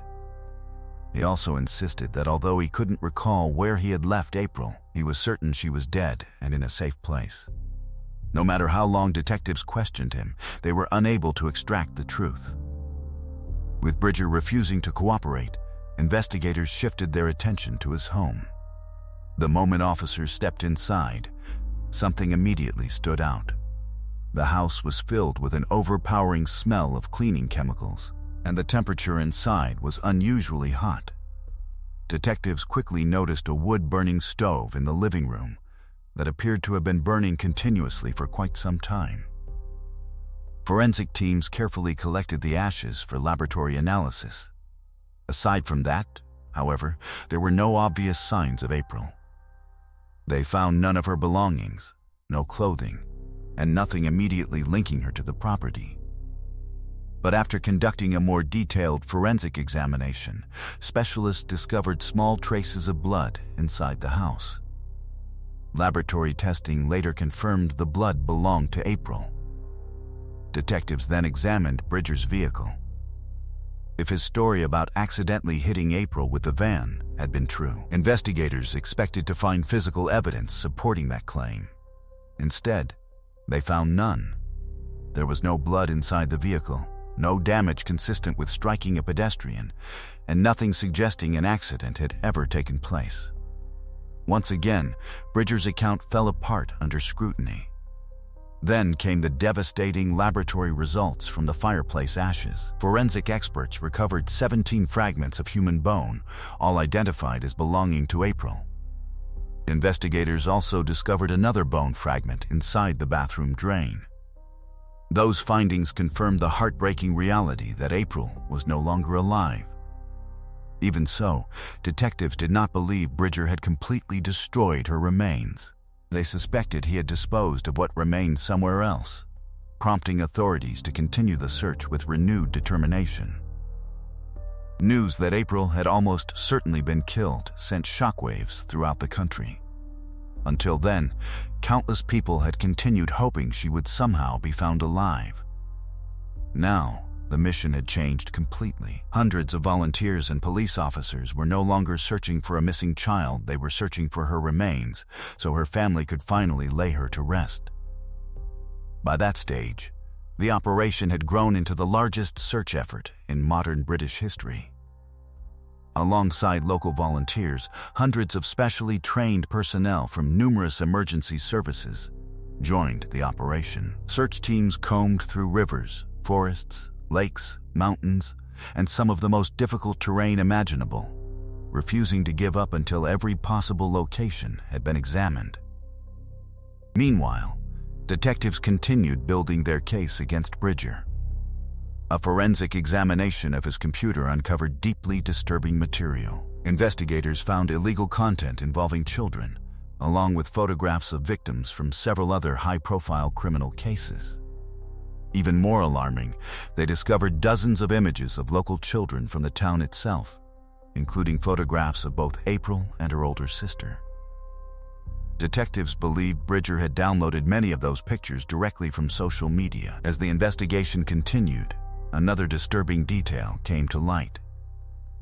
April's older sister revealed that only a few months before the abduction, Bridger had sent her a friend request on social media. She thought it seemed strange and mentioned it to her father. The moment he heard Bridger's name, he immediately recognized it. The two had known each other years earlier during the early 1990s, but had long since lost contact. Even then, the request struck him as highly unusual. He couldn't understand why a grown man would suddenly want to connect with his teenage daughter, so he trusted his instincts and told her not to accept it. Investigators also learned another unsettling fact: Mark Bridger was himself the father of a child. Investigators soon learned that Mark Bridger had 6 children with 4 different women. Yet despite that, he was living alone at the time of April's disappearance. As detectives continued examining his personal life, they noticed a disturbing pattern. Bridger frequently pursued relationships with women who had young children. Considering the horrific material recovered from his computer, that pattern suddenly carried far more disturbing implications and reinforced investigators' belief that they were dealing with a dangerous predator. The deeper detectives looked into Bridger's past, the stranger his life appeared. He rarely kept the same job for very long, constantly moving from one occupation to another. He also had a habit of inventing elaborate stories about himself. To some people, he claimed he had served in the military and had even been forced to change his identity because of classified security work. None of it was true. Even more remarkably, he repeated those same fabricated stories while being questioned by detectives. Bridger insisted he had proudly served his country, described himself as a good man, and repeatedly claimed he would never intentionally hurt a child. Combined with his ever-changing explanations about April's disappearance, investigators gradually realized they were likely dealing with a pathological liar. No matter how many times his stories were disproven, he continued repeating them as though they were facts. Detectives uncovered even more evidence supporting that conclusion.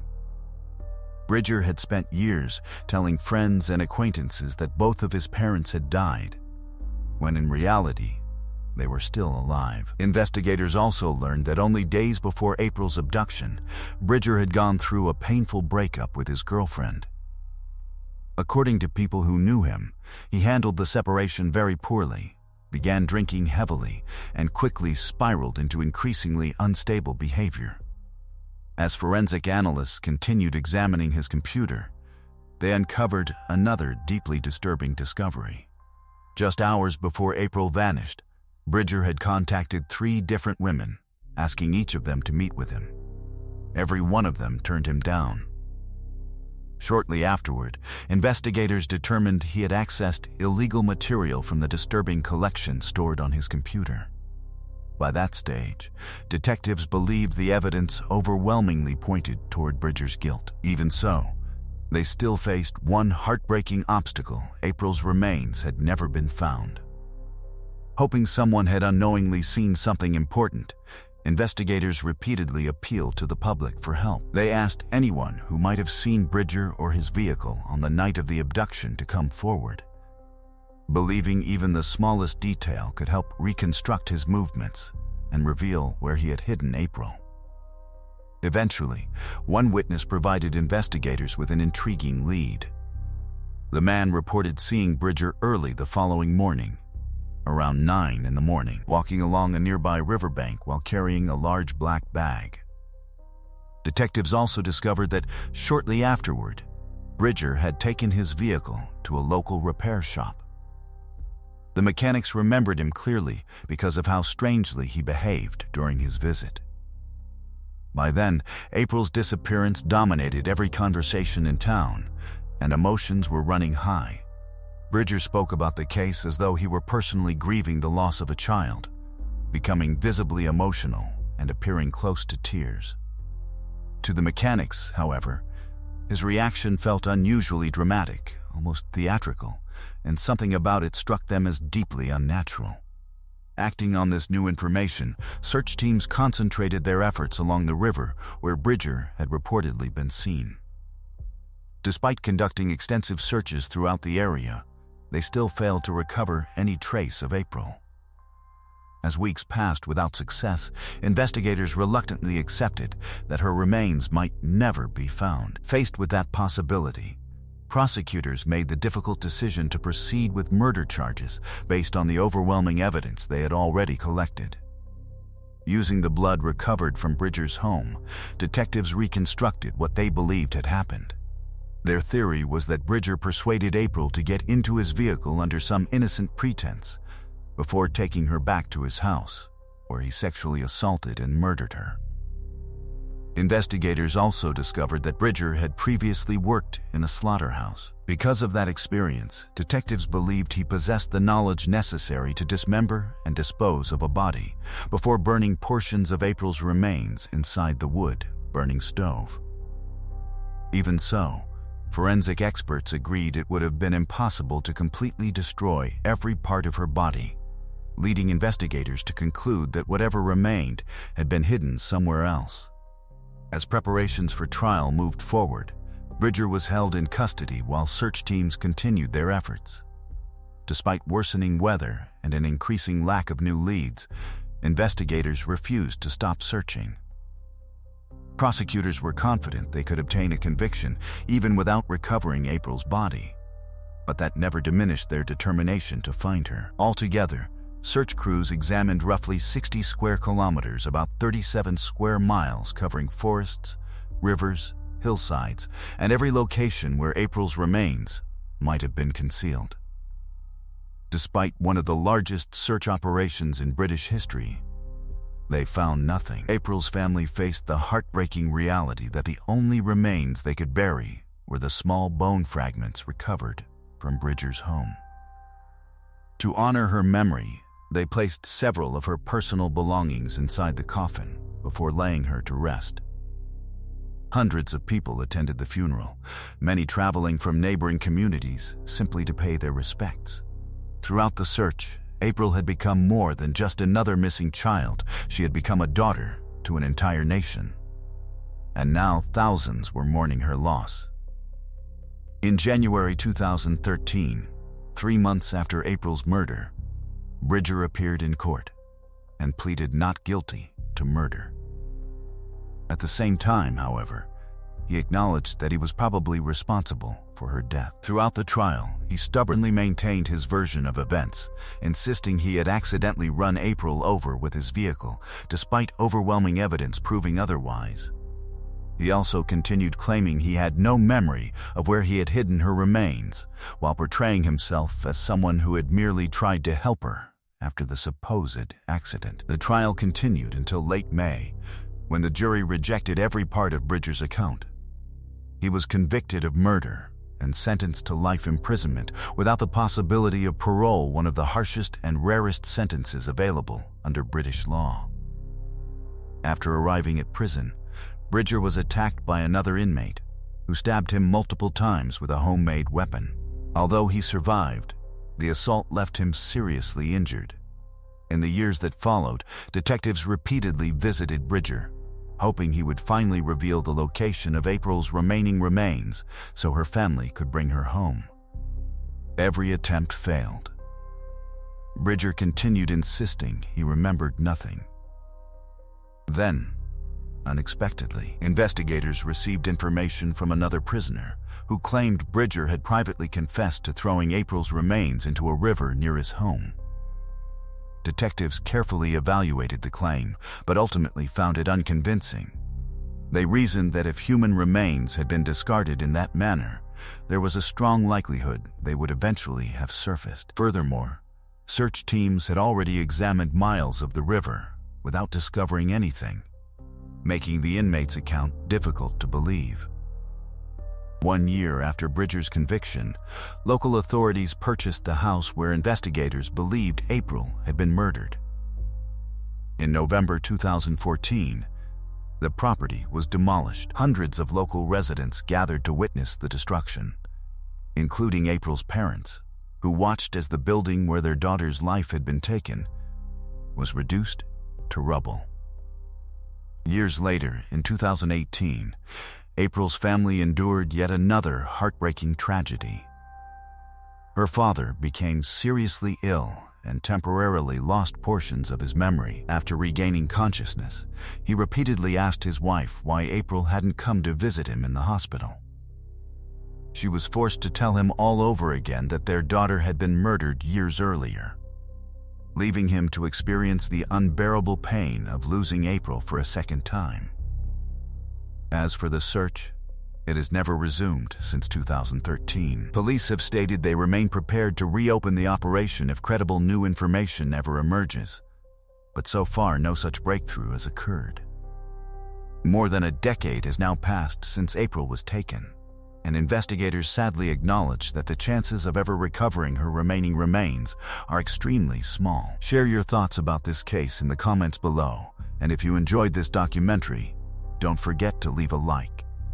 Let's move on to the next case. A young mother returned home after a routine trip to the grocery store, then seemingly vanished without a trace. When detectives first began investigating, the explanation appeared fairly straightforward. But as they dug deeper into the case, they uncovered a series of shocking discoveries that completely changed the direction of the investigation. What they eventually found stunned even the most experienced detectives, revealing a truth that no one could have anticipated. Kelsey Barrett was born on September 15, 1989, in Moses Lake, Washington. She grew up on a family farm alongside her parents and older brother, helping with chores from an early age. Although she enjoyed farm life, the thing that fascinated her most was watching crop-dusting airplanes soar over the fields. From childhood, she dreamed of becoming a pilot herself. After graduating from high school, Kelsey enrolled in a local college to pursue aviation, determined to turn that dream into reality. Once she earned her pilot's license, she began working as a flight instructor while continuing to help on her family's farm whenever she could. Teaching others how to fly and working alongside her family kept her busy, but above all else, Kelsey hoped to build a family of her own. In 2016, at the age of 27, that dream finally seemed within reach. She met a man named Patrick through an online dating site, and the two connected almost immediately. Like Kelsey, Patrick was a farmer, and he also wanted a large family. After months of talking, Kelsey made the decision to move to Colorado to be with him. Around the same time, the couple became engaged. Shortly after relocating, she accepted a position as a flight instructor at a respected aviation academy that specialized in training military pilots. It was an incredible career opportunity, but it came with one major drawback. The school was located in another city, roughly 70 miles away from Patrick's ranch. To make the daily commute manageable, Kelsey rented a townhouse in Woodland Park, allowing her to stay closer to work while remaining within driving distance of Patrick's property. Although they spent much of the week living apart, they made every effort to spend weekends and free time together, and their relationship progressed quickly. In early 2017, Kelsey learned she was pregnant, and before long, the couple welcomed a baby daughter into the world. For a while, everything seemed to be falling perfectly into place. Kelsey finally had the family she had always wanted. However, after their daughter was born, things slowly began to change. She noticed Patrick becoming increasingly distant.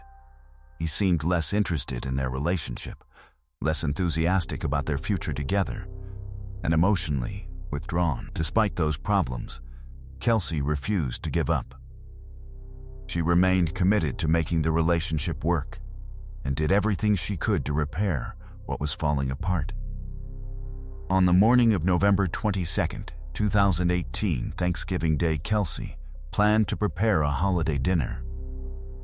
Earlier that morning, she called her mother to chat about her plans, mentioning that she was heading to the grocery store to buy the remaining ingredients she needed. Over the next few days, Kelsey exchanged a handful of text messages with her mother. But then, without warning, all communication stopped. At first, her mother assumed Kelsey was simply busy balancing work and caring for her 1-year-old daughter. But as several more days passed without a single reply to calls or messages, concern quickly turned into alarm. Nearly a week had gone by, and nobody had heard from her. Worried, Kelsey's mother contacted her son, hoping perhaps Kelsey had spoken with him instead. He told her he hadn't been able to reach his sister either. Running out of options, Kelsey's mother decided to call Patrick, believing he might know where she was. Instead, his explanation only deepened the mystery. Patrick claimed that he and Kelsey had broken up. According to him, everything ended on Thanksgiving Day. He said Kelsey had told him she needed time alone and wanted to end their relationship. He also claimed she had dropped off their daughter at his ranch that same day, gathered some of her belongings, and left. He insisted he hadn't heard from her since. Kelsey's mother found the story almost impossible to believe. She couldn't imagine her daughter willingly abandoning her 1-year-old child without contacting anyone afterward. Even more troubling, she herself had spoken with Kelsey on Thanksgiving Day, the very day Patrick claimed the breakup had occurred. During that conversation, Kelsey never mentioned any relationship problems. On the contrary, she sounded cheerful, relaxed, and excited about preparing Thanksgiving dinner. Something simply didn't add up. Feeling increasingly uneasy, Kelsey's mother asked Patrick to drive over to Kelsey's townhouse and check on her. He agreed but said he first needed to finish some work around the ranch. Hours passed, yet he never called back. At that point, Kelsey's mother became convinced something was seriously wrong and contacted local police herself. After hearing her concerns, officers performed a welfare check at Kelsey's home. When they arrived, they found her vehicle parked outside exactly where it should have been. However, nobody answered the door. Without probable cause or a warrant, officers couldn't legally force entry, leaving them with little they could do besides report that Kelsey wasn't responding. Detectives also questioned Patrick, who repeated the same story about the breakup. This time, however, he added another detail. He claimed Kelsey had taken some of her personal belongings from his ranch, including her handgun. He also alleged she had been acting unusually in the days leading up to her disappearance, and suggested he feared she might have harmed herself. Investigators eventually obtained permission to enter Kelsey's townhouse. Inside, they discovered something that immediately raised more questions. Nearly all of her personal belongings remained exactly where they should have been. Her clothing, important documents, household items, and everyday essentials were untouched, hardly what investigators would expect if she had intentionally disappeared. Yet one thing was missing: her car keys. Her vehicle remained parked outside, but the keys had vanished. That detail puzzled detectives. If Kelsey had left voluntarily, why would she take the keys but leave the vehicle behind? By that point, authorities officially classified the case as a missing person investigation. One of their first priorities was obtaining data from Kelsey's cell phone. When analysts reviewed its GPS history, they discovered the final recorded signal had occurred on November 25, 3 days after she was last seen. Surprisingly, the phone had last connected in Gooding, Idaho, a small town located nearly 800 miles from her home in Colorado. The discovery made little sense. Detectives interviewed Kelsey's relatives, who confirmed she had no family, friends, or known connections anywhere near Gooding. There was no logical reason for her to travel there. Investigators contacted law enforcement in Idaho, hoping someone had seen her or recognized her vehicle, but the search produced nothing. In a town that small, strangers typically attracted attention, yet no one remembered seeing Kelsey. Detectives realized they needed to look elsewhere. They obtained surveillance footage from the grocery store Kelsey visited on Thanksgiving. The recordings showed her calmly shopping for ingredients exactly as she had described to her mother. She appeared completely relaxed, showing no signs of distress or unusual behavior. She purchased groceries for the holiday meal and even picked out a flower before leaving the store. Nothing about her actions suggested she intended to disappear. Police conducted another meticulous search of Kelsey's townhouse, but still failed to uncover any major clues. As the days dragged on without progress, Kelsey's mother and brother traveled to Colorado to assist in the search. They stayed at Kelsey's home, hoping they might notice something investigators had overlooked. Almost immediately, her mother sensed something felt wrong about the house, although she couldn't explain exactly why. Then, one day, Kelsey's brother entered the bathroom and noticed a reddish stain inside the toilet. Curious, he looked more closely and began to suspect it might actually be blood. He immediately contacted investigators who collected samples for laboratory testing. The results confirmed his fears. It was human blood. And that chilling discovery would become only the beginning of an investigation that was about to take a far darker turn. Investigators had already searched Kelsey's townhouse once, but the initial examination had been relatively limited. This time, forensic specialists returned with luminol, a chemical capable of revealing traces of blood that have been cleaned or wiped away, even when they're completely invisible to the naked eye. They began spraying the bathroom, and what appeared under the chemical reaction was horrifying. Blood lit up across the walls, the floor, and multiple surfaces throughout the room. Someone had clearly made a determined effort to clean the scene, but luminol exposed what had been carefully hidden. The forensic team continued into the living room, where they uncovered even more large bloodstains that had also been scrubbed away. It was immediately obvious that a violent crime had taken place inside the home. Samples were collected and sent to the laboratory, and the results confirmed investigators' worst fears. The blood belonged to Kelsey. But the analysis revealed something even more significant. Mixed in with Kelsey's DNA were two additional genetic profiles, one belonging to an unidentified man and another belonging to an unidentified woman. At that point, detectives were almost certain Kelsey was dead. Their investigation shifted toward identifying the two unknown individuals whose DNA had been left behind inside her home. Naturally, Patrick immediately became the primary suspect.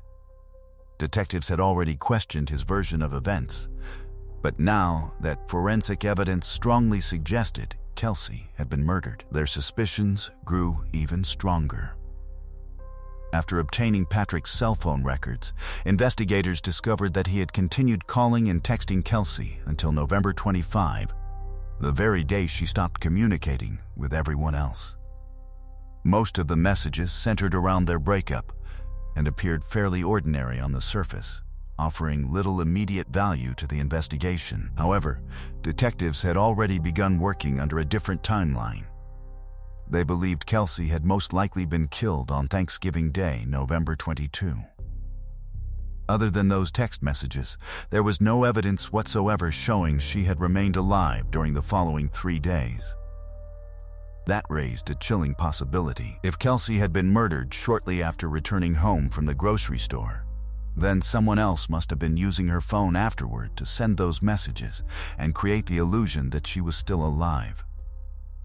While reviewing Patrick's phone records, detectives noticed something else that immediately caught their attention. He had repeatedly communicated with a phone number carrying a Gooding, Idaho area code, both before and after Kelsey disappeared.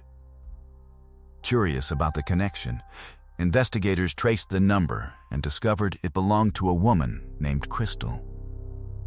Detectives contacted her and asked how she knew Patrick. Crystal explained that they were simply business partners who jointly owned several horses together. When investigators asked when she had last seen Patrick, she initially claimed she couldn't remember. After pausing for several moments, however, she admitted they had planned to meet shortly after Thanksgiving. According to Crystal, she had driven from Idaho to Colorado because the two intended to purchase another horse together. She claimed she turned around and drove home after learning Patrick didn't have enough money to complete the purchase. Detectives found the explanation difficult to believe. Driving nearly 1,000 miles simply to look at a horse seemed highly unusual. Crystal added another detail that struck investigators as strangely rehearsed. She claimed she hadn't even driven her own vehicle, but had instead borrowed a friend's car because it used less fuel. The explanation seemed oddly specific, almost as though she wanted to establish in advance why her own vehicle wouldn't appear on surveillance cameras or travel records. Before ending the interview, detectives asked whether she knew Kelsey. Crystal insisted she had never met her, and claimed she only knew about Kelsey because she had seen news reports about the disappearance. That answer immediately raised suspicion.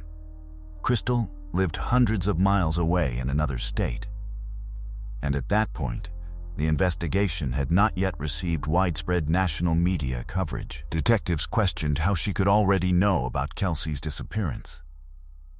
After ending the call, investigators began examining Crystal's background more closely.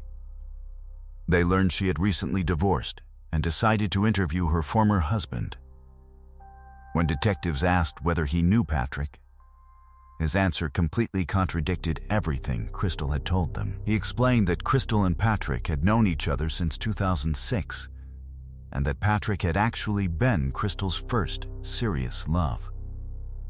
Although their relationship had ended years earlier, the two had remained in close contact. According to her ex-husband, their affair never truly stopped, not even after he married Crystal. He claimed she was still romantically involved with Patrick during 2017, the very same year Patrick became engaged to Kelsey. Detectives uncovered another troubling inconsistency. Crystal had lied to her ex-husband about where she had been following Thanksgiving. She initially claimed she had spent November 24 and 25 visiting friends, but after police contacted her, she admitted she had actually traveled to Colorado. Investigators also learned that on December 4, Crystal asked her ex-husband to accompany her while she purchased a brand new cell phone, claiming she had somehow lost her previous one. Detectives immediately recognized the significance of that date. December 4 was the exact same day investigators had seized Patrick's phone for forensic examination. Armed with all of this information, detectives obtained a warrant to collect Crystal's DNA. They traveled to Idaho, where she willingly provided a sample but refused to answer any additional questions. While waiting for laboratory results, investigators interviewed the friend who had loaned Crystal the vehicle she used during her trip to Colorado. The woman allowed detectives to inspect the car and mentioned she normally kept a handgun inside. When investigators examined the firearm, they made an alarming discovery. One round was missing from the magazine. The owner insisted the weapon had been fully loaded before she lent Crystal the vehicle and had no idea what happened to the missing bullet. But that discovery was only the beginning. Detectives then interviewed another close friend of Crystal's named Michelle, and what she revealed completely changed the direction of the case. Michelle told investigators that in late October, roughly 1 month before Kelsey disappeared, Crystal had called her in tears and confessed something deeply disturbing. According to Michelle, Crystal admitted that Patrick had asked her to murder his fiancée. Patrick allegedly claimed Kelsey was abusing their daughter, drinking heavily and using drugs. He supposedly told Crystal he couldn't commit the murder himself because suspicion would immediately fall on him, so he wanted someone else to do it instead. Michelle said she urged Crystal to contact police immediately, but Crystal never reported the conversation. That revelation dramatically shifted the investigation. Detectives were now convinced that Patrick and Crystal had likely been working together. Even so, they still lacked direct evidence proving exactly what had happened to Kelsey. As investigators continued searching for additional proof, the case took yet another dramatic turn. Crystal contacted detectives herself and informed them that she had hired an attorney and was finally ready to cooperate. When investigators met with her, she wasted no time revealing an explosive confession. Crystal admitted that Patrick had murdered Kelsey and said she had personally helped clean the crime scene afterward. According to her statement, Patrick had been planning Kelsey's murder for months.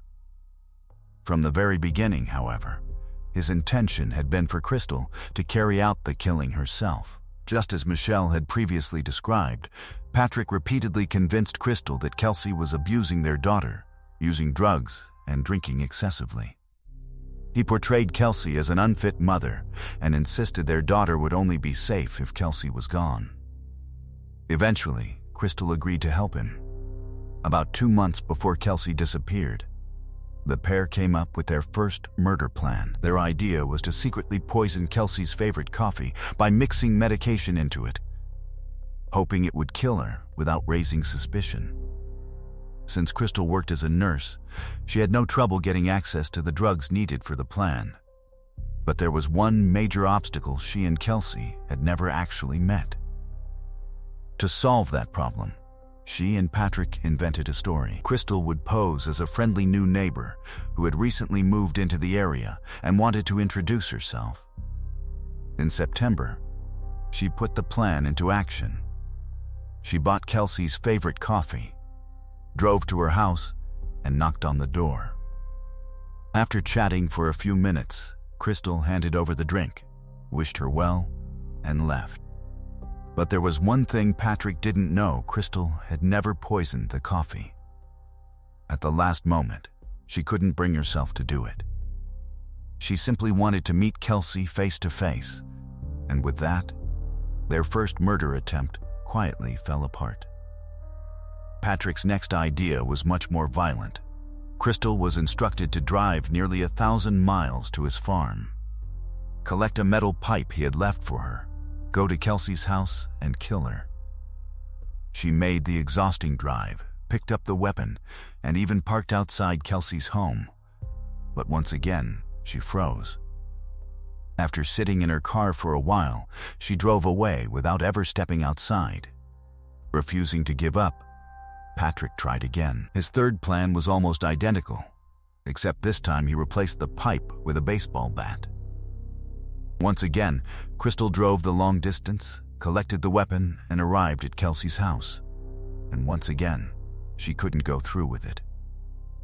After 3 failed attempts, Patrick realized that if Kelsey was going to die, he would have to do it himself. According to Crystal, everything happened on Thanksgiving afternoon. Patrick arrived at Kelsey's house carrying out a chilling plan. He told her he had bought several holiday-scented candles and suggested they play a guessing game where she would wear a blindfold and identify each scent. Completely unaware of his true intentions, Kelsey agreed. The moment Patrick tied the blindfold over her eyes, he grabbed the baseball bat and brutally killed her. Even more disturbing was the fact that their 1-year-old daughter was in the next room during the entire attack. Afterward, Patrick placed Kelsey's body inside a large plastic container, loaded it into the trunk of his car, and then acted as though nothing had happened. He picked up his daughter and drove to his family's Thanksgiving celebration. While relatives laughed, talked, and shared dinner inside, Kelsey's body remained hidden only a few yards away in the trunk of his vehicle. Once the gathering ended, Patrick drove to a small town called Coal Creek, where he had rented a barn and stored Kelsey's body there for several days. That same night, he called Crystal and told her it was time to clean up the mess. She immediately understood exactly what he meant. Kelsey was dead. Hoping to distance herself from the crime, Crystal borrowed a friend's car, believing it might mislead investigators if they ever traced her movements. She gathered a large supply of cleaning products and headed toward Colorado.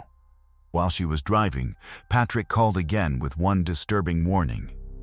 He told her to be especially careful because he couldn't find one of Kelsey's teeth. He feared it might be discovered somewhere it shouldn't be. especially by Kelsey's family. When Crystal entered the house, she found an unimaginable scene. Blood covered the walls, the floors, and even the ceiling. She spent more than 4 hours scrubbing every surface, but some stains simply wouldn't come out, no matter how strong the chemicals were. In the end, she collected everything stained with blood, including towels, rags, and other items, stuffed them into garbage bags, and loaded them into her car. After finishing the cleanup, together, they stopped at a gas station where Patrick filled a container with gasoline. They then drove to the barn, retrieved Kelsey's body, and brought it back to Patrick's farm. There, they built a fire and burned her remains. As the flames rose, Patrick's mother came outside and watched them for a while, although it has never been confirmed whether she knew what was actually happening. Before Crystal left, Patrick handed her Kelsey's phone. Over the following days, Crystal used it to reply to messages from Kelsey's family and friends, keeping everyone convinced she was still alive. Eventually, she destroyed the phone, eliminating one of the final links between Kelsey and the outside world. Although she admitted helping Patrick cover up the murder, Crystal insisted she had acted out of fear rather than choice. She claimed Patrick had threatened to kill her and her children if she refused to help, leaving her terrified that she would become his next victim. She also insisted she had secretly tried to help investigators by intentionally leaving behind a few bloodstains during the cleanup, hoping police would eventually find them. Detectives, however, found that explanation hard to believe. Crystal had multiple opportunities to report Patrick before the murder ever happened. Instead, she had agreed to 3 separate murder plots, helped dispose of the evidence after the killing, and actively deceived Kelsey's family and friends. Investigators ultimately concluded that her confession wasn't driven by remorse at all. The reality was that her attorney had negotiated a plea agreement that reduced the case against her to a single charge of evidence tampering for destroying Kelsey's phone. Even with Crystal's detailed confession, prosecutors still needed physical evidence strong enough to convict Patrick. Detectives had previously searched his farm without finding anything significant, but with Crystal guiding them, they returned once more. She showed investigators the exact location where Kelsey's remains had been burned. Patrick had covered the site carefully, forcing forensic teams to dig through layers of dirt and ash. Eventually, they recovered traces of burned human remains. Unfortunately, almost nothing was left that could provide usable DNA. The only significant piece of evidence was the tooth Crystal had recovered while cleaning the crime scene, but it had been so badly damaged by the fire that experts couldn't definitively prove it belonged to Kelsey. Even so, investigators were about to receive one crucial breakthrough. By that point, the DNA samples collected from Kelsey's home had finally been analyzed. Results eventually came back, and they confirmed exactly what investigators had suspected from the beginning. The 2 unknown DNA profiles recovered inside Kelsey's home were identified as Patrick and Crystal. That discovery gave detectives the final piece of evidence they needed to move forward. Patrick was arrested and formally charged with first-degree murder. Over the next several years, he remained in jail while prosecutors prepared their case, all the while insisting he was completely innocent. Prosecutors argued that Patrick had more than one reason to want Kelsey gone.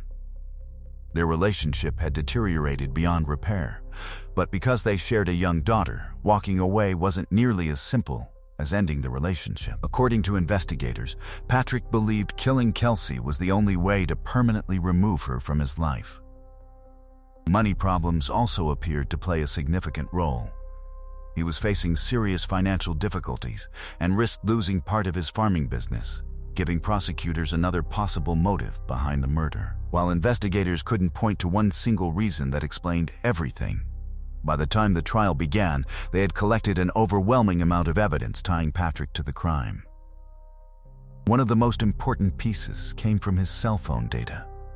Records showed that Patrick remained at Kelsey's house for several hours on the day she was murdered, directly contradicting his statement that he had only stopped by briefly to pick up their daughter and return a few belongings. Surveillance footage from a nearby residence supported those findings. The cameras captured Patrick arriving with their daughter, but instead of leaving after a short visit as he had claimed, he stayed inside the house for hours before finally driving away. Detectives also discovered another critical piece of evidence when they examined both phones. After leaving Kelsey's home, Patrick's phone headed back toward his farm, and Kelsey's phone traveled the exact same route alongside it. He never even bothered to switch it off. For the next several days, the phone continued moving wherever Patrick went until he eventually handed it over to Crystal, who used it to send misleading messages to Kelsey's loved ones before destroying it completely. Investigators also uncovered a large amount of surveillance footage connecting Patrick to nearly every stage of the crime. One security camera captured him transporting the large plastic storage container that prosecutors believed had been used to conceal Kelsey's body. Another camera at a nearby gas station recorded Patrick and Crystal filling a gasoline container, further strengthening the prosecution's claim that the two had worked together to burn Kelsey's remains. During the trial, yet another disturbing detail emerged. An employee from a cell phone carrier testified that on the very day police seized Patrick's phone, he had visited the store asking how he could remotely erase everything stored on the device. But perhaps the most devastating testimony came from someone who had shared a jail cell with Patrick. The former inmate told jurors that Patrick had written a hit list while waiting for trial. According to his testimony, the list contained 3 names: Crystal, her ex-husband, and Kelsey's mother. Patrick allegedly wanted every one of them dead. By that stage, the evidence left virtually no room for doubt. It showed not only that Patrick had murdered Kelsey, but also that he remained a dangerous individual even while incarcerated. After reviewing all the evidence, along with Crystal's testimony, the jury unanimously convicted Patrick of first-degree murder. He was sentenced to life in prison without the possibility of parole, plus an additional 156 years. Crystal, on the other hand, received a remarkably light sentence.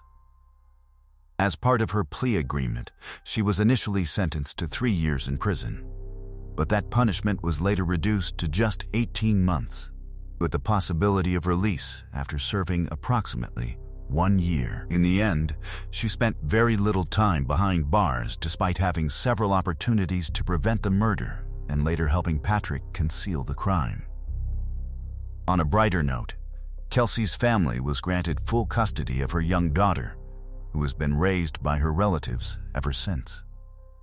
To preserve Kelsey's passion for aviation, her parents also established a nonprofit organization that helps aspiring pilots achieve their dreams, allowing her legacy to continue inspiring others. I'd love to hear your thoughts about this case, so let me know in the comments below. And if you enjoyed today's video, be sure to leave a like. Let's move on to the next case. A woman was discovered dead inside her own home under mysterious and deeply disturbing circumstances. There were no obvious clues, no usable forensic evidence, and almost nothing for detectives to work with. At first, it seemed the case was destined to remain unsolved, but then an unexpected phone call completely changed the direction of the investigation, and a single unusual clue led detectives to uncover a truth no one had ever anticipated. Kathy Blair was born on May 31st, 1961, in California. She grew up in a close-knit family alongside her parents, a brother, and a sister. From a young age, she had a strong love for the arts, but music quickly became the center of her life. Singing wasn't just something she enjoyed, it was her greatest passion. So when the time came to choose a career, the decision was easy. Kathy enrolled at the University of Texas, where she studied vocal performance before moving to Austin. After graduating, she built a career as a music teacher and Christian choir director. She poured her heart into every lesson, and her students admired the enthusiasm and dedication she brought to music every day. Throughout her life, Kathy was married twice, but both marriages eventually ended in divorce. She raised 2 children, a son and a daughter, as a single mother. In 2013, at the age of 52, Kathy purchased a home in a quiet neighborhood on the outskirts of Austin. It was the house she had always hoped to own, and after years of hard work, she had finally found the perfect place. By then, both of her children were adults living on their own, while Kathy continued teaching music and leading her church choir. In December 2014, her 23-year-old son, Joe, came home to spend a few weeks with her before returning to military service for his next deployment. On the evening of December 5, Joe went out with friends and didn't return until just before noon the following day. As he entered the house, he called out for his mother, but there was no response. Growing increasingly worried, he searched the rooms one by one until he reached Kathy's bedroom. What he found was devastating. Kathy was lying on the floor beside her bed in a large pool of blood. Joe instantly realized she was dead. In a panic, he rushed outside and called 911. When investigators arrived, they determined Kathy had been dead for several hours, and the amount of blood at the scene made one thing immediately clear: this wasn't an accident. Someone had brutally murdered her. While forensic specialists examined Kathy's body, detectives began searching the house for evidence. One of the first things they noticed was that the drawers from a large jewelry box had been pulled out and dumped across the bedroom floor. It appeared that some of Kathy's jewelry had been stolen, leading investigators to initially suspect a robbery. However, the theory quickly began to fall apart. The intruder had ignored several valuable items, including Kathy's laptop, cell phone, and other expensive belongings that were left sitting in plain sight. The rest of the house showed no signs of being searched or ransacked, suggesting the killer had only focused on the jewelry. The timing also seemed unusual. Most burglaries happen during the daytime when homeowners are away at work, not late at night while someone is inside the house. To make things even stranger, Kathy lived in one of the safest neighborhoods in the area, where violent crimes were extremely rare. Detectives also noticed something unusual about the sequence of events. Bloodstains found on the jewelry box drawers indicated that Kathy had already been attacked before anyone began searching through her belongings. That suggested the killer entered the bedroom with the intention of attacking her immediately, and the theft may have been staged afterward to make the crime look like a robbery. Investigators found no signs of forced entry through the front door, although the back door had been left unlocked. When they asked Joe about it, he explained that his mother often left that door unsecured. With that information, detectives began questioning whether the robbery had simply been a cover story. If the killer's true goal had always been to murder Kathy, then perhaps the person responsible knew her personally and possibly even knew about the unlocked back entrance. Despite an extensive forensic examination, investigators came up empty-handed. There were no fingerprints, no DNA, and no physical evidence capable of identifying the killer. The only trace they recovered was a partial shoe print left in Kathy's blood on the bedroom floor. The autopsy revealed that Kathy had suffered multiple stab wounds and had also been strangled. There was no evidence of sexual assault, reinforcing investigators' belief that this was a targeted attack rather than a random act of violence. With no forensic evidence to follow, detectives turned their attention to Kathy's personal life, searching for anyone who might have wanted to hurt her. Naturally, her son Joe was investigated first because he had been staying at the house. However, detectives quickly confirmed his alibi. He had spent the entire night with friends, and multiple witnesses verified his whereabouts, eliminating him as a suspect. Investigators then interviewed Kathy's friends, co-workers, and members of her church, hoping to uncover hidden conflicts or personal disputes. Instead, everyone described Kathy the same way. She was kind, well-respected, avoided arguments, and devoted most of her time to teaching and leading the choir. Just when the investigation appeared to have reached another dead end, detectives uncovered an interesting lead. Several of Kathy's closest friends mentioned that she had often spoken about her second ex-husband, whom she had divorced 4 years before the murder. According to Kathy, the relationship had ended badly. Her ex refused to move on and continued showing up unexpectedly, unwilling to leave her alone. She had even told friends she feared for her safety and specifically asked them not to tell him where she had moved. Detectives located the ex-husband living not far from Austin and brought him in for questioning. Almost immediately, something about his response caught their attention. As soon as investigators informed him that Kathy had died, his first question was she shot? Detectives found that oddly specific. No details about how Kathy had been killed had been released publicly, so they wondered why he had assumed she had been shot instead of stabbed or killed in some other way. When asked where he had been that night, he claimed he had taken his RV on a short trip. He even allowed detectives to search the vehicle without a warrant. Despite their suspicions, investigators found no blood, no weapons, and nothing linking him to the murder.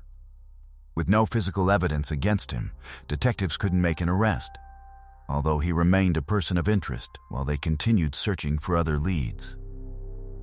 A few days later, investigators received an unexpected phone call from one of Kathy's friends, who reported something very unusual. During Kathy's memorial service, which had been organized by several close friends, a man nobody recognized unexpectedly stood up and began giving a speech. Almost immediately, those in attendance felt uncomfortable. His behavior seemed strange, and the things he said about Kathy didn't sound genuine. In fact, it became obvious that he hadn't really known her at all. Even more suspicious, none of Kathy's closest friends had ever seen him before. Curious, detectives asked around until one of Kathy's friends finally recognized the man. He worked as a sales clerk at a local women's clothing store. Police tracked him down and questioned him. He admitted he had never met Kathy and claimed he had simply read about the murder in the news, felt sorry for her, and decided to attend the memorial service. Although his explanation struck investigators as unusual, they found no evidence connecting him to the crime and had no choice but to let him go. Once again, the investigation stalled. Days passed with no meaningful progress until another unexpected phone call changed everything. A local man named Rob contacted detectives and said he might have captured something important.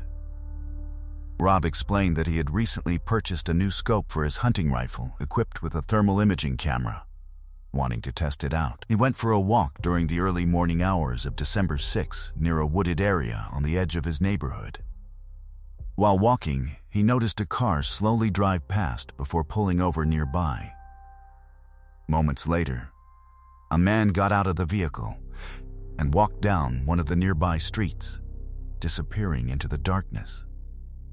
At the time, Rob thought nothing of it, but after watching news reports about Kathy's murder, he suddenly realized that the man had been walking toward Kathy's neighborhood. That's when he remembered something important. His thermal scope had been recording the entire walk. Curious, he went home, reviewed the footage, and what he found would give investigators a completely unexpected new lead. There it was. The footage clearly showed a man walking away from his parked car. Detectives were immediately intrigued, but there was one major obstacle.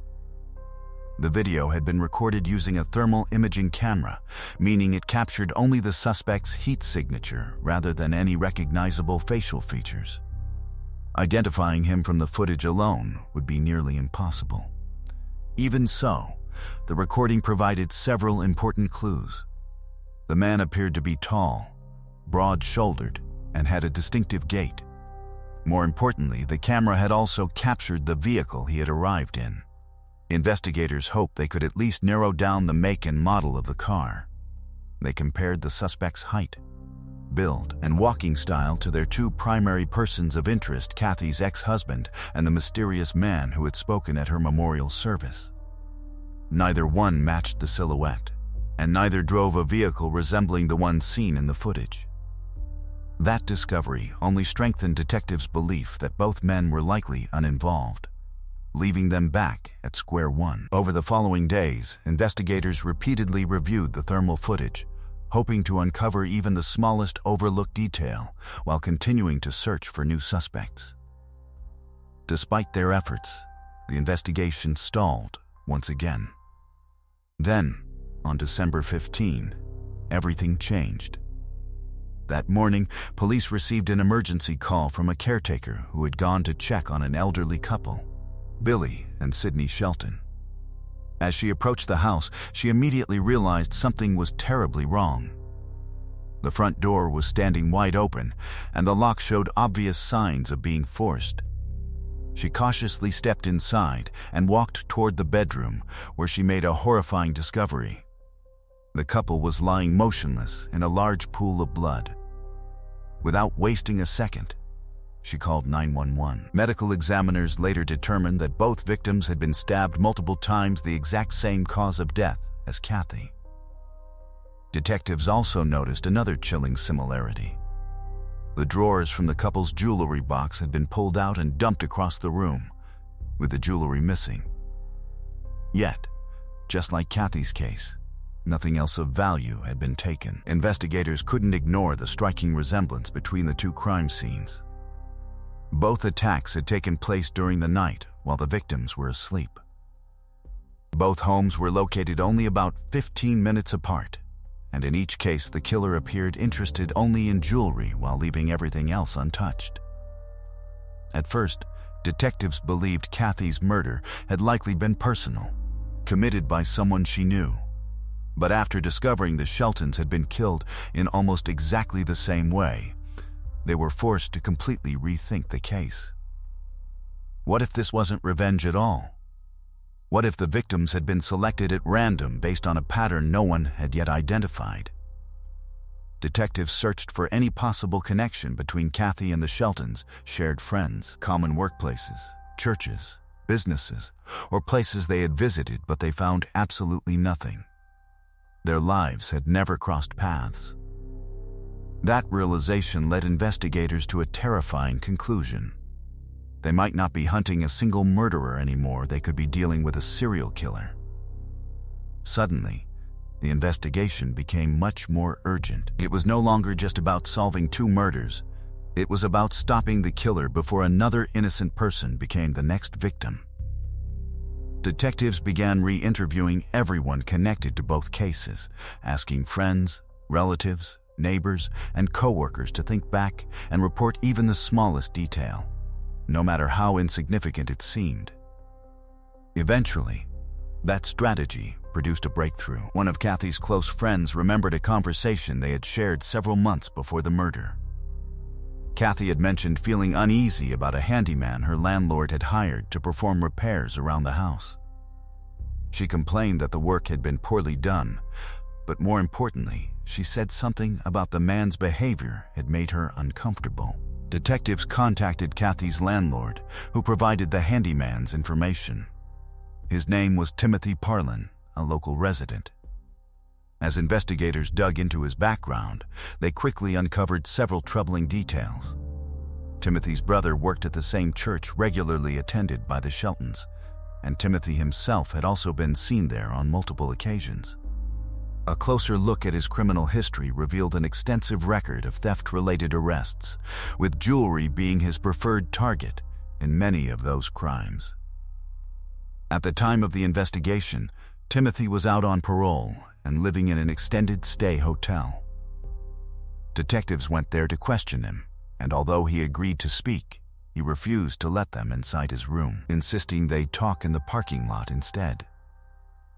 During the interview, Timothy initially claimed he didn't even remember Kathy. But after detectives described her and mentioned the house repairs, he suddenly admitted that he had worked at her home. He firmly denied any involvement in her murder and insisted he had a solid alibi, claiming he had been working the night shift at a convenience store when Kathy was killed. As detectives spoke with him, they couldn't help noticing that Timothy didn't resemble the man captured in the thermal footage.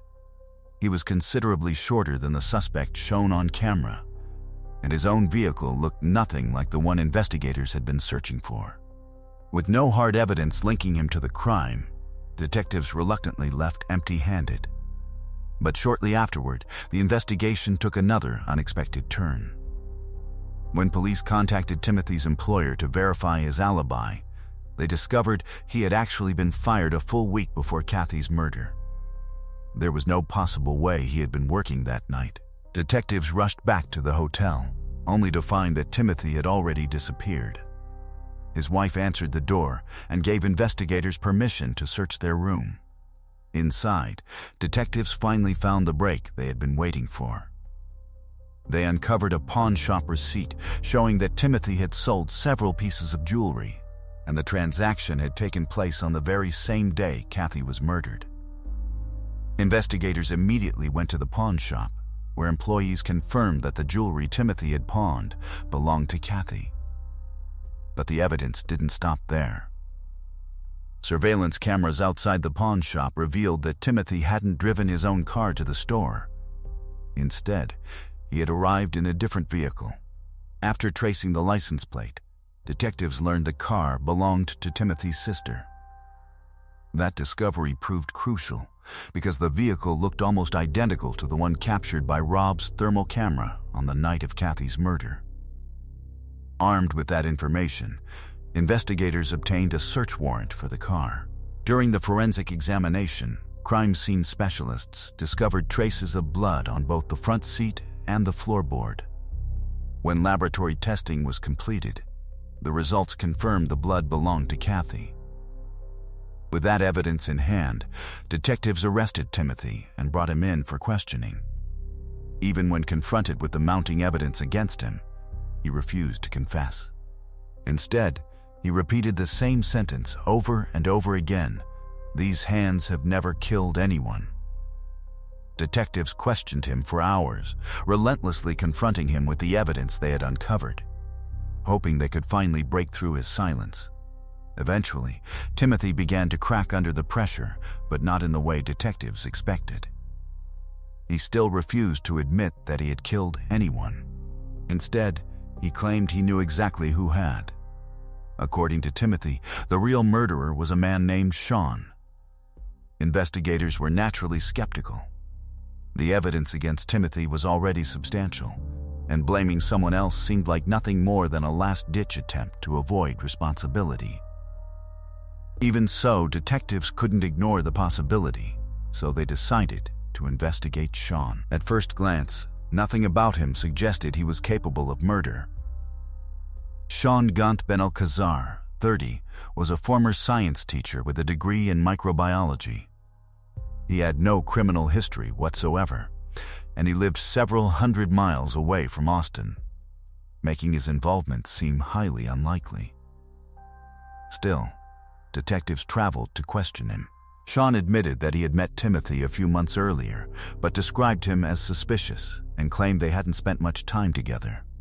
Then, almost casually, he revealed something that immediately caught investigators' attention. He admitted he had been in Austin on the nights of both murders. Even more surprising, he said he had been staying with Timothy during that time. As the interview continued, Sean's story became increasingly inconsistent. At first, he claimed Timothy had left the house alone on the night Kathy was killed and returned sometime later without explaining where he had been. But only minutes later, Sean changed his account completely. This time, he admitted they had driven to Kathy's house together. According to Sean, Timothy got out of the car alone and returned carrying a bag covered in blood. Sean claimed he later looked inside the bag and found jewelry, realizing Timothy must have done something terrible. Even so, he insisted he had no idea crime was about to happen and had never intended to be involved. During the interview, Sean asked to use the restroom, and detectives allowed him to leave the room. As one investigator watched him walk away, something immediately stood out. His posture, the way he carried himself, and especially the way he walked, looked remarkably similar to the silhouette captured on the thermal camera the night Kathy was murdered. In that instant, detectives began questioning everything Sean had told them. They no longer believed he had simply witnessed the crime. Instead, they started to suspect that Sean himself was the killer. The problem was they still had almost no physical evidence connecting him directly to the murder. Unlike Timothy, who had been tied to the crime through stolen jewelry and forensic evidence, the case against Sean relied mostly on suspicion. When Sean returned from the restroom, detectives changed their strategy. They challenged his version of events, suggesting that perhaps Timothy had forced him into Kathy's house against his will, or threatened him into participating. It was a calculated bluff designed to make him talk, and it worked. After a long pause, Sean admitted that he had entered the house by himself. He claimed his only intention had been to steal valuables while Timothy waited in the car outside. According to Sean, he slipped through the unlocked back door and quietly searched the house until he reached Kathy's bedroom. There he spotted the jewelry box while Kathy was still asleep. At first, Sean insisted he had simply stolen the jewelry and left without hurting her. He even suggested that Timothy might have gone back inside afterward and committed the murder without his knowledge. Detectives immediately confronted him with the evidence. Blood had been found on the jewelry box, proving the valuables were taken only after Kathy had already been attacked. That completely destroyed Sean's version of events. Investigators continued exposing the contradictions in his story until he finally broke down. Sean confessed to killing Kathy. He claimed that after entering the bedroom, Kathy suddenly woke up and lunged toward him. Panicking, he pulled out a knife and stabbed her multiple times. Once she was dead, he grabbed the jewelry, rushed back outside, and climbed into the waiting car. Detectives remained skeptical about parts of his confession. They found it difficult to believe Kathy had immediately attacked an intruder in the dark, but regardless of the exact sequence of events, Sean had admitted to the murder. To strengthen their case, investigators seized his shoes and compared the soles to the bloody footprint recovered from Kathy's bedroom. The match was exact. Despite solving Kathy's murder, detectives still faced another major obstacle: the killings of Billy and Sydney Shelton. The moment they questioned Sean about the elderly couple, his attitude changed completely. He immediately requested a lawyer and refused to answer another question. Without a confession or physical evidence linking him to those murders, investigators hit another dead end. Their attention then shifted back to Timothy. He was arrested as an accomplice in Kathy's murder, and under Texas law, that meant he could face the same charges as the actual killer, even if he had never entered the house. Timothy admitted he had driven Sean to Kathy's home, but insisted he never got out of the vehicle and had no idea Sean intended to kill anyone. However, he also admitted selling Kathy's stolen jewelry, directly connecting himself to the crime. When detectives questioned him about the Shelton murders, Timothy confessed that he and Sean had gone to the couple's house intending to rob them as well. Once again, he claimed he stayed inside the car while Sean entered the home alone. Investigators considered the possibility that Timothy was telling the truth. The thermal camera footage from Kathy's case had shown only one person leaving the vehicle, suggesting Sean may indeed have acted alone during both attacks. Even so, because Timothy had knowingly participated in the robberies and helped facilitate the crimes, prosecutors charged him in all 3 murders despite not being accused of personally committing the killings. Sean, meanwhile, was formally charged with Kathy's murder, although detectives still lacked enough evidence to prosecute him for the deaths of Billy and Sydney Shelton.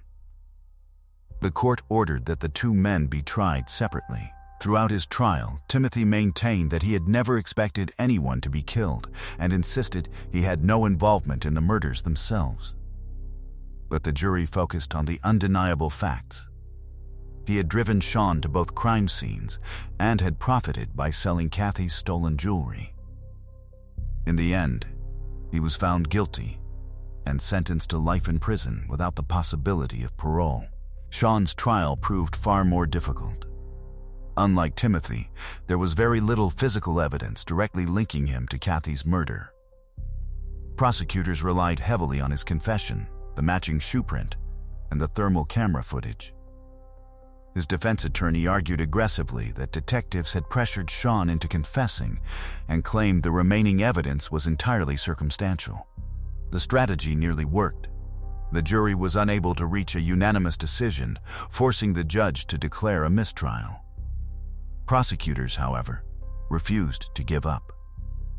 A few months later, Sean stood trial again.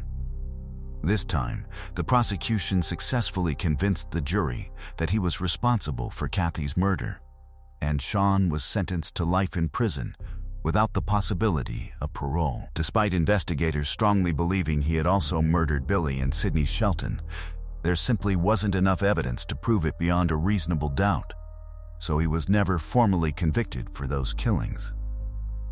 Although both men ultimately faced justice, many questions were never answered.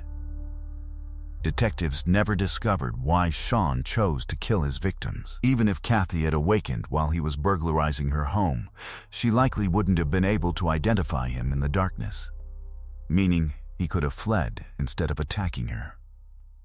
As for Timothy, investigators believed they understood why Kathy had been selected. Months before the murder, she had complained to her landlord about Timothy's poor workmanship, a complaint that reportedly affected his income. Detectives suspected he may have held a grudge against her ever since, although they could never prove whether that resentment ultimately led to the robbery. In the case of the elderly couple, investigators never established a clear motive. They considered the possibility that Timothy had encountered them through church and perhaps developed some personal resentment. But there was no evidence to support that theory.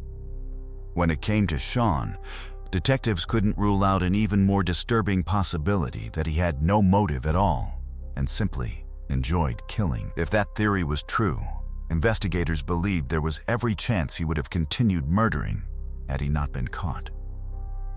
One final detail from Sean's second trial stood out above everything else. Prosecutors placed enormous importance on the thermal camera footage recorded by Rob during his late-night walk. That single recording became one of the most influential pieces of evidence presented to the jury. If Rob had never decided to test his new thermal scope that night, or if the camera hadn't captured the exact moment Sean walked away from his car, the prosecution's case might have fallen apart entirely, and Sean could have escaped justice. Let me know your thoughts on this case in the comments below, and if you enjoyed the video, don't forget to leave a like. Thanks for watching. Let's move on to the next case. An 18-year-old girl finished her shift at work and began the walk home, but she never arrived. Police immediately launched a large-scale search, yet despite weeks of investigating, every lead seemed to end in a dead end. Then, a series of astonishing twists changed the entire direction of the case, eventually revealing a truth no one saw coming. Jennifer Teague was born on June 30th, 1987, in Ottawa, Canada. She was the youngest of 3 children, and her 2 older brothers had always been protective of her. After her parents separated, Jennifer moved in with her mother and grandmother, while her father continued living nearby and remained closely involved in her life. As she grew up, Jennifer developed a love for sports. She played baseball and soccer, but hockey was by far her biggest passion. Her bedroom was filled with posters of her favorite hockey stars. Around the same time, she also became deeply interested in environmental conservation and volunteered with a group that visited elementary schools to teach children why protecting nature was so important. By the time she reached high school, Jennifer had started working part-time jobs to earn her own spending money and save for the future. Although she hadn't completely decided what career she wanted, she was considering studying fashion design, while also thinking about pursuing work in environmental protection. In September 2005, at 18 years old, Jennifer began her final year of high school and eagerly looked forward to graduation. Alongside her classes, she continued working evening shifts at a nearby Wendy's restaurant. Around that same time, she adopted a kitten from a local animal shelter and was excited to receive her next paycheck so she could afford its vaccinations. On Wednesday, September 7th, Jennifer arrived home from school, relaxed for a short while, and then left to catch the bus to work for her evening shift. Around midnight, she finished closing the restaurant and began making the trip back home. Since the buses had stopped running for the night, she had no choice but to walk just over a mile. Although it was late, most of the route followed busy, well-lit streets that she had walked countless times before, so she didn't feel particularly unsafe. After clocking out, Jennifer called two friends who had also just finished work nearby. They arranged to meet outside a 24-hour convenience store located roughly halfway between her workplace and her home. The three spent about an hour talking, laughing, and catching up about their day. Then, at approximately 1:30 a.m., Jennifer said goodbye and started the final 18-minute walk home by herself. She was never seen again. The following evening, Jennifer's mother began growing increasingly concerned. She hadn't heard from her daughter since the previous night. Because Jennifer's bedroom was in the basement, the family rarely saw her when she returned home late after work. Likewise, she usually left early enough for school that everyone else was still asleep. It wasn't unusual for an entire day to pass without them crossing paths. But when Jennifer failed to return home after school and didn't answer any phone calls, concern quickly turned into panic. She was the type of person who always let her family know where she was going. This time, there had been complete silence. Her mother soon discovered Jennifer had never shown up for school that day. Later, she also missed her scheduled shift at Wendy's. At that point, the family knew something was seriously wrong. Jennifer's mother contacted every one of her friends, but none of them had seen or heard from her since the previous night. Her father confirmed that she hadn't reached out to him either. Running out of options, her parents went directly to police and reported her missing. Although Jennifer was legally an adult at 18, investigators treated the case with urgency and immediately launched a search. Officers interviewed her friends, classmates, and co-workers, while family members, neighbors, and volunteers spread out across the area looking for any sign of her. Others printed hundreds of missing person flyers and posted them throughout the community in hopes someone had seen her. One of the first conclusions investigators reached was that Jennifer had almost certainly not run away voluntarily. Everyone who knew her described her as responsible and dependable. She had never disappeared without telling someone where she was going. Detectives then focused on retracing every step she had taken the night she vanished. Her friends explained that Jennifer had left them around 1:30 that morning and walked toward home while they headed in the opposite direction. As investigators dug deeper, they uncovered another important detail. Jennifer hadn't been alone immediately after leaving work. A co-worker named Mark had walked with her for part of the journey before she split off to meet her friends at the convenience store. When detectives interviewed Mark, they immediately noticed several fresh scratches across his face, something that instantly caught their attention. Mark claimed he had accidentally cut himself while shaving, and even showed officers the razor he had used. Naturally, that explanation alone wasn't enough to rule him out. Detectives wondered whether the scratches might actually have been inflicted by Jennifer as she fought to defend herself. Even so, there was no physical evidence connecting him to her disappearance. To help verify his account, investigators asked Mark to take a polygraph examination. He agreed without hesitation, and according to the examiner, his results showed no indications of deception. That caused detectives to gradually move away from him as a suspect. Investigators also questioned Jennifer's former boyfriend. He explained that although their relationship had ended, they had remained on good terms.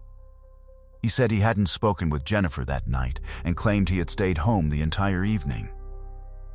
Like Mark, he voluntarily agreed to a polygraph test, and his results likewise showed no signs that he was being deceptive. With nothing linking him to the disappearance, detectives eliminated him from their suspect list as well. Before long, investigators shifted their focus to another person who had begun attracting their attention. A 21-year-old local named Boris. According to Jennifer's friends, he knew her, and they'd even seen him drive past while they were sitting outside the store that night. Digging deeper, detectives learned that Boris had a troubling reputation. He was known for odd behavior, and in the past had even been accused of stalking women with a restraining order issued against him.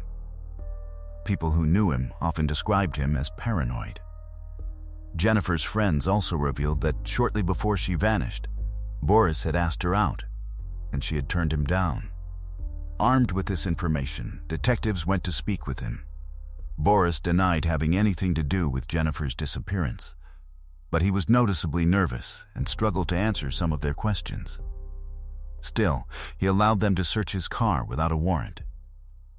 Right away, investigators noticed that one of the windows was shattered. They considered the possibility that it had happened during an abduction, but Boris insisted it had been broken on a different day.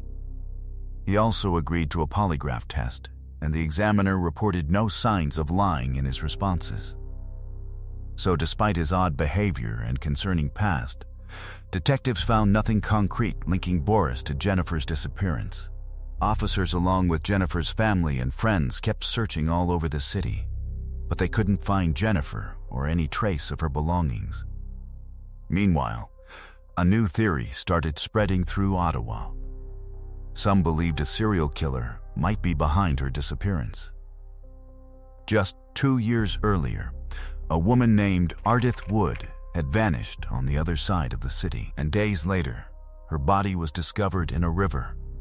Police had never caught the person responsible, and now people feared that the same predator could be connected to Jennifer's case. With no solid leads, investigators poured everything they had into the search. They set up a command center inside a church near the convenience store where Jennifer was last seen. Hundreds of locals came to help, splitting into groups to comb through different parts of the city. Police brought in search dogs and even used helicopters equipped with heat sensors. Detectives also went door to door, checking every house along Jennifer's route home. Before long, they got a potential lead. A woman who lived on the edge of Jennifer's neighborhood reported hearing a piercing scream around 1:30 that night. She looked out her window, which faced the main road, but didn't see anything suspicious, and chose not to call the police at that time. Now, however, detectives believe that scream may have been Jennifer's. Given the timing and location, it could very well have been the moment she was abducted. Not long after, another neighbor came forward, saying he too had heard the scream that night.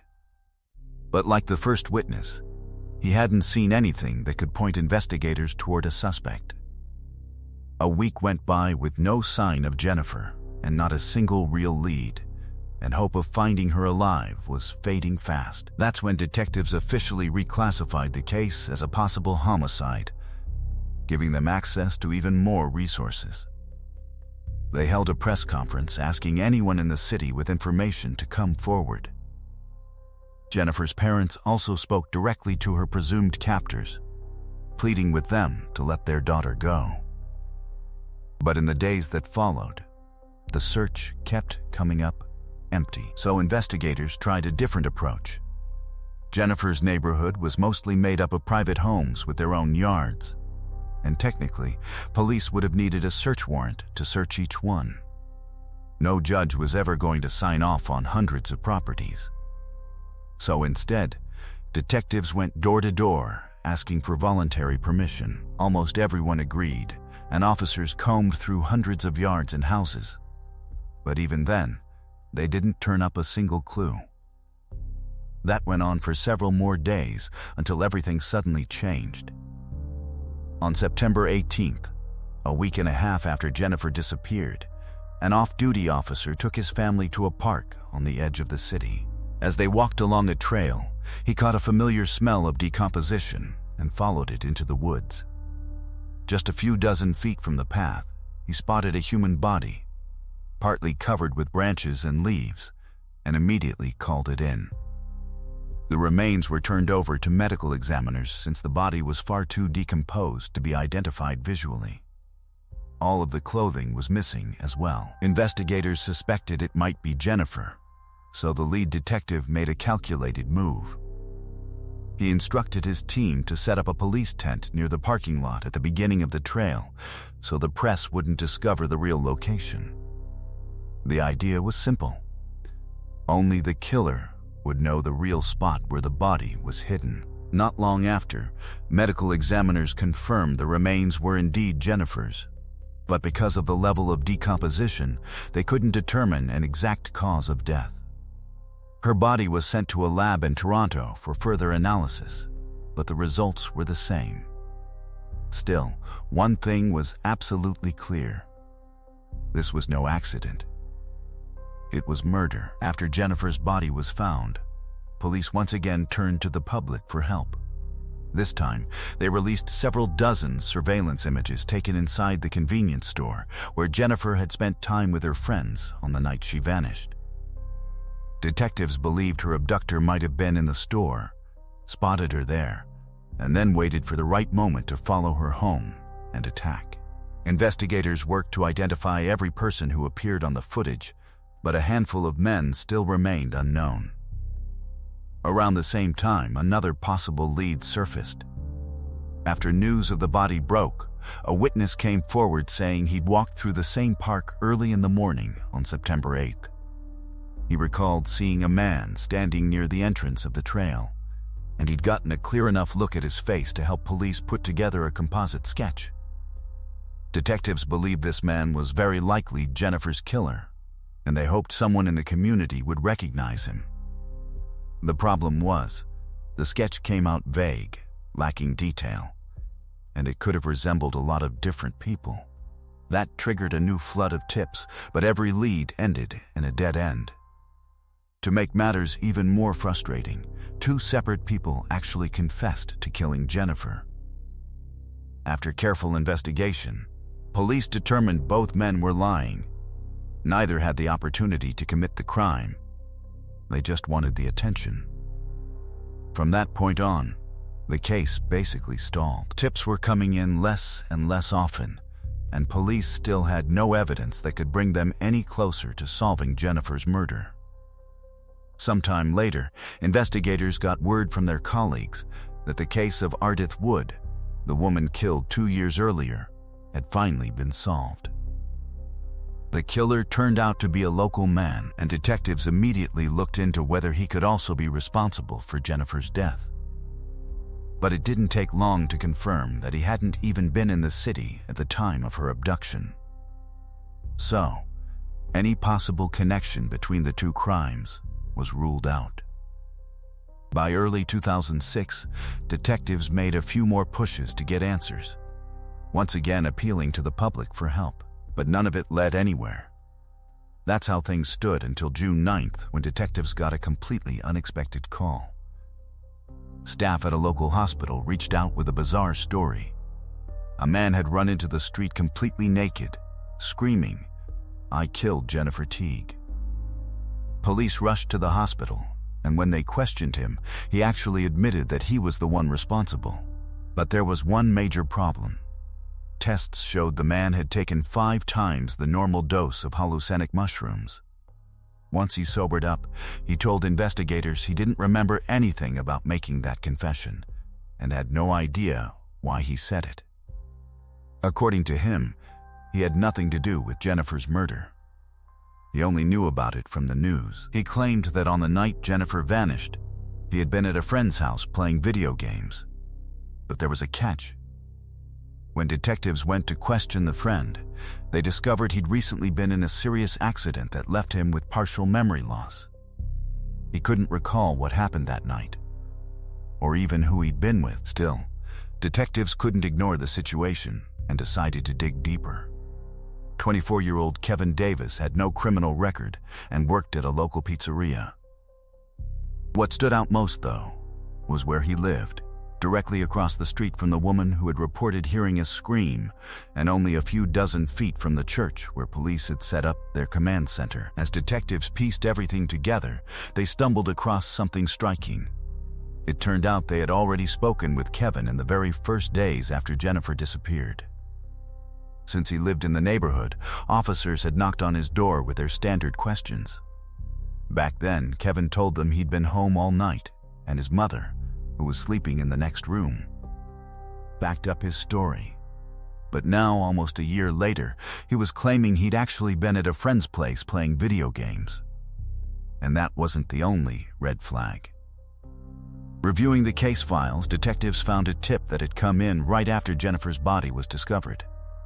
Someone had suggested they take a closer look at Kevin because he resembled the composite sketch. At the time, investigators dismissed it as just one of hundreds of leads, with nothing concrete to back it up.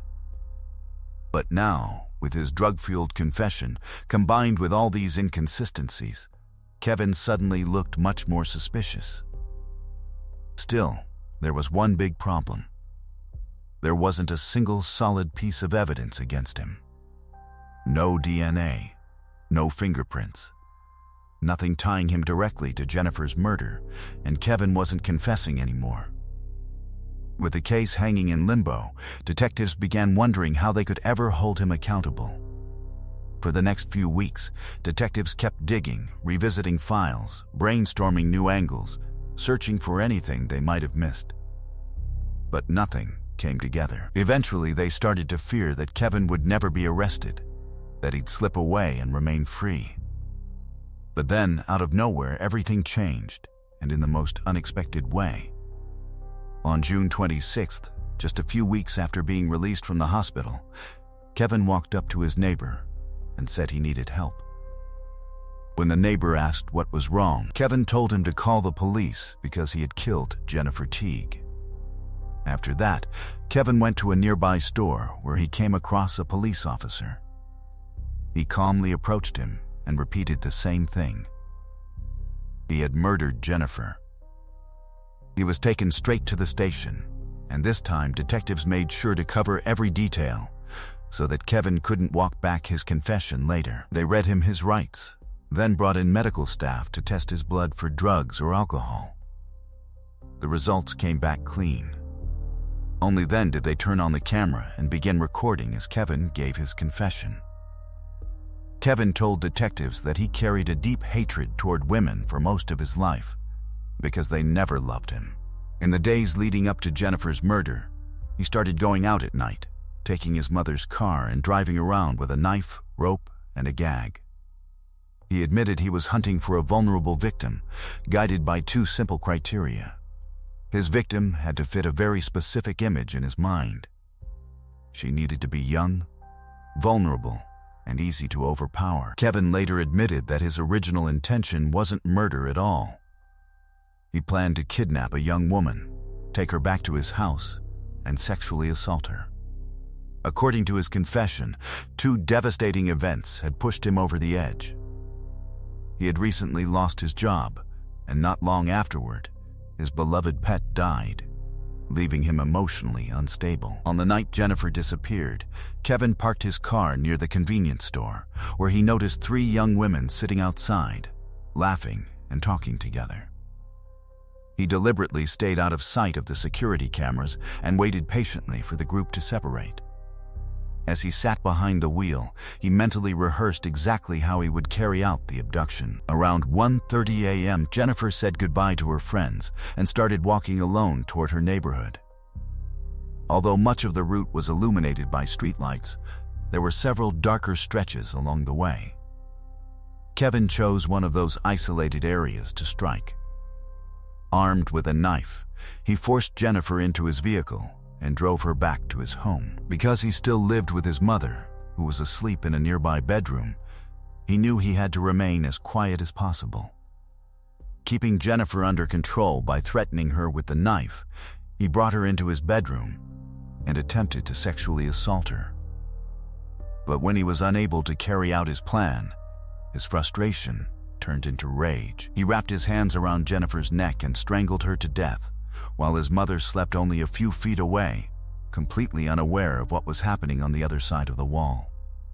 After admitting to the crime, detectives asked Kevin to lead them to Jennifer's body. Without hesitation, he directed them to its exact location. He didn't point to the fake search site police had intentionally created for the media. Instead, he took investigators straight to the real location, one that had never been made public and was known only to the investigative team. That single detail confirmed beyond any doubt that his confession was genuine. Detectives then asked Kevin why he had suddenly decided to come forward, and his explanation caught everyone off guard.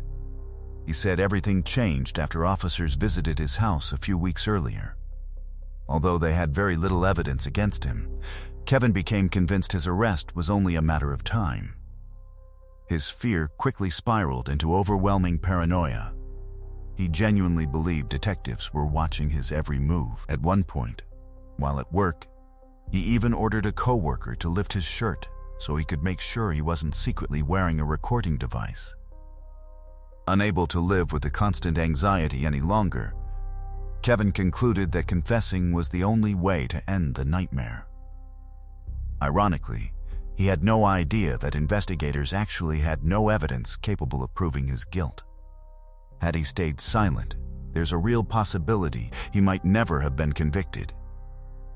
Following his confession, Kevin was charged with murder and remained in custody while awaiting trial.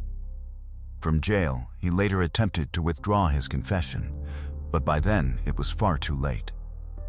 The trial began in January 2008, and once again, Kevin chose to plead guilty. Because there was no need for a lengthy trial, the proceedings moved quickly, and he was sentenced to life in prison with the possibility of parole after serving at least 25 years.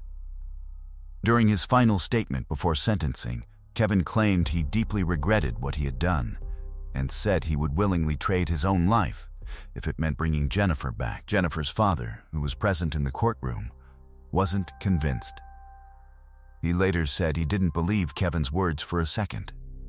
In his eyes, the apology felt less like genuine remorse and more like an attempt to appear sympathetic in hopes of receiving a lighter sentence.